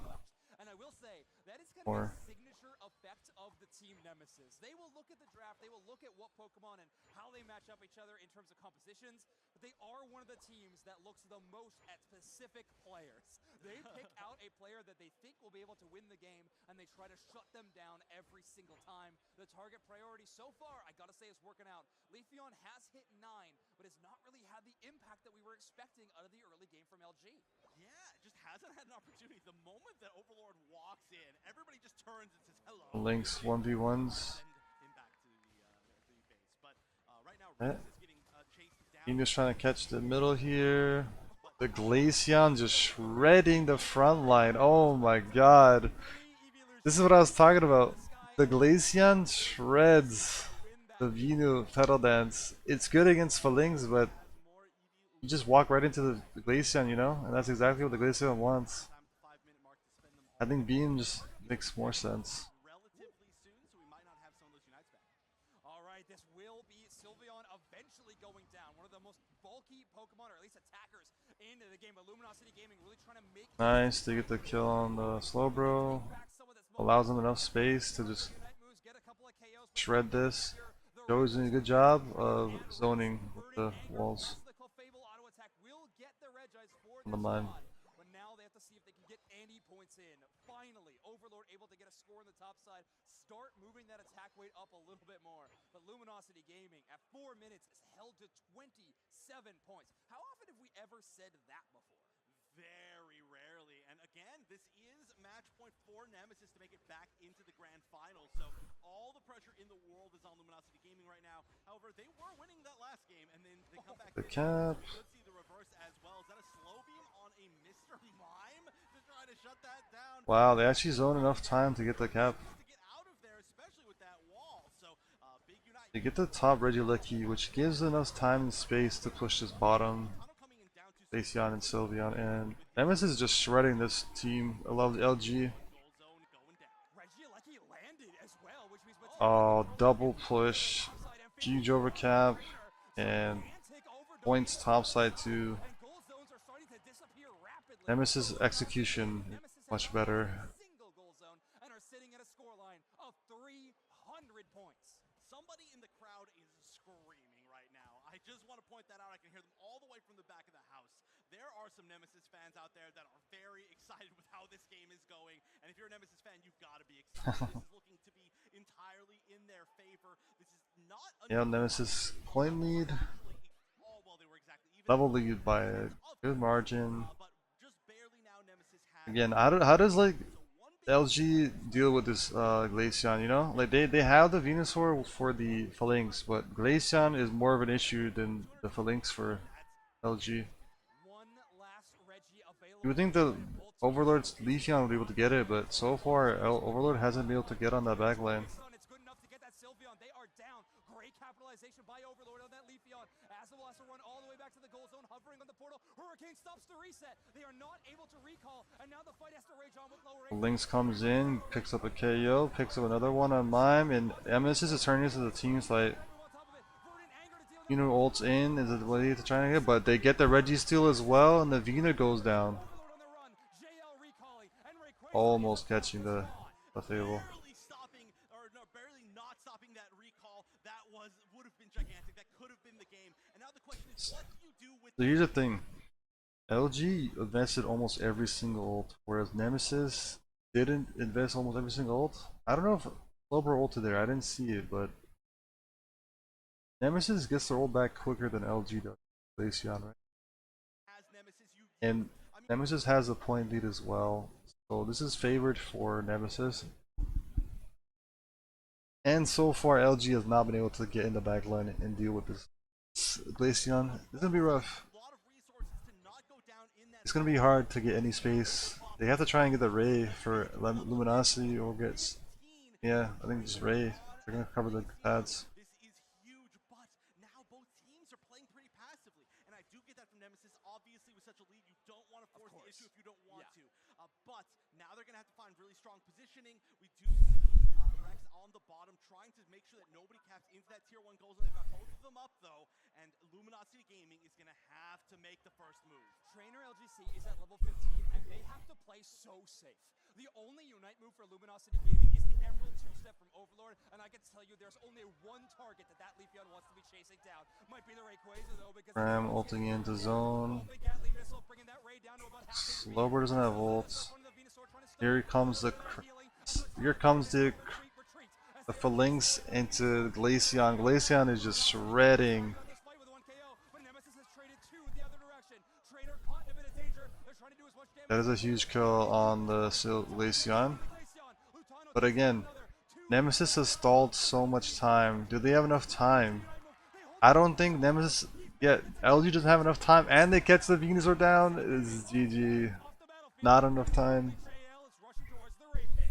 25 seconds left. Nemesis secure it. Have only JL up. Rayquaza getting reset. That's not going to be an option. 218 points down. Luminosity Gaming so far from being able to score. Nemesis just has to defend. They've got Sylveon on bottom. They've got Slowbro on top. They've got They just gotta defend their pads. They don't have any points though. down in time, and Nemesis will close up this losers finals 2-0. Luminosity Gaming fall. These trainer just constantly kiting Overlord. At EUIC, and now dedicated to the top 2 spots of North America, taking down the 2-time world champion in Overlord and Luminosity Gaming. With solid to the or Venusaur that was looking right. It's just Team aging the Venu or otherwise, and now Nemesis get Okay. their chance Grand to finals. against Orange Juicers. That was a very interesting matchup on the winner's side. I know that team is hungry for that particular the team and Whistly them. Take a look 10, but intimate on the venue, even teams this year. Like, Espeon is one of the most beautiful ones on there. You need to teach your daughter. It's fine. She's her own, you know, I'm already psychotic. Orange Juicers. Orange Juicers Bracket. waiting for them here. Yeah, absolutely. And that was in the face of its hardest counter in the game. Oh boy. Oh, I'm looking at the time. This looks like a bracket reset. Oh man, this is gonna go much longer than I thought. Do I commit to the bracket reset, or do I just go for the...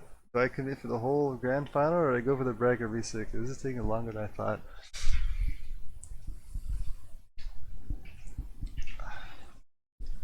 I kind of just want to cover the bracket reset.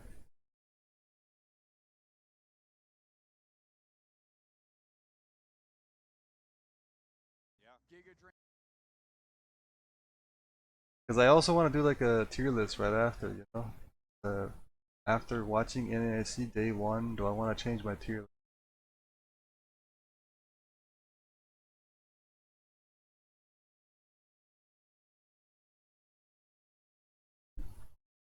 Pedal dance.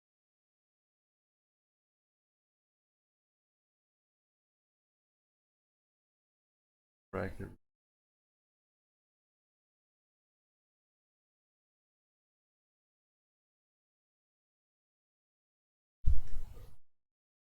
You know what? I'm gonna cover the bracket reset. I'm not gonna cover the first set, just because time-wise, I'm cutting it close, and I am pretty tired. I wish I could watch it though.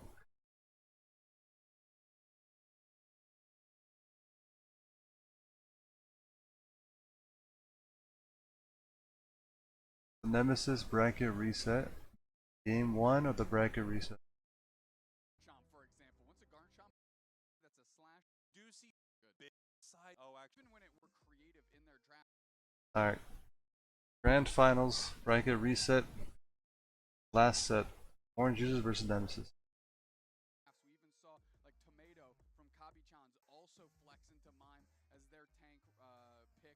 And honestly, when you can do stuff like that, it opens up opportunities for your other players to get creative in their The pick. Cram Band, Deny Yeet Fan, These teams disagree. Umbreon's gone. Rustful Band, surprisingly. One have been soloing this this bug type. I mean, it has been. Oh, okay, so Agil's been doing work on that cross, so that's why they banned it. Of the juicers, they want to take Trevenant. They're taking a lot of. Yeah, I like the Sylveon early pick for Flareons. About this Sylveon, who we are seeing in so many games now. Nemesis has access to Trev right now, and I feel like that's a huge pickup for them. And it looks like they are going to go with it as well as Leafeon. A couple of grass types coming out here in our Grand Finals reset. It feels like Zugrog is maybe now moving towards Snorlax. So if that's the case, then you can kind of sandbag your defender pick to the end because I don't think that's where they're going to go. Trevenant to deny Zugrug, but I mean Zugrug is known for his lax, right? Here we've got that Bliss. I think it's fine. I think prioritizing the Leafeon is chill over the It's one of those things, right, where like because Cramorant is already banned, prioritizing the Sylveon makes sense over the Trevenant. There's a lot more tanks available than there is early pick attackers. Metallic switching on over with Yeet Fan on the comfort pick Sylveon. feels like kind of an EU favorite. Trainer gets to play the Leafeon. This thing we've seen North America and Japan recently from the tournament that I was watching have a little more variety with some of their supports. It wasn't the first pick every time. Yeah, I mean, the great thing about Eldegoss is it just kind of covers different things. It has strong matchups into certain Pokemon. I mean, like a Garchomp, for example. Once a Garchomp engages, it gets caught in a cotton spore, like that's a problem. Now, what they've let, though, is Metallic have the opportunity to see this Gyarados. Yeah, They have the Garchomp. Oh, so they're actually having Mew as well. we're gonna see if they want Gyarados. Gyarados does well into Sylveon and Of course, Tyranitar that they hovered as well. Baskin doesn't seem bad either. On Tyranitar. Gyarados looking great. I have to say, the Garchomp pick is always questionable. We've seen some people dominate with Garchomp, and we've seen some people not quite make anything happen with it. You know, I like that Metallic went to Gyarados. I do like that. I think Blaziken is good, but feels kind of a trap in this current composition that Orange Juicers has put together. So it's kind of like a bait. Like, please take. So in terms of securing, Intel and Leafeon have better secure. Teamfight wise, Gyarados, good matchup into Sylveon. Early game, I think Orange Juicers have an advantage in terms of flanks early game. But overall, I like Nemesis comp more because its ability to like dive the back line of Sylveon and Mew has a range advantage as well, and have Leafeon too. And Trev is more of like a CC, more better tank of what Lax is trying to do in a sense, more sustain.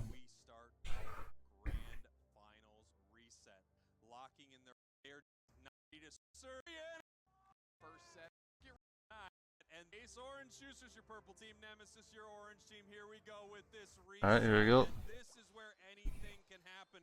But most of the time, Dude Snacks, it feels like the team that reset just has that momentum. They have the wind in their sails, and their ship is sailing towards becoming your champions. Nemesis wants this badly. They want the championship. As Yeet told me on stage, he wants the hardware. He wants to win a big, big title. Look at the pressure they're putting on Roland here, or the time that Roland's managed to waste. They wanted nice, the Metallic, the Magikarp KO. Because of that effort gauge, look, it's almost full. That's huge, Gyarados. Gyarados, a couple of seconds to seal that up, maybe a one piece of wild farm off, but that is huge for Nem. How massive is this? We have basically have a Gyarados at 9 minutes here in our first game of our grand finals. It's gonna walk the path in 1 second.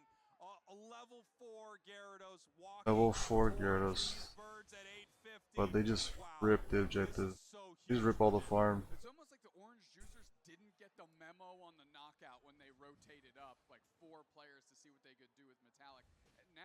just Machisler and Roland staring down Rex. And yeah, they might have a Gyarados. I don't think they're concerned that Rex hasn't evolved Eldegoss yet.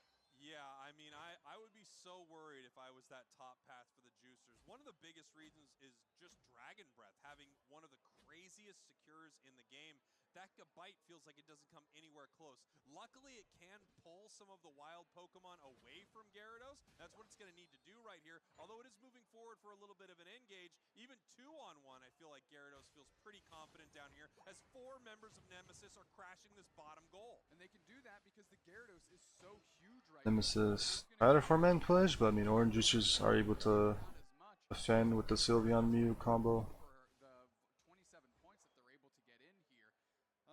Nemesis rolling through, nice bounce on top of Machisler. Gyarados gets the engage, but the eject. But Roland is still a chancy, dude. Yeah, I mean, this is going so well for Nemesis right now. A lot of these fights looking very beautiful for them. I like what Orange Juicers are doing, though. You can see this Gabite still looking for some experience. They're level 7 right now, so they are keeping pace. The Gabite is actually outscaling the Gyarados. And catches the Gyarados. Metallic is caught out. Roland just has to get away. KO. Remember, not Metallic. Actually, Gabite got caught out. Getting that KO on top of all that, pump them up from 5 to 7 in a heartbeat. I gotta watch that back. What is happening? Alone at this, still looking for some experience. They're level 7 right So, now. They are Nemesis 4-man rotates top. top path, even though to be fair, Nemesis is kind of left this. So Gabite brings the so the Gabite brings the Gyarados, but it was a bait. Just 4v2 them, 3v2 them. Yep. Roland just has to get away, KOing the Gabite. The bait, nice bait from Metallic. KO on top of all that, pump them up from 5 to 7 in a heartbeat. Yeah, this is just one of the toughest things. When you let your opponents get Gyarados early, you are in such trouble. They are now going to take this top objective basically for free. Nemesis running down to the bottom path here, and it's not like Orange Juicers can do much about it currently. They got a snipe shot Inteleon down here at level 9. There's no team that feels like they leave players solo. So they get the Nemesis gets If it's not Metallic up Nemesis gets the Regieleki, but again, top, it's not pushing it in. So they gotta get some value pushing the bottom here, or else breaking top bet early allows them to get comeback XP. Kratos going for the cutoff here. Engagement back the other way. We pick up the berry just in time into the 2-step. If they get this KO, that is nasty business. Kratos pivots out, but Metallic is right there. Hellion pops the ult and now this Registeel almost gets out confirmed, but they secure it with the just even later, too far away. Heavy slam into getting buckled, folded like laundry as Azumel goes for a quick cheeky score. And nice. Okay, I like that. Okay, so Nemesis does get value this time, using the Regieleki to push the bottom pad. And breaking the bottom pad was nice against Mew. More flank angles for Gyarados to engage. 197 to 44. The early Gyarados already a level 10. We have Pokemon without Unite moves on the side of Orange Juicers, and we have a level 10 Gyarados on the side of Nemesis. this is where I want to see good control out of Nemesis, right? So far, Nemesis has good map control. If you have an advantage, take it. If you don't press it, because now you're ahead, and everything you give up is worth its weight in gold for the Juicers. Yeah, I mean, it is huge. If the Juicers could pick up some KOs right here, that would be massive. We have Asnable watching this bottom path right here. I'm sure the Juicers are aware of this. They're just trying to see if they can get any information from their opponents right here. With 2 goal zones gone, you have such a massive disadvantage information-wise with how much of the map you can see on the side of Orange Juicers. Nice big dragon combo, but not able to catch anyone. Huge Unite moves back the other way. Bliss assistance onto the Garchomp. Garchomp and Blissey, but Nemesis does immediately just dodge that combo, so Oh, nice heavy the slam, catch block Inteleon, almost catch Inteleon. Unite back up top. Can they convert? Machisel with the Dragon Rush. They're eyeing down a target. We have the Razor. And turns around and punishes the But it's 2 players down. Machisel Trev punishes the engage. now heavy slam going to try and separate LGC from the rest of the team, and at least Flareon's there to get some work done. But it's Asnable that uses the freaking whack-a-mole mount. Nemesis and punished sorts it. out Flareon's. Asnable playing insane right there, just doing so much work, putting in some overtime, just incredible stuff. I mean, what great positioning, moving the entire fight around, and we're seeing Trevenant players make plays like this. It's why it is the premier defender, in my opinion, in the game. Yeah, I think Trevenant is the best defender at the moment. That entire battle. It really did. The repositioning that Woodhammer Use Reggie Lecky to get the Regi's. I like that. I mean, I think if they can do that and also take the comeback XP, not the comeback XP, but jungle farm, then that's value. Here, that's a level 12 for Trainer. They go another KO. If you look at the other side, Garchomp They're is playing keeping me. up for the Juicers. We're gonna have to see if it's gonna be a playmaker or not. But Machisel on the Chomp is continuing to farm, and they are getting strong. Machisel is one of the best players in NA at keeping pace when the team's behind in terms of getting their levels up. And they need this Garchomp leveled up. Like, they are going to have to engage behind the Machisler here. So Machisel keeping pace is amazing for them. Arsenal has a feeling, and they go straight in. They get Dragon Rushed out, and actually Horn Leech into a wall. Shades of a Talonflame right there. Yeah, I mean, that's just how it goes sometimes. If you have a move and there's a wall around you, you could He doesn't want to get caught out there, yeah. will hit.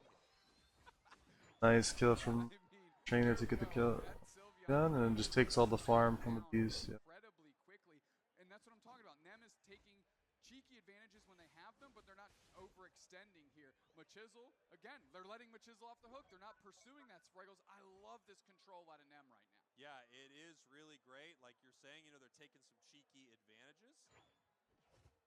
Cheeky advantages? Yeah. Yeah, is that what I said? That is kind of ludicrous.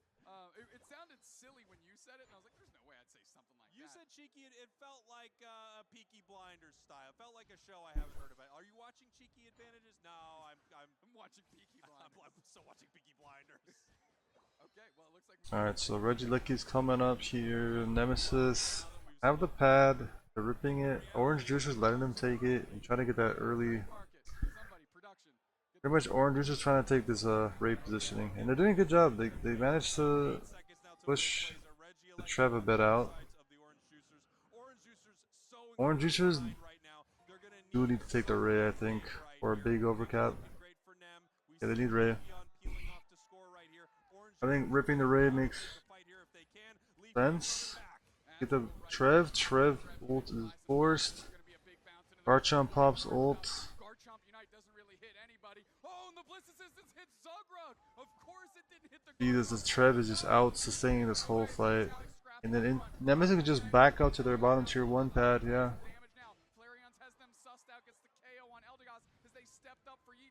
But Orange Juicer does a good job of just getting that positioning at Ray, ripping it. Is this, but is the Orange Juicers have enough to rip here? The Garchomp is there, and that's a rip tool if they've got it. Metallic lining up, but Yeet needs to line up another snipe shot. This thing's getting low. We're bouncing to And the Mew secures. There you go. Now it's instantly 2 players down for Nem. Yeah, nice execution from Orange Juicers. We had Inteleon right there looking for it in that moment, picking up a couple of KOs, but it's still not over. 244, 217. Flareon's looking to make some more scores happen, but that shield is very, very small. But there's no one to farm in time to stop the Mew. Get more in. That's 326, and we've got the big 50 here from Machisel. Another 50, yeah, it's much. Orange Juicers secure it. So despite Nemesis having the advantage in terms of pad and point lead, Orange Juicers does a good job of just zoning and securing the Ray. Yeah, I like how decisive Orange Juicers are, by the way. You see how quickly they turned around to rip the Ray and to confirm? After knowing they had the space to do it? That's it. That decisiveness allowed them to get the Ray. That you just walk away from as Nemesis and you think, how did we lose that? We were so in control. We won every fight. We won every moment throughout. Like, how do we lose that one? Juicers feeling pretty good. Again, there's a lot of tournament to go, but you can see them feeling a little different from, of course, that bracket reset they just had to play. Been the big and they go on and giving right here. They need players that we're playing that victory here. All right, game 2. They literally had to have Nemesis fumble that ball a whole bunch of times before they could pick it up. I love that they found their path to victory and they never lost sight of it. That's why they are a top team. Yeah, orange juicers are very decisive with their game plans. That's why they're able to, like, after zoning out Nemesis and getting enough picks in space, they just turn around immediately and ripped and secure the raid. So that, yeah. Get rocked by Nemesis. I was thinking of all the things I could say about how it was a stomp. Yeah. I like the ban adjustment for Nemesis to deny the Sylveon. Leafeon is a nice adjustment as well from orange juicers to ban from trainer. Yeah, I agree. That's the I'm not a fan of the first pick Oh, it's metallic immediately for the Phalanx because of a lot of counters. Uh, I will stand by this. I don't think Phalanx is a first pick mod. You gotta save that for later. the first pick over to Nemesis. It gives them this incredibly powerful Pokemon. Now the question is, how comfortable are they on it? You know, we've seen Okay, nice. Trevenant pick up. big games from Butano earlier on this thing, but how comfortable is Metallic on this big metallic beast? Oh, and they steal the Venusaur too. I love that. You know, Yeah. it works similarly to Inteleon, right? It's gonna be a Solar Beam Venusaur. Like I like the Venu pick to deny the counterplay for I don't know how comfortable they are, but they better get comfy real from quick. what do you know, Do the metallics and get metallic. the Phalanx. I like this strategy here. I'm very interested to see. I can see this going well if they're doing this. Yeah, this makes sense. Game number one, right? I did not love it in game number one. However, MVP, they won that match, so we'll see. The proof could be in the pudding there. It might be the Pokemon that wins games. However, now Nemesis possibly just continuing to pour it on there. They almost went Zoroark Comfey. They're considering it, and no, they're deciding we're going to continue to keep some ranged damage here. Glaceon Hoopster. I love where they went here, trainers. Glaceon has been lights out all The day. T-Tar. Orange Juicers might be falling into the Tyranitar trap right here. If that's where they lock in, more power to them. But they've got a lot of work to do. And this Glaceon has looked T-Tar, I mean, Glaceon kites both T-Tar and Garchomp, so... Ooh, I like Nemesis comp more. Strong into it. I think Icy. So the thing is, Glaceon kites both T-Tar and Garchomp, and if you go like Venusaur, right, with like Sludge Bomb or just Giga, yeah, I think Sludge Bomb, Venusaur just shreds the front line of orange juicers, and you just outrange the Mew. Nemesis comp looks really good. Early game, I think Light. No, I still think Nemesis early game looks better because of the Glaceon and Hoopa. Whereas they have a T-Tar, they have to scale, and a Garchomp. Yeah, late game looks better for Nemesis. Late game looks better, early game looks better. Team Fight Nemesis have more range on them and kite potential. So it really is, I think it's Nemesis is a huge advantage. So it's gonna be like if Orange Juicers wins, it's because Nemesis is like positioning was like there's a mistake in the positioning, you know. There's a huge advantage for Nemesis in terms of the team comp. We're gonna have to see. I mean, Tyranitar straight up not set I think the way Orange Juicers tries to like break this down is prioritize breaking what we've got on the pads. If Orange Juicers can break the tier 1 bottom pad or top pad and break both pads, then the mages from Nemesis don't have as much safety. That's what's important. And maybe then the T-Tar can get in the back line. Theoretically good to Venusaur, but Venusaur is going to be playing at maximum range. So Yeah, there's just too much range advantage. Scales better late game. able to take But Nemesis, bring this back. to Nemesis, your purple team, Orange Juicers, your orange team. finally, Orange Juicers on the orange side to confuse us just a little less. Rex always on a mission going across town shootout, but they're getting sussed out by Roland and literally just going to get chased down. The Machisler going to work on this Acelgor here and hope that Rex doesn't poach it out from under him, and Rex is going to try and do just that. Unsuccessful this go round. Very, very close, however, as they're just being slapped here by the big hands from the Chansey, pushing them out of that center. Almost gets a secure. It was worth a try. KO right here as they are continuing this chase. Focus Span is now down. Barry stolen by Roland, and we are looking for this KO. Here's the boosted. They're waiting for that big time. Nice patience. No, almost isn't. Here comes. And here's the Glaceon. So close. Fun we were having is now gone as Trainer LG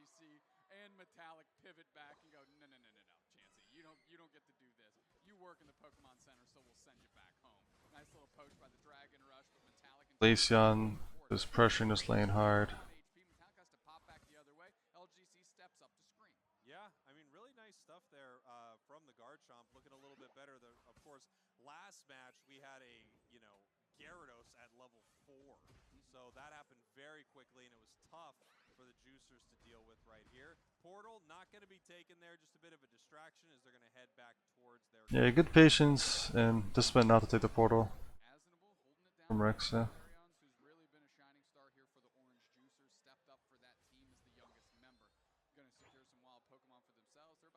So far, Nemesis aren't too far behind. Early game looks pretty even so far. But as this game goes on, Nemesis gets more and more advantage. The Venusaur range and the kite potential of Nemesis in these team fights. I think they also have better secure from Nemesis from Venusaur / Venuult. Tyranitar not looking too bad here, keeping a level parity with a lot of these Pokemon. It's already at level 6, which is pretty nice. Now, of course, we're heading towards 7 minutes. If at all possible, you'd want it close to level 9, but level-wise, everyone's hanging out in a very, very similar space for these two teams. Tyranitar now at 7, Gabite at 7. Metallic immediately engaging on Machisel, pinning them against the wall. LGC with the follow-up. Icy win. Now we've got the Venu is level 7. Does he go Pedal Dance or Beam? I would go Beam into this game. Beam, yeah, nice. Because Beam just outranges their whole team. They have such a hard time getting to that back line of Nemesis for Orange Juices. They don't have the range or the ability.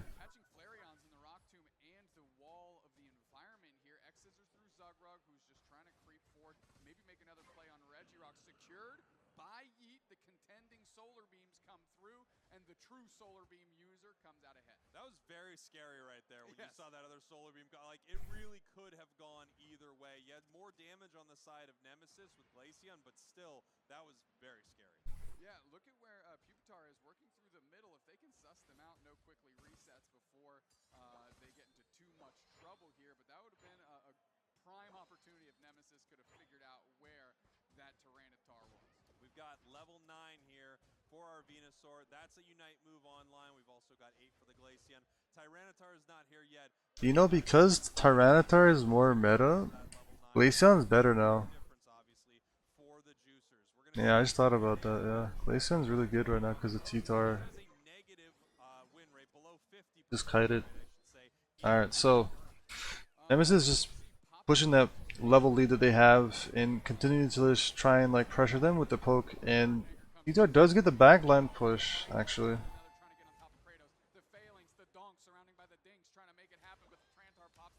And wow, okay. Inu does get the KO actually, despite the flank from T-Tar.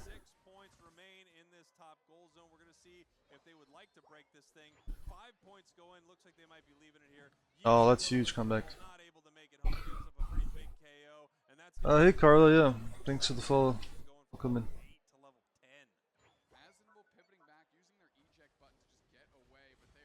If they lose this bottom tier 1 pad, it's gonna be really bad. It's gonna be more rough for Nemesis to play this game. Which looks like they're losing this pad. Yeah. Nemesis losing bottom tier 1 pad. Now the Venu and the Glaceon don't have a tier 1 pad to play around for Ray. That's really good for Orange Juices.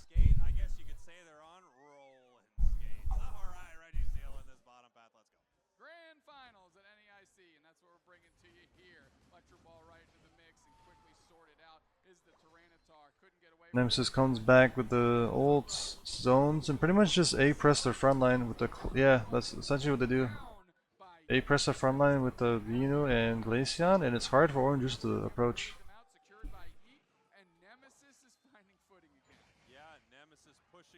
Looking for something with this Venu. Ooh, nice combo with the rock wall. Rock Tomb combo with the Venu beam, huge. Nice, not a good overcap, but that was huge in terms of that team fight combo.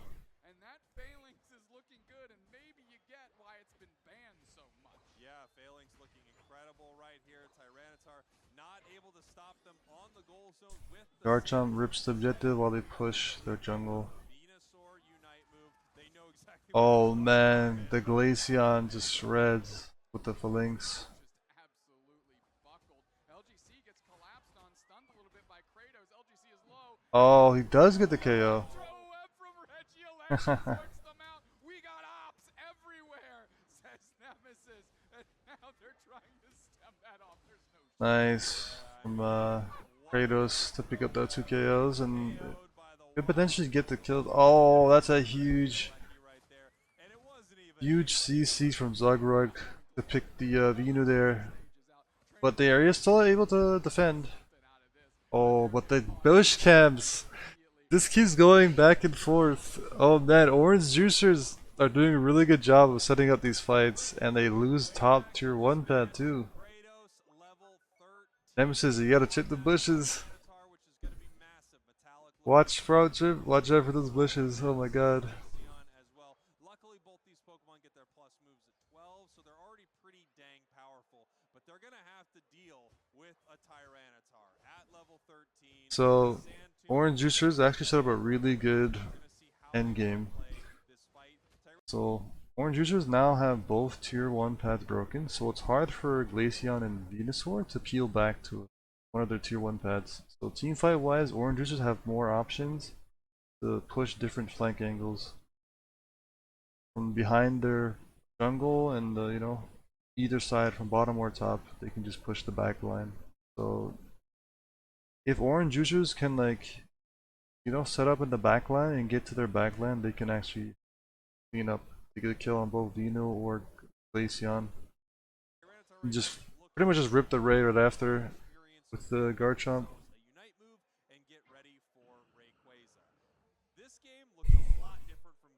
If Nemesis kept their bottom tier 1 pad, this game would be very different. They could just poke them all game and they wouldn't have to worry about their engage. Metallic gets a back cap. Blissey ult. Garchomp ult forces eject and Glaceon ult. Orange Juicers are isolating targets here. Garchomp lives. Yeah. Zagrug CCs, but Venu doesn't get anything with that. Oh, that's a huge pick on Glaceon. That's exactly what they want to go for, and then they get the T-Tar pick. Orange Juicers team fight looks clean. With no Glaceon pressuring the T-Tar is much easier for this team fight for Orange Juicers.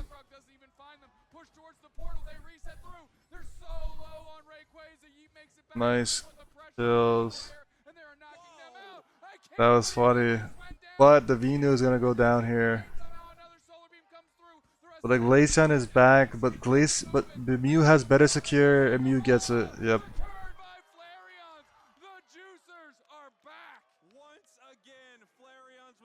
Wow.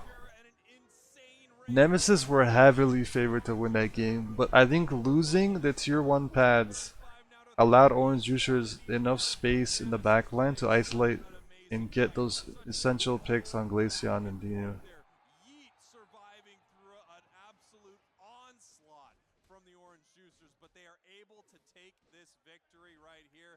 And I guess I have to say the Garchomp's working. That's 2 in a row. That is 2 in a row for the Garchomp indeed. But my big question is, Nemesis, what are you doing from 6 to 3 minutes? 13. Alright. Orange Juicers one more game to bring it to the finals and secure the win. One more game and we've got ourselves a North American champion, the Orange Juicers. An unlikely Again, I think Nemesis's draft was so good, but their execution and not like prioritizing defending their pads for the tier 1s is what caused Orange Juicers to win that game. If they had the pads, they just poked them out all game, and it's really hard for T-Tar and Garchomp to flank a backline when there's a tier 1 pad up. You know? Kind of a team full of players that not exactly I would keep the same draft for Nemesis and run it back. That's what I would do. Just next time, make sure to defend tier 1 pads. Zugrug would become the first two-time champion on this stage at NAIC. Pronounced nice. Pronounced nice as we see these bands here. Umbreon, Blissey, Cramorant, and we've got Leafeon, which means yes, they Metallic. I don't think the Phalanx, I don't think. I think Phalanx look pretty dang good. Oh, I agree. I think Nemesis looked very good when they weren't playing between minutes 6 and 3. If they can sort that out, they've got a shot here. Immediately going to Trevor. Yo, can we see the A9? No, okay. But grabbing the hoop was a good look. Yeah, Hoopa's been great. Zug's Trev has been doing really Trev is a nice pick. once again locking in this Venusaur. I think picking Sylveon makes more sense over the Hoopa early. I thought the Venusaur looked fantastic. Probably one of the best things we saw all match was that Venusaur from Yeet. But Yeah, and surprisingly, Nemesis are not picking the Sylveon here. and so is the Garchomp, I suppose. So Asinable again going to the cross. T-Tar, Sylveon. Yeah. And it hasn't even been a question there. But now Flareon's is grabbing the Sylveon, and although the strength of Sylveon is clearly there, I would go Blue. I mean, at least Blissey's kind of rough into T-Tar, so Eldegoss can make sense, yeah. Worried about a Lucario, maybe they just like the comfort pick. No, moving back on over to Glacier. Yeah, I like the Glaceon pick into T-Tar, yeah. yeah, I like where Nemesis went here. Again, the problem Glaceon's getting into T-Tar, yeah. Yeah, that exactly what the cast is saying. It wasn't the picks, it was the how they played, the rotation, and positioning. I mean, we are almost like bar the Mew. If I'm Nemesis and I'm looking at like, are we facing the same thing except without Flareon's Mew? I like where I'm at 100% more. Honestly, I happen to agree. Wow, We're the looking to make Garchomp. happen here with the Garchomp. Okay, again, Nemesis outranges. It's pretty much the same game. Finals, you're about to find out because Nemesis has the range advantage. The Vino and Glaceon can kite the Garchomp and T-Tar, so I mean, as long as they can keep their tier 1 pads, Nemesis can just outrange them You know what? If there's some and delete their front line or back line all game. certainly them with this trio of Garchomp picks. You know, just respect the bushes. Don't get caught up by the T-Tar and the Garchomp, sit on it for a game. If Orange the Trev. are able to win this game, they become your Check them bushes. Poke them out. here's for the to game number 3 of our grand finals reset. Nemesis, your purple team. Orange Juicers, your orange team. I love when it lines up like that. Machisler me actually too. jumping into the middle here for a little bit, rolling on scouting duty to make sure that Rex doesn't get too froggy on the Gossifleur. Metallic putting good pressure, though, onto Kratos, recognizing that they're alone, and they're taking the Tyranitar top to let the Garchomp get moving and maybe going to do a central swap later on. Yeah, you know, this is something I was talking about. I don't necessarily feel like you need Tyranitar in that central area. It has decent secure early, and it also Garchomp does better, level 5. it's level 5. Yeah, Garchomp level 5 better than T-Tar, so it makes sense. We've got the Phalanx. It is already level 4. We have the Glaceon walking up here at level 5. Glaceon, either build really needs 6. You know, it's one of the only EVs that doesn't go absolutely Yeah, need level insane 6. at level 4. However, they are carrying all the shards they need for a quality Icy when they fire that right at the opportunity that they Nice drag from Garchomp. I think it most of the farm. Pokemon and happy with their experience. I have been impressed. They don't get caught up by the Glaceon, so that's good. Yeah, you know, a lot of teams Nice combo from Metallic. moments like this in Trainer, almost. like that play. They knew exactly where Garchomp was, and they decided to make an attempt to take it down there. I don't know if anyone makes it back through that portal, as Garchomp now pushing forward, looking for a KO. They may be able to pick one up. Eldegoss moving in here. Actually, not Eldegoss. Gossifleur moving in here as Garchomp makes another attempt to take down Phalanx. Able to just barely top off Metallic's HP to Rex as this paltry Gossifleur. Well, they want to definitely take over in short order here. Get some pollen puffs flying and keeping this team feeling good. And here we go. Alright, let's see how the 8-minute Bs. Wild Pokemon in between these two. Both tanks staying bottom. Heading Orange is kind of just rip, and they have the Mystical Fire Sylveon. easy leveled here, but we now have this Tyranitar already at 6. Yeah, and it's going to be able to do another central rotation here leading into the 7-minute mark and get pretty darn close to hitting looking great. It felt like the Juicers knew how to play this maybe a little better than some of the other teams we've seen try to pick this Pokemon up. And it also felt Alright. like it was fighting pretty well into what Nemesis was throwing at it in a lot of these big 4-man rotation from Nemesis. Try and maybe get picks. And Orange is just kind of just Yeah, and then just little letting them take the space. Garchomp goes in. Does the Garchomp get punished here? okay, you can't pull too many tricks. Garchomp does get KO'd in the back line. And that allows now level 7. a 4v1 top, and they're able to just pressure this pad, and I think enough points to break it, which is huge. Beam the other way, right, with the Mew. Absolutely. But Now using the Unite move is Flareon to I try actually still think it's worth to not break it there. but ultimately not going to find much value. Because you breaking the top tier 1 pad allows Garchomp and T-Tar to scale. Yeah, absolutely. I think if they can push this Regieleki in, much as they can. if Nemesis can push Regieleki in and get some value, I mean they already capped all their points though, they don't have much points. Maybe get some KOs, right? Get some KOs off Orange Juicers and then score more points, then I think it's worth breaking pad early. But if you're gonna break pad early and not push Regieleki in, then Orange Juicer is just gonna farm a lot of comeback XP as this game goes on. So it looks like Nemesis is not trying to push this to Reggie. Don't have either Garchomp or Tyranitar online yet, and they would absolutely love to have that so they could make some big plays. That Pupitar is on a mission to try and find this Tyranitar, and they evolve right on time in the opposing central. Metallic back the other way, keeps Machisler from resetting, and now they're going to breakout. Yeah, absolutely. I think what's happening What just with happened? Juicers is they are stalling or Central the Tyranitar DC to pull up for the smoke. My thing went back a bit. Okay. Middle with Flareon. Kratos is so low. You got to get this knockout Metallic. They do. Okay, now you got to settle in and focus up because we're entering what? The mid game. That's right, the mid game, and as many of you know, So Vena's playing beam, they have the range advantage. They can just, yeah, just beam them and just zone them out with the crustle walls. Combo these poke. there isn't great secure on the side of the Juicers. Here comes the big time Unite move. They're looking to make something happen. The wood hammer stops. Glaceon gets it. Garchomp comes in, trying to get KO on the Venu. The Venu almost gets caught out. Good peels from Metallic on the Phalanx to save the Venu. This time around, if Nemesis can hold the bottom tier 1 pad, they're looking good for Ray. Sitting on Pagan, have to fire some solar beams just to get some spacing and time, but the levels now are in the hands of the Orange Juicers.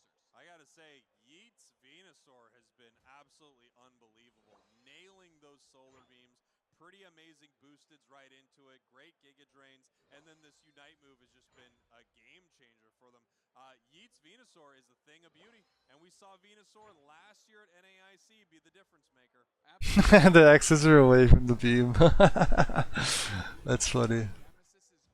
Alright, Orange just makes sense. Hard pushing bottom tier 1 pad because it's all that is a huge pick.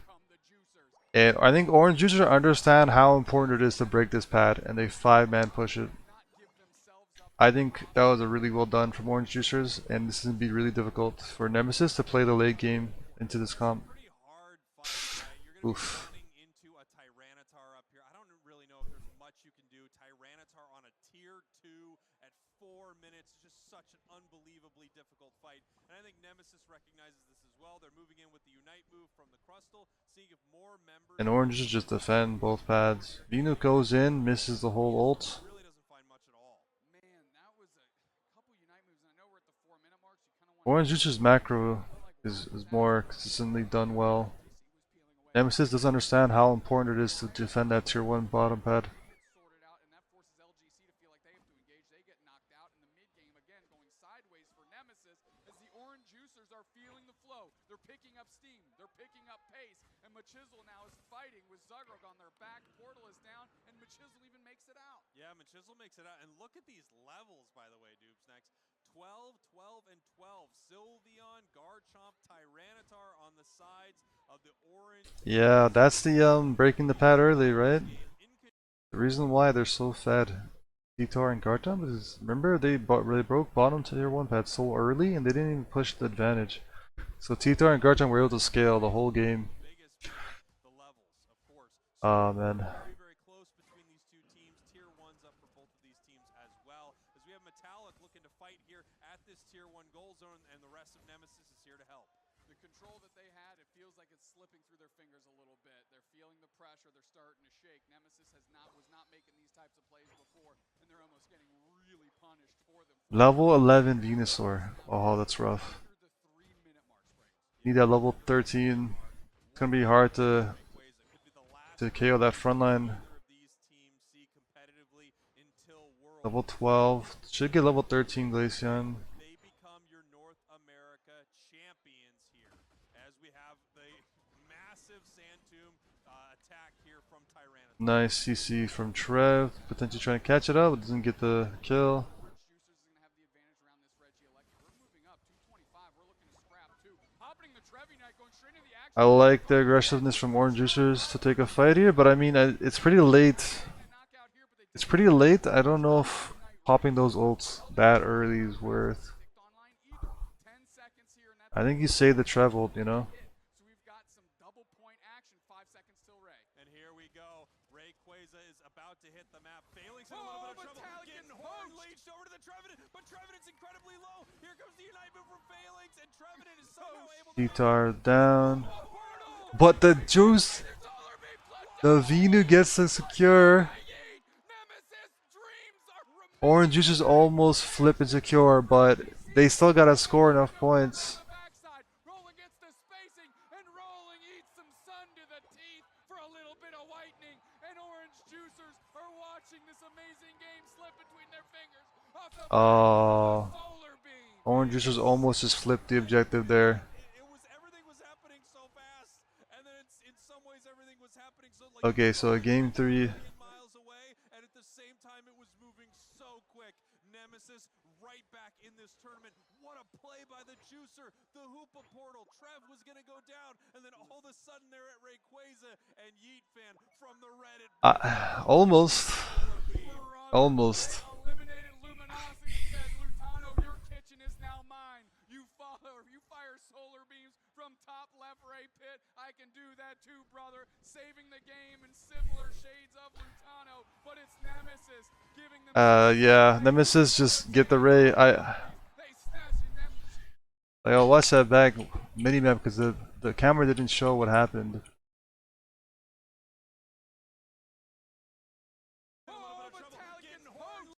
So what happens is, after failing the team fight, right?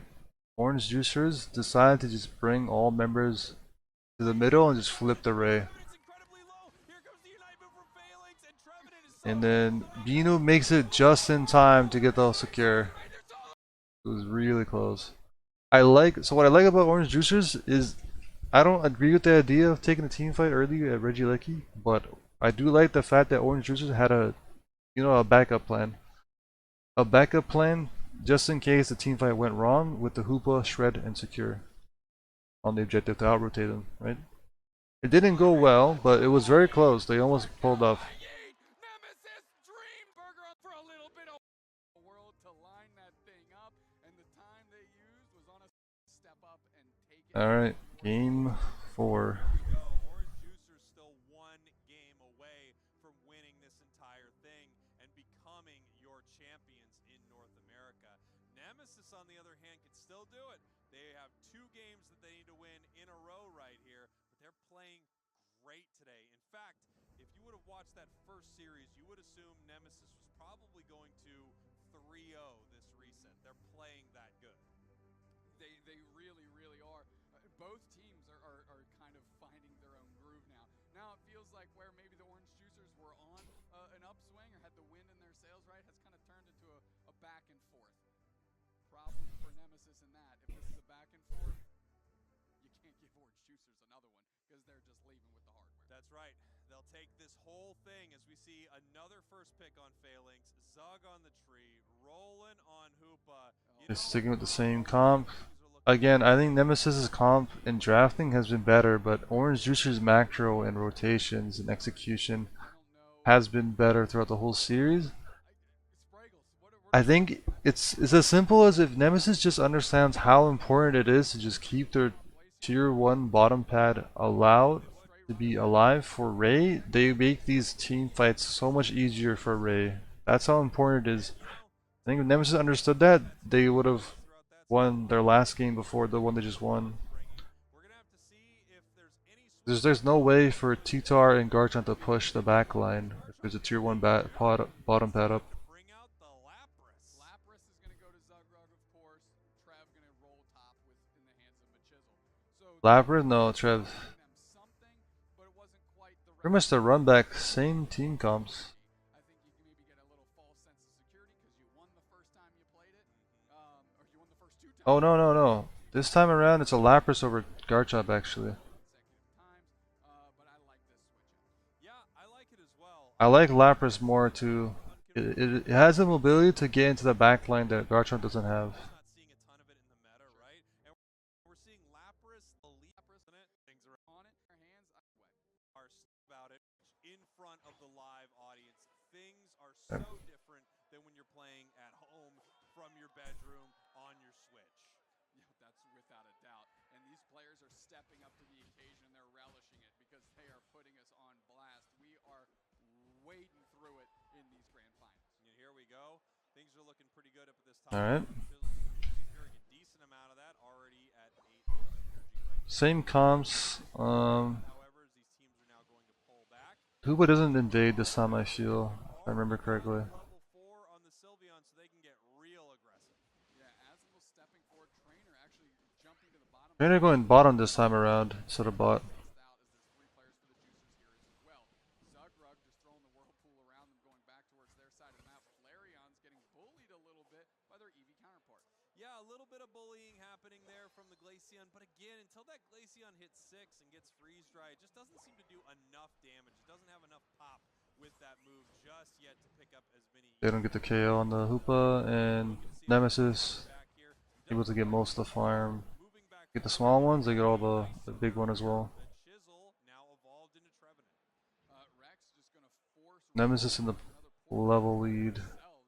rather than be with the team here. No, I mean, the Sylveon is level 5 bottom actually, never mind. And being a presence and the eyes for the orange juice. We could see the juice. Inu. Tyranitar back to that central area here. Gonna try to clear as much of that as they can before we have the fight.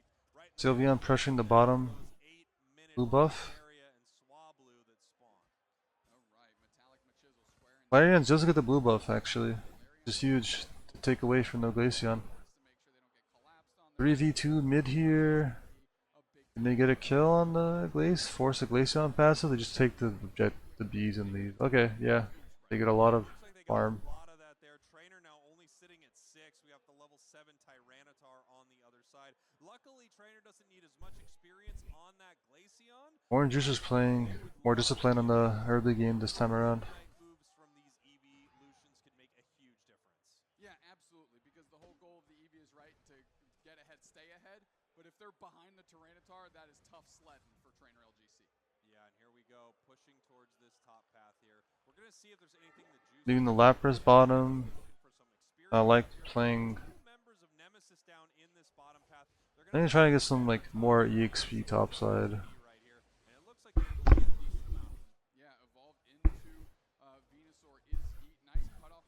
I think playing 4-man bottom makes more sense against Nemesis. Deny this Bino level 7. Half HP on each side as the 7 minute mark is here. Basement Reggie's going to populate, and Azumel can't quite trap Zugrug.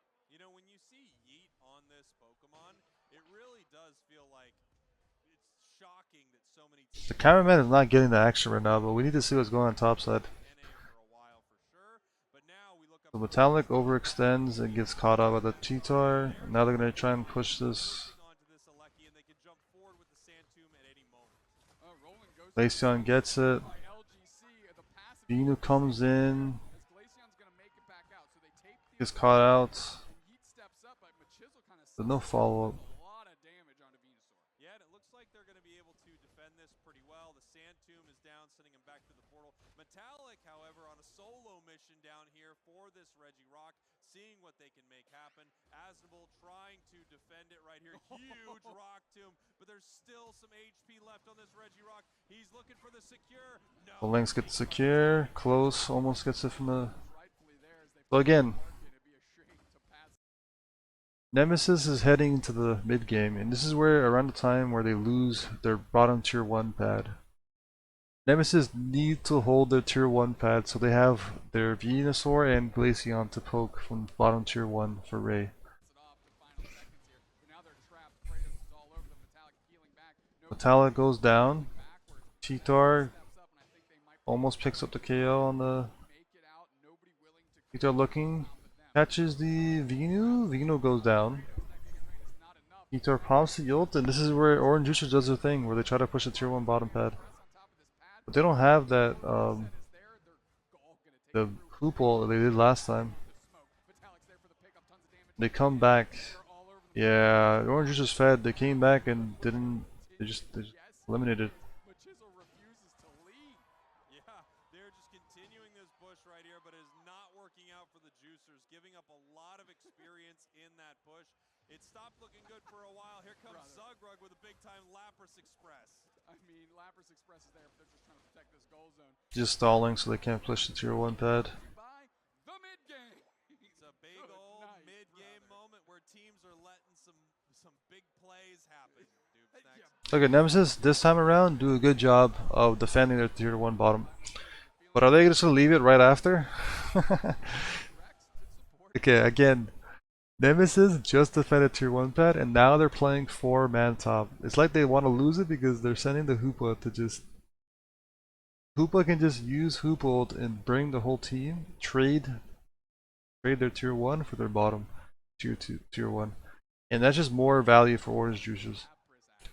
Yeah, it's a build that you don't see a ton of, and I want to see how it plays into Nemesis. I want to see what it does to Phalanx. I truly don't know how exactly this interacts with Phalanx. I do know how Sand Tomb does, though, and it's pretty... He does good against the Phalanx. Being able to make it out of them just shows the mobility that Phalanx has and why it's so good, similar to Gyarados being able to bounce in, bounce out. But they're going straight towards the target here. Okay, so Orange Juicers are trying to just 5-man top instead.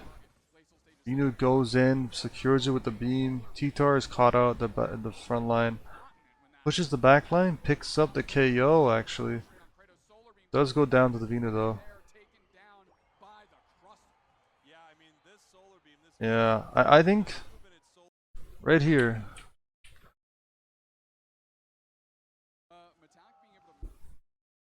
I'm gonna like pencil here. Right?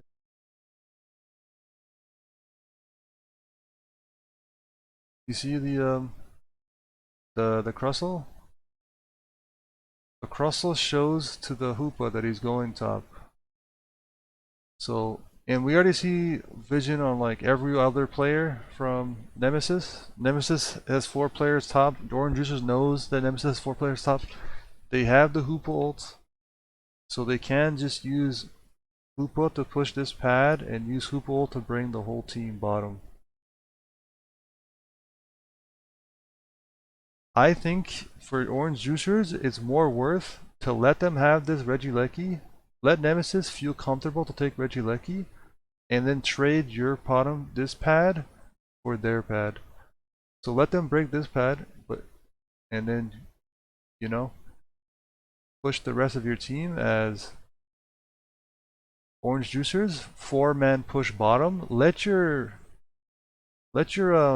Trevenant or Lapras stay top just to stall enough time for the Regieleki to push onto the pad so they can just break it. That doesn't go for tier 2. And in the late game, it makes more sense because Orange Juicers are playing an engage brawly comp / dive, and breaking tier 1 bottom pad is much more easier for the late game of Cheetar and Lapras to push the back line of Venu Glaceon.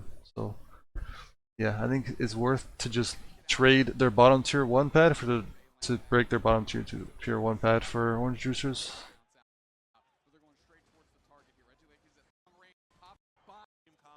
But they don't get the bottom tier 1 pad and they lose the team fight top actually. So they actually lose both sides.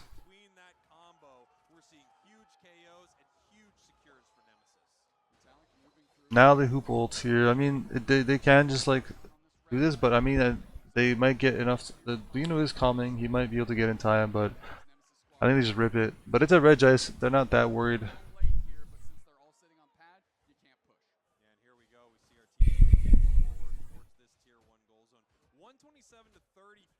Nemesis in control of this game score-wise, but with Alright, Orange Juice is committing 5-man push bottom. we actually have the move in with another Lapras Force the Glaceon passive. Yinu's in the back line. They get the KO on the Glaceon, and Nemesis needs to do a better job of peeling and focusing this T-Tar. But it's too late. They have enough zoning and they actually break the pad anyways. Okay. Nemesis holding onto the score lead right now. Yeah. Let me watch that back. As we actually have the move in Alagas goes for a backhand. And then... where's the Phalanx? tier 1 goal zone. You can't push. And here we What does the Phalanx do in here? Right here, but since they're all sitting on pad, you can't push. So Phalanx get caught out. That's another reason why they pushed the bottom tier 1 pad. Metallic got caught out on Phalanx. Now it's a 5v3. That's why Orange Juicers have a much easier time. That's rough. 35. Nemesis in Great. Some value. Yeah, and now Orange Juicers have the tier 1 bottom pad broken and the team fight looks much better. 50 cap would bring this game a whole lot closer, and you're going to see that happen right about, oh no, almost that solar beam stopping it right there. That would have been huge to bring this game really, really close for these two teams. Right now, the Juicers are behind, but they're looking pretty good level-wise. However, Nemesis, nothing to sneeze at. A level 13 Venusaur on the other side, that's going to be a lot of solar beams. Zugrug with some good positioning here, very forward, actually leaves their bush and tries to target out where Azadel is and actually gets trapped behind the rock tomb. No tier 1 goal zone to pivot to and try and score for Zugrug. Here we go. Alright, so Ray fight. Nemesis don't have the tier 1 bottom to play off of anymore. That means that the T-Tar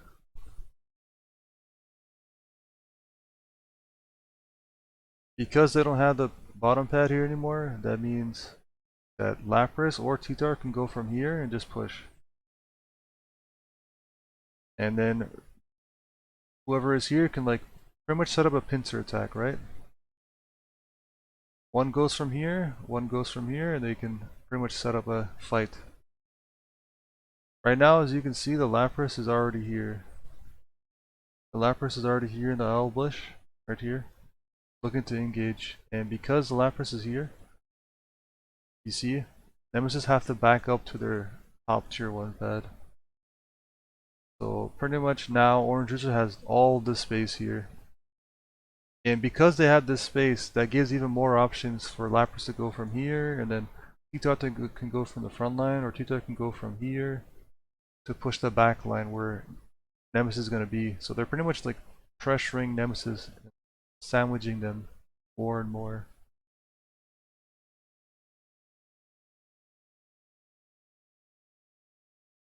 In terms of team fight, again, Nemesis has better team fight because of their ability to outrange and poke them, but Orange Juicers have more map control and more flank angles now, so Nemesis have to be very careful to have vision on those bushes. Nemesis does have the point lead, but it's not by much, so I mean, Nemesis has Hoopa. I'm sure he's gonna get ult soon, so Orange Juicers can just send someone to backcap, get the score lead, and now Nemesis has to do something. So if Nemesis can get good picks and play off their poke, they can win the game. But if Orange Juicers pick out their Vino or Glaceon, they can pretty much snowball the team fight and win.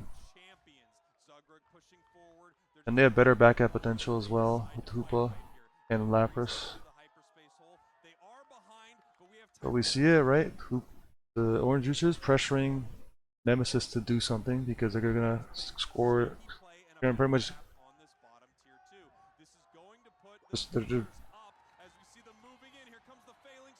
Phalanx comes in, doesn't pick up a KO. And here it is. T-Tar comes in for the back line, but forces the eject. Now both Nemesis's poke is going down to the top left. Forces the Eldegoss ult. T-Tar still has ult. Hoopa still has ult. Eldegoss still has ult. Trevenant still has ult. So Orange Juicers team fight looking better. T-Tar ults this time. Glaceon is popped. Azabel can't quite wall him off in time, or we're scrapping on the backside. Zagrog eats a solar beam, and Metallic has to peel back. They might have gotten popped out of the hyperspace. Zagrog. Catch the reset. Trevenant catches a couple, and now it's all the Machisel going for it. Zagrog zones the Venu. They get the kill on the. Oh, they actually just. That Hoopa ult and rotation just snowball that. The kill on the Croissant, they don't have any front line to peel for them anymore. And once the Phalanx goes down, there's no one to really peel for the Venu and Glaceon. So from there, Orange Juicer can just push them. Yeah. We're moving forward. 2 players down for Nemesis. Orange Juicer sees that this whole thing's on the line. They just need to sort out Yeet and Trainer. Solar Beam comes through, but another player down. Rex on the backside. They have enough point lead. Now Nemesis has to get a Ray. They don't have the backup potential, mobility. Nemesis have to take the Ray at this point. There's not enough time, and I love that the Orange Juicers have a T-Tar to just catch whoever's trying to rotate and get the Venu. That's exactly what they stop. That's their secure. Once T-Tar is down, gets the Venu, there's no other way to get it. Yeah, they don't have time anymore, or secure to get the Ray. Juicers, rotations, and priority targeting, as well as priority breaking pads, is just superior to Nemesis. Not enough time, and Orange Juicers get the win. Doesn't matter who gets the Ray here.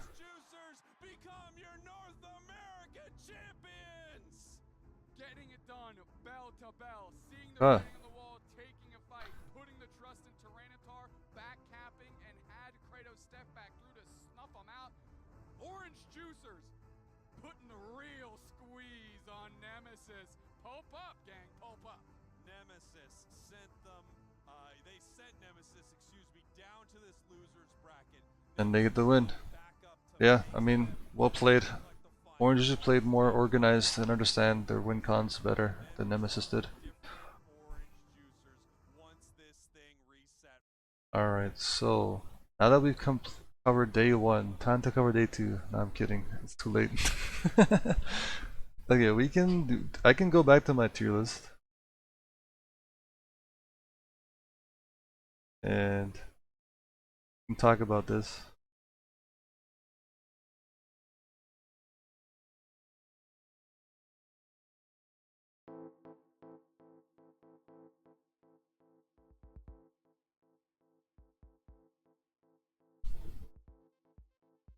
Okay, so after seeing NAIC day 1, I didn't see day 2, but I'm looking at my tier list, and that maybe after seeing that, I'd probably put like Blastoise like A tier. Trevenant, maybe not, because of the damage nerfs from Blastoise. I could see the reasoning for not picking it every single time as you used to, right? So Blastoise, A tier. Oh my god, it's hard to type.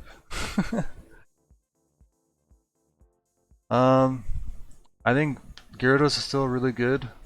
Sylveon might even be like a S tier. It's just so good.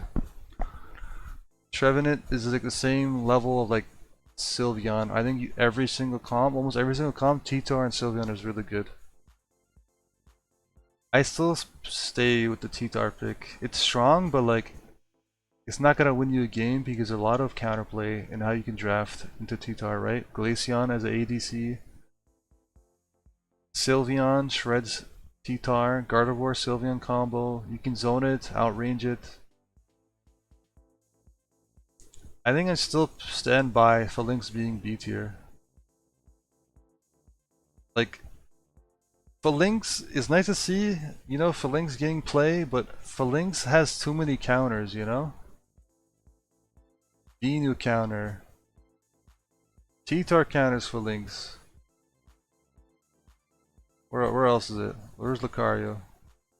Lucario counters Phalanx. Blaziken counters Phalanx. Trevenant Chain CC counters Phalanx.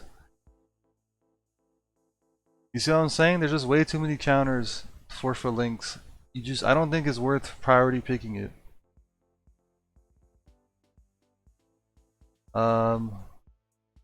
On the flip side, I think Lucario B tier because Phalanx is being played a lot.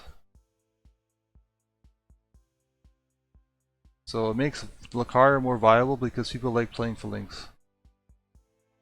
Garchomp, I still think there was better options. I think Machilla's just very good on Garchomp, that's why he made it work, but I think other Mons would have done the job better. Let's see, anything else we want to change here?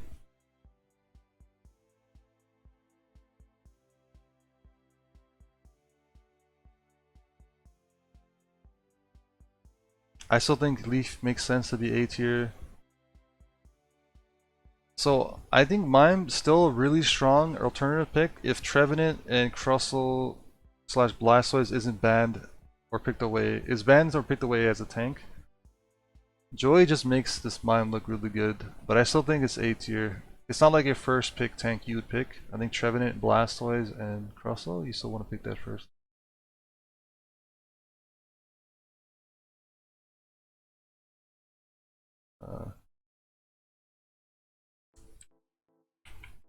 And then let's see.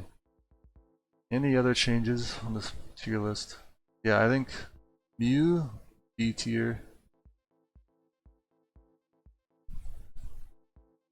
Is not as good as it used to be. I think they're just better mons like Sylveon, Cramorant. Oh man, yeah, I was gonna say Cramorant. Honestly, S tier or A. Cramorant has been proving to just constantly perform. I think Cramorant is a new mon that you pick early, right after Sylveon's not allowed to be played. You know, like if Sylveon's not like available, you pick Cramorant as like the early mage pick. Works so well.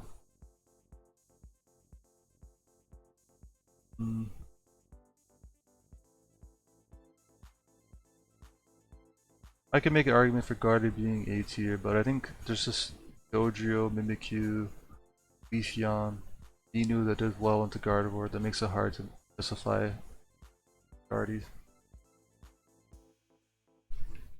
Surprisingly, no Espeon the whole day. So maybe I'm talking about like, let's see. So bot lane attacker picks. Sylveon S tier, Cramorant S tier.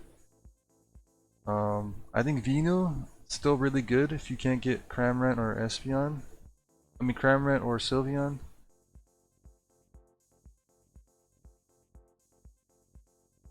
I still think Espeon's good. People just didn't play it.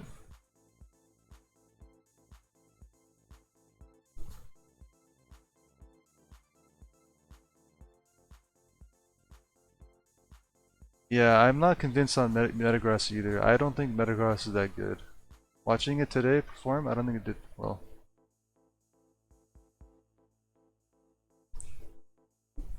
I'm down, Ribbon2, yeah. I'm down to do a day 2 watch together. Let me know what day works this week. I want to like watch the rest. Sounds good. Yeah, so Lucario, I think a little bit more viable. I'm trying to see. Yeah, I'm not convinced on Metagross. I still think Metagross is like C tier because if you're looking for engage kind of brawly, I like Aegislash more. Blaziken's better. Gyarados. Does Gyarados A tier or is it still S tier? We didn't get to see much Gyarados gameplay today do well, you know? But I also think people didn't know how to counter for Lynx. That's why Gyarados didn't get much value. I still think Gyarados is really good in this meta. It just does really well into Glaceon, Sylveon, Espeon, Venusaur, Gardevoir, right? Gyarados, really good early pick. Yeah, I still think Gyarados is like S tier. Blissey is the best support. The pocket, the Gyarados, and the T-Tar and the Leafeon. All these like strong carry. Blissey's the best option to carry, you know, in terms of pocketing, so it makes sense for Blissey to still be S tier. Yeah, I think everything else seems okay to me. Yeah. Let's see. This is. Yeah, that'll be my changes after seeing NAIC. That would be my changes to the tier list. Cramrant is so good. Remember when you were asking like an AO, was it you or Steel Agent Kyle's like why does Cramrant keep getting banned? The reason why Cram got banned so much is because we didn't want to deal with like one of the players constantly playing Cramrant. But I mean, watching NAIC, Cramrant is so good that I think it's worth banning if you're not gonna pick it up. Kyle, yeah. So I think Cramrant is like the next best like attacker after Sylveon. You didn't want to leak it? I appreciate it. Yeah, that was like one of our strats. So yeah, I think Cramrant is the next best Sylveon. Like pretty much the same type of mon where it's really flexible and good early pick. But yeah, that's my final thoughts. I think we can end it there. This has been 9 hours. I didn't think it would be this long, to be honest. I was like, 11 hours? I can probably cover it in like 8 hours or less. But I definitely underestimated it. Competitive integrity while casting. Yeah, I respect it.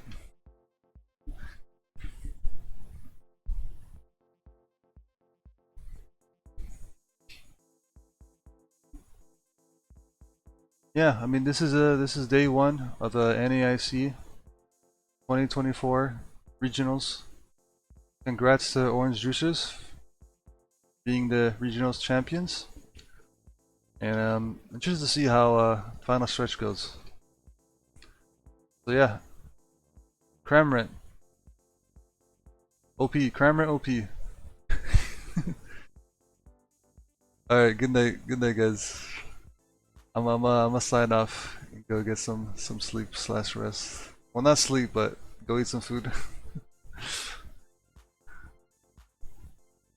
All right, take it.